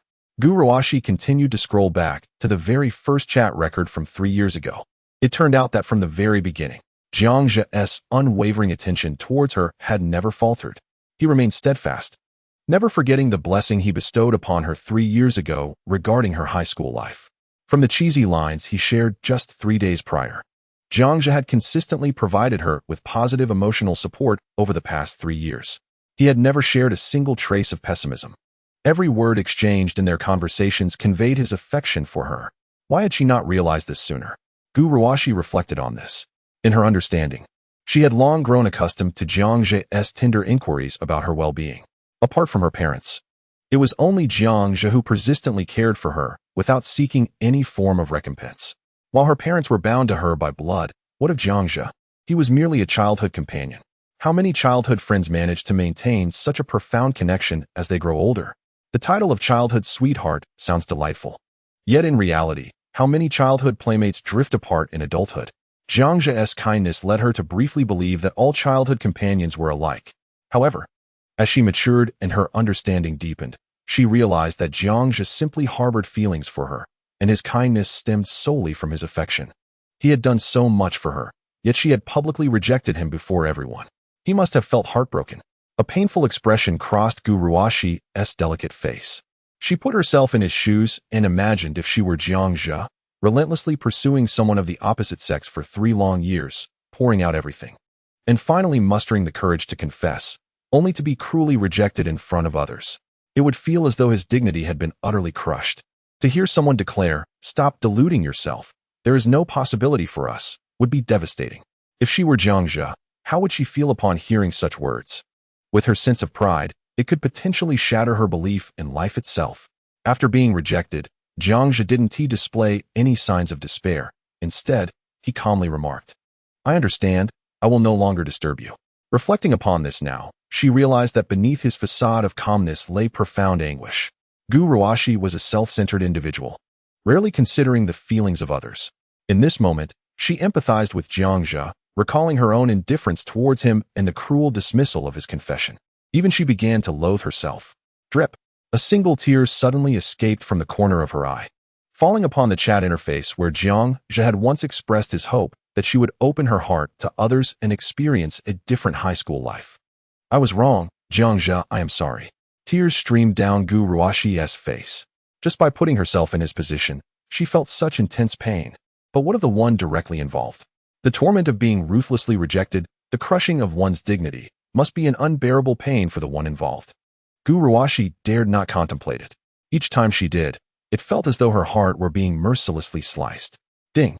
Gu Ruoxi sensed the silent devotion and infatuation of the host, feeling an unparalleled remorse. Affection level 5. Current affection, 59.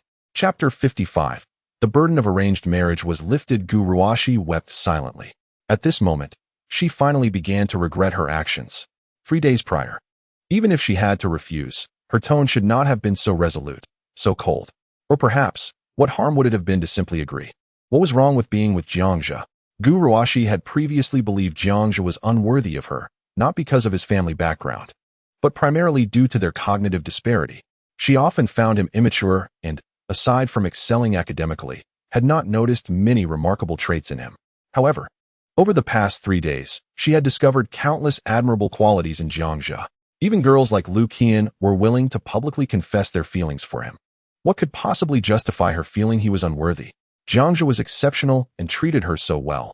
How could she have thought he was beneath her? The immature one was indeed her. Gu Ruoxi had an epiphany.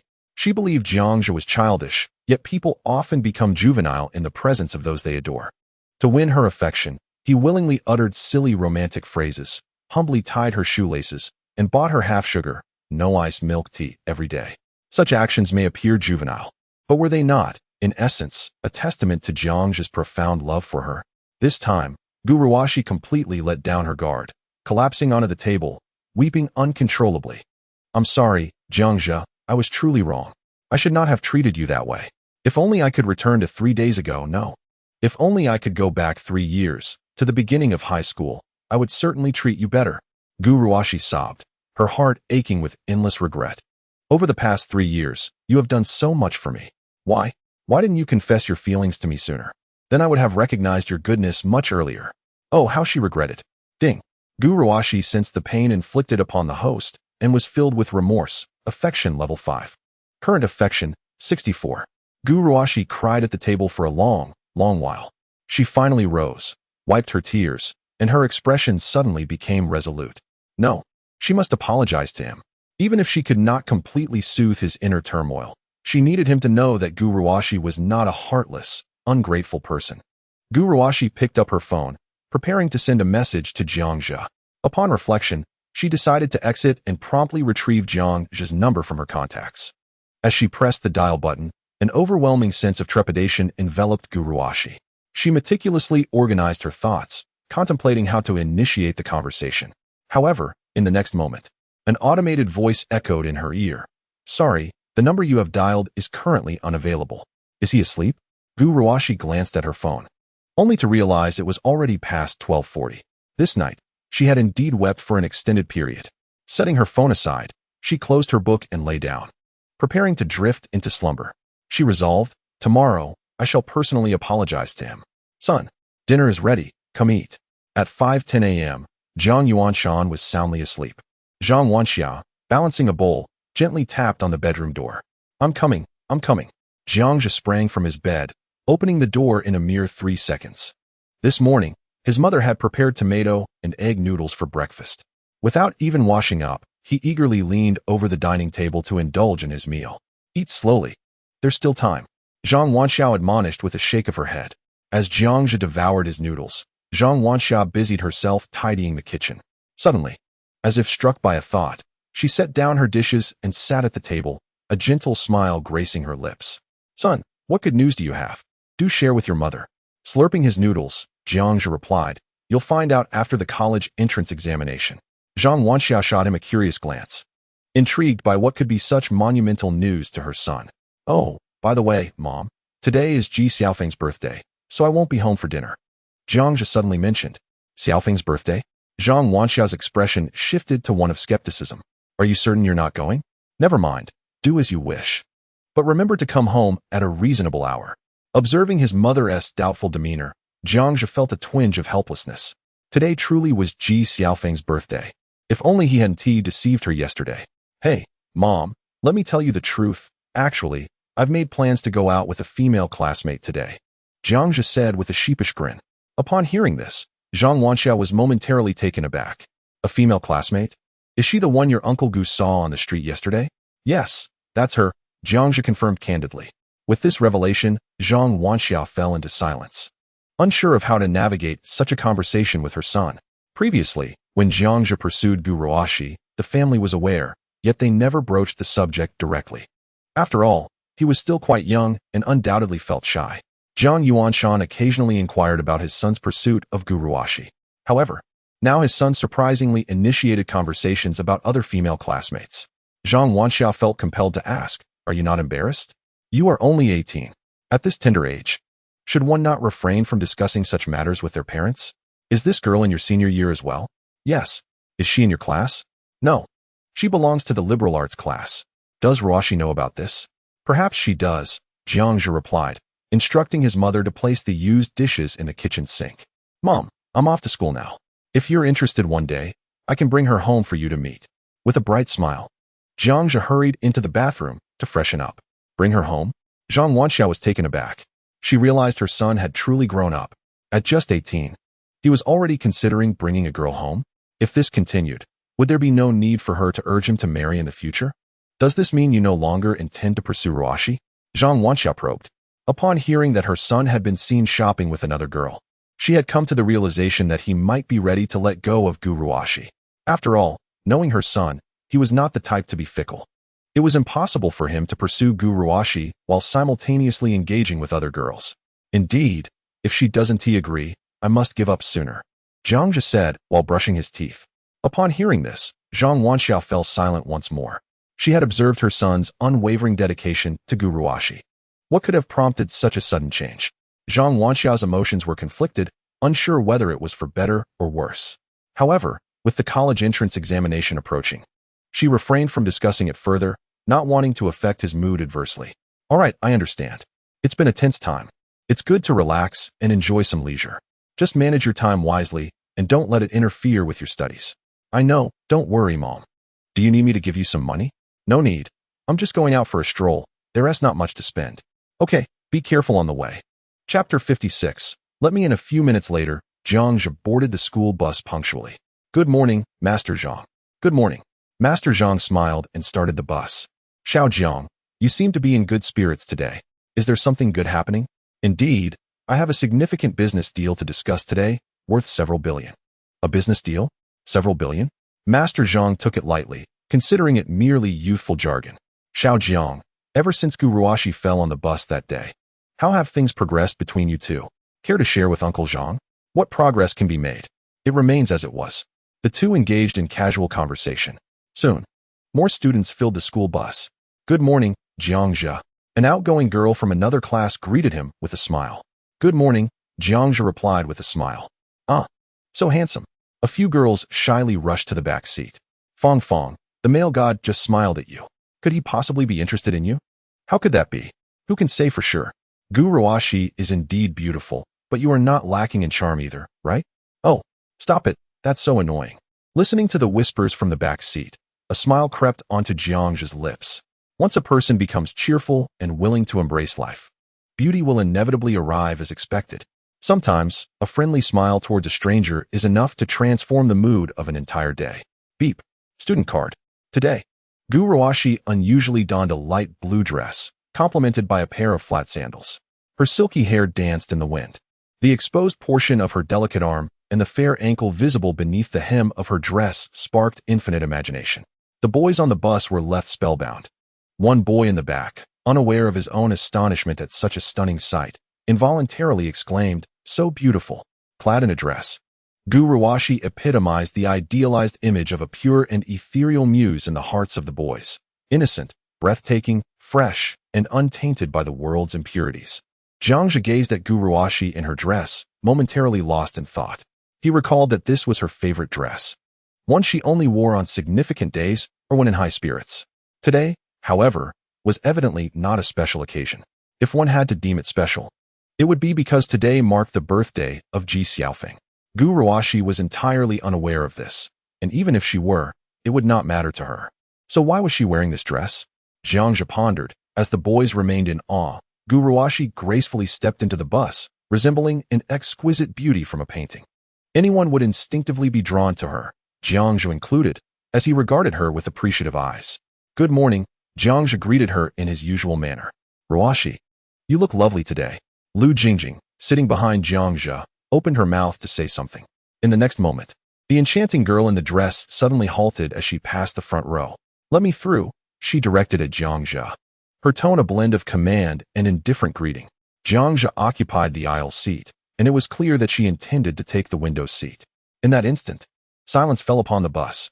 When Gu Ruoxi uttered the four words "let me in," an abrupt silence enveloped the carriage.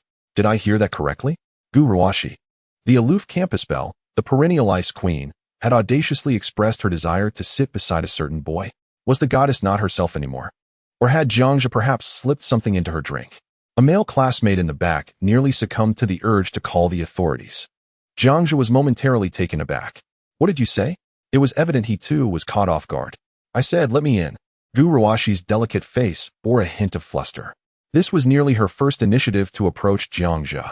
Previously, he had always taken the seat next to her on the school bus. This time, however, the roles were reversed, and the sensation was undeniably awkward. Ahem.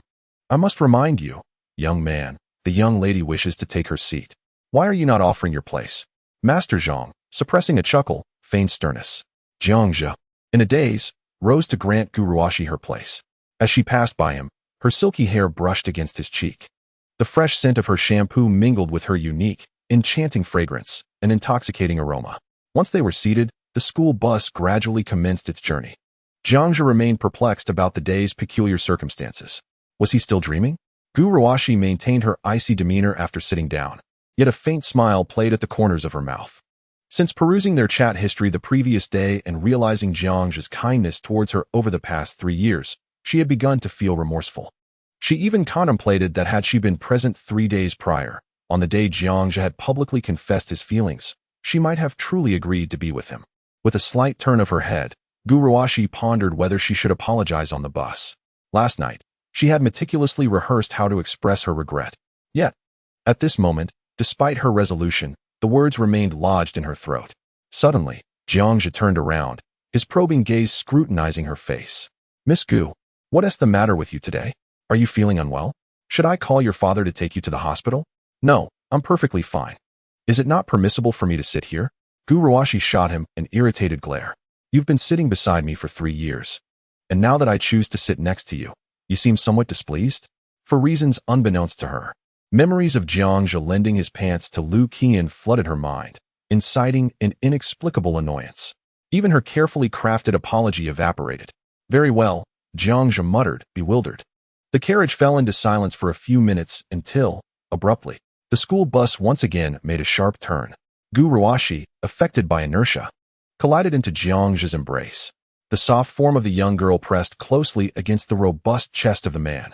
This time, it was evident that Master Zhang had deliberately intensified the maneuver, the angle sharper and the duration prolonged, lasting a full 2 seconds. In a fit of anger, Master Zhang lowered the window and cursed at the outside. Can you drive? Do you think the road belongs to your family?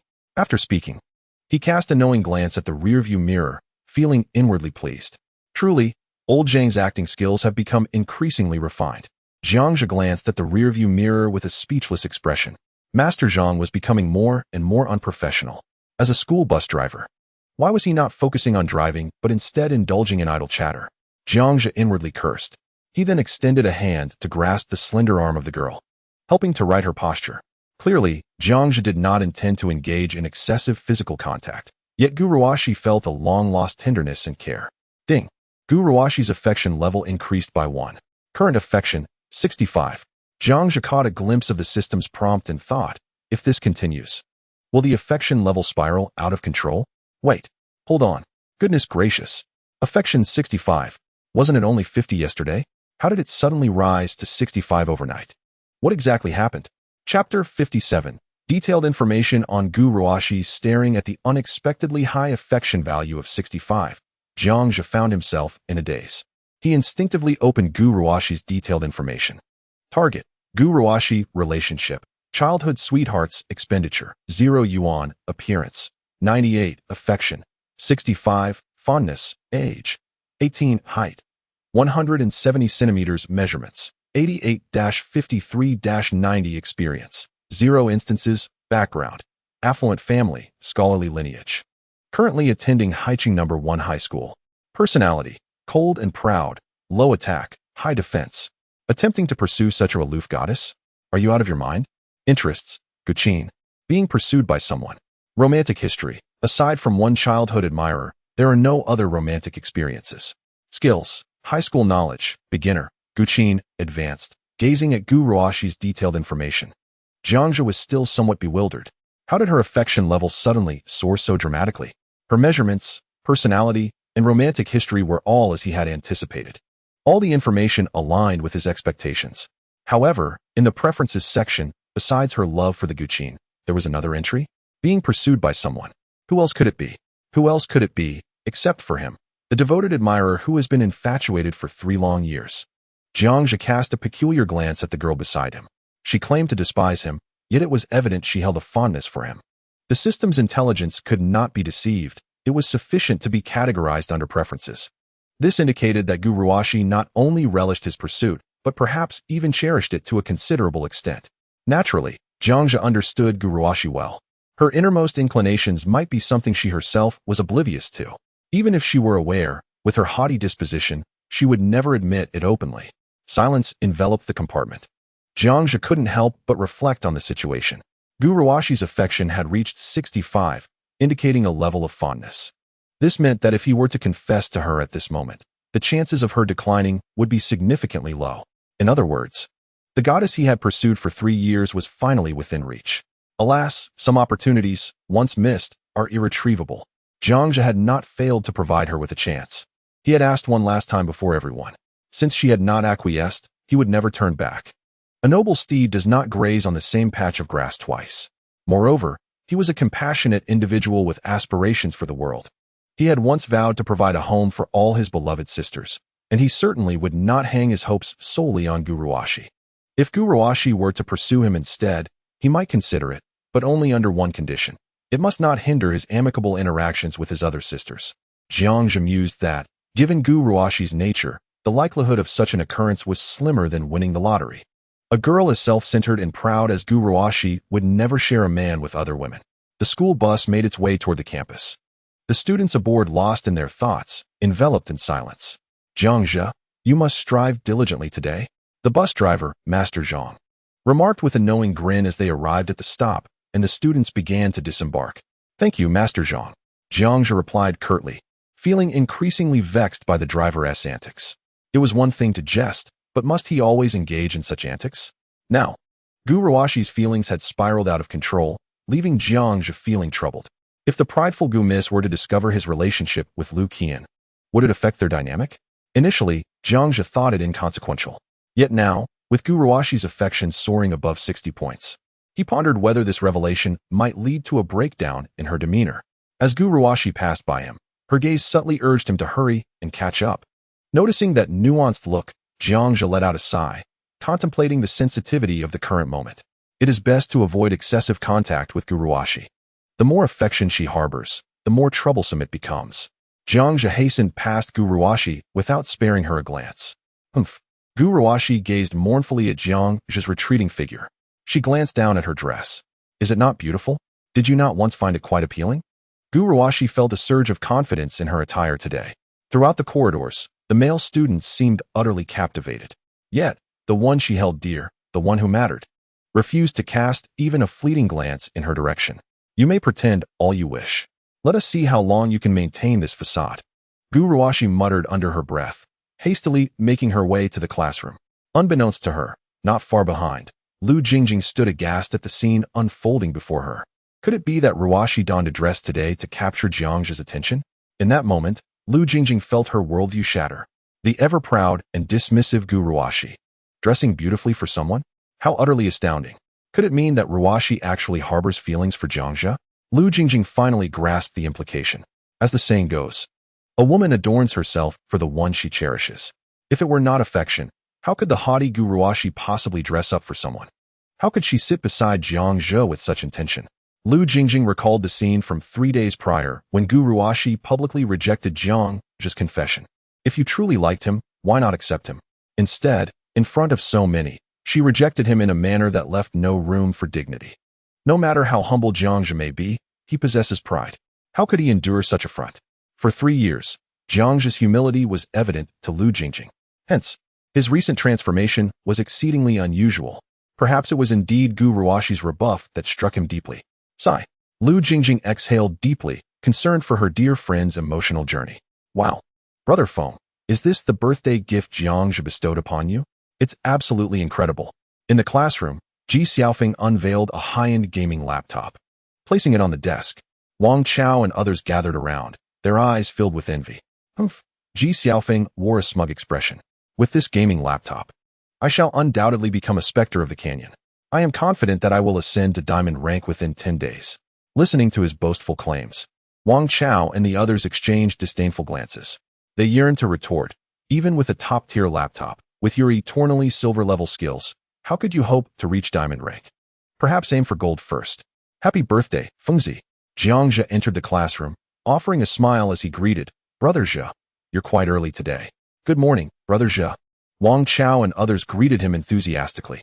Since the basketball match, the bond between the boys and Jiang Zhe had deepened significantly, elevating him to an almost idolized status among them.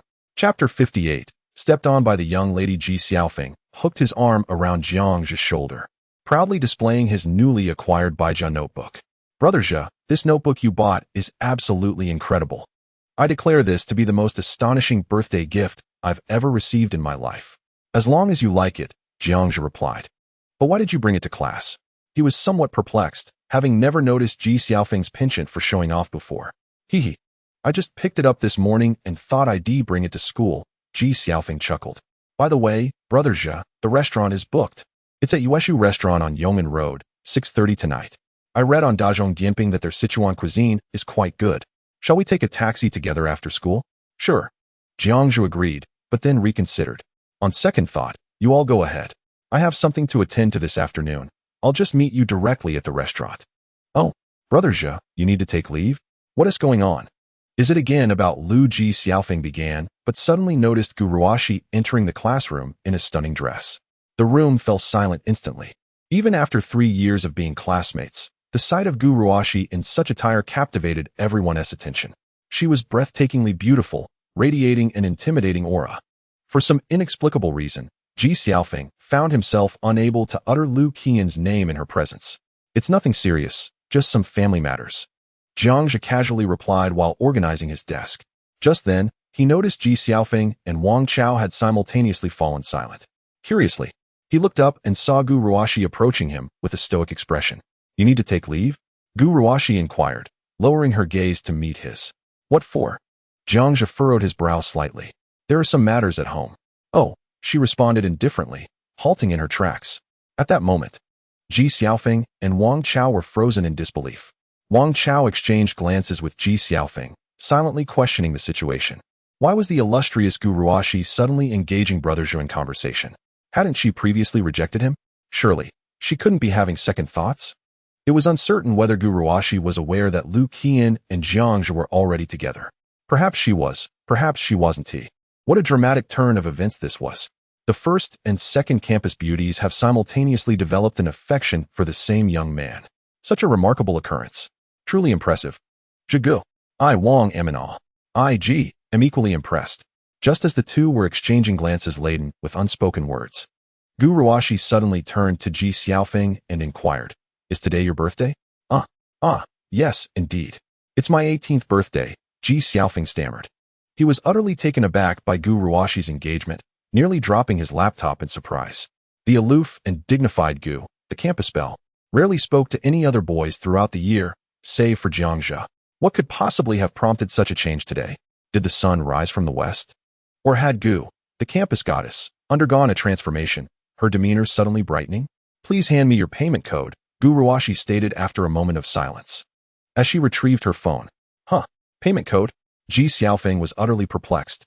Since it's your birthday and I haven't prepared a gift, allow me to send you a red envelope, Gu Ruoxi said, her expression devoid of emotion as she navigated to the scanning interface.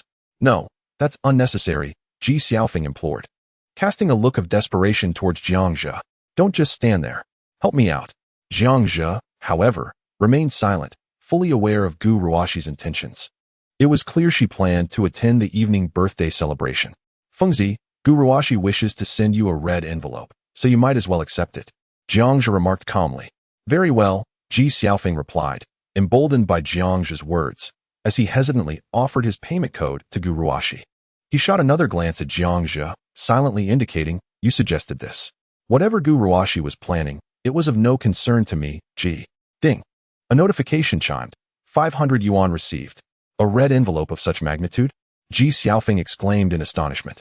Meanwhile, Gu Ruoxi remained silent, evidently awaiting his invitation to the birthday gathering. Ji Xiaofeng, momentarily caught off guard, pondered if this was some form of bribery, perhaps an attempt to enlist his aid in strategizing against Jiang Zhe. At that thought, Ji Xiaofeng instinctively prepared to return the red envelope to Gu Ruoxi. What a jest! A mere 500 yuan was not worth his while.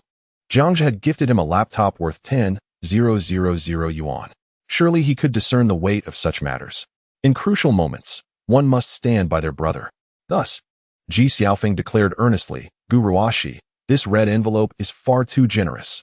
I cannot accept it. Gu Ruoxi was nearly speechless, wishing to express her exasperation. Can't you see the obvious intent behind this? We aren't even friends. Can you guess why I would send you a red envelope? It is precisely because Jiang Zhe intends to attend the birthday celebration.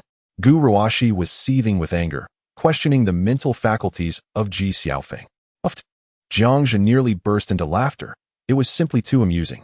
Miss Gu actually displayed an expression of helplessness. Noticing someone chuckling, Gu Ruoxi inexplicably felt a smile tugging at her lips, as the atmosphere felt remarkably warm. However, as soon as she recalled how dismissive he had been towards her moments ago, her expression turned icy. She lifted her delicate foot, clad in sandals, and stepped firmly onto Jiang Zhe's foot. Ouch! Jiang Zhe felt no pain. Gu Ruoxi pressed down hard once more, then shot him a glance that conveyed a clear message. I will handle the arrangements for tonight's birthday gathering. You're on your own. With that, she swiftly returned to her seat. Witnessing the amicable interaction between Jiang Zhe and Gu Ruoxi, Ji Xiaofeng and Wang Chao exchanged knowing glances and smiled in unison. It appeared that Gu Ruoxi had genuinely reconsidered her feelings for Jiang Zhe. This indicated that Jiang Zhe's efforts over the past 3 years had finally borne fruit. Yet, as thoughts of Lu Qian crossed Ji Xiaofeng's mind, he shared a peculiar look with Wang Chao. Leaning closer to Jiang Zhe, Ji Xiaofeng whispered, "Zhe, does Gu Ruoxi still remain oblivious to your relationship with Lu Qian?" Jiang Zhe fell silent. Sighing deeply, Ji Xiaofeng patted his shoulder in a gesture of consolation. It was tough being a good brother. He found himself torn between envying his friend's romantic luck and feeling sympathy for him. Chapter 59. To Lu Qian's classroom, do you not know when to study if the bell hasn't rung? Li Qiuping strode into the classroom, reprimanding the students. Wang Chao and the others immediately dashed back to their seats. Ji Xiaofeng discreetly hid his laptop beneath his desk, replacing it with a textbook on the surface. Beads of sweat forming on his brow. Out of the corner of his eye, he stealthily watched Li Qiuping, silently praying, "Please don't see it. If you do, pretend you didn't." With a stern expression, Li Qiuping approached Ji Xiaofeng's desk. "Ji Xiaofeng, what are you hiding under there?" "And nothing," Ji Xiaofeng stammered. Li Qiuping reached down and began to rummage through his belongings. "A laptop? Well, I can overlook a phone, but you dare bring a computer to class. Confiscated. You can retrieve it after the college entrance examination." With that, Li Qiuping took the laptop and exited the classroom. "No." Ji Xiaofeng was on the verge of tears. "I just unwrapped that laptop. It hasn't even warmed up yet." Witnessing this, Wang Chao and his companions couldn't help but smirk, thinking, "That'll teach you to show off. Look what trouble your boasting has landed you in." After a tedious morning study session and a monotonous physics class, Ji Xiaofeng, as was his custom, called out to Jiang Zhe, suggesting they go to the restroom. "I'm heading to the office to ask old Li for a leave." Jiang Zhe rose and made his way to Lao Li's office. "Fine." Ji Xiaofeng, dejected, exited the classroom alone. Jiang Zhe, upon reaching the office, casually fabricated a reason regarding his ill health to request a half-day leave. Recently, the teachers had been relatively lenient with the senior students, especially with merely 20 days remaining until the Gaokao. The high school seniors had only a little over 10 days left in school before they would embark on a brief respite preceding the examination. Thus, when students sought leave, the teachers were generally accommodating. After securing his leave, Jiang Zhe returned to the classroom and locked eyes with Gu Ruoxi. She looked at him with a gaze that was tinged with both resentment and a hint of anger. Jiang Zhe sighed helplessly. He truly wished to avoid excessive interaction with Gu Ruoxi. However, since Ji Xiaofeng had already accepted the red envelope, it would be inappropriate not to extend an invitation to her. Consequently, he approached Gu Ruoxi's desk and, using the light blue ballpoint pen resting there, inscribed the time and location of the evening gathering on a scrap of paper. After finishing, he departed without uttering a word. "Humph." Gu Ruoxi let out a soft huff, her expression easing considerably.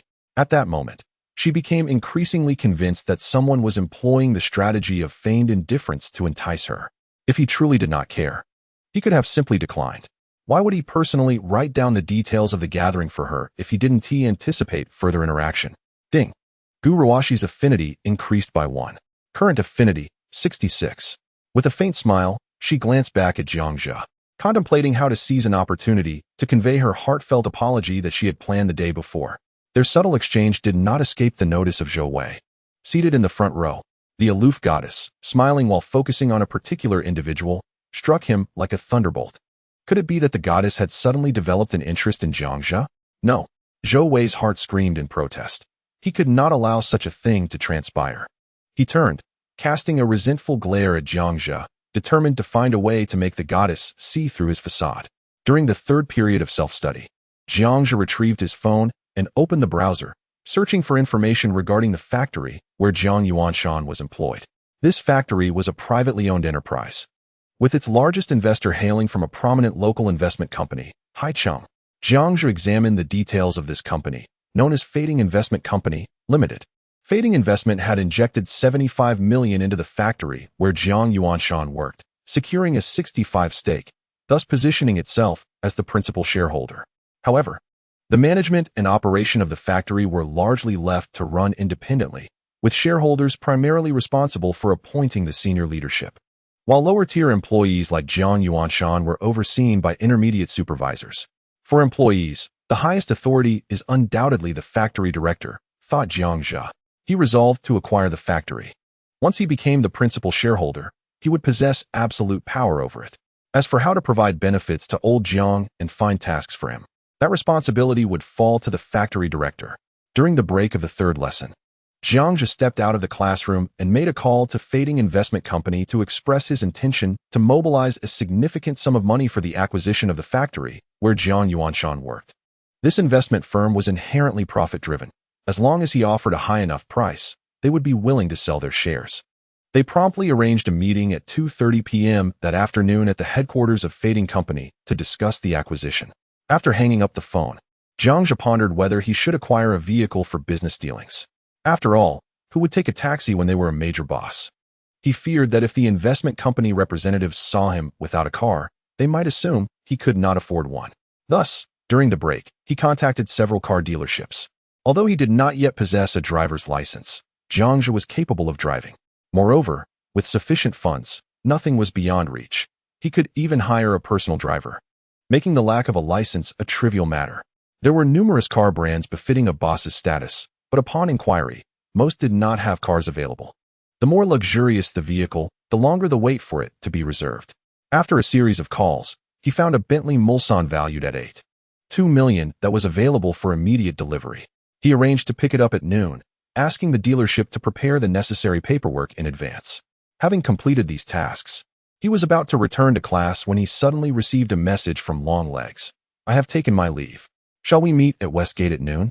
Jiang Zhe replied, "That works." Longlegs responded with disappointment, "Okay. You said you would come to the classroom to find me, right?" Jiang Zhe encouraged her, "All right. Just wait for me in the classroom." Longlegs replied cheerfully, "Okay." Putting down his phone, Jiang Zhe returned to the classroom to continue his self-study. He speculated that the events of the previous day would undoubtedly garner more attention for Lu Qian among Su Wanting and the other girls. Lu Qian had invited him to the classroom, clearly intending to show off in front of her friends, a prospect Jiang Zhe was more than willing to accommodate. "Are you leaving now? Let us meet at 6:30 p.m. at Yushu Restaurant?" Ji Xiaofeng inquired during the lunch break. "Sure, see you tonight."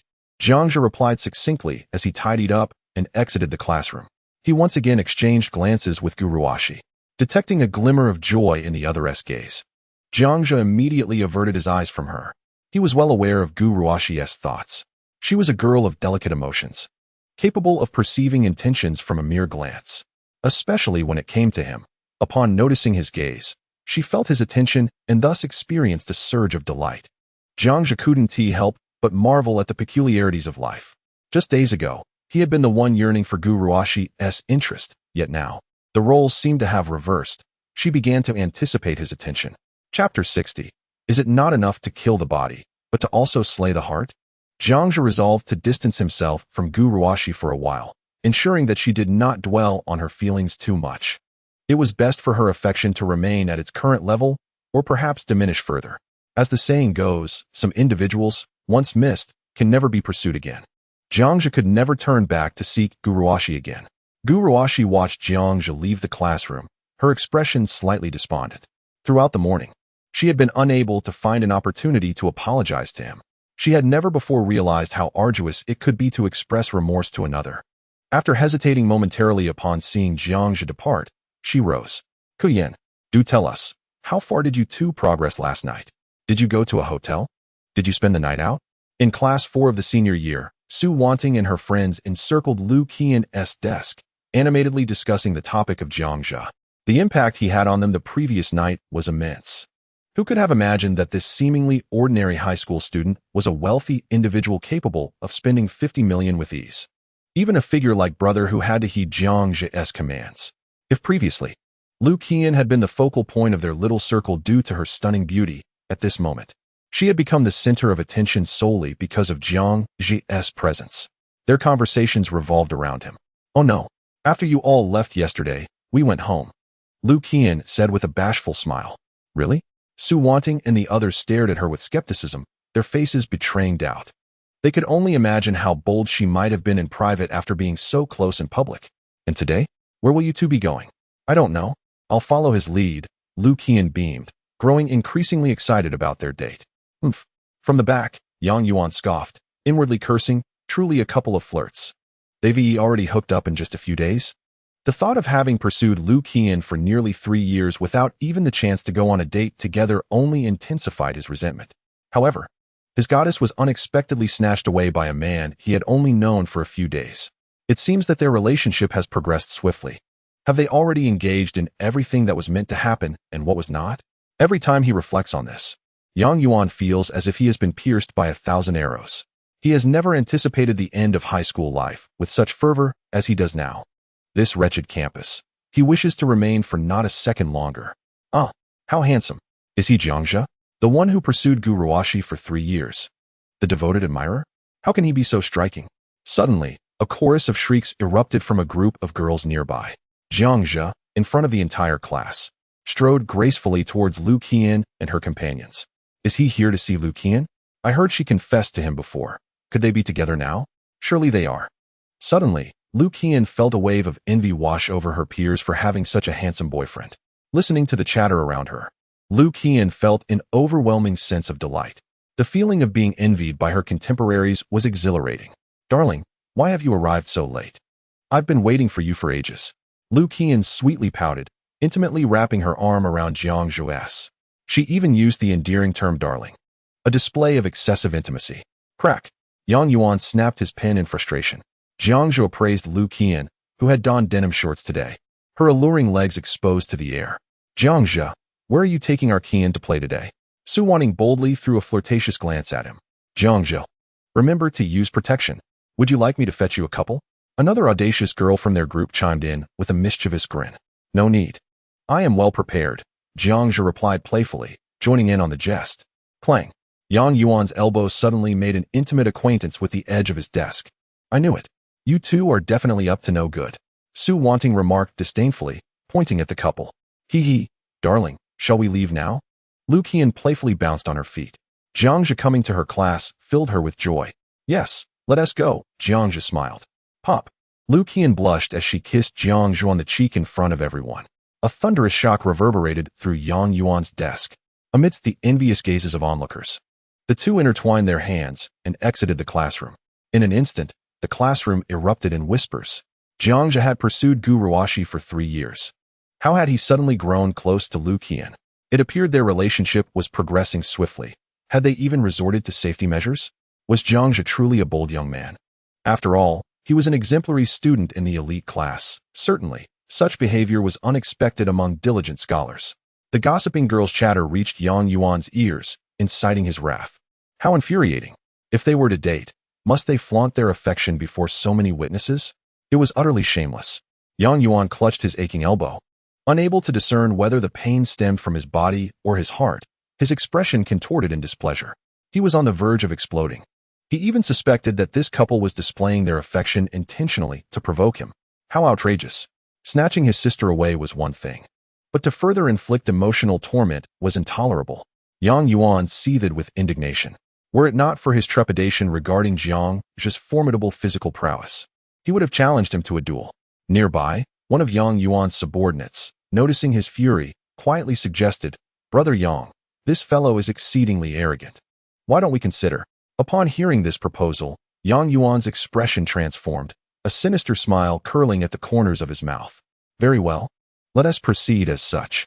As Jiang Zhe and Lu Qian departed from Class 4's classroom, no one anticipated their encounter with Gu Ruoxi. Upon seeing Lu Qian holding Jiang Zhe's arm, the sight froze her in place. Chapter 61. Surely she doesn't think I would choose her? Jiang Zhe, did you take the afternoon off just to be with her? Gu Ruoxi's countenance darkened, her tone shifting from neutrality to one of accusation. Is there a problem? Jiang Zhe retorted, his demeanor calm and unyielding, showing no inclination to clarify. You. Just as Gu Ruoxi was about to explode with anger, she noticed Lu Qian release Jiang Zhe's arm. Gu, please don't misunderstand. There's nothing between us. I merely accompanied him for some errands this afternoon, Lu Qian explained, offering what she deemed a friendly smile.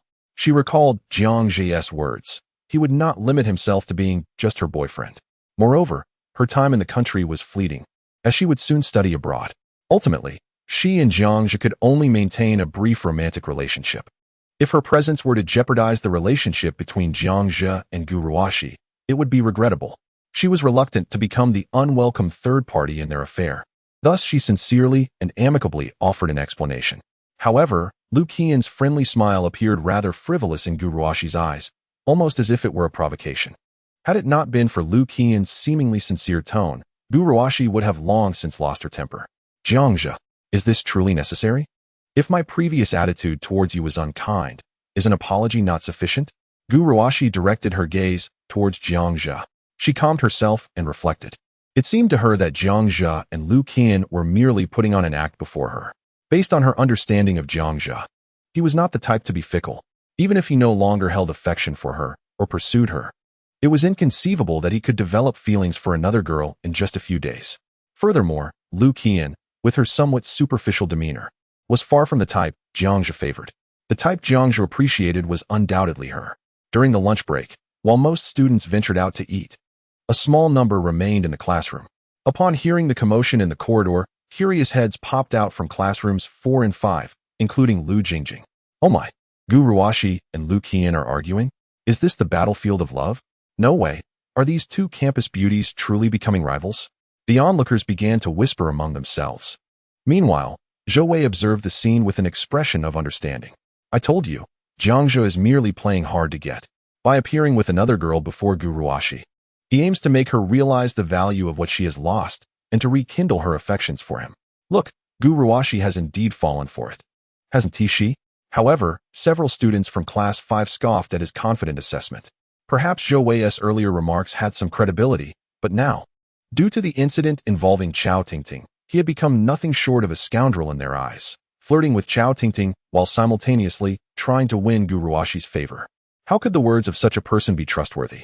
Seeing his comments met with skepticism, Zhou Wei huffed in frustration. Just wait and see. Jiang Zhe has already gained Gu Ruoxi's favor. He will undoubtedly pursue her again, returning to his role as her devoted admirer. As the discussion continued, Gu Ruoxi caught wind of the whispers surrounding her. She glanced around before her tones softened slightly. Jiang Zhe, come with me to the back playground. I have something to say to you. With an air of authority, she strode towards the corridor leading to the back playground, pausing at the exit to observe Jiang Zhe, seemingly awaiting his decision. Jiang Zhe noted the confident expression on Gu Ruoxi's face. It seemed as though he was quite certain he would accompany her to the back playground. Where did she find her confidence? Jiang Zhe was at a loss for words. Did she truly believe I would choose her? Kuyan, let us depart, he said, draping his arm around Lu Kuyan's shoulders. Under the scrutinizing gaze of Gu Ruoxi and the onlookers from classes 4 and 5, he led Lu Kuyan toward the corridor that led to the school gate. Witnessing this, an expression of disbelief blossomed on Gu Ruoxi's fair visage. She gazed in the direction Jiang Zhe and Lu Kuyan had taken, her incredulity lingering for several minutes before transforming into anger. I kindly invited you to the back playground and even offered you an apology, only for you to turn and walk away, and with another girl in your arms? At that moment, the whispers of several girls from class 4 reached her ears. Jiang Zhe's departure with Lu Kuyan seemingly implied he had chosen her. Surely, there was no hesitation. He hadn't even spared Gu Ruoxi a glance. Wasn't it obvious? How unexpected it was that the once devoted admirer of the top beauty in their school, who had pursued her for 3 years, would so readily disregard her in favor of another girl. How enviable Lu Kuyan must feel to be chosen over the #1 beauty of the school. Indeed, it appeared Jiang Zhe's affections for Lu Kuyan were genuine. Jiang Zhe had not chosen Gu Ruoxi. It seemed the ardent admirer had truly changed his ways. Lu Kuyan was certainly not lacking. She was attractive and unafraid to express her feelings. One could only wonder if Gu Ruoxi now regretted her choices. Hush, speak softly, lest she hears us. Even the students from class 5 whispered amongst themselves, casting sympathetic glances in her direction. Upon hearing the murmurs and noticing the sympathetic gazes, Gu Ruoxi felt as though she had been struck by lightning, standing frozen in place. A sharp pang of pain surged through her heart, akin to losing something that once belonged to her, now effortlessly seized by another. That possession, however, had not sought her consent, instead bearing another woman's name inscribed upon it. In that moment, she finally grasped the painful reality. Jiang Zhe might no longer harbor feelings for her. The childhood friend who had pursued her for 3 long years was being taken by another woman. She was on the verge of losing Jiang Zhe. The thought of his familiar figure no longer gracing her side, of him no longer inquiring after her well-being, filled her with despair. The image of Jiang Zhe displaying affection with another girl shattered her heart into pieces. No, I cannot accept this. Jiang Zhe must be doing this deliberately to provoke me. Deep down, he surely cares for me. He could never truly like Lu Kuyan. She concluded that her earlier apology had perhaps been too insincere, leading Jiang Zhe to perceive her as dismissive, thus inciting his anger and causing him to leave with Lu Kuyan right in front of her. At the evening birthday gathering, she vowed to sincerely apologize to him. She consoled herself in her heart, resolutely deciding to sincerely apologize to Jiang Zhe at the evening's birthday gathering. Chapter 62. I prefer not to be troubled while shopping. Ding. Lu Kuyan's favorability increased by 1. Current favorability, 97. Regardless of whether Jiang Zhe chose her to provoke Guruashi, Lu Kuyan found herself increasingly enamored with him, especially at the moment he embraced her in front of others, particularly Guruashi. For her, she was willing to overlook the goddess she had pursued for 3 years. Did this not demonstrate how much Jiang Zhe cared for her? The gaze Lu Kuyan cast upon Jiang Zhe was brimming with affection, nearly overflowing. Jiang Zhe held Lu Kuyan close as they exited the school gates. After leaving the premises, he hailed a taxi right outside. Driver, to the Bentley 4 store. All right. The taxi roared to life. The driver couldn't help but steal a glance at the rearview mirror. This young couple, with their striking looks, was a rarity among his passengers. Even more stunning than the celebrities on television. The high-profile couple sat hand in hand in the back seat, lifting the driver's spirits after a long morning. By the way, Kuyan, do you have a driver's license? Jiang Zhe suddenly inquired from the back seat. He knew Lu Kuyan had a motorcycle license, but he was uncertain if she possessed a driver's license for motor vehicles. If she did, it would save them the trouble of finding a driver. He could drive himself. But driving without a license would be illegal, and Jiang Zhe was a law-abiding citizen. No, I haven't had the time to take the test. Lu Kuyan replied with a cheerful smile. Oh, I see. Then where did your motorcycle license come from? Jiang Zhe asked.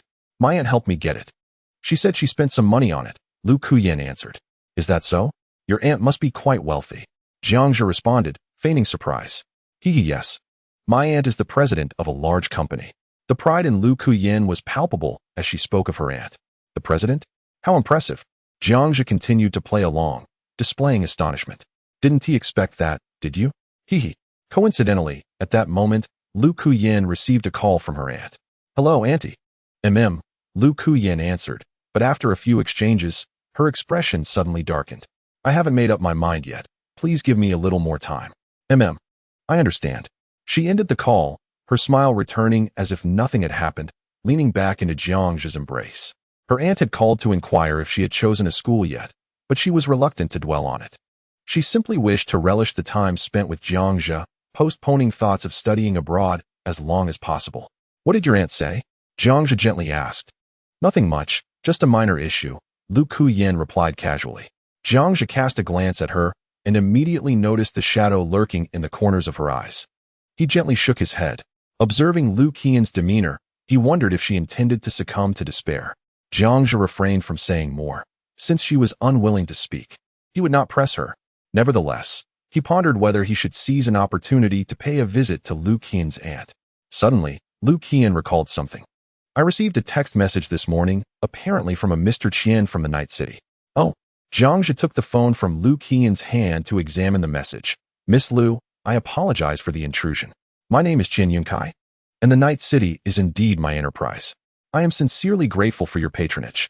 I wonder if there might be an opportunity to meet you and that gentleman? If he is available, I shall be at your service at the night city. Jiang Zhe, it seems this Qian Yunkai wishes to befriend you, Lu Kuyan inquired. Her gaze fixed on the message. Jiang Zhe nodded slightly, lost in thought. The previous day, he had spent 50 million in front of Manager Wang. However, he had left no name, instead providing Lu Kuyan's name and phone number. He surmised that Manager Wang must have informed the owner of the night city, Mr. Qian Yunkai, about this. Jiang Zhe picked up Lu Kuyan's phone and replied to the message, we can discuss it later. Ding. Almost immediately, Qian Yunkai sent another message. Miss Lu, I must confess that my desire to befriend that gentleman is driven by a particular request. Might I be so bold as to ask for your introduction? As he gazed at the message, Jiang Zhe suddenly recalled that Qian Yunkai's name had been mentioned by Lao Jiang during conversations over drinks. He was quite a wealthy individual, a prominent figure in Haiqing. It seemed the rumors were not unfounded. After all, One could surmise Qian Yuncai's affluence by considering the scale of his enterprise, the Night City. After some contemplation, Jiang Zhe concluded that there was no harm in becoming acquainted with such a wealthy individual. Thus, he sent his number. Sure, add this. Within a minute, he received a friend request. Jiang Zhe changed the note to Qian Yuncai. Moments later, a message arrived. Is this your real name, young brother? Jiang Zhe replied, yes. Qian Yuncai continued, Brother Jiang, are you a local from Haiqing? I must admit my ignorance. I have never heard of a prominent family named Jiang in Haiqing. Jiang Zhe responded, I am local, merely an insignificant individual, nothing worth mentioning. Qian Yuncai chuckled, you jest, young brother. With your financial resources, I, Qian, would be far inferior. If you are but a small figure, then I doubt anyone in Haiqing would dare to claim themselves a major player. Haha. Jiang Zhe replied, if you have something to discuss, please be direct. I dislike beating around the bush. Qian Yuncai, young brother, you are indeed straightforward. In fact, I have several properties that I wish to sell. I wonder if you, or perhaps the elder behind you, might be interested? Qian Yuncai, I hope you do not find it amusing, but I have recently encountered some minor difficulties. My funds are somewhat tight. Qian Yuncai, therefore, I am considering bundling several restaurants and hotels under my name for sale. These establishments are actually performing quite well. If it were not for the urgent need for cash, I would not be so eager to sell. What does this mean? Is he trying to sell the hotels to you? Lu Qian leaned against Jiang Zhe, gazing at the phone screen as she inquired. Yes. Jiang Zhe wrapped his left arm around her slender figure while his right hand engaged with the phone. Continuing to type, Jiang Zhe replied, it's possible. Qian Yuncai, what do you mean by possible? Jiang Zhe, did you not say you wanted to sell the restaurants and hotels to me? I am willing to purchase them. Qian Yuncai, young brother, do you not even wish to inquire about the price? Or where these hotels are located? Jiang Zhe, I prefer not to complicate matters when making a purchase. Since you approached me, I am open to being your friend. Qian Yuncai, Chapter 63. The major client turns out to be a high school student. On the other side, Qian Yuncai stared at the text on his phone, nearly dropping it in shock.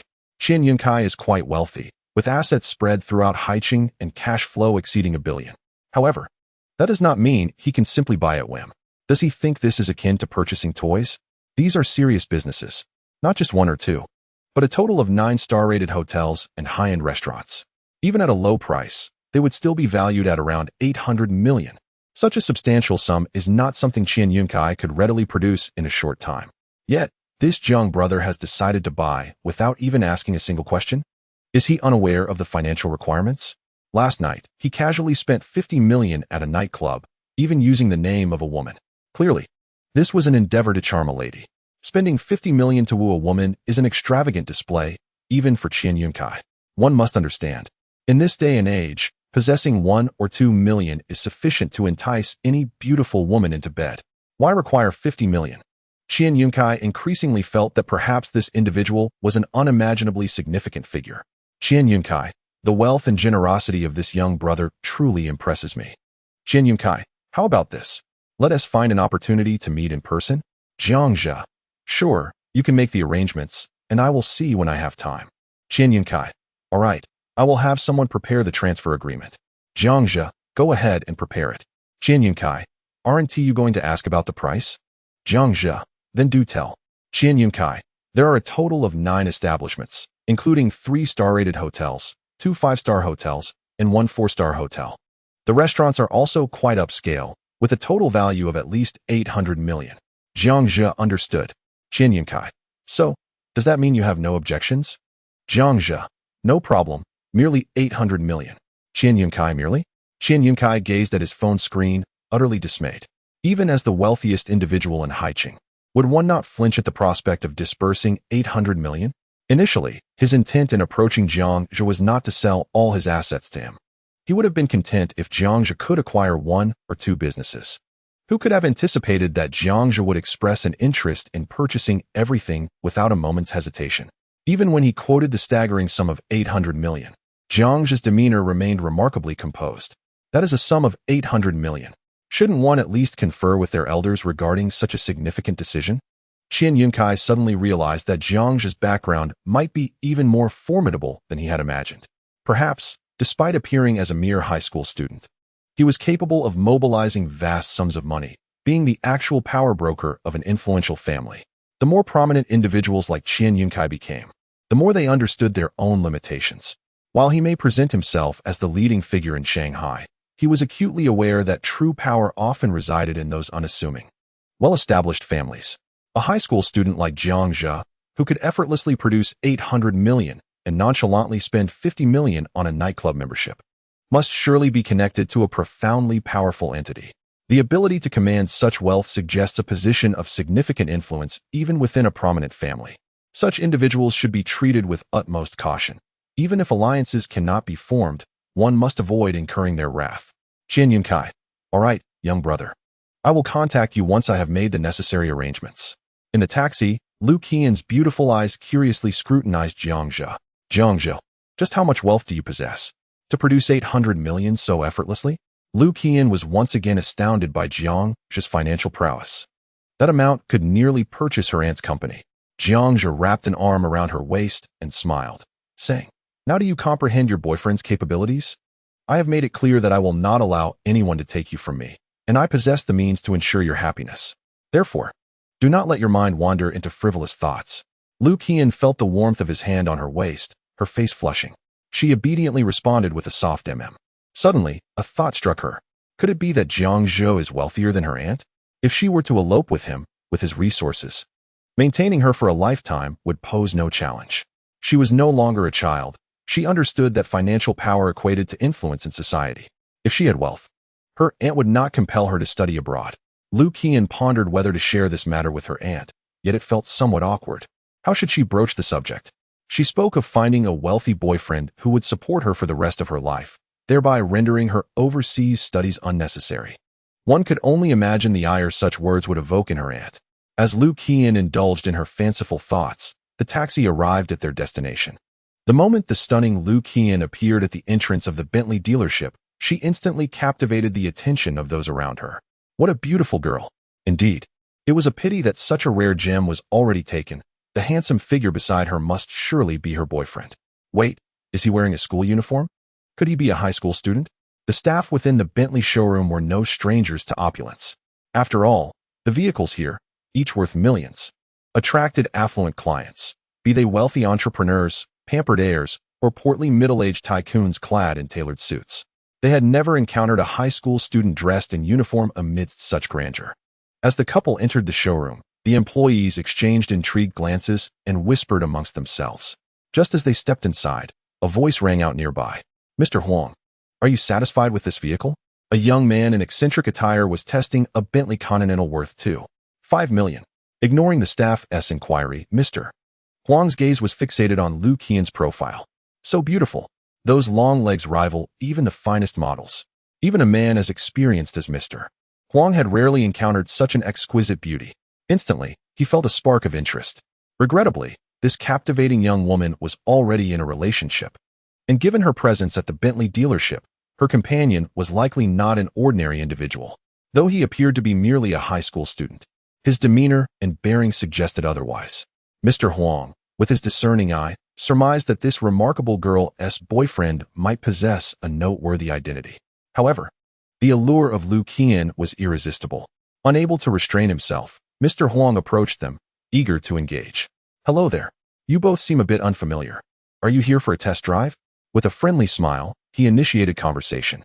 Jiang Zhe glanced at the oddly dressed Mr. Huang and quickly discerned his intentions. He hoped the man would be discreet. He had no desire to attract undue attention. Jiang Zhe ignored Mr. Huang and turned his attention to the nearby staff. "I have an appointment with your manager to collect my vehicle." "Collect your vehicle?"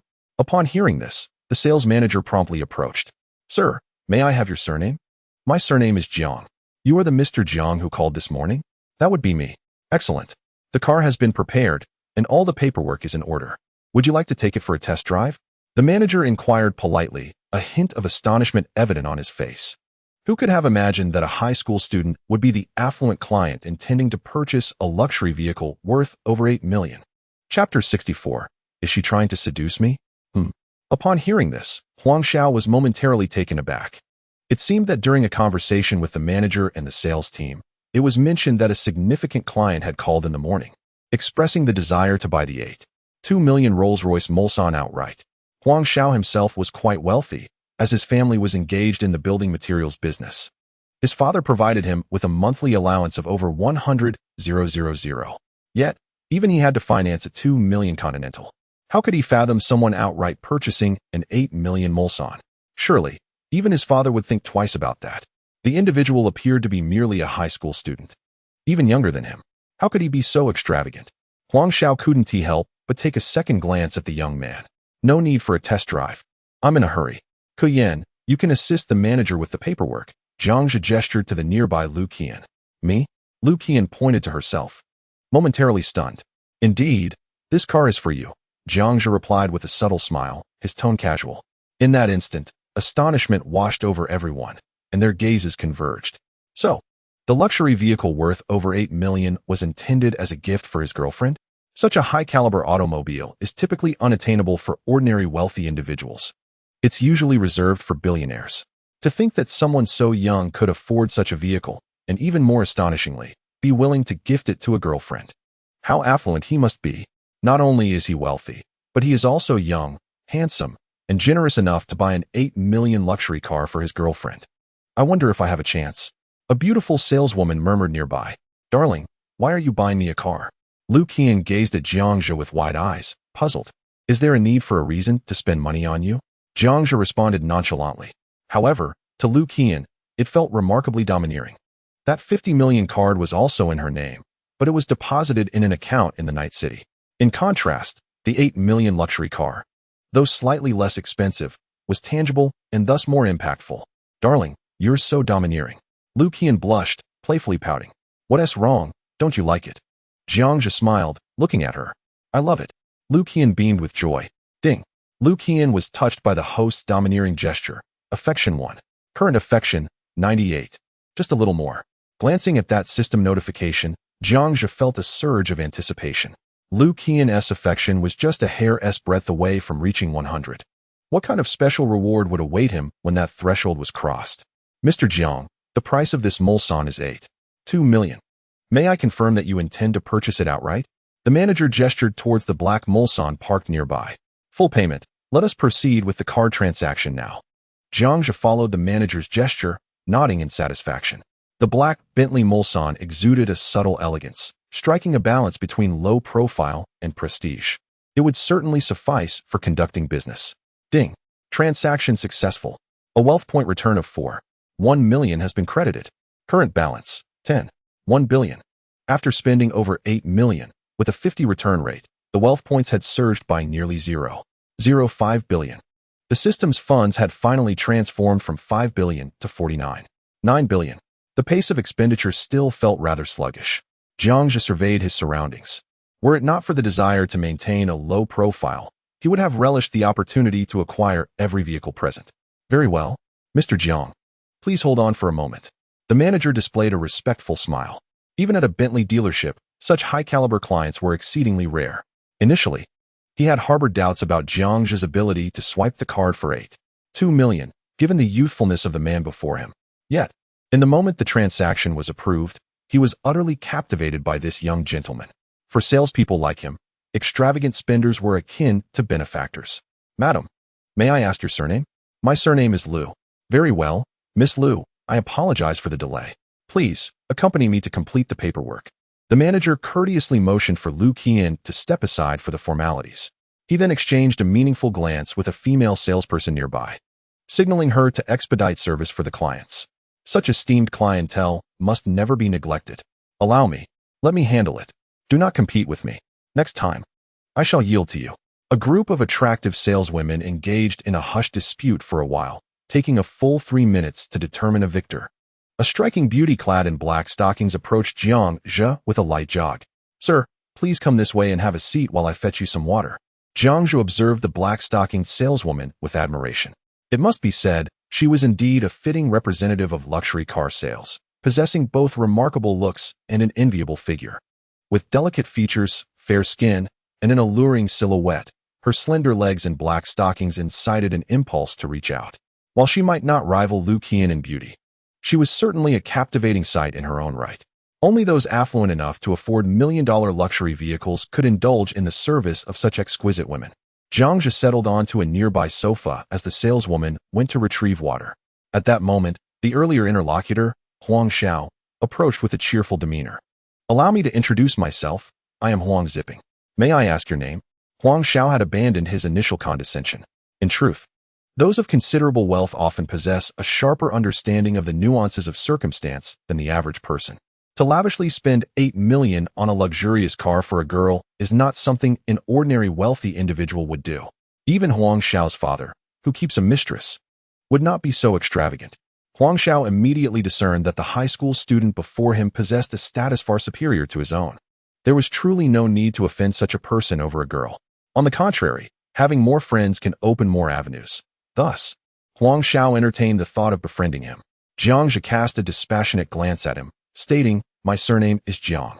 Recognizing the other's awareness of the situation, he felt no need to maintain excessive aloofness.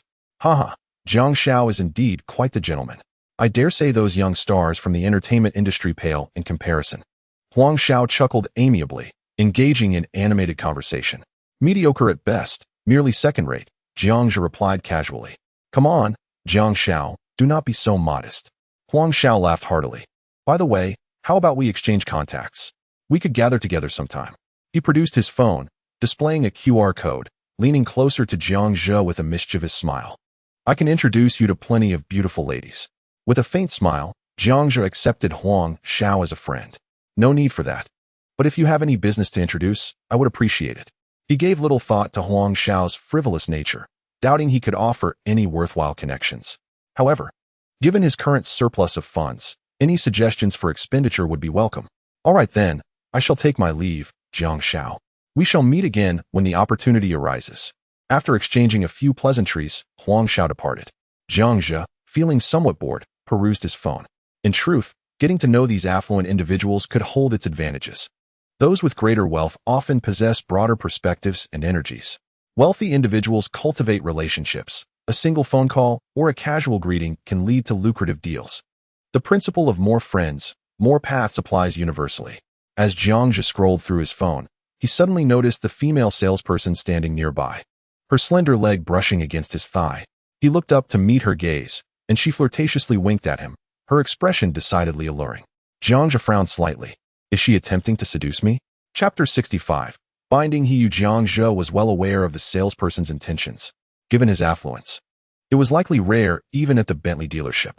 If something were to transpire between them, even if he did not purchase a vehicle, bestowing her some benefits would surely prove advantageous for her. Jiang Zhe simply smiled in silence, choosing not to respond. This is the allure of wealth. In a society that idolizes money, when one possesses riches, there is no need for overt flirtation. Women will approach you willingly. Jiang Zhe understood the salesperson's actions and harbored no disdain. Life is inherently challenging, and individuals often seek to fulfill their respective needs. She acquires wealth, while the affluent indulge in fleeting pleasures, each remaining unaffected by the other's existence. A perfect symbiosis. "Mr. Jiang, your trousers are dirty. Allow me to assist you." The female sales representative flashed a seductive smile, bending down to tenderly wipe the dust from Jiang Zhe's inner thigh. An accidental button on her white shirt came undone, revealing glimpses of black lace lingerie and the enticing curves it encompassed. Jiang Zhe nodded in approval, his gaze drifting to the name tag hanging from her chest. "Hiyu. Your name is Hiyu?" Jiang Zhe inquired, a smile gracing his lips as he appraised her. "Yes, Mr. Jiang. You may call me Xiaoyu," she replied softly, daringly casting a sultry glance. "Can you drive?" Jiang Zhe suddenly adopted a serious tone. "Yes. Would you like me to take you for a test drive?" Hiyu continued to gently caress his thigh. "Please provide me with the payment code," Jiang Zhe requested. Huh. Hiyu was momentarily taken aback, but her heart soared upon realizing the implication. Is Mr. Jiang proposing a transaction? She obediently revealed the payment code. Ding. Payment of 100,000 yuan received. 100,000. Hiyu exclaimed in astonishment, never expecting such generosity from Mr. Jiang. She longed to reveal that her asking price was merely 10,000, a sum that equaled her earnings over 2 months. Jiang Zhe concealed his amusement, scrutinizing her intently. "From now on, I need you to drive for me, available at any time, and I shall pay you 100,000 each month." Huh, drive for you? Hiyu gasped in disbelief, having envisioned the 100,000 000 as a token for a brief liaison. Not realizing it was to be her salary. Mr. Jiang, could it be that you are an honorable man? Her perception of him shifted dramatically. So what is your answer? Jiang Zhe inquired, his gaze unwavering. Mr. Jiang, I accept. He promptly agreed, thrilled at the prospect of working for a young, handsome tycoon, her dream come true. The combination of a lucrative salary and proximity to wealth was irresistible. She would gladly serve as his driver, and for 100,000 a month. She would even consider being his mistress. I will give you 10 minutes to finalize your current affairs. Then we shall depart, Jiang Zhe stated matter-of-factly. Understood. I will handle my resignation immediately, He exclaimed, her excitement evident as she hurried away in her high heels. At that moment, a notification chimed. Target He has been bound. Captivated by the host's integrity and generosity, affection level increased by 5. Current affection, 52.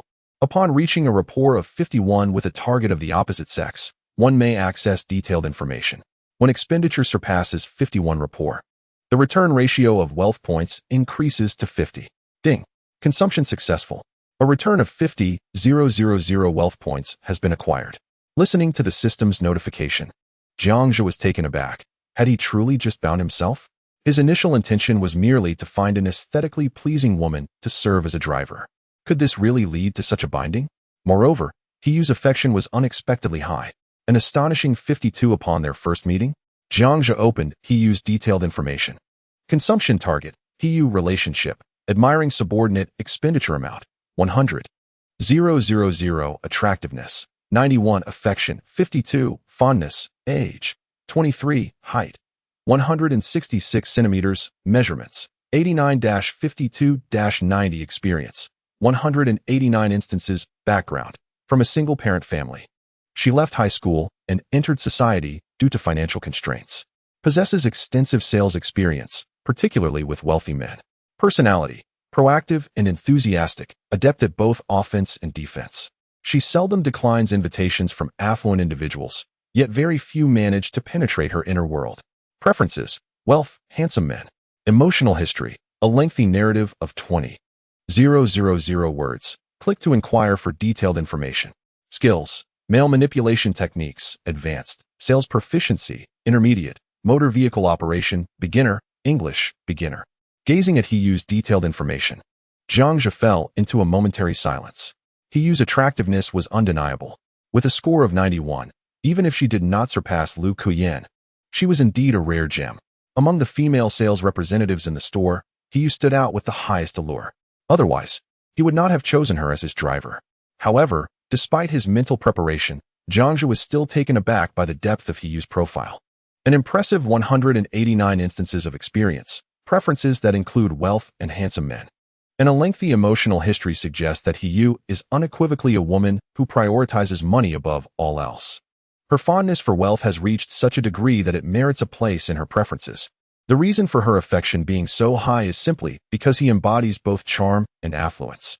All of this was within Jiang Zhe's expectations. Yet he could not help but be intrigued by the so-called male manipulation techniques. What sort of skill is that? It sounds rather unorthodox. What truly astonished Jiang Zhe was that Hiyu's mastery of these techniques had reached an advanced level. To be deemed advanced by the system signifies an extraordinary capability. Even on a global scale, such proficiency could be considered professional. Among the consumption targets Jiang Zhe had bound, only Gu Ruoxi's gouging skills had achieved an advanced rating. Gu Ruoxi indeed excels at playing the gouging, having secured numerous gold medals in competitions. However, her talent is complemented by years of diligent practice. Mastery of such advanced skills cannot be achieved overnight. Jiang Zhe felt compelled to remark, "Aren't you a luxury car salesman? Shouldn't you focus on selling rather than delving into these frivolous matters?" In that moment, Jiang Zhe found himself intrigued by the idea of discussing with Hiyu whether there existed any techniques for captivating women. Ahem. If such techniques existed, he would not mind acquiring them. Mr. Jiang, the paperwork is complete. As Jiang Zhe perused Hiyu's information, the formalities were finally concluded on the other side. Chapter 66. Flirting at the dinner table, the manager handed the car keys to Jiang Zhe. Nearby, Lu Kuyan approached him with a somewhat displeased expression. Clearly having noticed the earlier interaction between the female salesperson and Jiang Zhe cast a glance her way, choosing silence. There was no need for explanation. At that moment, He changed out of her work attire and donned her casual clothes. Within 10 minutes, she had completed her resignation process. Mr. Jiang. He approached with a smile. Has the paperwork been finalized? Jiang Zhe assessed He, his eyes lighting up. She had slipped into a form-fitting beige long dress that accentuated her alluring figure exquisitely. Through the fabric, one could distinctly see her flat abdomen and the enticing curve of her backside. He physique was slender, not overly thin, yet perfectly proportioned in all the right places. Coupled with her exquisite features, she exuded the charm of a youthful wife, an irresistible allure that incited a desire to savor her presence. Pfft. Noticing Jiang Zhe's lingering gaze, Lu Kuyan scrunched her nose and huffed audibly. Although she was aware that Jiang Zhe was a man of many affections, with grand aspirations, she had mentally prepared herself for it. Yet, jealousy still crept in. No woman could remain unperturbed in such circumstances, especially with someone like He, who seemed almost ethereal. Lu Kuyan shot Jiang Zhe a significant eye roll. Jiang Zhe merely smiled, tossing the car keys to He. Let us go, it's time to depart. All right. Mr. Jiang, I will start the car. Please wait for me at the entrance. He accepted the keys and walked away with graceful steps reminiscent of a refined lady. Beside her, Lu Kuyan pouted, glaring at Jiang Zhe with indignation. What's wrong?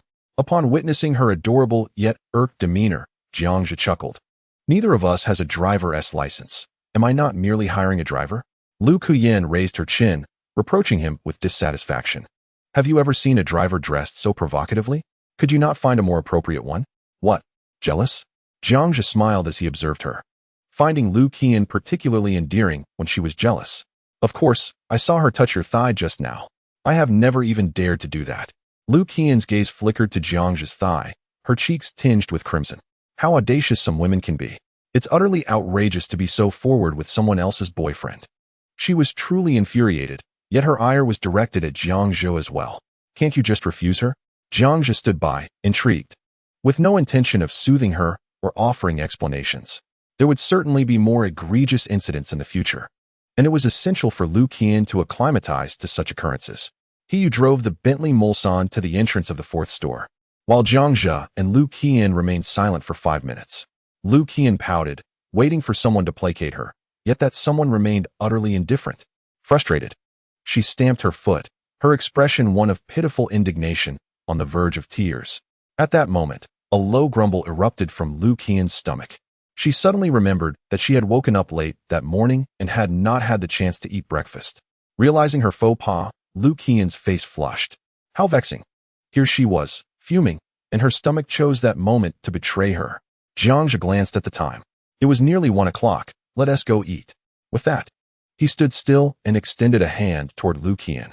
Taken aback, she reacted with heightened annoyance. What are you doing? Do you want me to throw myself into your arms? Jiang Zhe smiled, remaining silent for 3 seconds. Lu Kuyan, exasperated, stamped her foot and approached him. Haha. Watching Lu Kuyan's adorable, puffed-up expression, Jiang Zhe couldn't suppress his laughter. You're so annoying.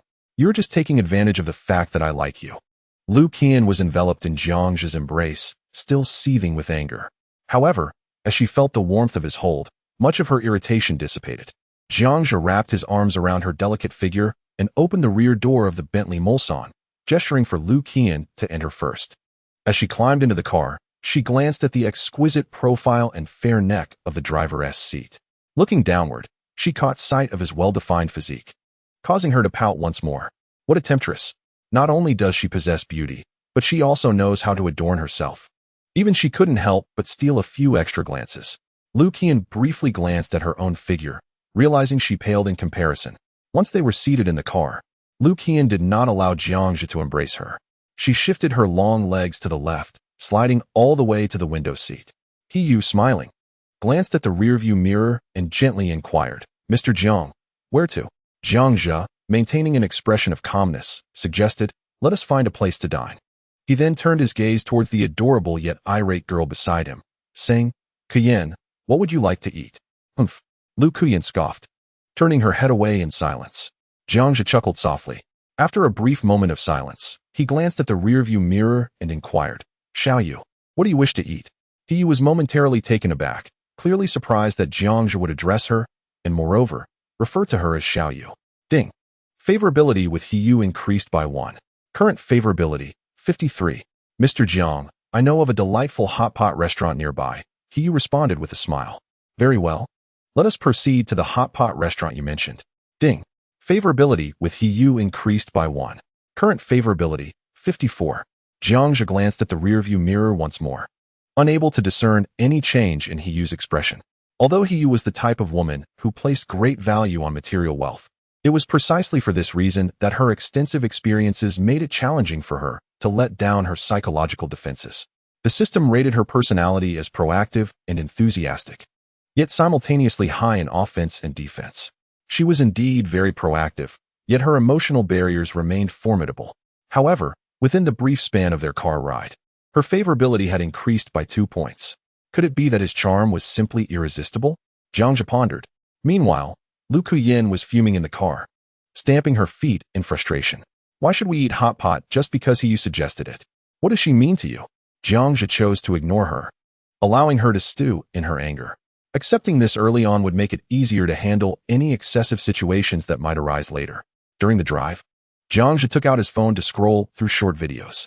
As a professional luxury car salesperson, He's driving skills were quite commendable. The Bentley glided smoothly towards a hot pot restaurant located 2 kilometers away, parking in front of the establishment. Mr. Jiang, I think I will pass on joining, He said, her hesitation evident. She sensed that Jiang Zhe was inclined to invite her to dine with him, and she was quite eager for any opportunity to draw closer to him. Yet, she had long surpassed the naïve stage of a young girl and knew that some boundaries should not be crossed. She must always remain aware of her identity. Particularly in this situation, with Jiang Zhe accompanied by another woman, being overly forward could easily provoke disdain. It's fine, let us eat together, Jiang Zhe replied nonchalantly, smiling. Ding. Favorability with He increased by 1. Current favorability, 55. Chapter 67. Though she outwardly protested, her heart was unresisting beneath the table. Kuyin, let us go. It's time to eat, Jiang Zhe teased, looking at the sulking girl in the back seat. Lu Kuyin initially intended to ignore him, but at that moment, her stomach growled audibly. Blushing, she reluctantly exited the vehicle. 1 minute later, the 3 of them were seated at a table for 4. Jiang Zhe and Lu Kuyin occupied one side, while He sat opposite them. As they prepared to place their orders, He thoughtfully took the initiative to grab the menu. Mr. Jiang, are you able to handle spicy food? She inquired, tucking a stray lock of hair behind her ear, casting a slightly alluring smile in Jiang Zhe's direction. I can, Jiang Zhe replied with a grin. What about Miss Lu? Can she eat spicy food? He asked naturally. At that moment, our Miss Lu was leaning back in her chair, arms crossed, gazing off to the side, clearly displaying an unwillingness to respond. She can as well, Jiang Zhe remarked. He recalled from their last visit to a barbecue restaurant that Lu Qian not only could eat spicy food, but also relished it. Cut it out. Lu Qian interjected, raising her tone slightly. Remembering her preferences indicates that you indeed care for her. A small wave of sweetness washed over her. All right then. Let us order the spicy hot pot base, He smiled. Mr. Jiang, the tripe and beef at this hot pot restaurant are exquisite. Would you like to try some? Sure, just order what you think is best. No need to ask us, he replied. Understood. He promptly placed the order. As they awaited their dishes, she retrieved her phone from her bag. Mr. Jiang, I haven't added your contact yet. Let us be friends. All right, Jiang Zhe said, presenting his QR code. After adding him as a friend, she saved his contact as He.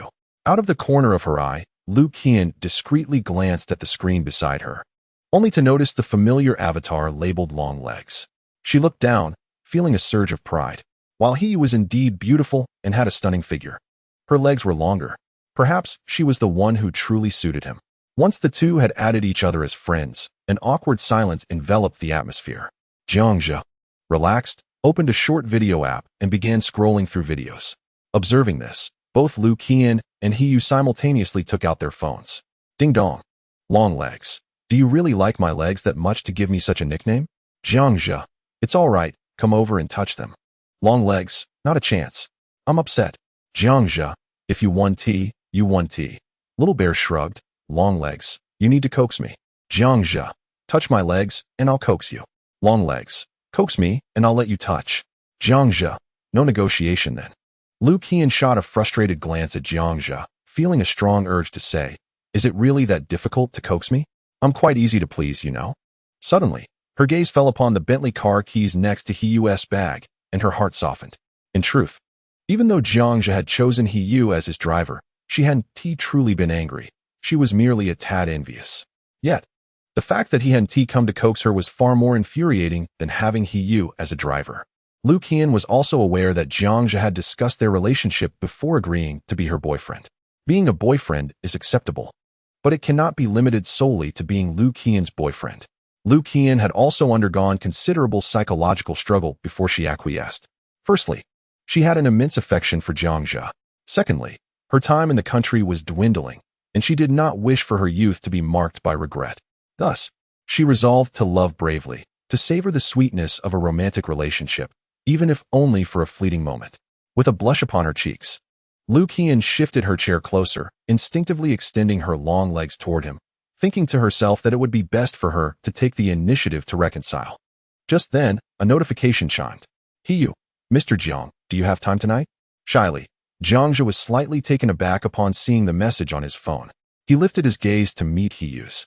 She flashed a captivating smile once more. Below the table, her feet, clad in nude stockings and perched in high heels, gently kicked his leg. Lu Qian noticed the message from Hiyu, but was oblivious to the subtle actions beneath the table. She read the suggestive message, or rather, it was far from suggestive, it was outright blatant. What did it mean to ask if he had time tonight? And the shy emoji following it? What were her intentions? Lu Qian shot an angry glance across the table, only to find Hiyu offering her an apologetic smile, as if to convey, I'm sorry, Miss Lu, for attempting to allure your boyfriend. I acknowledge my mistake, but I simply cannot change. Lu Qian was instantly incensed. How outrageous. I am still here. If you wish to flirt, could you not wait until I am absent? Clearly, Lu Qian understood the kind of woman Hiyu was. Her anger was primarily directed at Jiang Zhe. Why on earth did he choose such a vixen as his chauffeur? She turned her head in fury, fixating on Jiang Zhe's phone screen, eager to see how he would respond. However, Jiang Zhe did not reply at all. His expression remained unperturbed as he addressed Hiyu. I summoned you to serve as a driver. I trust you will fulfill your duties. I understand, Mr. Jiang. Hiyu replied with a smile, nodding. Yet, she discerned that despite his words, there was no resistance from his legs beneath the table. Moreover, when he urged her to focus on her responsibilities, it was apparent that he did not explicitly prohibit her flirtations. Was this not a subtle invitation to be bolder? She set her phone aside, choosing to cease her messaging. Instead, she decided to be more audacious beneath the table, slipping off her high heels and using her bare foot to caress her calf and knee. Mr. Jiang maintained his composed demeanor while scrolling through Douyin. Meanwhile, Lu Qian's mood visibly improved. Could it be that she had misjudged him? Did he truly regard Hiyu merely as a chauffeur? Ding dong. The long-legged one.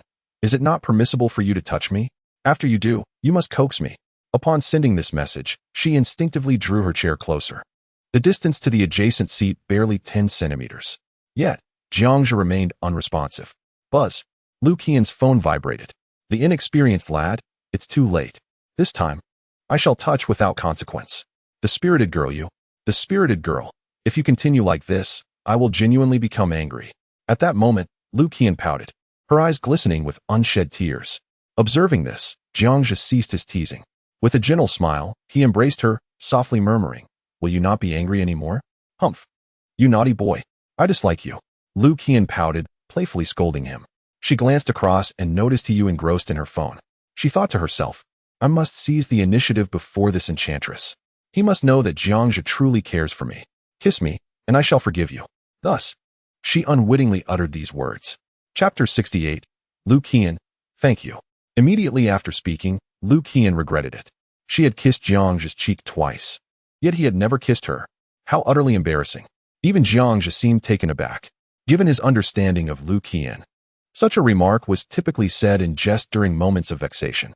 He was indifferent to it, but for Lu Qian, being kissed by a boy felt overwhelmingly exhilarating. Jiang Zhe felt a twinge of concern. Was this progression too rapid? He gazed at the young girl in his arms, her face flushed with embarrassment. He inquired, do you truly wish to be kissed? Lu Qian, her face aflame, fell silent, too shy to respond. As Jiang Zhe hesitated, he suddenly noticed the subtle movements beneath the table had ceased. Mr. Jiang, I shall fetch you some dipping sauce, Hiyu gently stated before rising to leave. Upon witnessing this, even Lu Qian displayed a look of surprise.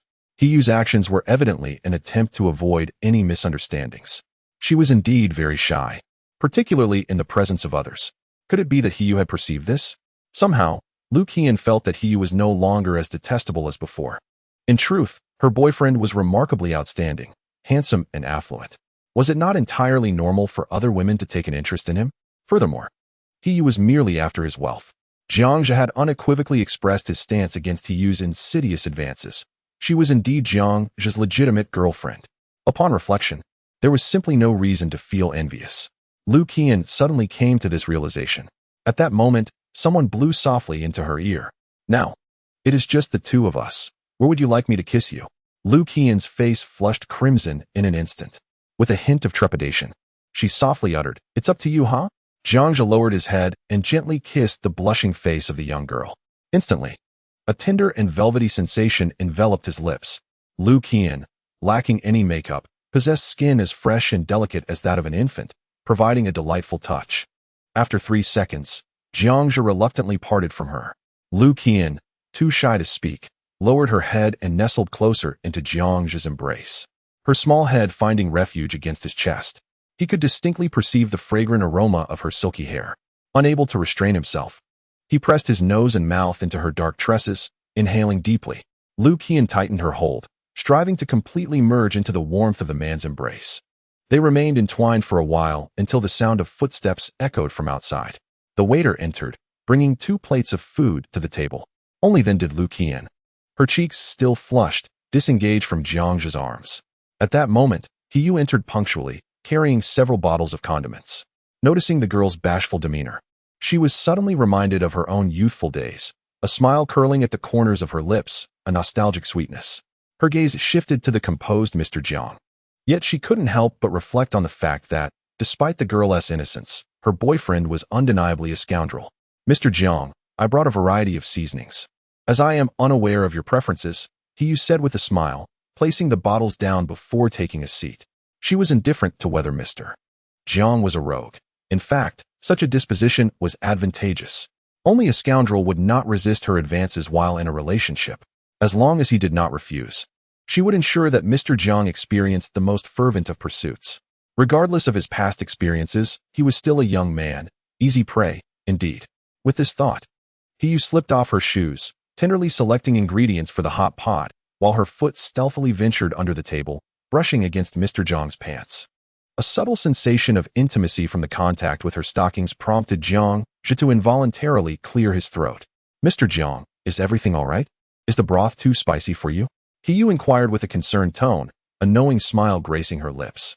Lu Qian cast a doubtful glance at Jiang Zhe, then at the fiery hot pot, confusedly asking, "Is it really that spicy?" Jiang Zhe quickly regained his composure, glancing at Hiyu before nonchalantly replying, "It's fine. A bit spicy, but I can handle it." Hiyu understood the underlying meaning in Mr. Jiang's words all too well. Her smile grew more alluring as she deftly used her toes to remove his socks, inching them down towards the edge of his sneakers. Then, she delicately pointed her toes, sliding along the edge of her sneakers, inching into them. Jiang Zhe maintained an unperturbed expression. He felt the sneakers suddenly expand, their silky touch poised to make contact with the soles of his feet. A tingling sensation spread beneath him. He subtly adjusted his posture, repositioning an object. "Mr. Jiang, please have some vegetables." Hiyu, using the public chopsticks, picked up a plump mushroom and placed it on Jiang Zhe's plate. "Miss Lu, the greens are ready too." She then selected a vibrant green vegetable and set it on Lu Qian's plate. Observing this, Jiang Zhe's expression turned peculiar. Lu Qian cast a surprised glance at Hiyu. Was she truly so considerate? She even served her vegetables? "Thank you." Lu Qian's affection for Hiyu deepened a shade. She picked up the verdant vegetable from her plate, dipped it in sauce, and brought it to her mouth. So hot. While eating, she smiled at Hiyu and gave a thumbs up. "The hot pot place you recommended is indeed delightful. I'm glad you like it, Miss Lu," Hiyu replied with a gentle smile. She stole a glance at Jiang Zhe, curious about his reaction. Just then, Jiang Zhe abruptly stood up. "I'll check on the meat. We can't fill up on just vegetables." Hiyu gazed at Jiang Zhe's waist, her lips curling into a mischievous smile. Could he not withstand this? It had only just begun. "I'll go take a look." Lu Qian, not overthinking it, simply stood up as she was closer to the door of the private room. Bang! The private room was left with just the two of them. He did not glance at Jiang Zhe as she took a bite of her food. After Jiang Zhe resumed his seat, she boldly extended her leg, her exquisite limb gliding beneath the table to rest on Jiang Zhe's chair. Jiang Zhe was momentarily taken aback. How audacious! This woman was truly daring. He had to admit he had never encountered such boldness before. Yet, for some inexplicable reason, gazing at her enchanting smile, he found himself reluctant to reject it. A minute later, Lu Qian hurriedly returned to the room. The waiter informed her that the meat would arrive shortly. After saying this, she sat down to continue her meal. The hot pot restaurant that He recommended indeed suited her palate well. Before long, the waiter brought several plates of fresh beef to the table. Mr. Jiang, Miss Lu, this is premium snowflake beef. I believe it will satisfy your tastes. He, with a smile, began to cook the meat. When Lu Qian returned, she had set her foot down. After the earlier test, he was greatly astonished. Jiang Zhe's qualities were truly exceptional. Among all the men she had encountered, he could be considered the CRME de la CRME. Ding. He's affection increased by 5. Current affection level, 59. Chapter 69. The candidness of his disgrace. Jiang Zhe felt a slight flush creeping to his cheeks. Noticing this, He thoughtfully fetched him a bottle of ice water. Mr. Jiang, is it very spicy? She inquired, her brows arching in a concerned manner. Jiang Zhe glanced at her, sensing an underlying implication in her seemingly innocent question. He accepted the icy beverage, taking a generous gulp. Indeed, it was spicier than any hot pot he had previously tasted. Jiang Zhe, you are quite the lightweight, aren't you? Can't handle it at all. Lu Qian chimed in, her smile playful and teasing, as she assumed Jiang Zhe was genuinely overwhelmed by the heat. Mr. Jiang, perhaps I should pour you some ice water? Before you eat the meat, you could soak it in the ice water. That way, it won't be so spicy, He suggested gently, picking up an empty bowl, filling it with ice water, and placing it in front of him. On the surface, her actions appeared to be a normal display of concern from a subordinate to her superior, yet beneath the table, her foot continued to subtly caress Jiang Zhe's. Thank you, Jiang Zhe said politely. His leg remained steadfast, unwavering. Lu Qian, witnessing the scene, suddenly felt a wave of distraction wash over her. It was evident that He was a woman of exceptional prowess. Despite Jiang Zhe's discomfort, she, as his girlfriend, had not even considered offering him water, while He had thought of it readily. Lu Qian had believed her friends to be quite adept in their flirting techniques, having learned from Su Wanting and others. Yet, compared to He, they seemed like mere novices. This woman was truly a formidable champion. Not only was she skilled in makeup and self-presentation, but she also exuded thoughtfulness. If she earnestly pursued Jiang Zhe, he would surely find it difficult to resist. Lu Qian mused. No, this cannot continue. Though Jiang Zhe had straightforwardly rejected He's advances, who could guarantee that his resolve would not waver over time? She must not allow He to remain as Jiang Zhe's driver. She devised a plan in her mind to find another driver upon returning home. Qian, come here. Let me feed you, Jiang Zhe said as he lifted a slice of beef, gently offering it to Lu Qian. She opened her mouth wide to accept the morsel, feeling a mixture of shyness and pride as she caught a glimpse of He across the table. Jiang Zhe's willingness to engage in such intimate gestures in front of He undoubtedly indicated that his true affections lay with her. Lu Qian felt a wave of reassurance wash over her, accompanied by a sweet sense of joy. She decided to set her chopsticks aside, waiting for her boyfriend to feed her. Meanwhile, beneath the table, He's foot stealthily crept up inside Jiang Zhe's trousers, deftly inching them up to his knees, her foot gliding against his calf in a tantalizing caress. The sensation of the silk stockings was remarkably smooth. Jiang Zhe maintained an unperturbed demeanor, relishing the velvety texture while gently feeding Lu Qian. Unbeknownst to them, this meal extended over 40 minutes. Allow me to settle the bill, Jiang Zhe offered, preparing to rise. At that moment, however, Lu Qian intercepted him. Let me handle it, she declared, casting a somewhat triumphant glance at He. After all, it was their first dining experience with He. She wished to make a gesture. Both Jiang Zhe and He were evidently aware of Lu Qian's subtle intentions, which were merely to assert her claim. Jiang Zhe did not object, wiping his mouth with a napkin. He was not particularly concerned about the expenditure. He allowed her to take the lead. Lu Qian departed, leaving only the two of them in the private room. He's smooth, stocking-clad foot rested lightly on Jiang Zhe's calf. Mr. Jiang, could you please pass me the napkin? He's voice was soft, her gaze wandering. Jiang Zhe noticed the delicate beads of sweat adorning her fair neck and extended his hand to offer her the napkin. Upon receiving it, He grasped both Jiang Zhe's hand and the napkin simultaneously, her fingertips teasingly brushing against his palm. Mr. Jiang, did you find this meal satisfactory? He purred, casting flirtatious glances.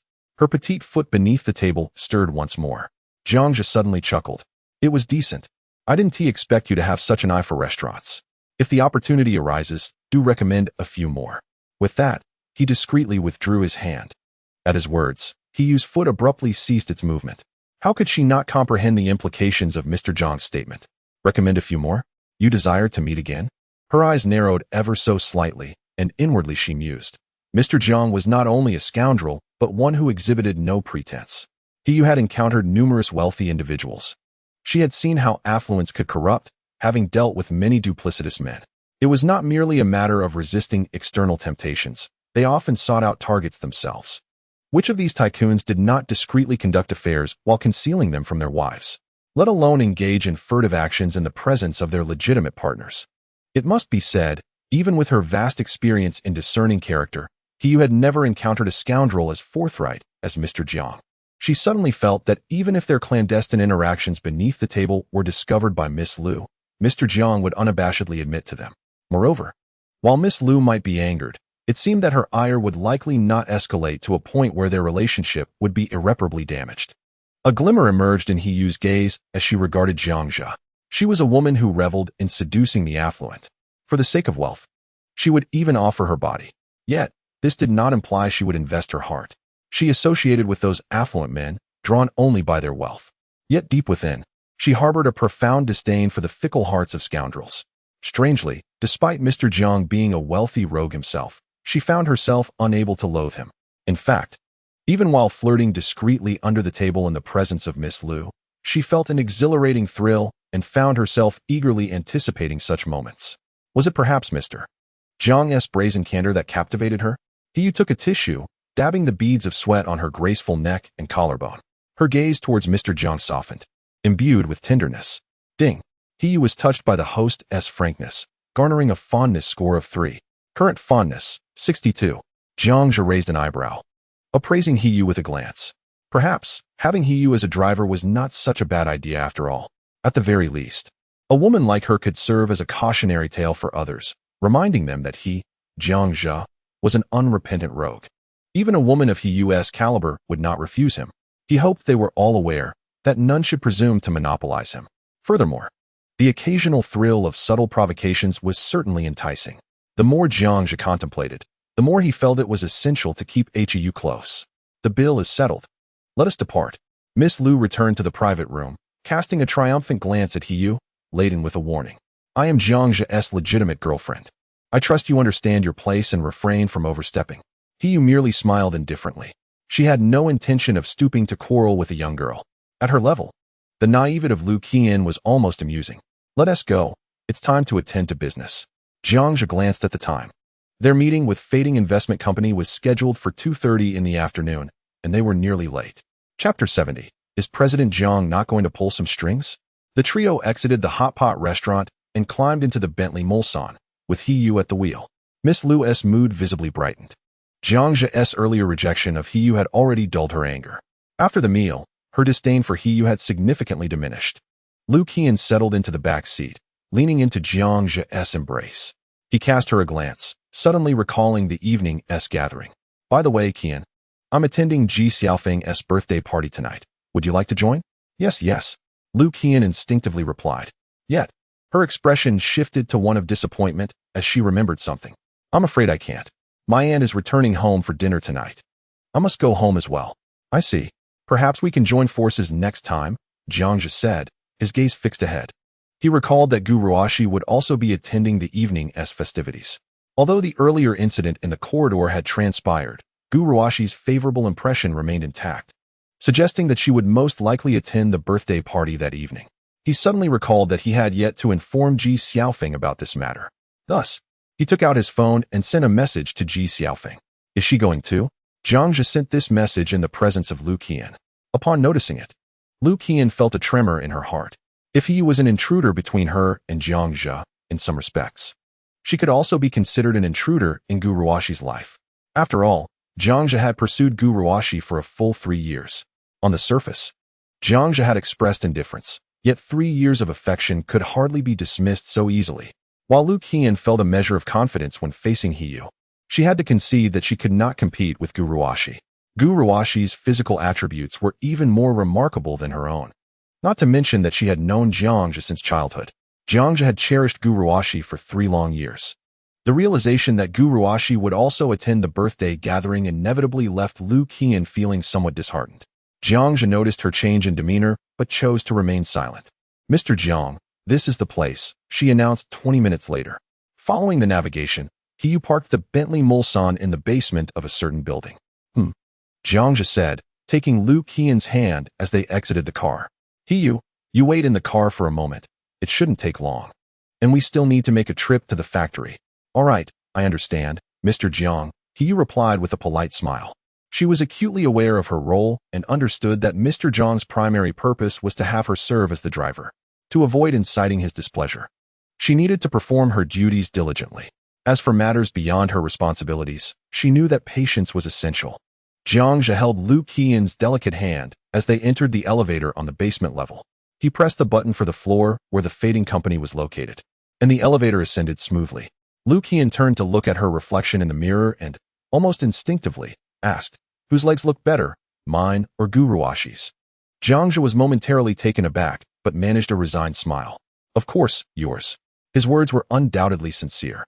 Gu Ruoxi had an exquisite figure, truly commendable. Yet Lu Qian's legs had a slightly more elongated proportion. Not by much, but just enough to be considered a minor advantage. Hee. Lu Qian's lips curled into a smug smile as she playfully intertwined her fingers with Jiang Zhe's, her spirits lifting considerably. Every woman delights in her boyfriend's compliments. And she was no exception. Before long, the couple arrived at the floor where the reception desk was located.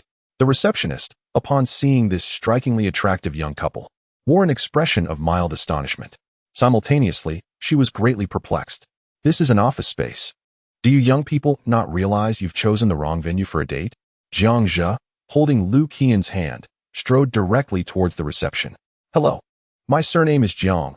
I have an appointment with your manager, Mr. Chen." You are Mr. Jiang." The receptionist was instantly taken aback. Indeed, there was a significant client with the surname Jiang scheduled for the afternoon, rumored to be negotiating a substantial business deal. Could it be that this major client was this youthful individual who appeared to be no more than a high school student, dressed in a school uniform? Surely, he hadn't taken time off from school to conduct business, had he? "It is I," Jiang Zhe replied with a smile. All right. The receptionist was utterly astonished, silently contemplating how remarkable it was that high school students had become so impressive in this day and age. "You are still so young. Must you be so industrious? Could you spare a thought for us older folks?" The receptionist suppressed her inner turmoil and dialed a phone number. "Mr. Jiang, who called this morning to schedule a meeting, has arrived."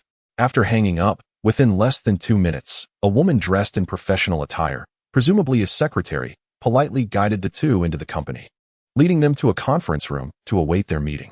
The individual Jiang Zhe was set to meet was the esteemed CEO of Fading Company, named Pfft. The acquisition Jiang Zhe was contemplating for this factory amounted to over 100 million, undeniably a considerable business undertaking even for Fading Company. Such a significant deal warranted personal attention from Pfft himself. "Are you Mr. Jiang?" Soon, a middle-aged voice resonated from outside the door. Jiang Zhe and Lu Qian turned their gaze toward the sound. It was a very capable-looking middle-aged man, devoid of any airs of a corporate mogul. As Pfft entered the conference room, a fleeting look of incredulity crossed his face upon seeing Jiang Zhe. He could never have imagined that Mr. Jiang was merely a high school student, and he had even brought his girlfriend along. Was this some sort of childish play? This was a business deal worth over 100 million. Pfft stood at the door of the conference room, momentarily stunned. Clearly, the high school student before him was far from what he had envisioned Mr. Jiang to be. "Mr. Chen, let us get straight to the point." "I am pressed for time," Jiang Zhe remarked, glancing at Pfft, who stood at the entrance. "Very well. Secretary Wang, please retrieve the relevant documents regarding the factory." Pfft quelled his initial surprise. One should not judge a book by its cover. Having navigated the business world for many years, he was well aware of this truth. This Mr. Jiang might very well be the heir of a significant financial conglomerate. However, one couldn't help but wonder which peculiar conglomerate would choose a high school student as its heir. Was it necessary for such a young successor to venture into the business world so early? Or was it that the financial elite had such rigorous standards that heirs had to begin managing business affairs in their high school years? 20 minutes later, Jiang Zhe perused the relevant documents pertaining to the factory. His comprehension of these materials was not profound, yet he was far from bewildered. Having navigated the complexities of society for many years in his previous life, he possessed considerable experience in such matters. At the very least, he could discern exaggerations and identify potential flaws within the texts. After thoroughly reviewing the documents, he found no apparent issues. The factory where Jiang Yuanshan was employed was a modern machining facility, boasting advanced equipment, ample production capacity, and a substantial workforce. It ranked among the top in its category within Haiqing. Consequently, the quotation provided by Pfft was notably high. The acquisition of a 65% stake in the factory had initially cost 75 million, yet now he was demanding a staggering 19.7 billion. This price was indeed somewhat inflated. However, Jiang Zhe remained unperturbed. As long as the price was not excessively exorbitant, he was not overly concerned about the expenditure. Very well.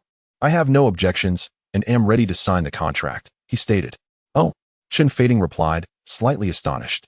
In transactions of this magnitude, it was customary for negotiations to ensue, with a period of haggling leading to a final agreement.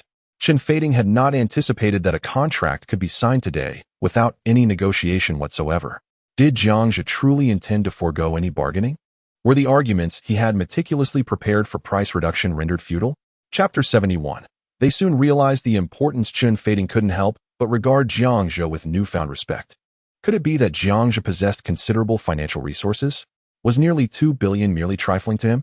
Or had he simply failed to grasp the intricacies of the documents? However, Pfft sensed that Jiang Zhe's earnest scrutiny of the materials suggested otherwise. Thus, it appeared that Jiang Zhe's capabilities were indeed remarkable. Mr. Jiang, how refreshing. This is the contract for the share transfer. If you have no further concerns, you may proceed to sign, Pfft said with a smile. Presenting 2 copies of the contract before Jiang Zhe. Jiang Zhe glanced briefly at the documents before handing them to Lu Qian. Qian, please sign here. Without hesitation, Lu Qian took the pen and inscribed her name. Wait, Pfft exclaimed, startled, rising from his chair. Mr. Jiang, are you intending to gift 65 of the factory's shares to this young lady? He asked, his face a mask of disbelief. Indeed, is there a problem? Jiang Zhe replied casually. Not exactly, but Pfft stammered, standing frozen for several seconds before slowly resuming his seat. He was tempted to express his incredulity. This represented shares valued at nearly 2 billion. You are giving away 2 billion to your girlfriend? Pfft was no novice. He had witnessed wealthy businessmen bestowing gifts upon women in the business realm. Some would start with handbags or jewelry, while others would escalate to offering houses or luxury cars. Yet, the methods employed by those affluent individuals in their pursuits of romance paled in comparison to Jiang Zhe's audacity. With a mere wave of her hand, she effortlessly secured shares worth 200 million. Pfft couldn't help but feel a twinge of envy towards that beautiful girl. Is there truly such an ease in courting wealth? To casually acquire 200 million in shares, her efficiency in amassing fortune eclipses even his own. Ding. Transaction successful. Wealth points returned. 0.99 billion. Current balance. 1 billion. A few minutes later, after signing the contract and completing the payment, Jiang Zhe received a notification from the system. He opened the panel and glanced at it. Host. Jiang Zhe Physique. 14. Peak Adult Level 10. Mentality. 14. Peak Adult Level 10. Charm. 99. Your attractiveness has surpassed that of 999. 999 men. System funds. 47. 9 billion wealth points. 1 billion consumption target. 5 skills. High school knowledge. Intermediate. Basketball. Intermediate. Computer technology. Advanced. Martial arts. Advanced. Gazing at the ample balance of wealth points, Jiang Zhe felt elated.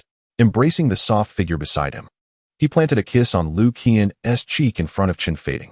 How annoying. Lu Qian blushed, casting him a coy glare. Yet, in her heart, she felt no resistance. Instead, a wave of sweetness washed over her. Haha, Jiang Zhe chuckled. Lu Qian's bashful demeanor was always charming. He opened her profile. Consumption target. Lu Qian relationship. Girlfriend consumption amount. 25. 5 billion attractiveness. 96 affection. 98 love. Age. 18. Height, 172 centimeters. Measurements, 90-55-92. Experience, 0 times. Identity, orphan, parents deceased. Personality, outwardly a bold girl. High offense and low defense.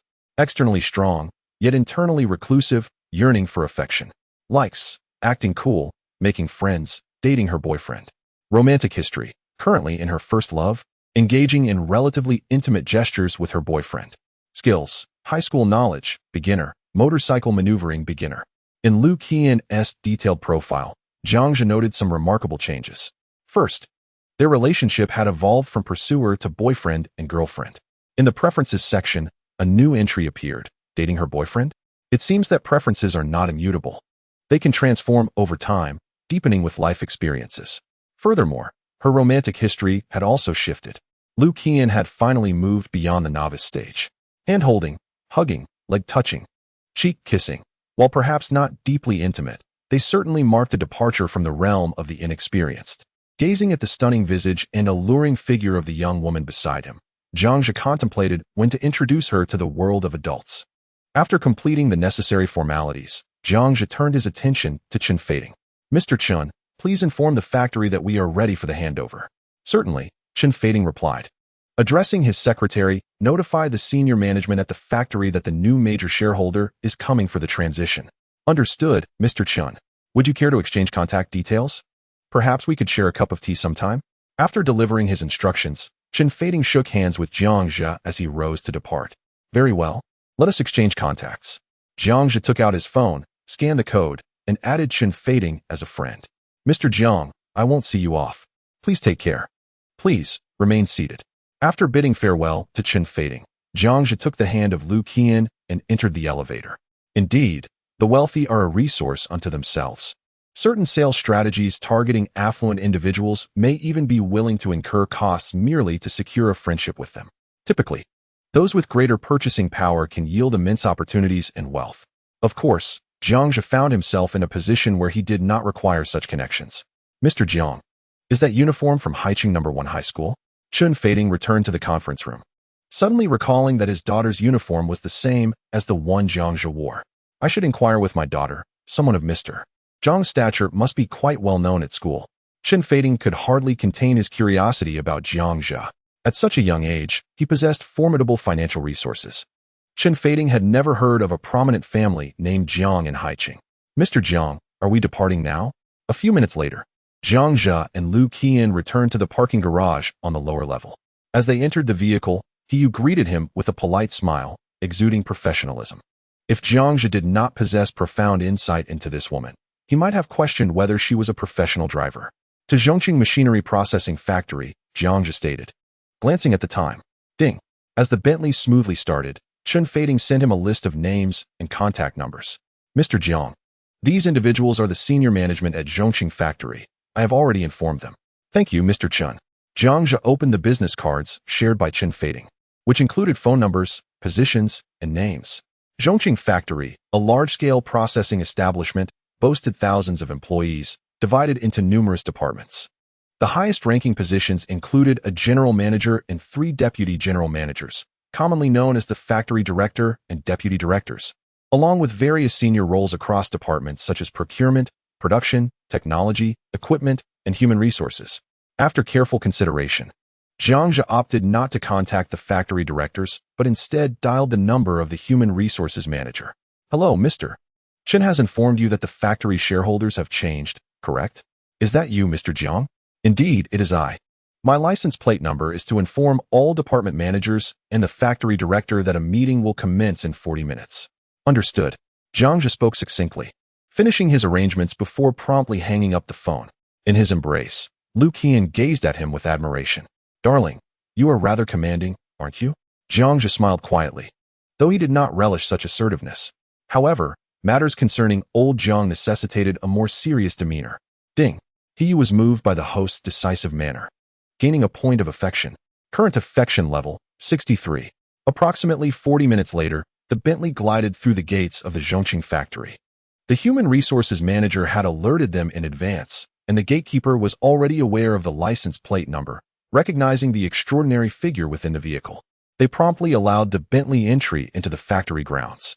As the car passed the gatekeeper, Jiang Zhe lowered the window and politely nodded. "Excuse me, sir. Could you direct me to the conference room? Just turn left up ahead and follow it to the end. That's where the office area is, including the conference room." "Got it. Thank you, sir." With that, he raised the window once more. The Bentley proceeded towards the office area. At this hour, old Jiang had yet to arrive at work. The spacious factory bustled with activity. Workers paused to admire the luxury vehicle passing by. A Bentley? What a luxury car. That must cost at least 2 or 3 million, right? They seemed quite inexperienced. 2 or 3 million. This is a Bentley Mulsanne. A luxury car worth 7 to 8 million. Is that true? Wow, it seems a significant figure has arrived at our factory. The workers, who had stolen a brief respite, casually discussed the car that far surpassed their economic standing. As the Bentley entered the office area, Jiang Zhe noticed 2 individuals waiting for him. Why are there only 2 people? Lu Qian frowned slightly. Though merely a nominal shareholder and only partially aware of these matters, she recognized that the factory's upper management seemed to underestimate the significance of the major shareholder's visit. The major shareholder is here for inspection. Yet they did not send more individuals to welcome him? Lu Qian glanced at Jiang Zhe, voicing her confusion. "Darling, did you not say that major shareholders hold considerable power? It appears these individuals do not seem to regard that highly." "No worries, they will soon come to appreciate it," Jiang Zhe replied with a smile. Chapter 72. Do you wish to dismiss the factory director? The Bentley came to a halt, and the 2 individuals promptly approached. "You must be Mr. Jiang and Ms. Lu," said the younger of the 2, bowing slightly. "Mr. Jiang, my name is Lu Xian, assistant to the general manager. I sincerely apologize for the hasty arrangements. We were unable to prepare a welcoming ceremony in time. This is the human resources manager, Yu Hai. Mr. Jiang, the conference room has been prepared. Shall we commence the meeting now?" The other introduced himself. Jiang Zhe surveyed the 2 individuals before him. The HR manager, Yu Hai, appeared to be in his 40s, holding a significant position within the factory. The other, Lu Xian, the assistant to the general manager, seemed quite young, barely in his 30s. Nevertheless, he displayed a commendable level of respect towards Jiang Zhe. Yet, it was evident to Jiang Zhe that Lu Xian had been dispatched by the general manager to receive him, implying that he did not command the attention of the general manager himself. Jiang Zhe took out his phone to review the names sent to him by Chen Fading. The factory director, who also served as the general manager, was named Feng Guazrui. He meticulously noted the names of several other key positions. "Please lead the way." He gestured to the 2 men, then took Lu Qian's hand as they proceeded to the conference room. Lu Xian remained composed, but Yu Hai, upon seeing Jiang Zhe clad in a high school uniform, subtly shook his head. It was apparent that this new major shareholder was perceived as a frivolous young gentleman. As Jiang Zhe entered the conference room, he observed several vacant seats, indicating that many attendees had yet to arrive. Maintaining his usual demeanor, he turned to Yu Hai and smiled. "Mr. Yu, please do not take offense. It has been a busy time recently, and the directors have had little downtime. Furthermore, given the hurried preparations, I kindly ask for your patience." Yu Hai responded with a smile. "Mr. Jiang, please have a seat." Lu Xian then moved a chair to the center of the conference table. "Oh, you are the new major shareholder, Mr. Jiang. Why are you still in your school uniform? Surely, you cannot be a high school student." They chuckled. "Impressive. At such a young age, you have already become a major shareholder of the factory. Quite admirable." In the conference room, the seasoned executives, experienced in their dealings, greeted him with casual banter. Jiang Zhe merely smiled in response, choosing not to engage. Instead, he pulled Lu Qian aside to chat. "Qian, what time do you plan to go home? Will you have enough time?" "I will. Since you're attending a birthday party later, you can just drop me home afterward." Jiang Zhe and Lu Qian conversed in a corner of the conference room. Observing this interaction, many in the room shook their heads in dismay. It was clear that this major shareholder was merely a wealthy scion, perhaps having purchased factory shares out of sheer boredom. The executives, having worked at the factory for many years, did not dwell on it. They had witnessed numerous changes in shareholders. For them, the identity of the major shareholder did not significantly impact their roles. The factory's management differed from that of a typical company. The production processes were already standardized, and a manager's role was merely to maintain the status quo. However, understanding how to maintain that status quo effectively was indeed a considerable skill. At the very least, these elders possess a profound understanding of the underlying principles. Thus, The majority of shareholders are reluctant to alter the management positions within the factory lightly. In other words, if one wishes to implement sweeping reforms, it is indeed necessary to bring in a fresh batch of individuals. However, if the goal is to maintain the status quo, no one is more adept than these seasoned veterans. The Zhongqing factory has developed over the years into a premier establishment in Haiqing. Resources are limited, and it has essentially reached its peak of development. No one would choose to undertake drastic reforms. Hence, this is the reason for the elders' unshakable confidence. After waiting for over 20 minutes, factory director Feng Guorui, along with several deputy directors and department managers, finally made their appearance. "Oh, is this the large shareholder of our factory, Mr. Jiang?" Feng Guorui noted Jiang Zhe and Lu Qian standing nearby. When he received a call from Chun Fading stating that the major shareholder had been replaced by a high school student not yet 20, he found it hard to believe. Yet, he was now compelled to accept this reality. His expression bore no hint of respect towards Mr. Jiang, though he did not entirely forsake courtesy. After all, Mr. Jiang, despite his youth, was capable of affording a sum as substantial as 200 million, indicating at least a respectable background. "The major shareholder is not me, but rather Miss Lu," Jiang Zhe replied with unflappable composure. "Miss Lu?" Feng Guorui chuckled, casting a glance at the innocent-looking Lu Qian, and said nothing further. It was evident to anyone that Miss Lu was merely a puppet, with the true power residing in Mr. Jiang's hands. As for Mr. Jiang's intentions in this matter, Feng Guorui chose not to dwell upon them. He simply felt weary. What joy was there in indulging the whims of the youth? Once seated, the other senior executives who arrived later nodded in acknowledgement towards Jiang Zhe. The palpable disdain for the meeting was unmistakable. "Now that everyone is present, let us commence the meeting," Jiang Zhe declared loudly. He then took Lu Qian's hand, placing it on her shoulder, and guided her to the center chair. Many continued to engage in hushed conversations. Bang! Jiang Zhe struck the table forcefully. Apart from Lu Qian, everyone was startled. The conference room fell instantly silent. Jiang Zhe surveyed the room, and after a brief pause, spoke with gravity. "From this day forth, Miss Lu is the major shareholder of the factory. You should all be aware that the major shareholder possesses absolute authority. Therefore, I do not wish to see anyone dare to contravene Miss Lu's wishes. Miss Lu, please say a few words." With a playful demeanor, Lu Qian crossed her arms, examining the stunned attendees with a grin, feigning the airs of a big boss. She displayed no signs of trepidation, but rather a hint of excitement. "I, Lu Qian, have also become a big boss. Although it may be merely titular, she finally gets to experience the joy of giving orders. My dear, can the major shareholder dismiss anyone at any time?" Lu Qian asked suddenly, glancing around before fixing her gaze on Jiang Zhe. "Of course," Jiang Zhe replied with a smile, his confidence unwavering. Giggles escaped Lu Qian as she stood up, pointing towards Feng Guorui. "I hereby declare, you are dismissed," she continued, addressing others in the room. "And you, and you, how dare you show disrespect to the major shareholder? You need not come to work any longer." She had noticed their lack of respect for Jiang Zhe earlier, stirring a twinge of dissatisfaction within her. In that moment, she wished to expel those who displeased her. Of course, she was aware that such an action was somewhat impulsive and unlikely to be heeded. Yet she felt the need to vent her frustrations. The conference room fell silent for a brief moment before erupting into laughter. "Miss Lu, do you truly wish to dismiss the factory director? Surely, you jest." One of the deputy directors chuckled. "Do you realize that firing all of us would halt production on that very day?" Another added with a grin, "I wonder who Miss Lu intends to replace us with? It seems quite a daunting task." Upon hearing Lu Qian's declaration, Feng Guorui and the other senior executives laughed heartily, dismissing her words entirely. They were well aware of the factory's operational dynamics, and thus felt no alarm. Lu Qian pouted in dissatisfaction, having anticipated such a response. She plopped back into her chair, gazing up at Jiang Zhe, as if to suggest that this major shareholder was rather unamusing. "Who says I'm joking?"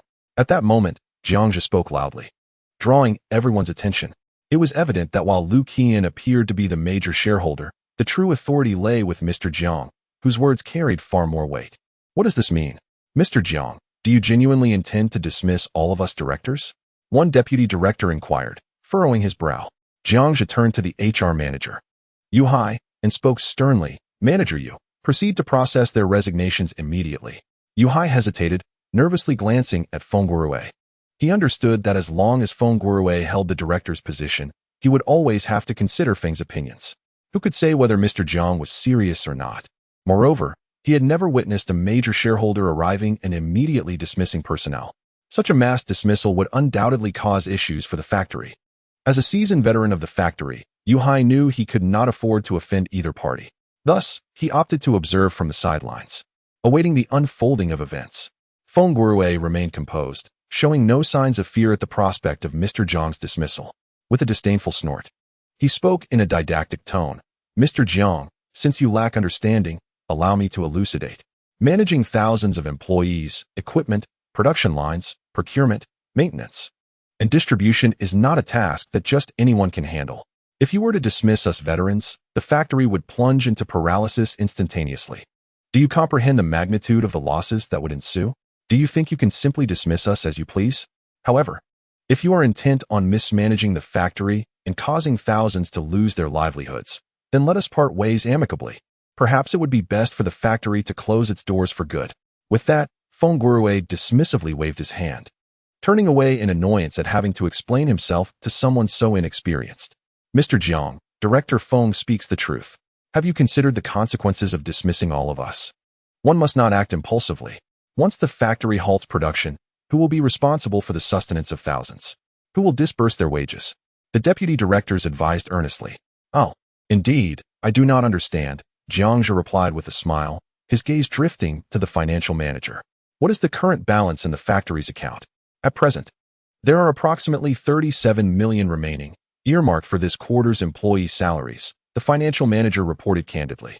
With thousands of employees, the monthly payroll alone exceeds 10 million, alongside various other expenditures, which are not insignificant. Thus, Feng Guorui's assertion held merit. If production ceased, the cash flow would dwindle, and without wages, thousands would be left destitute. Jiang Zhe retrieved his phone and tapped the screen several times. What about now? He inquired, placing the device down and looking again at the financial manager. Now, the financial manager appeared perplexed, opening his laptop to scrutinize the account.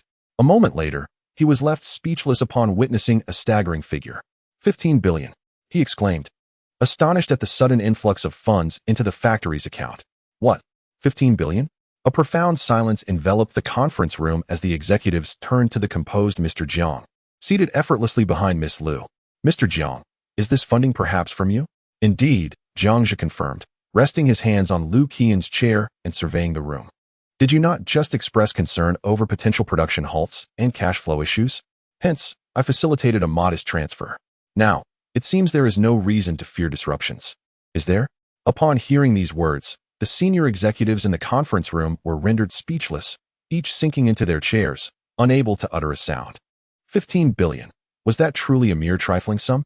If their sole concern was the fear of failing to disburse salaries, this amount could easily cover a decade's worth of wages for all employees, with a considerable surplus to spare. Was such an extravagant expenditure truly necessary for merely a handful of dismissals? At this revelation of the staggering figure, the executives exchanged alarmed glances at Feng Guorui and his associates. Mr. Jiang's willingness to allocate 15 billion indicated a resolute determination to part ways with Feng Guorui and others. Perhaps Mr. Jiang was contemplating an expansion or reform for the factory, which necessitated the removal of those who clung stubbornly to the status quo. Although the current scale and capacity of the Zhongqing factory had reached its zenith, with sufficient funds, what endeavor could not be accomplished? Unexpectedly, while Mr. Jiang outwardly appeared to be a frivolous young master, he harbored such grand ambitions. The factory's upper management were not fools. They swiftly grasped the underlying implications in Mr. Jiang's profound intentions. In an instant, their perception of him underwent a dramatic transformation. He was no mere playboy. He was intent on expanding the factory and pursuing loftier aspirations. Manager Yu, is there still any issue? Jiang Zhe inquired once more. And no, there are no issues. I will proceed with the resignation procedures immediately. Yu Hai was thoroughly impressed by Mr. Jiang's financial prowess. Mr. Jiang possessed 15 billion. What of dismissing a few individuals? Even if he were to terminate all the executives present in the conference room, what difference would it make? The factory could halt operations for a month or even half a year. What of it? He had the means. Salaries could be paid. Feng Guorui and the others no longer carried their initial bravado. They realized that Mr. Jiang was serious. They were indeed facing dismissal. No, Mr. Jiang, you cannot dismiss us. If I have offended you in any way, I sincerely apologize. One of the deputy factory directors pleaded repeatedly. Indeed, Mr. Jiang, if you dismiss us, the factory will also suffer losses. No one understands the factory better than we do. If you dismiss us, who will take our places? Another deputy factory director chimed in. Meanwhile, Feng Guorui remained silent, his expression dark and brooding. He scrutinized Jiang Zhe, still unconvinced that Jiang Zhe was speaking earnestly. Perhaps this was merely a tactic to intimidate. In that case, if he could demonstrate his own value, perhaps Mr. Jiang would reconsider his decision. Suddenly, Feng Guorui chuckled, adopting a self-assured demeanor as he asserted, Mr. Jiang, you must understand that even with factory expansion, there remains a crucial need for more management talent. Why seek distant shores when you can find treasures nearby? Our group of factory directors has sat in these positions for many years, possessing a deeper understanding of the factory than anyone else. Retaining us would undoubtedly yield greater profits for you, would it not? Upon hearing Feng Guorui's logical reasoning, Jiang Zhe chuckled softly.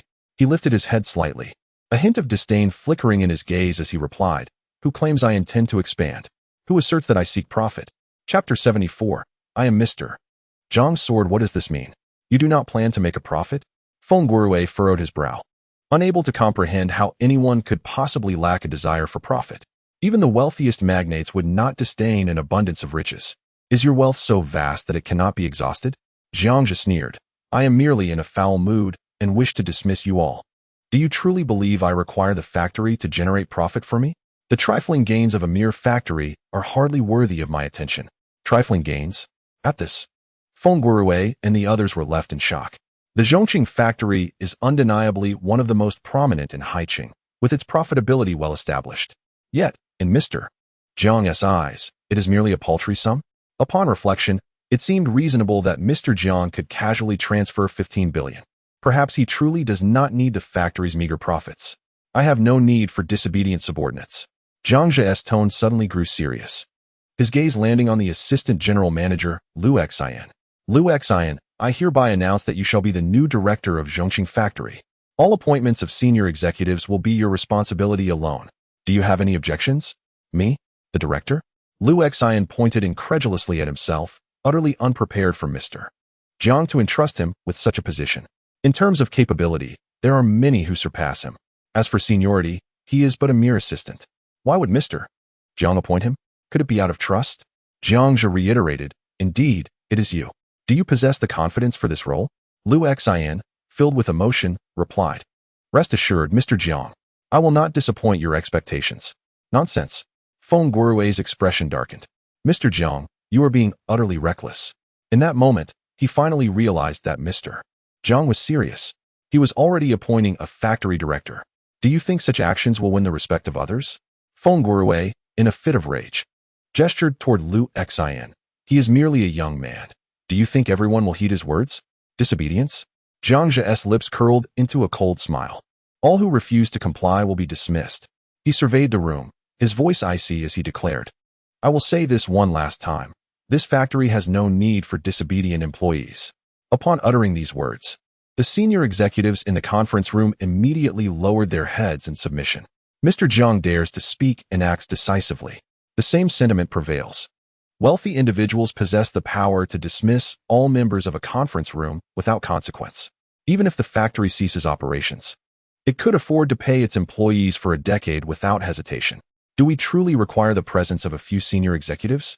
Am I to lose my job? Exclaimed a certain vice factory manager, his composure unraveling as he shouted. Feng Guorui, it's all your fault for insisting on arriving late, showing that brat any courtesy. And now look at what has happened. We've all been dismissed together. You shall no longer hold the position of factory manager. And I wonder how you shall retain your dignity now.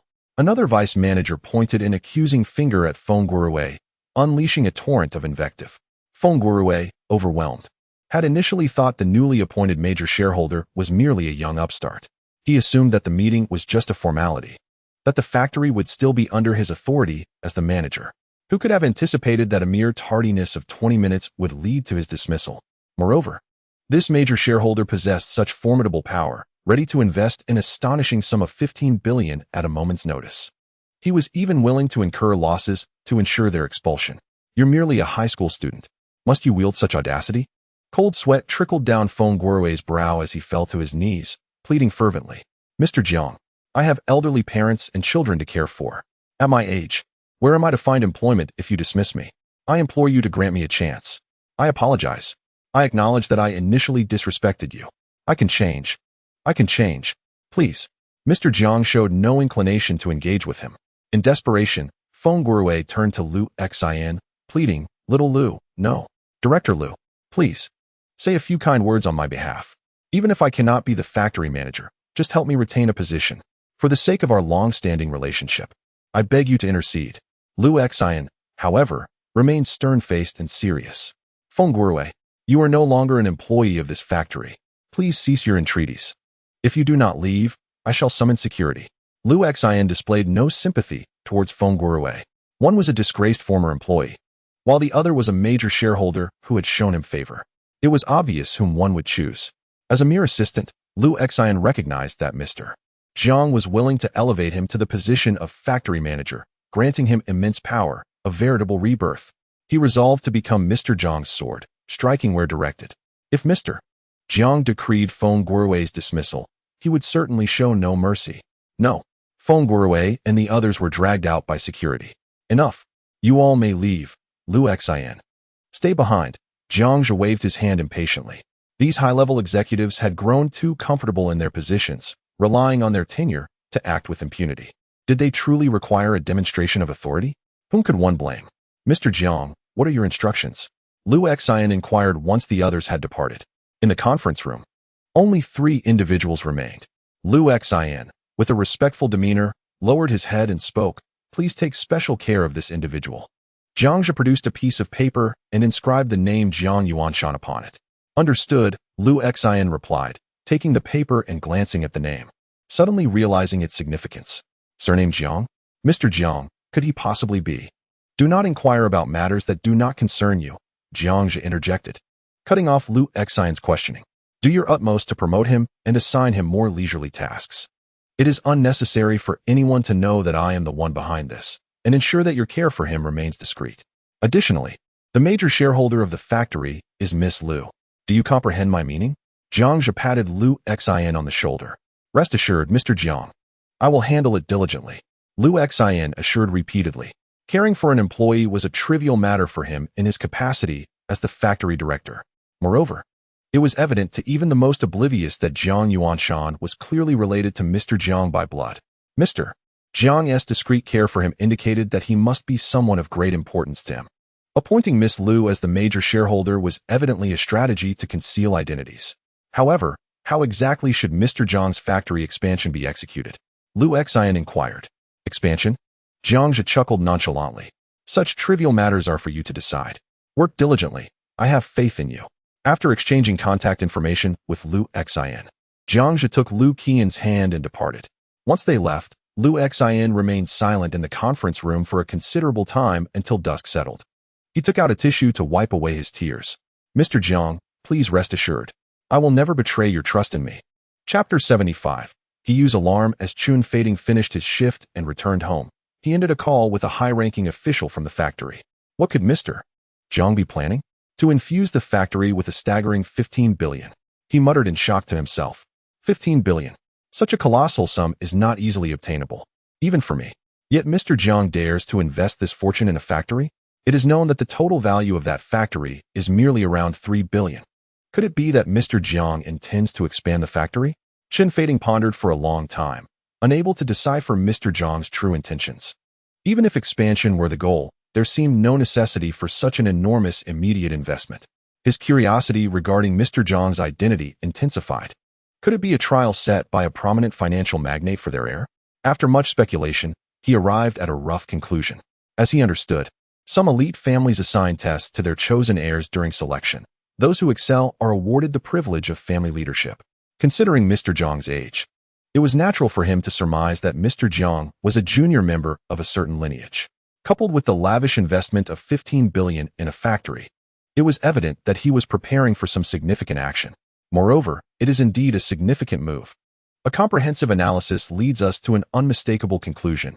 Is not President Jiang merely striving to fulfill the family's trials? Dad, I'm back. A petite girl with twin ponytails, carrying a backpack, stepped through the villa's entrance. Xinu has returned. Chen Fading's face blossomed into a tender smile. By the way, Xinu, is there a male student in your school with the surname Jiang, approximately 183 meters tall and rather handsome? The surname Jiang? Handsome? Chen Xinu immediately recalled the senior she had previously approached, Jiang Zhe. Indeed, Jiang Zhe's height surpassed 180 meters. Even her father deemed him quite attractive. There was no one else in the school who fit that description. Dad, why are you asking about him? Chen Xinu nodded, her curiosity piqued. Her father was an absolute workaholic, rarely inquiring about her school affairs. What had prompted his sudden interest in Jiang Zhe? That Jiang student must be in his third year of high school this year, right? Chen Fading remarked, harboring his own curiosity. Yes, he is in his third year. Chen Xinu replied, having changed into slippers and set down her backpack, originally intending to head upstairs. However, she was exceedingly curious about why her father, a prominent company executive, was interested in Jiang Zhe. Thus, she settled onto the living room sofa. Chen Fading pondered aloud. That Jiang student holds quite an extraordinary status. Extraordinary? Chen Xinu was momentarily taken aback. Her father's wealth ranked among the top in Haiqing. Few could earn his designation of extraordinary. Could it be that Jiang Zhe's identity was shrouded in mystery? Chen Xinu's interest was instantly ignited. Dad, please tell me more. How do you know Jiang Zhe? And why do you claim his status as extraordinary? She eagerly shook her father's arm, pressing for answers. Chen Fading looked at his daughter in surprise. Observing her reaction, he noted her curiosity about President Jiang. Indeed, President Jiang was quite renowned at school. Stop shaking. You'll break me. Chen Fading playfully chided. Unable to withstand his daughter's barrage of questions, he divulged how President Jiang had invested $2 billion in a factory and an additional $15 billion, hinting at significant undertakings. He also shared his speculations regarding President Jiang's status. Dad, are you saying that Jiang Zhe is a wealthy individual who casually invests over $10 billion? Perhaps he is the heir of a mysterious family? Chen Xinu exclaimed in astonishment. The tone of her father suggested that even he paled in comparison to Jiang Zhe. Oh my goodness. Her father, regarded as a top-tier magnate in Haiqing, was outshone by Jiang Zhe? Indeed, my daughter, you are not infatuated with President Jiang, are you? Chen Fading regarded Chen Xinu with astonishment, clearly recognizing her keen interest in President Jiang. Out of love and protection for his daughter, he was quite averse to her interacting with the opposite sex at such a tender age. However, inexplicably, he harbored no such reservations when it came to her acquaintance with Mr. Jiang. If the Chen family could forge a connection with a young scion of that formidable financial empire, it would undoubtedly be an elevation in status. Not only did Mr. Jiang possess wealth and influence, but his capabilities and acumen far surpassed those of his peers. Aside from the pressure of the factory's losses, he had the audacity to dismiss senior executives like Feng Guorui. The mere act of disbursing over $10 billion was beyond the reach of any other youth his age.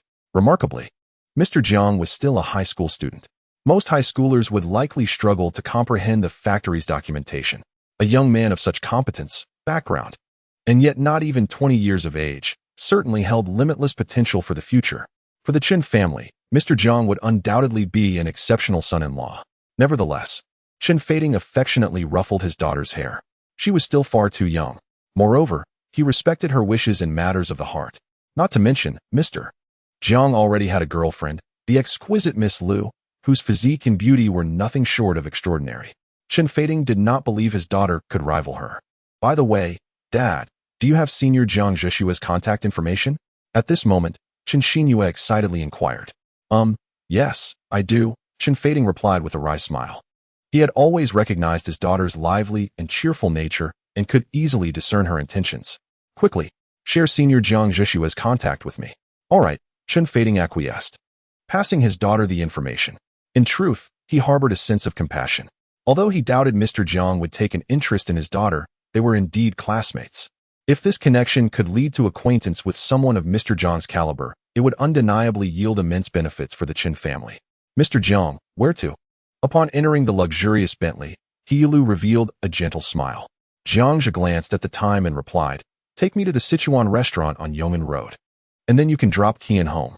Understood. As the car began to move, Lu Qian nestled into Jiang Zhe's embrace, her curiosity evident in her gaze. Darling, how much money do you actually have? Can you really produce $15 billion? The domineering manner in which Jiang Zhe had dismissed several high-ranking officials earlier had deeply captivated Lu Qian, leaving her both enchanted and astounded. To her, the figure of 15 billion seemed as trivial as $15. He acted decisively, without a hint of hesitation. Even though she had gained some understanding of Jiang Zhe's financial prowess, each of his actions continued to astonish her. Upon hearing that staggering figure, Lu cast a terrified glance at the rearview mirror. 15 billion? Chapter 76. The reversal of the heavenly gang. He originally believed that Mr. Jiang was merely a wealthy second-generation heir, capable of affording an extravagant car worth 8 million, but not the typical kind of affluent youth. However, the revelation that Mr. Jiang could produce a staggering 15 billion left her astounded. She understood precisely the magnitude of such a sum, no matter how affluent a family might be. It was inconceivable to provide such a substantial amount to a descendant. Could it be that Mr. Jiang's wealth was entirely his own? Or perhaps his background was even more formidable than she had imagined. Jiang Zhe, with a casual arm around Lu Qian's shoulders, gently caressed the young girl's smooth arm and remarked, "There isn't much left, only around 30 billion. Only?" Lu Qian shot him an incredulous glance, perceiving his words as mere bravado. Yet upon hearing this, Yu's expression shifted to one of shock as she scrutinized the rearview mirror, her heart racing. The cash alone amounted to over 30 billion. Did this not imply that Mr. Jiang was at least a billionaire? Such a level of wealth could be deemed top-tier nationally. Even the richest in High City might not compare. Yu's gaze intensified in the rearview mirror, her interest in Mr. Jiang's wealth igniting a newfound determination within her. Her approach would have to become far more aggressive. Ding. Favorability increased by 5. Current favorability, 68. Jiang Zhe glanced at the woman in the driver's seat and couldn't help but comment on her perceptiveness. Nevertheless, he spoke no falsehood. The system's funds indeed dwindled to just over 30 billion.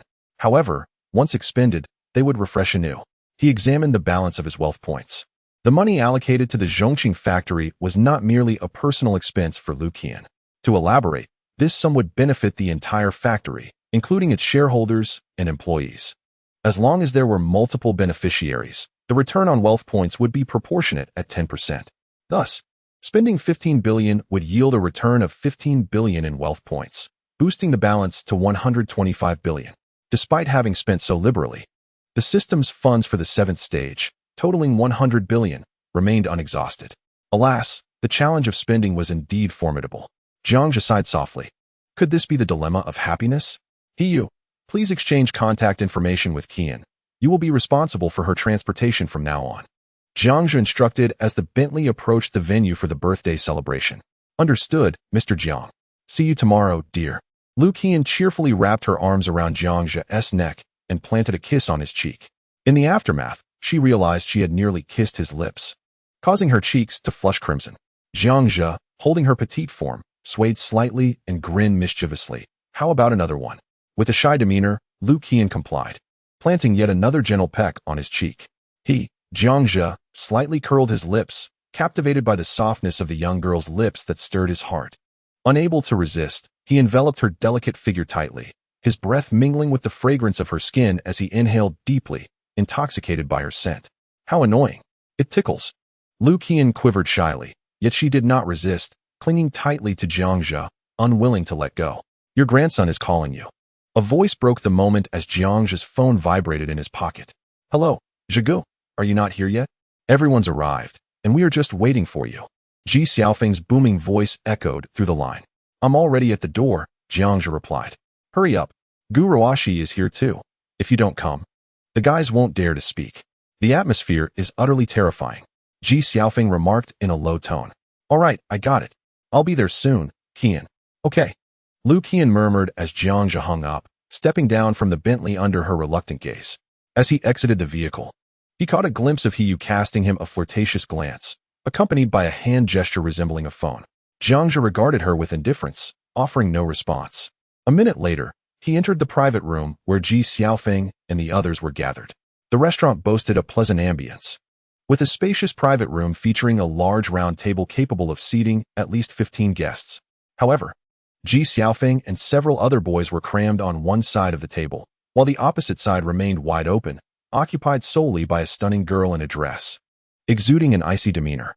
Just a second before Jiang Zhe's arrival, The atmosphere in the room had turned eerily silent, as if a pin could be heard dropping. It was not that the boys were sullen. Rather, the presence of the woman had a profound effect on the ambience.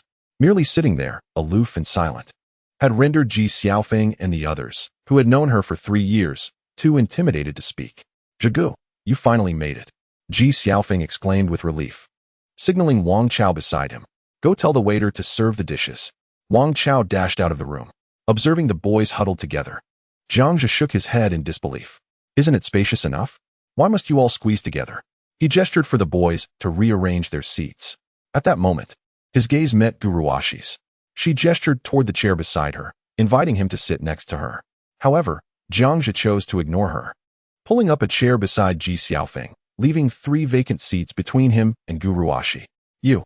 Gu Ruoshi's brows furrowed, her beautiful eyes narrowing in irritation. Jiang Zhe, once again, disregarded her, turning his attention to Ji Xiaofeng. "Fengzi, did you watch yesterday's game? What was the score?" "I did. The Lakers won by 20 points against the Trailblazers." Ji Xiaofeng smiled, secretly giving Jiang Zhe a thumbs up. "My bro is truly formidable." How dare she disregard Gu Ruoshi? "By the way, Zhigu, what were you up to this afternoon?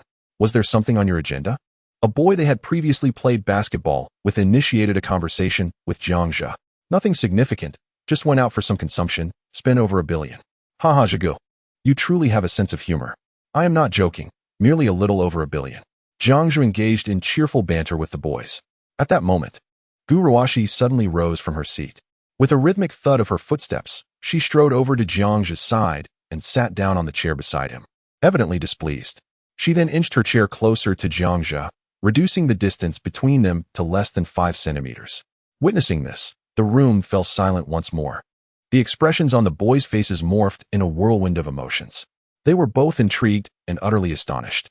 Gu Ruoshi had taken the initiative to approach Jiang Zhe. The goddess was indeed drawing closer to a mere admirer. It was nothing short of a reversal of fate. As astonishment washed over them, the boys cast glances of envy towards Jiang Zhe. How could he remain indifferent when the goddess herself was approaching him? In that fleeting moment, they were torn between admiring Jiang Zhe as a role model and deeming him utterly oblivious to romance. Minutes later, the waiter began to serve an array of delectable dishes. Ji Xiaofeng, as the host of the gathering, warmly encouraged everyone to dig in. "Zhigu, would you like something to drink? Perhaps some beer?" He raised his eyebrows at Jiang Zhe. The boys, who shared a good rapport with Ji Xiaofeng, typically did not indulge in alcohol. But a few bottles of beer here and there were quite manageable. "Sure, let us have some," Jiang Zhe replied with a nonchalant smile, ignoring Gu Ruoshi beside him. "Waiter, bring 2 cases of Qing beer," Ji Xiaofeng called out to the server outside. Only after that did he notice Gu Ruoshi and turn to her, inquiring, "Gu Ruoshi, would you like something to drink? Should I ask the waiter to bring you a bottle of soda?" Gu Ruoshi cast a sidelong glance at Jiang Zhe, snorted softly, and coolly replied, "I drink alcohol too." Chapter 77. Breaking the rule. Upon hearing this, Jiang Zhe looked at her in astonishment. "You want a drink? What is wrong with that?" Gu Ruoshi raised her chin proudly, letting out a haughty snort. Jiang Zhe finally engaged her in conversation, and a hint of triumph blossomed on her face. Internally, she mused that attending this gathering had indeed been a wise choice. However, she still found it difficult to apologize to Jiang Zhe. As the saying goes, alcohol emboldens the timid. So she prepared to have a couple of drinks to muster the courage to apologize.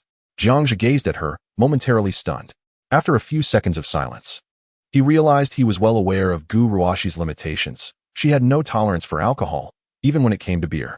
It is akin to sipping a drink to the point of mild intoxication, consuming 2 glasses to feel the effects, and after 3, losing all sense of self. What audacity to indulge in alcohol! Jiang Zhe shook his head in resignation, uttering no words. Previously, he might have intervened, but now he harbored no thoughts regarding Gu Ruoshi. If she wished to drink, let her do so. Before long, a variety of dishes graced the table. The young men began to drink and boast, and the private room soon buzzed with liveliness. As the host of the gathering, Ji Xiaofeng was greeted with toasts from Wang Chao and others. Jiang Zhe clinked glasses with him several times. Ji Xiaofeng welcomed every toast, downing each drink in one go. However, there was an unspoken understanding among the group. No one raised their glass to Gu Ruoshi, and conversations were deliberately steered away from her. Gu Ruoshi had long grown accustomed to this. Sitting beside Jiang Zhe, she nibbled on her food, occasionally taking a sip of beer to quell the spiciness of the Sichuan dishes. Approximately an hour later, 2 cases of beer were emptied. Even Gu Ruoxi had consumed more than 3 glasses. Brother Feng, are you raising goldfish? Wang Chao jested, pointing at Ji Xiaofeng's glass. What nonsense! Who says I raise goldfish? Ji Xiaofeng declared, downing his drink. Wang Chao, quick on his feet, refilled his glass. Come on, Brother Feng, let me toast you again. Cheers. Bottoms up. Ji Xiaofeng heartily clinked glasses with his friends. At that moment, Gu Ruoxi unexpectedly leaned against Jiang Zhe's shoulder. Her fair complexion flushed with a rosy hue, and her gaze held a hint of daze as she spoke softly. Jiang Zhe, I am sorry. I should not have rejected your confession. I was wrong. Will you forgive me? Suddenly, Ji Xiaofeng sprayed the beer he had just sipped, showering Wang Chao in the process. Yet, Wang Chao was unfazed, his hand with the glass frozen in midair. Everyone ceased their movements, and an eerie silence enveloped the room. Jiang Zhe, I know I failed to recognize your kindness. I was wrong. Can you forgive me? Please do not ignore me. I realize you were hurt, and I should not have rejected you publicly. I deeply regret it. Had I known, I would have accepted your confession from the start. Gu Ruoxi, leaning dreamily against Jiang Zhe, her cheeks flushed and eyes glistening with tears, spoke in a halting manner, yet her excitement was palpable. Ji Xiaofeng and the others were left dumbfounded. The aloof Gu, the campus beauty, was actually apologizing to Jiang Zhe? Moreover, she expressed regret for rejecting him? Was this truly the same ice-cold beauty? Perhaps the truth spoken under the influence of alcohol reflected the peculiar power of spirits?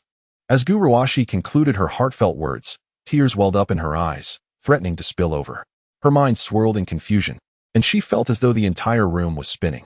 Yet, her consciousness remained intact, and she was acutely aware that she had spoken those words in public. You've had too much to drink, Jiang Zhe sighed in resignation. He had been keeping count, while Gu Ruoxi consumed her drinks. 3 and more beers had nearly reached her limit. Allow me to escort you home. Jiang Zhe extended his hand to steady Gu Ruoxi's shoulder, preparing to help her rise. It was indeed a surprise to hear an apology from the proud Miss Gu, yet he discerned that she could no longer drink any further. No, I haven't had too much. I refuse to go home. Gu Ruoxi protested, pushing Jiang Zhe away. Jiang Zhe, please forgive me. Her lips pouted, and her eyes shimmered with tears as she gazed pleadingly at him. Witnessing this, Ji Xiaofeng and the others, holding their glasses, felt their hands tremble slightly. The eternally proud and aloof Gu Ruoxi exhibited a vulnerable side reminiscent of a tender young girl. Wang Chao and the others cast Jiang Zhe an impatient glance. Hurry and forgive her. What are you hesitating for? Sighing heavily, Jiang Zhe wiped the corner of Gu Ruoxi's eye. I never held anything against you. There's no question of forgiveness. Really? So, you're not angry with me? Gu Ruoxi beamed, her joy akin to that of an innocent child. Even Jiang Zhe seldom witnessed such a fragile side of Gu Ruoxi. He conceded that his heart had softened. However, mere softness of heart would not necessarily alter the situation. As he stated, he had never blamed her, thus there was no reason to feel anger. I'm not angry. Come now, let me take you home. Jiang Zhe once more assisted her in standing. No, I refuse to go home. I want to be with you. Gu Ruoxi stomped her feet, pouting like a child throwing a tantrum. Ji Xiaofeng and Wang Chao exchanged bewildered glances. Brother Feng, am I imagining things because I've drunk too much? Is she still Gu Ruoxi? Wang Chao whispered.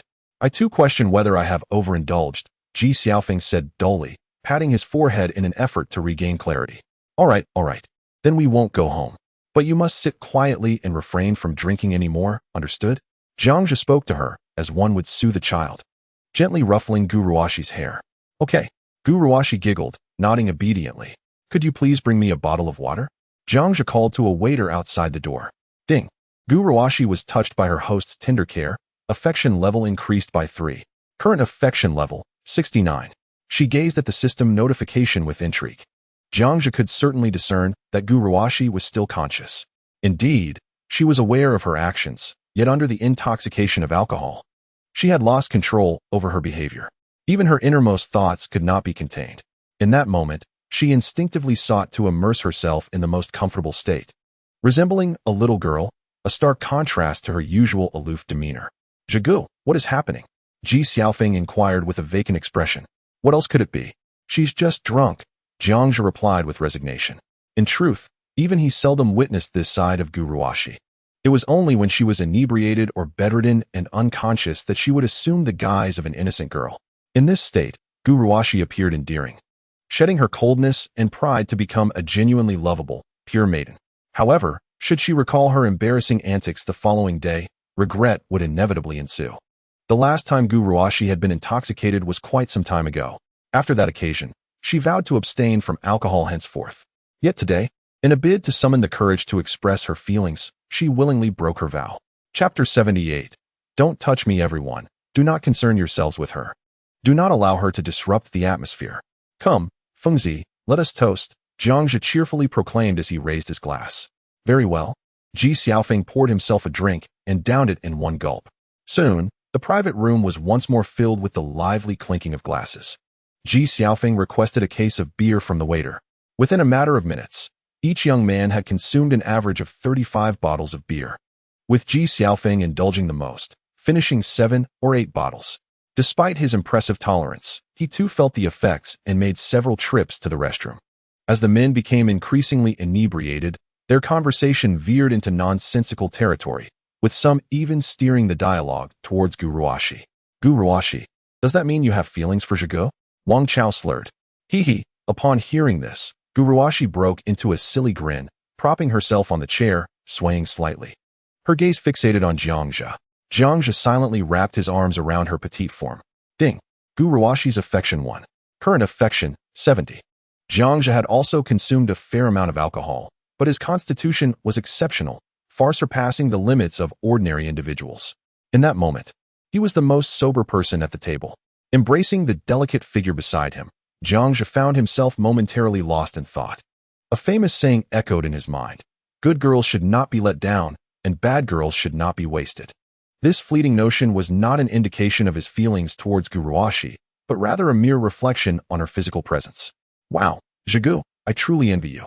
Who would have thought that both school beauties from Yizhong would be infatuated with you? Farewell, Guruwashi. Should I now address you as sister-in-law? Indeed, by seniority. It appears I must call you big sister-in-law. Oh, and who is the second sister-in-law? Haha, who else could it be? Wang Chao and the others teased the couple, their lips curving into smirks as they embraced one another. By the way, have you all had enough to eat? Should I order a couple more dishes? Ji Xiaofeng interjected, sensing the conversation veering toward another woman. He hastily interrupted them, aware that this topic was as taboo as it was sensitive, one not to be broached lightly. No need. We're stuffed and can't eat another bite. Wang Chao and the others slumped back, all replying in unison. All right then, can we still drink? Is this what being drunk feels like? Ji Xiaofeng lifted his glass, casting a disdainful gaze over the slouched group. What a bunch of lightweights. Oh, come on. We haven't even made you vomit yet. Come on, let's keep drinking. No, I can't drink anymore. I need a break first. Despite their bravado, they had failed to intoxicate Ji Xiaofeng, each displaying their discontent and preparing to rest before the next round. Noticing the lively atmosphere, Jiang Zhe suddenly chuckled and suggested, how about we change venues? I'll treat you all to karaoke. Change venues? Sure. Brother Zhou is generous. The boys, already moderately inebriated, were in high spirits and immediately accepted Jiang Zhe's proposal without a second thought. All right, I'll settle the bill.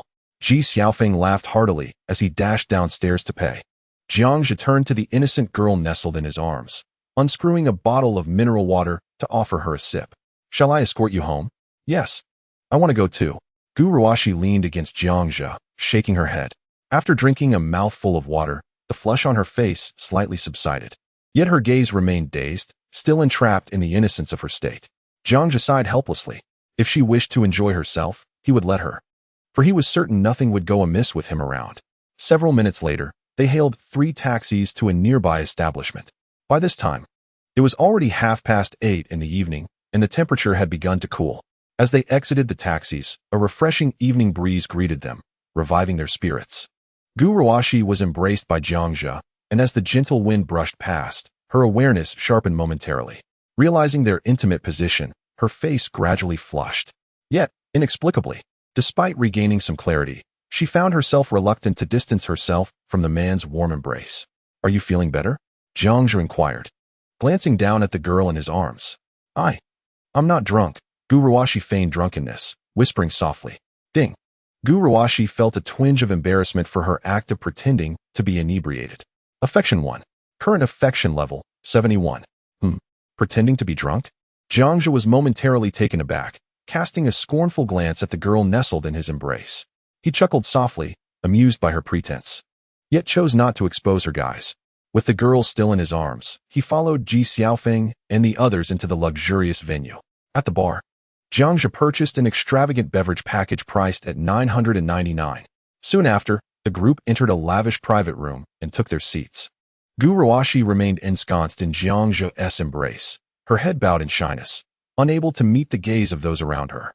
Her delicate form seemed almost ethereal, entirely leaning against the man beside her. After a brief moment, the room was filled with song. Find the one you love dearly, to bid farewell to singlehood. A passionate, infatuated, heartless person, to inflict upon me wounds. Ji Xiaofeng and the others sang with a roughness that was painfully off-key, creating an ear-piercing cacophony. The atmosphere in the private room was raucous, with singing and Wang Chao urging Ji Xiaofeng to drink more. I need to use the restroom, Jiang Zhe announced abruptly after sitting for a while, rising from his seat. Gu Ruoxi, still with her head down, remained alone on the sofa. At that moment, her awareness began to return slightly. Recalling her earlier drunken antics, she felt a wave of embarrassment wash over her. How shameful, yet how delightful it felt to be held by him. She covered her flushed face, murmuring softly to herself. Her gaze then fell upon a nearby bottle of beer. Compelled by an inexplicable urge, she picked it up and took a hearty swig. Since it had come to this, she thought, why not indulge fully in intoxication? After all, this way she could enjoy the tender care of someone special. The sensation of being cherished was both novel and intoxicating, enveloping her in a haze of fascination and longing. Gu Ruoxi gulped down nearly half the bottle of beer in one go. Almost instantaneously, the effects of the alcohol overwhelmed her. The bubbling brew churned in her stomach, threatening to induce nausea. Thus, she stumbled out of the private room. Ji Xiaofeng and Wang Chao were engrossed in their revelry, unaware of her departure. Upon stepping outside, Gu Ruoxi felt the world tilt dangerously, struggling to find her bearings. Leaning against the wall, she strained to locate the restroom sign with her fading clarity. After taking a few steps, she encountered a group of men ahead. Hey, little sister, have you had too much to drink? Do you need us to help you to the restroom? Their heavy scent of alcohol wafted toward her, and they leered, blocking her path. Gu Ruoxi's senses sharpened momentarily. No need, she retorted, slipping back into a state of hazy awareness, yet still knowing what she was doing. Despite her firm refusal, she found herself swaying unsteadily, on the verge of losing her balance. A man approached, intending to assist her. Little sister, let me help you. Our private room is just nearby. Will you join us for a while? The men, encountering such exquisite and innocent beauty for the first time, were utterly captivated. She was a goddess among goddesses. Moreover, she appeared remarkably youthful, perhaps even a naive maiden untouched by the world. Under the influence of alcohol, their boldness intensified, and they could not help but lick their lips. One of them reached out to grasp Gu Ruoxi's arm. Don't touch me. Gu Ruoxi furrowed her brow, attempting to evade him. Yet, standing was a challenge, and she found it nearly impossible to escape. At that moment, a forceful presence from behind yanked her back into an embrace. Leave, came the cold, stern command, directed at the group. Chapter 79. Off to the hotel, what a pity, the men lamented, shaking their heads in disappointment as they turned to leave. They had hoped to encounter a pure young lady seeking solace in drink, only to discover she had a boyfriend. Jiang Zhe? Gu Ruoxi did not see the man's face, but the familiar scent immediately eased her apprehension. Ding! Gu Ruoxi's favorability increased by 5. Current favorability, 75. You've been drinking again? Jiang Zhe noted the flush on Gu Ruoxi's face with a sigh of resignation. She replied softly, a smile of happiness gracing her lips. She wrapped her arms around his torso, allowing him to support her. However, after a moment, a surge of nausea overwhelmed her once more. Ugh! She could no longer hold it in and vomited all over Jiang Zhe. Jiang Zhe stood frozen for a brief moment. Ugh! Gu Ruoxi retched again, this time soiling his pants as well. Jiang Zhe. He held Gu Ruoxi, standing in stunned silence for what felt like half a minute as she continued to vomit on the ground beside them. Finally, her stomach felt somewhat relieved. Hee. I'm so sorry, she chuckled sheepishly, wiping her mouth as she offered her apologies. Meanwhile, Jiang Zhe stared at the mess covering him, utterly bewildered. His clothes had just been washed. Observing the foolish demeanor of the culprit, Jiang Zhe gritted his teeth. He wanted to be angry, but found no outlet for his frustration. He understood that Gu Ruoxi was in a state of innocent naivety. What could he do? Should he really argue with a silly child? Sir, would you like assistance cleaning up? A nearby waiter asked, covering his nose as he approached. What a foul odor. It turned out that the seemingly pure and beautiful goddess had vomit as repulsive as anyone else's, sighing in existential despair. Jiang Zhe mused that cleaning would likely prove futile. Are there any hotels nearby? Jiang Zhe inquired of the attendant, contemplating a direct approach to resolving his situation. Indeed, there is one not far from here. Moments later, Jiang Zhe supported Gu Ruoxi as they arrived at a luxurious hotel situated merely 50 meters away. Hello. I would like to book a room, he requested. Certainly. The receptionist, observing the disheveled state of Jiang Zhe and the giggling girl beside him, could ascertain the unfortunate circumstances that had unfolded. Her gaze toward Jiang Zhe was tinged with empathy. Sir, we currently have standard rooms at 298, a king-sized room at 288, and a luxurious suite at 998. Which would you prefer? The luxurious suite, please expedite the process. Of course, may I see your identification? I don't have my ID with me. Can I provide the number instead? That is acceptable. Jiang Zhe recited his name and identification number. After the receptionist completed the registration, she proceeded with facial recognition for identity verification. Her eyes shifted to the giggling Gu Ruoxi. We also need to register this lady's identity. Without hesitation, Jiang Zhe flawlessly recited Gu Ruoxi's identification number. The receptionist was momentarily taken aback. Not only did he remember his own number, but he also recalled his girlfriend's so clearly. It was evident that this young man held profound affection for her. Ding. Gu Ruoxi's affection increased by 1. Current affection, 76. Hee. You remember my ID number? You claim not to like me. Gu Ruoxi exclaimed with a blissful grin. Sighing, Jiang Zhe remained silent, feeling a sense of resignation. He truly wished to distance himself from Gu Ruoxi. Yet their history as childhood friends meant he could not disregard her, especially for the sake of her father, Uncle Gu. The receptionist swiftly finalized the room registration. Supporting Gu Ruoxi, he guided her into the elevator, leading them to a luxurious suite on the top floor. Upon entering the room, Gu Ruoxi, seemingly oblivious to her state, clung to him. How filthy, Jiang Zhe admonished. Filthy, but I want to hold you. Gu Ruoxi replied with an innocent smile. Jiang Zhe was at a loss for words, noticing the vomit that stained her dress and the clumps in her hair. He nearly felt nauseated himself. At that moment, Gu Ruoxi bore no resemblance to the aloof goddess. She appeared more like a messy, naive child. Jiang Zhe felt no inclination to entertain thoughts about her. Quickly wash up and change your clothes. I will take a shower and then escort you home, he said, a hint of disdain in his tone. He then guided Gu Ruoxi to the bedside and retrieved a bathrobe from the nearby wardrobe, tossing it to her. The luxurious suite features 2 bedrooms and 2 bathrooms. Jiang Zhe made his way to the other bedroom, swiftly shedding his soiled garments. He then dashed into the bathroom, lathering himself with shower gel, commencing his ablutions. At that moment, listening to the sound of rushing water from the adjoining room, Gu Ruoxi propped herself up on the edge of the bed and unsteadily made her way towards the source of the noise. Jiang Zhe was in the bathroom, humming a tune while cleansing himself of the grime. Suddenly, he heard the bathroom door swing open. Gu Ruoxi, clutching the door frame, peeked her head into the bathroom. Jiang Zhe's head erupted with question marks as he irritably asked, "What do you want?" At that moment, captivated by the man's tall and robust physique, Gu Ruoxi felt momentarily spellbound. What an impressive figure. Jiang Zhe, who would have thought you were the type whose clothes conceal yet reveal muscle? She couldn't help but salivate at the sight, her gaze fixated on Jiang Zhe's back as she barefooted her way into the bathroom. Damn, Jiang Zhe cursed under his breath, hastily grabbing a towel to wrap around his lower body. Just then, he felt a soft body embrace him from behind. I want a hug. Gu Ruoxi pressed her cheek against his back. Jiang Zhe felt her softness against him, accompanied by an unpleasant odor. He turned to give her a disdainful glance. Noticing his expression, Gu Ruoxi pouted, "You find me repulsive." Of course, Jiang Zhe replied, exasperated. Just after cleaning himself, he found himself dirted again. He suddenly realized that while intoxicated Gu Ruoxi was undeniably adorable, she was also quite bothersome. In the bathroom, they stood in silence for a moment. Gu Ruoxi suddenly withdrew from his embrace and spoke softly, "Help me take a shower." Huh? What did you say? Jiang Zhe gaped, doubting his own ears. I said help me take a shower. You find me repulsive, right? I want you to help me get clean, Gu Ruoxi said, her face flushed and puffing her cheeks in indignation.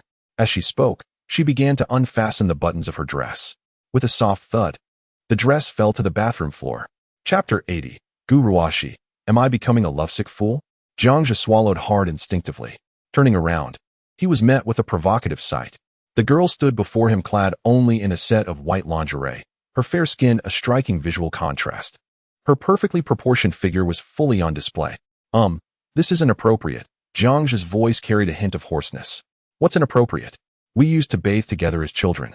The girl replied, touching her snow-white arm and puffing out her cheeks. BRR. It's cold. Gu Ruoshi trembled slightly from the chill that seeped in from outside the door. Sighing, Jiang Zhe reluctantly closed the bathroom door. He then supported the delicate curve of the young girl's waist, assisting her in sitting on the edge of the bathtub. He squeezed some shampoo onto her head and subsequently turned on the shower, rinsing away the impurities from her hair.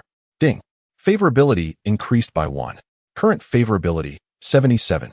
Gu Ruoshi smiled foolishly, relishing the care Jiang Zhe was providing as he washed her hair. Hee, you still claim you don't like me. Clearly, it's a case of feigned indifference. She had indulged a bit too much in drink. Although she had expelled a fair amount, she remained far from sober, instinctively voicing her innermost thoughts. You big-headed fool. Jiang Zhe scolded her lightly as he continued to rinse the filth from her hair. However, listening to her drunken confessions, Gu Ruoshi surprisingly remained oblivious to his relationship with Lu Qian. She even assumed he was playing hard to get. He had openly gone out with Lu Qian right in front of her. How had he never noticed before how oblivious Miss Gu could be? What was truly occupying her thoughts? Jiang Zhe, I like it when you scold me. Go on, scold me again. Gu Ruoshi giggled foolishly, her head crowned with suds. She leaned against Jiang Zhe's abdomen, wrapping her arms around him. Jiang Zhe paused momentarily in his actions, taken aback. Did she enjoy being scolded? Could it be that Miss Gu harbored some peculiar inclination? Feeling the coolness against his abdomen, he became acutely aware of the ambiguous atmosphere surrounding them. Yet, he had a slight case of cleanliness obsession. The thought of Gu Ruoshi, covered in filth, instantly dampened his interest. Get up. You're making it difficult for me to wash your hair. He scolded, lifting her head. Oh, Gu Ruoshi obediently murmured, reluctantly sitting up straight. 5 minutes later, after thoroughly rinsing her hair 3 times, he finally managed to wash away the remnants of her earlier indiscretion. He also applied shower gel to his arms, cleansing off the mess that had transferred onto him. Do it yourself. Jiang Zhe handed her a towel and turned to head towards another bathroom. Jiang Zhe, will you stay with me? At that moment, Gu Ruoshi unexpectedly grasped his arm from behind, her voice tinged with a hint of desperation. Hearing this, Jiang Zhe paused in his steps, turning to meet her pitiful gaze. Clearly, Miss Gu was still not sober. It was precisely for this reason that her words reflected her true feelings. Jiang Zhe fell into silence. Gu Ruoshi could pursue him if she wished. But there was a prerequisite. It must not interfere with his dubious pursuits. Knowing Gu Ruoshi as he did, he understood that this was nearly an impossible task. Hence, Jiang Zhe had never intended to entangle himself with her again. Yet, at that moment, he hesitated, gazing upon the resplendent whiteness of her flawless visage and elongated form. He conceded that he was captivated by Gu Ruoshi's figure. As he perused her profile, he noted the remarkable favorability score of 77, teetering on the brink of love. He pondered whether such fondness could persuade her to relinquish her lofty demeanor as a young lady. With a detached gaze, Jiang Zhe scrutinized her, inquiring, Do you wish to be with me? Yes, indeed. Gu Ruoshi fervently nodded, her enchanting eyes sparkling with anticipation. Jiang Zhe turned away, condescendingly caressing her damp hair, and spoke with an air of arrogance. Since you desire to pursue me, I shall grant you an opportunity, courtesy of Uncle Gu. However, I hope you can set aside your airs of nobility. A devoted admirer must possess the awareness befitting their role. Do you understand?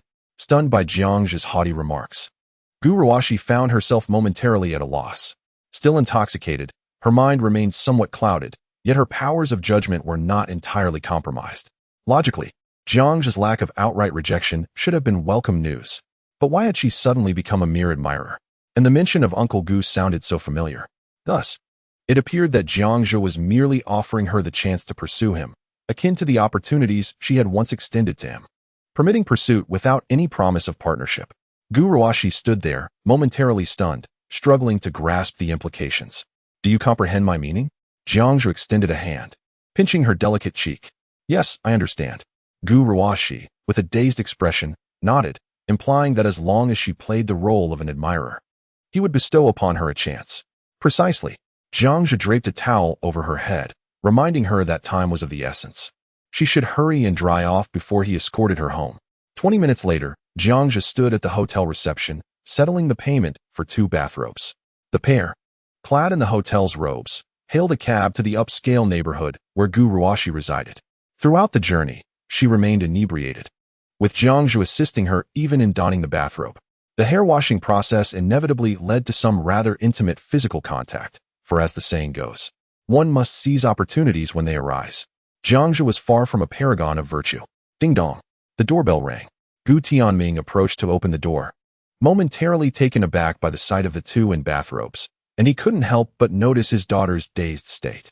What on earth is happening? Has Ruoxi been drinking?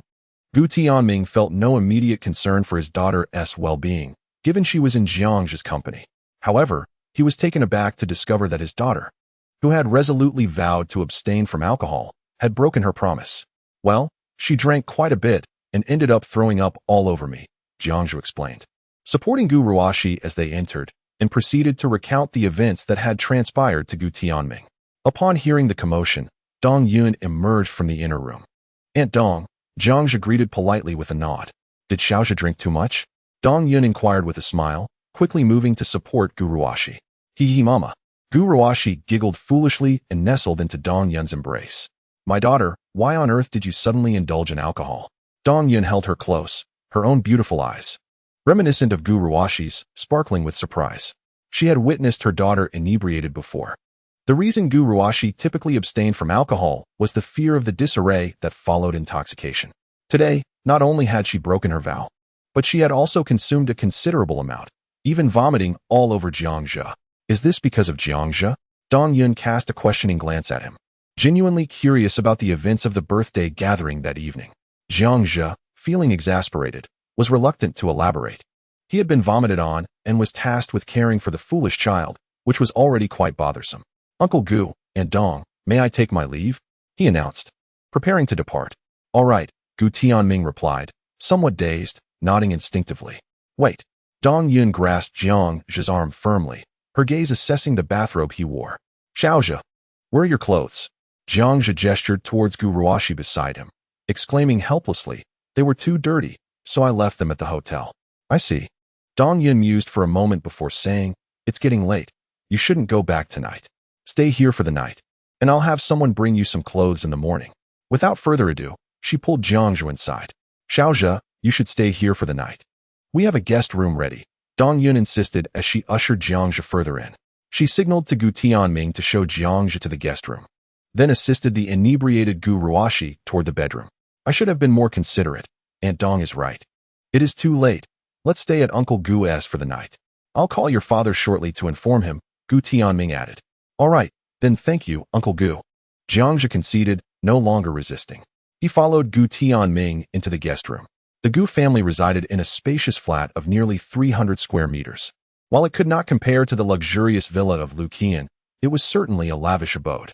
They typically had 3 guest rooms available. Jiang Zhe made his way to the guest room and laid down on the bed, ready to sleep. It was already 10 o'clock when he left, and after a detour to the hotel, it was now nearly midnight. As he lay on the bed, he opened his phone and noticed several messages, including ones from Lu Xian, Lu Qian, and Yu. Jiang Zhe first opened the message from Lu Xian, which informed him that Jiang Yuanshan's night shift had been changed to a more leisurely 9-to-5 schedule, and he had been promoted to team leader. The subsequent plan is to concoct an excuse to promote Jiang Yuanshan directly to the position of workshop supervisor, along with a salary commensurate with that of a factory director. Gradually, he will be elevated to the roles of deputy manager, department manager, and even vice general manager. There are even intentions to utilize the 1.5 billion investment to acquire a new factory site in a location relatively close to the city center, with Jiang Yuanshan entrusted to oversee its management. This arrangement would effectively position Jiang Yuanshan as the director of the new facility. Of course, while the compensation offered to Jiang Yuanshan is generous, the workload is rather light. The few tasks assigned to him by Lu Xian require little more than his presence in the office, where he can issue orders on occasion, or even choose not to show up at all. Jiang Zhe merely acknowledged Lu Xian with a simple, I understand.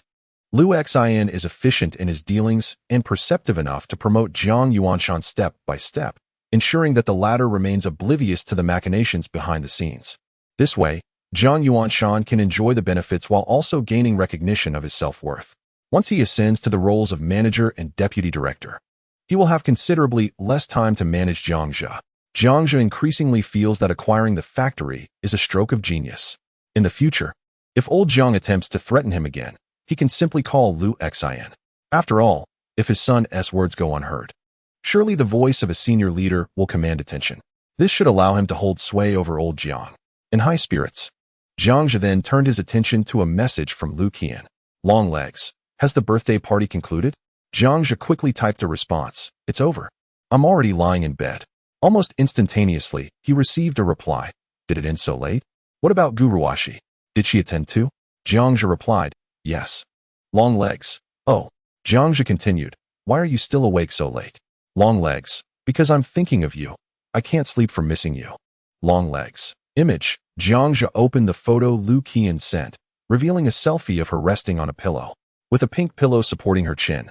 Her exquisite face remained remarkably beautiful under the dim light. From the selfie, Jiang Zhe could discern a hint of melancholy in Lu Qian's expression, likely stemming from Gu Ruashi's presence at the evening's birthday gathering. After some contemplation, Jiang Zhe decided against sharing the events of the night with her. Instead, he sent a message. What would you like to eat tomorrow at noon? I'll take you to a nice place. Long legs. Really? Long legs. I also want to eat Sichuan cuisine. Jiang Zhe replied, all right, I'll take you. Long legs. Hee. Now that sounds more like it. Long legs. By the way, you just messaged me, asking what time we're departing in the morning. Jiang Zhe responded, then just tell her. Why? Don't you like being picked up and dropped off? Or do you not appreciate the car I bought for you? Long legs. I like the car you bought, but I don't want you to take me. Long legs. Should I find you another driver instead? How does that sound? Jiang Zhe. I am indifferent. But Hiyu's salary has already been disbursed. It would be unreasonable to ask her to return it, wouldn't it? Long legs. Pfft. I believe you are bewitched by that enchantress. Long legs. You scoundrel. You lecher. As he listened to Lu Qian's playful reprimands emanating from the phone screen, Jiang Zhe's mind drifted to her adorably jealous expressions. A sudden whim struck him, prompting him to send a message. I wish to hear you scold me in a voice message. Could you send me one? After a brief silence, Long legs replied, voice message. It was a 3-second audio clip. Jiang Zhe eagerly tapped to open it, placing the receiver to his ear, whereupon he heard a soft yet playful rebuke.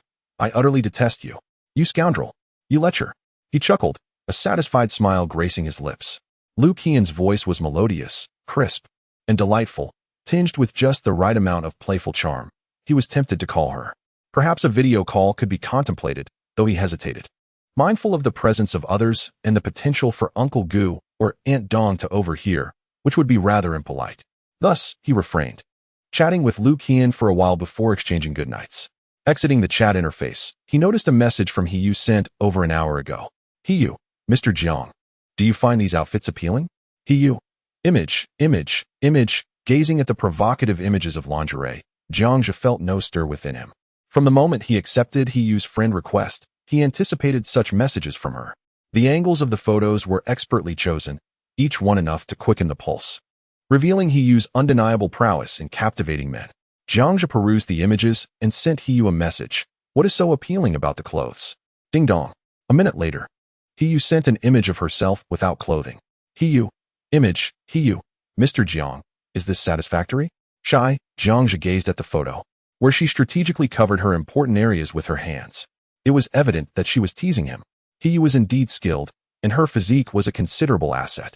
Her body, clearly honed through special training, surpassed even Lu Qian's in allure.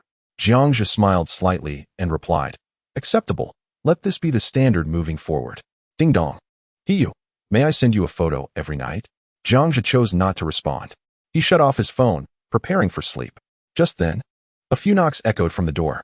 Chapter 82. A kiss in person. Xiaozhe, are you asleep? Not yet. Aunt Dong, please come in.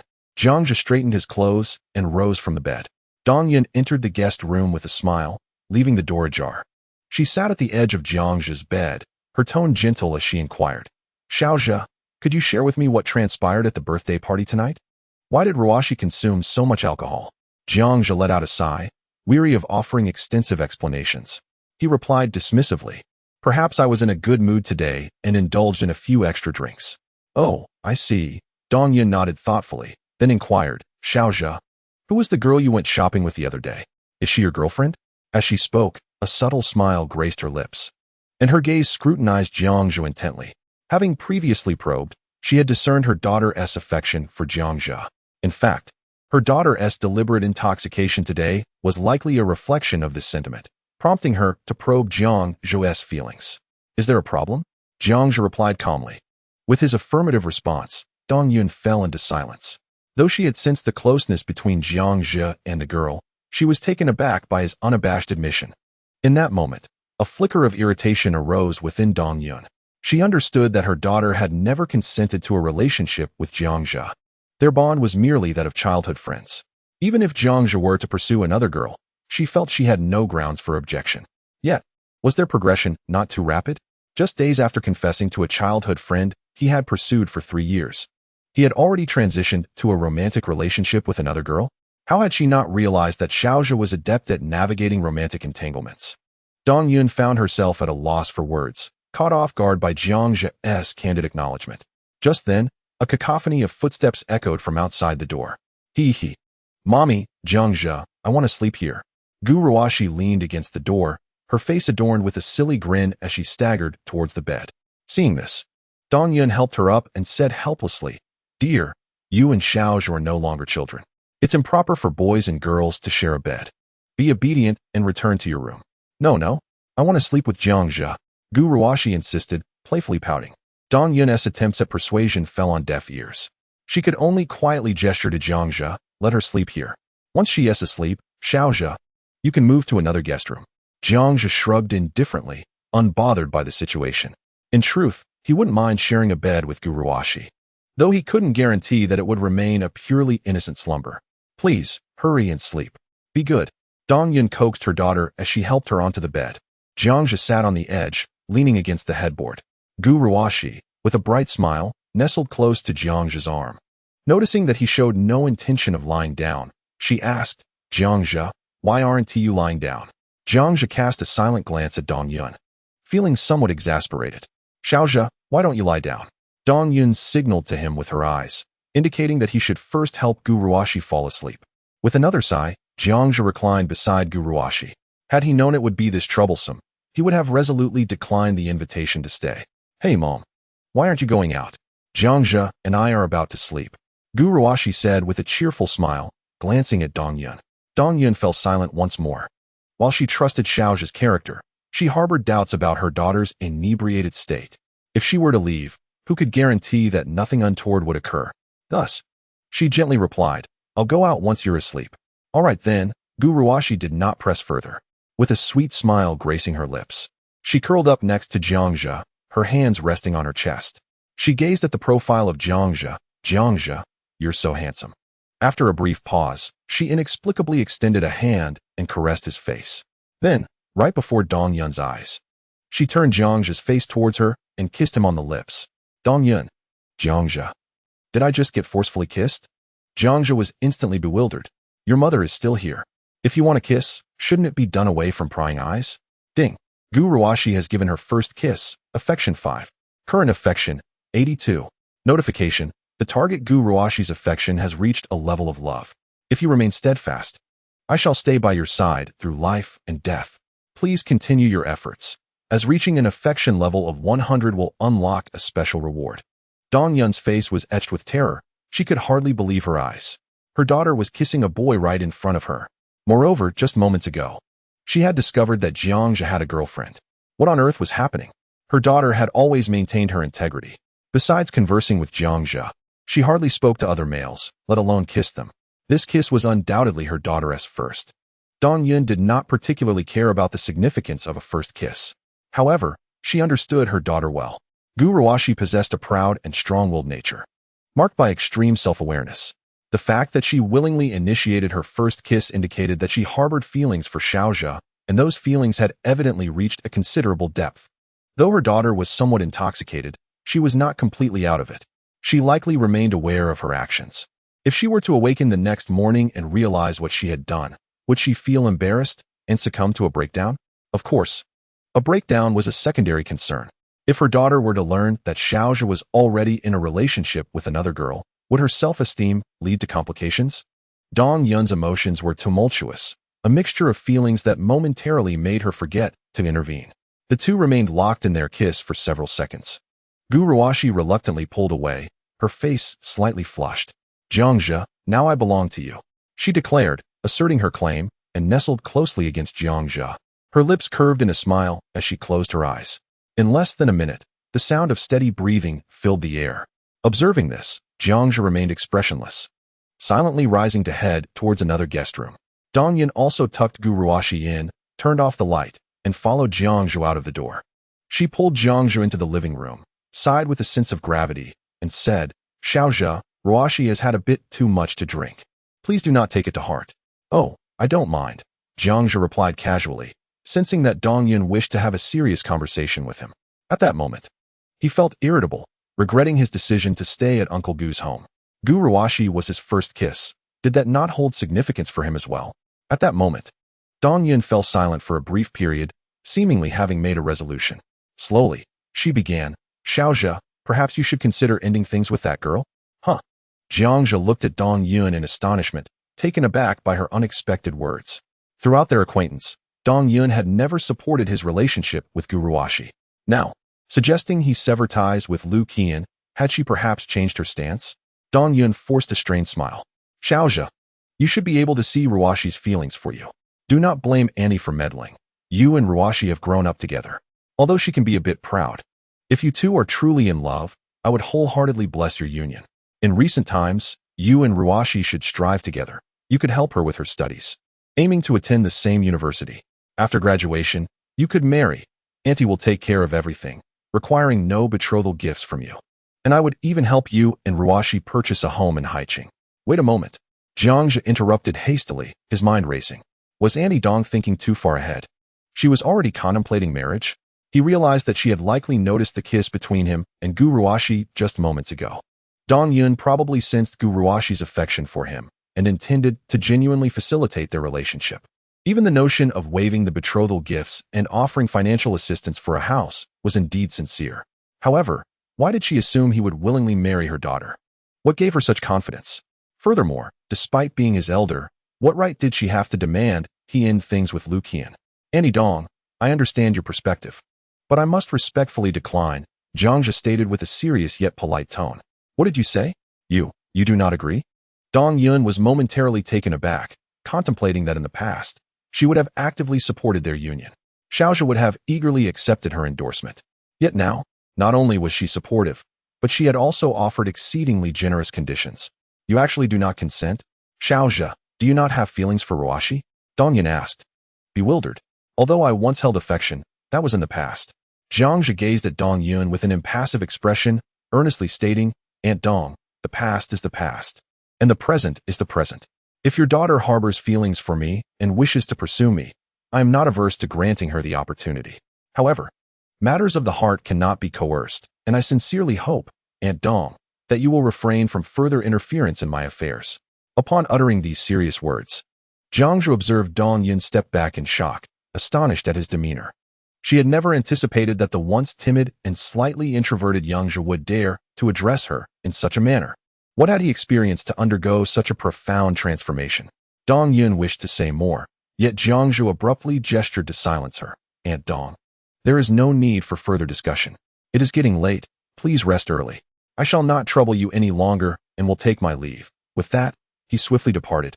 Closing the door behind him, Dong Yun remained in the living room, her gaze fixed on the closed door, bewildered.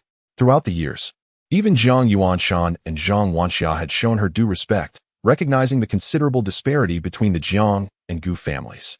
After all, parents serve as the finest teachers for their children. Jiang Zhe had always been exceedingly respectful in her presence, never displaying even a hint of disrespect. Yet now, he had interrupted her and stormed out. This incited a flicker of anger within Dong Yun. Having watched him grow up, she regarded him as a quasi-nephew, though he was not her blood relation. Even so, one could argue that a biological nephew would not dare speak to her in such a manner. She was, after all, a figure of authority in Jiang Zhe's life. Moreover, she was the owner of a prominent educational institution, earning millions annually. If one were to measure by social standing, what was the Jiang family compared to her? Had it not been for Jiang Yuanshan and Gu Tianming's connections, how could the Jiang family even aspire to associate with the Gu family? Dong Yun felt a surge of indignation. She was not a woman driven by materialism or social status. She valued her daughter's happiness above all. Should her daughter wish to pursue a relationship with Jiang Zhe, she would support it wholeheartedly, even foregoing any demands for a bride price. She would gladly finance a home for her daughter as happiness, having achieved a level of success in her career. Yet, to have Jiang Zhe leave without a backward glance was utterly absurd. It felt as though she were the one beseeching him to be with her daughter. What transpired? Why had Jiang Zhe departed? Hearing the commotion, Gu Tianming appeared in the living room. Dong Yun glared at him, her voice icy. Old Gu, I hope you refrain from suggesting support for our daughter and Jiang Zhe in the future. With that, she stormed off to her bedroom, slamming the door behind her. What had occurred? Gu Tianming stood bewildered in the living room as Jiang Zhe left the Gu household, preparing to take a taxi home. He glanced at the time and realized it was rather late. His parents would have long since retired for the night. He contemplated that it would be wiser to spend the night at a hotel instead. Consequently, he hailed a cab to a nearby hotel. Please book me a room. Is it a standard room? He inquired. A luxury suite, he specified. Very well. As he arrived at the hotel front desk to check in, Jiang Zhe was about to pay for the room when he noticed he only had a little over 1,000 in his bank account. He had always utilized system funds for his expenditures, and his wealth points had yet to be transferred to his personal account. The hotel was of a higher caliber, with the luxury suite costing a full 3,000. To his dismay, the amount in his account was insufficient to cover the hotel fee. Jiang Zhe chuckled wryly to himself before summoning the system in his mind. System, I wish to withdraw wealth points. Prompt. Your current wealth point balance is 12.5 billion. Convertible to any amount of currency. I'll exchange 500 million, then. Jiang Zhe intended to deposit some funds into his account. On one hand, it was for convenience, as there weren't always others around. On the other, he planned to make some personal purchases. In the instant he chose to exchange, his wealth point balance diminished to 7.5 billion, and a text notification arrived on his phone. Your account ending in 8765 has received a transfer of 500,000,000,000 yuan. Account balance 50,001,040. 81. The funds from the system were legitimate and reasonable, alleviating concerns over excessive transfer amounts that banks might reject. Although Jiang Zhe was uncertain how the system managed this, he felt assured that he could use the money without worry. Jiang Zhe booked a luxury suite and completed the check-in process. Upon reaching the top-floor suite and preparing to rest, he received a call from Gu Tianming. Hello, Xiaozhe. Have you returned home? No, it's too late. I'm spending the night out, Jiang Zhe replied candidly. Gu Tianming and Dong Yun had always treated him well, and he maintained a profound respect for them. However, this society was undeniably pragmatic. The disparity between the Jiang and Gu families was so vast that the Jiang family instinctively bowed before the Gu family, an unavoidable reality. Even if Jiang Yuanshan and Gu Tianming shared a close bond, akin to brothers, the hierarchy remained intact. Thus, when Dong Yun advised him to sever ties with Lu Qian and even mapped out a future with Gu Ruoxi, he understood and bore no ill will towards her. Yet, it seemed increasingly necessary to assert himself more prominently. Otherwise, people would continue to perceive him as the former Jiang Zhe, addressing him with condescending orders, a sentiment that he found quite displeasing. Thank you to my esteemed readers for your generous support. Chapter 84. I find the Lin family's young master rather appealing. Xiaozhe, what has happened? Are you upset with Aunt Dong? Gu Tianming inquired in a somber tone over the phone. No, Uncle Gu, how could I be upset with Aunt Dong? I merely wish to avoid causing you any trouble, Jiang Zhe replied, his tone still respectful, but deliberately distancing himself from the situation. Gu Tianming could discern this nuance. Yet he recognized that Jiang Zhe had no intention of elaborating on the events of the evening. Accepting this, he refrained from pressing further, instead asking with genuine concern, where will you be staying tonight? A hotel? Yes, I'm at a hotel. Do you have enough money for the room? Share your card number with me, and I shall send you some funds. Uncle, there's no need. I have sufficient funds. Very well, Gu Tianming said after a brief silence. May I inquire about your feelings towards Ruoxi? Is there still a possibility for the two of you? Uncle, I believe matters of the heart cannot be forced. Everything depends on fate, does it not? Jiang Zhe provided a vague response. Gu Tianming fell silent once more. Sensing that Jiang Zhe's words hinted at a tacit allowance for his daughter to pursue him, neither rejecting nor actively encouraging the notion. All right, get some rest. If anything arises, please call me, understood? Understood, Uncle Gu. You should also rest early. After exchanging a few words, they hung up. After an exhausting afternoon and evening, Jiang Zhe felt fatigued as he sank into the soft embrace of the velvet bed, gradually drifting into slumber. Meanwhile, Gu Tianming knocked on Dong Yun's door. After 2 knocks without response, he cautiously pushed the door open and, with a smile, approached his daughter, who lay on the bed, visibly upset. Xiaoyan, what happened just now? What did Xiaozhe say to you? Dong Yun shot him a glance, unwilling to disclose the fact that her daughter had kissed Jiang Zhe. Jiang Zhe's attitude infuriated her. Despite maintaining a courteous demeanor, his behavior starkly contrasted with his previous respectful manner. How dare he defy her wishes? As a mother, she had actively sought to bring him and her daughter together. Not only did he fail to express gratitude, but he also had the audacity to refuse outright. He even suggested she refrain from intervening. If you two end up together, I would be your mother-in-law. Is this how one speaks to their future mother-in-law? Jiang Zhe's demeanor suggested he looked down upon her daughter, as if marrying her would be beneath him. The more she pondered, the angrier she became, and she exclaimed, I said I would support his marriage to my daughter without demanding a dowry, even offering to buy him a house. All I required was for him to sever ties with that girl he was seen shopping with. Do you know what Xiaozhe said? He outright told me not to interfere in his affairs. Gu Tianming was taken aback by her words. In the past, had Dong Yun expressed her support, Jiang Zhe would have undoubtedly welcomed it. After the recent phone call, he felt that Xiaozhe might have undergone significant changes. It was as if he had suddenly matured and grown up, as though he had gained a clearer understanding of reality and was deliberately distancing himself from the Gu family. Gu Tianming pondered for a long time, but could not fathom the reasons behind this transformation. Could it possibly be related to that monumental piece of news? Sighing, Gu Tianming hesitated, uncertain of what to say. After much contemplation, he decided it was best not to say more, especially since Dong Yun was already in a foul mood. It was getting late, so he suggested they turn off the lights and rest. As they lay in bed, an atmosphere of silence enveloped them. After a moment, Dong Yun broke the stillness, saying, wasn't he the young master of the Lin family planning to pursue Ruoxi? Since Xiaozhe is unwilling to develop a relationship with her, why not consider matching our daughter with the young master of the Lin family? He seems quite promising. The mention of the Lin family's young master made Gu Tianming furrow his brow immediately. No, I cannot agree to that. The young master of the Lin family is nothing but a debauched rich heir, indulging in a life of excess and idleness. My daughter would suffer greatly if she were to be with him. Dong Yun scoffed. What kind of suffering could she possibly endure? You know the Lin family's wealth. They are among the elite with assets exceeding 10 billion. If we were to become in-laws with the Lin family, think of the substantial benefits it could bring to your career. Moreover, the young master may appear frivolous, but he is actually a highly educated returnee with a prestigious background. His qualifications surpass those of Xiaozhe. That is enough. Gu Tianming interjected sternly, do not bring this matter up again. I will never consent to it. Even if my daughter cannot develop a relationship with Xiaozhe, I will not allow her to be entangled with the young master of the Lin family.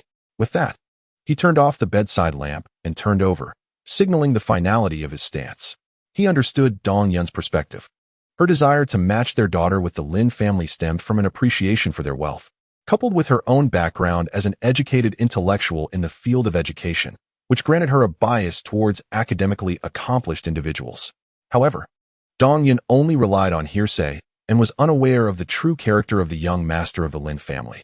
Gu Tianming, on the other hand, was well aware that he was a morally dissolute playboy, having likely dabbled with countless women. On the other hand, the Gu family could also be considered part of the upper middle class, capable of easily producing tens of millions. However, compared to the Lin family's genuine affluence, they were not even in the same league. How could the Lin family possibly be interested in the Gu family? Even if a match was attempted between their daughter and the young master, it would likely end with her being discarded after he had his fill, leaving her with nothing in the end. He could never permit his daughter to engage with such a person. Seeing Gu Tianming's firm resolve, Dong Yun let out a cold huff and chose not to press the issue further.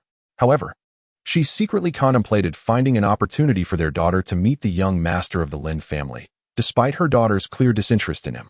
In Dong Yun's view, as long as one continues to develop, everything is possible. She paid little heed to Gu Tianming's words. The young master of the Lin family was a highly educated individual returning from abroad, so how could his character be in question?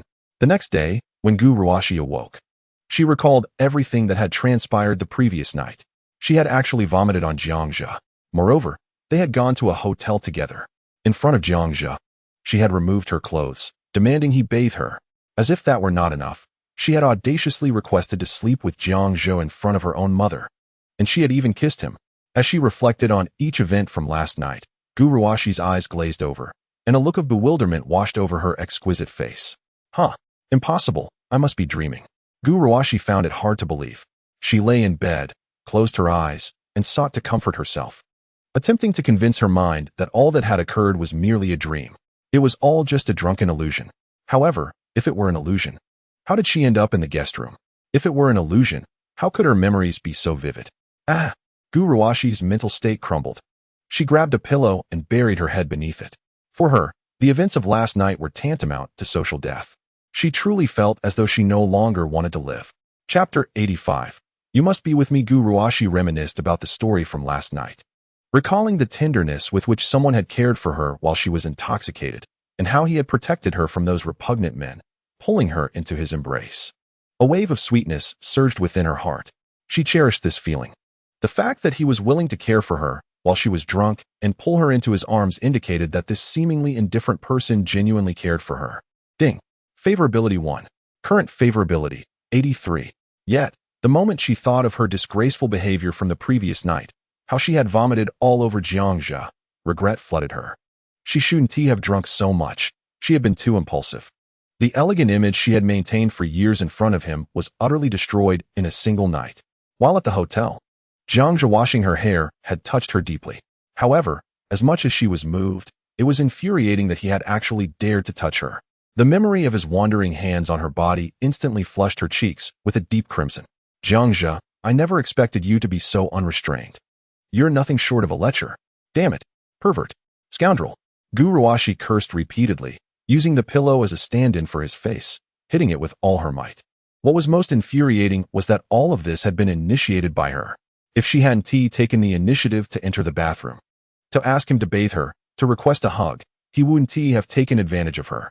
In other words, she couldn't even find a reason to be angry. The most crucial moment was when she audaciously kissed Jiang Zhe. That was her first kiss. She had not even established a relationship with him, yet she bestowed her initial kiss upon him. Gu Ruoxi. Oh, how could you be so reckless? She gave her first kiss to that scoundrel. Does he think I am easily manipulated? Jiang Zhe's words from last night echoed in her mind vividly. She did not outright refuse, but merely consented to her pursuit. His implication seemed to be that if she wished to be with him, she must act as his devoted admirer. As Gu Ruoxi reflected on this, a sudden clarity struck her, igniting a profound indignation within. How could she ever play the role of a sycophant? In that moment, regret, shame, and frustration swirled in her mind, refusing to dissipate. That detestable Jiang Zhe. How had she never noticed his boldness before?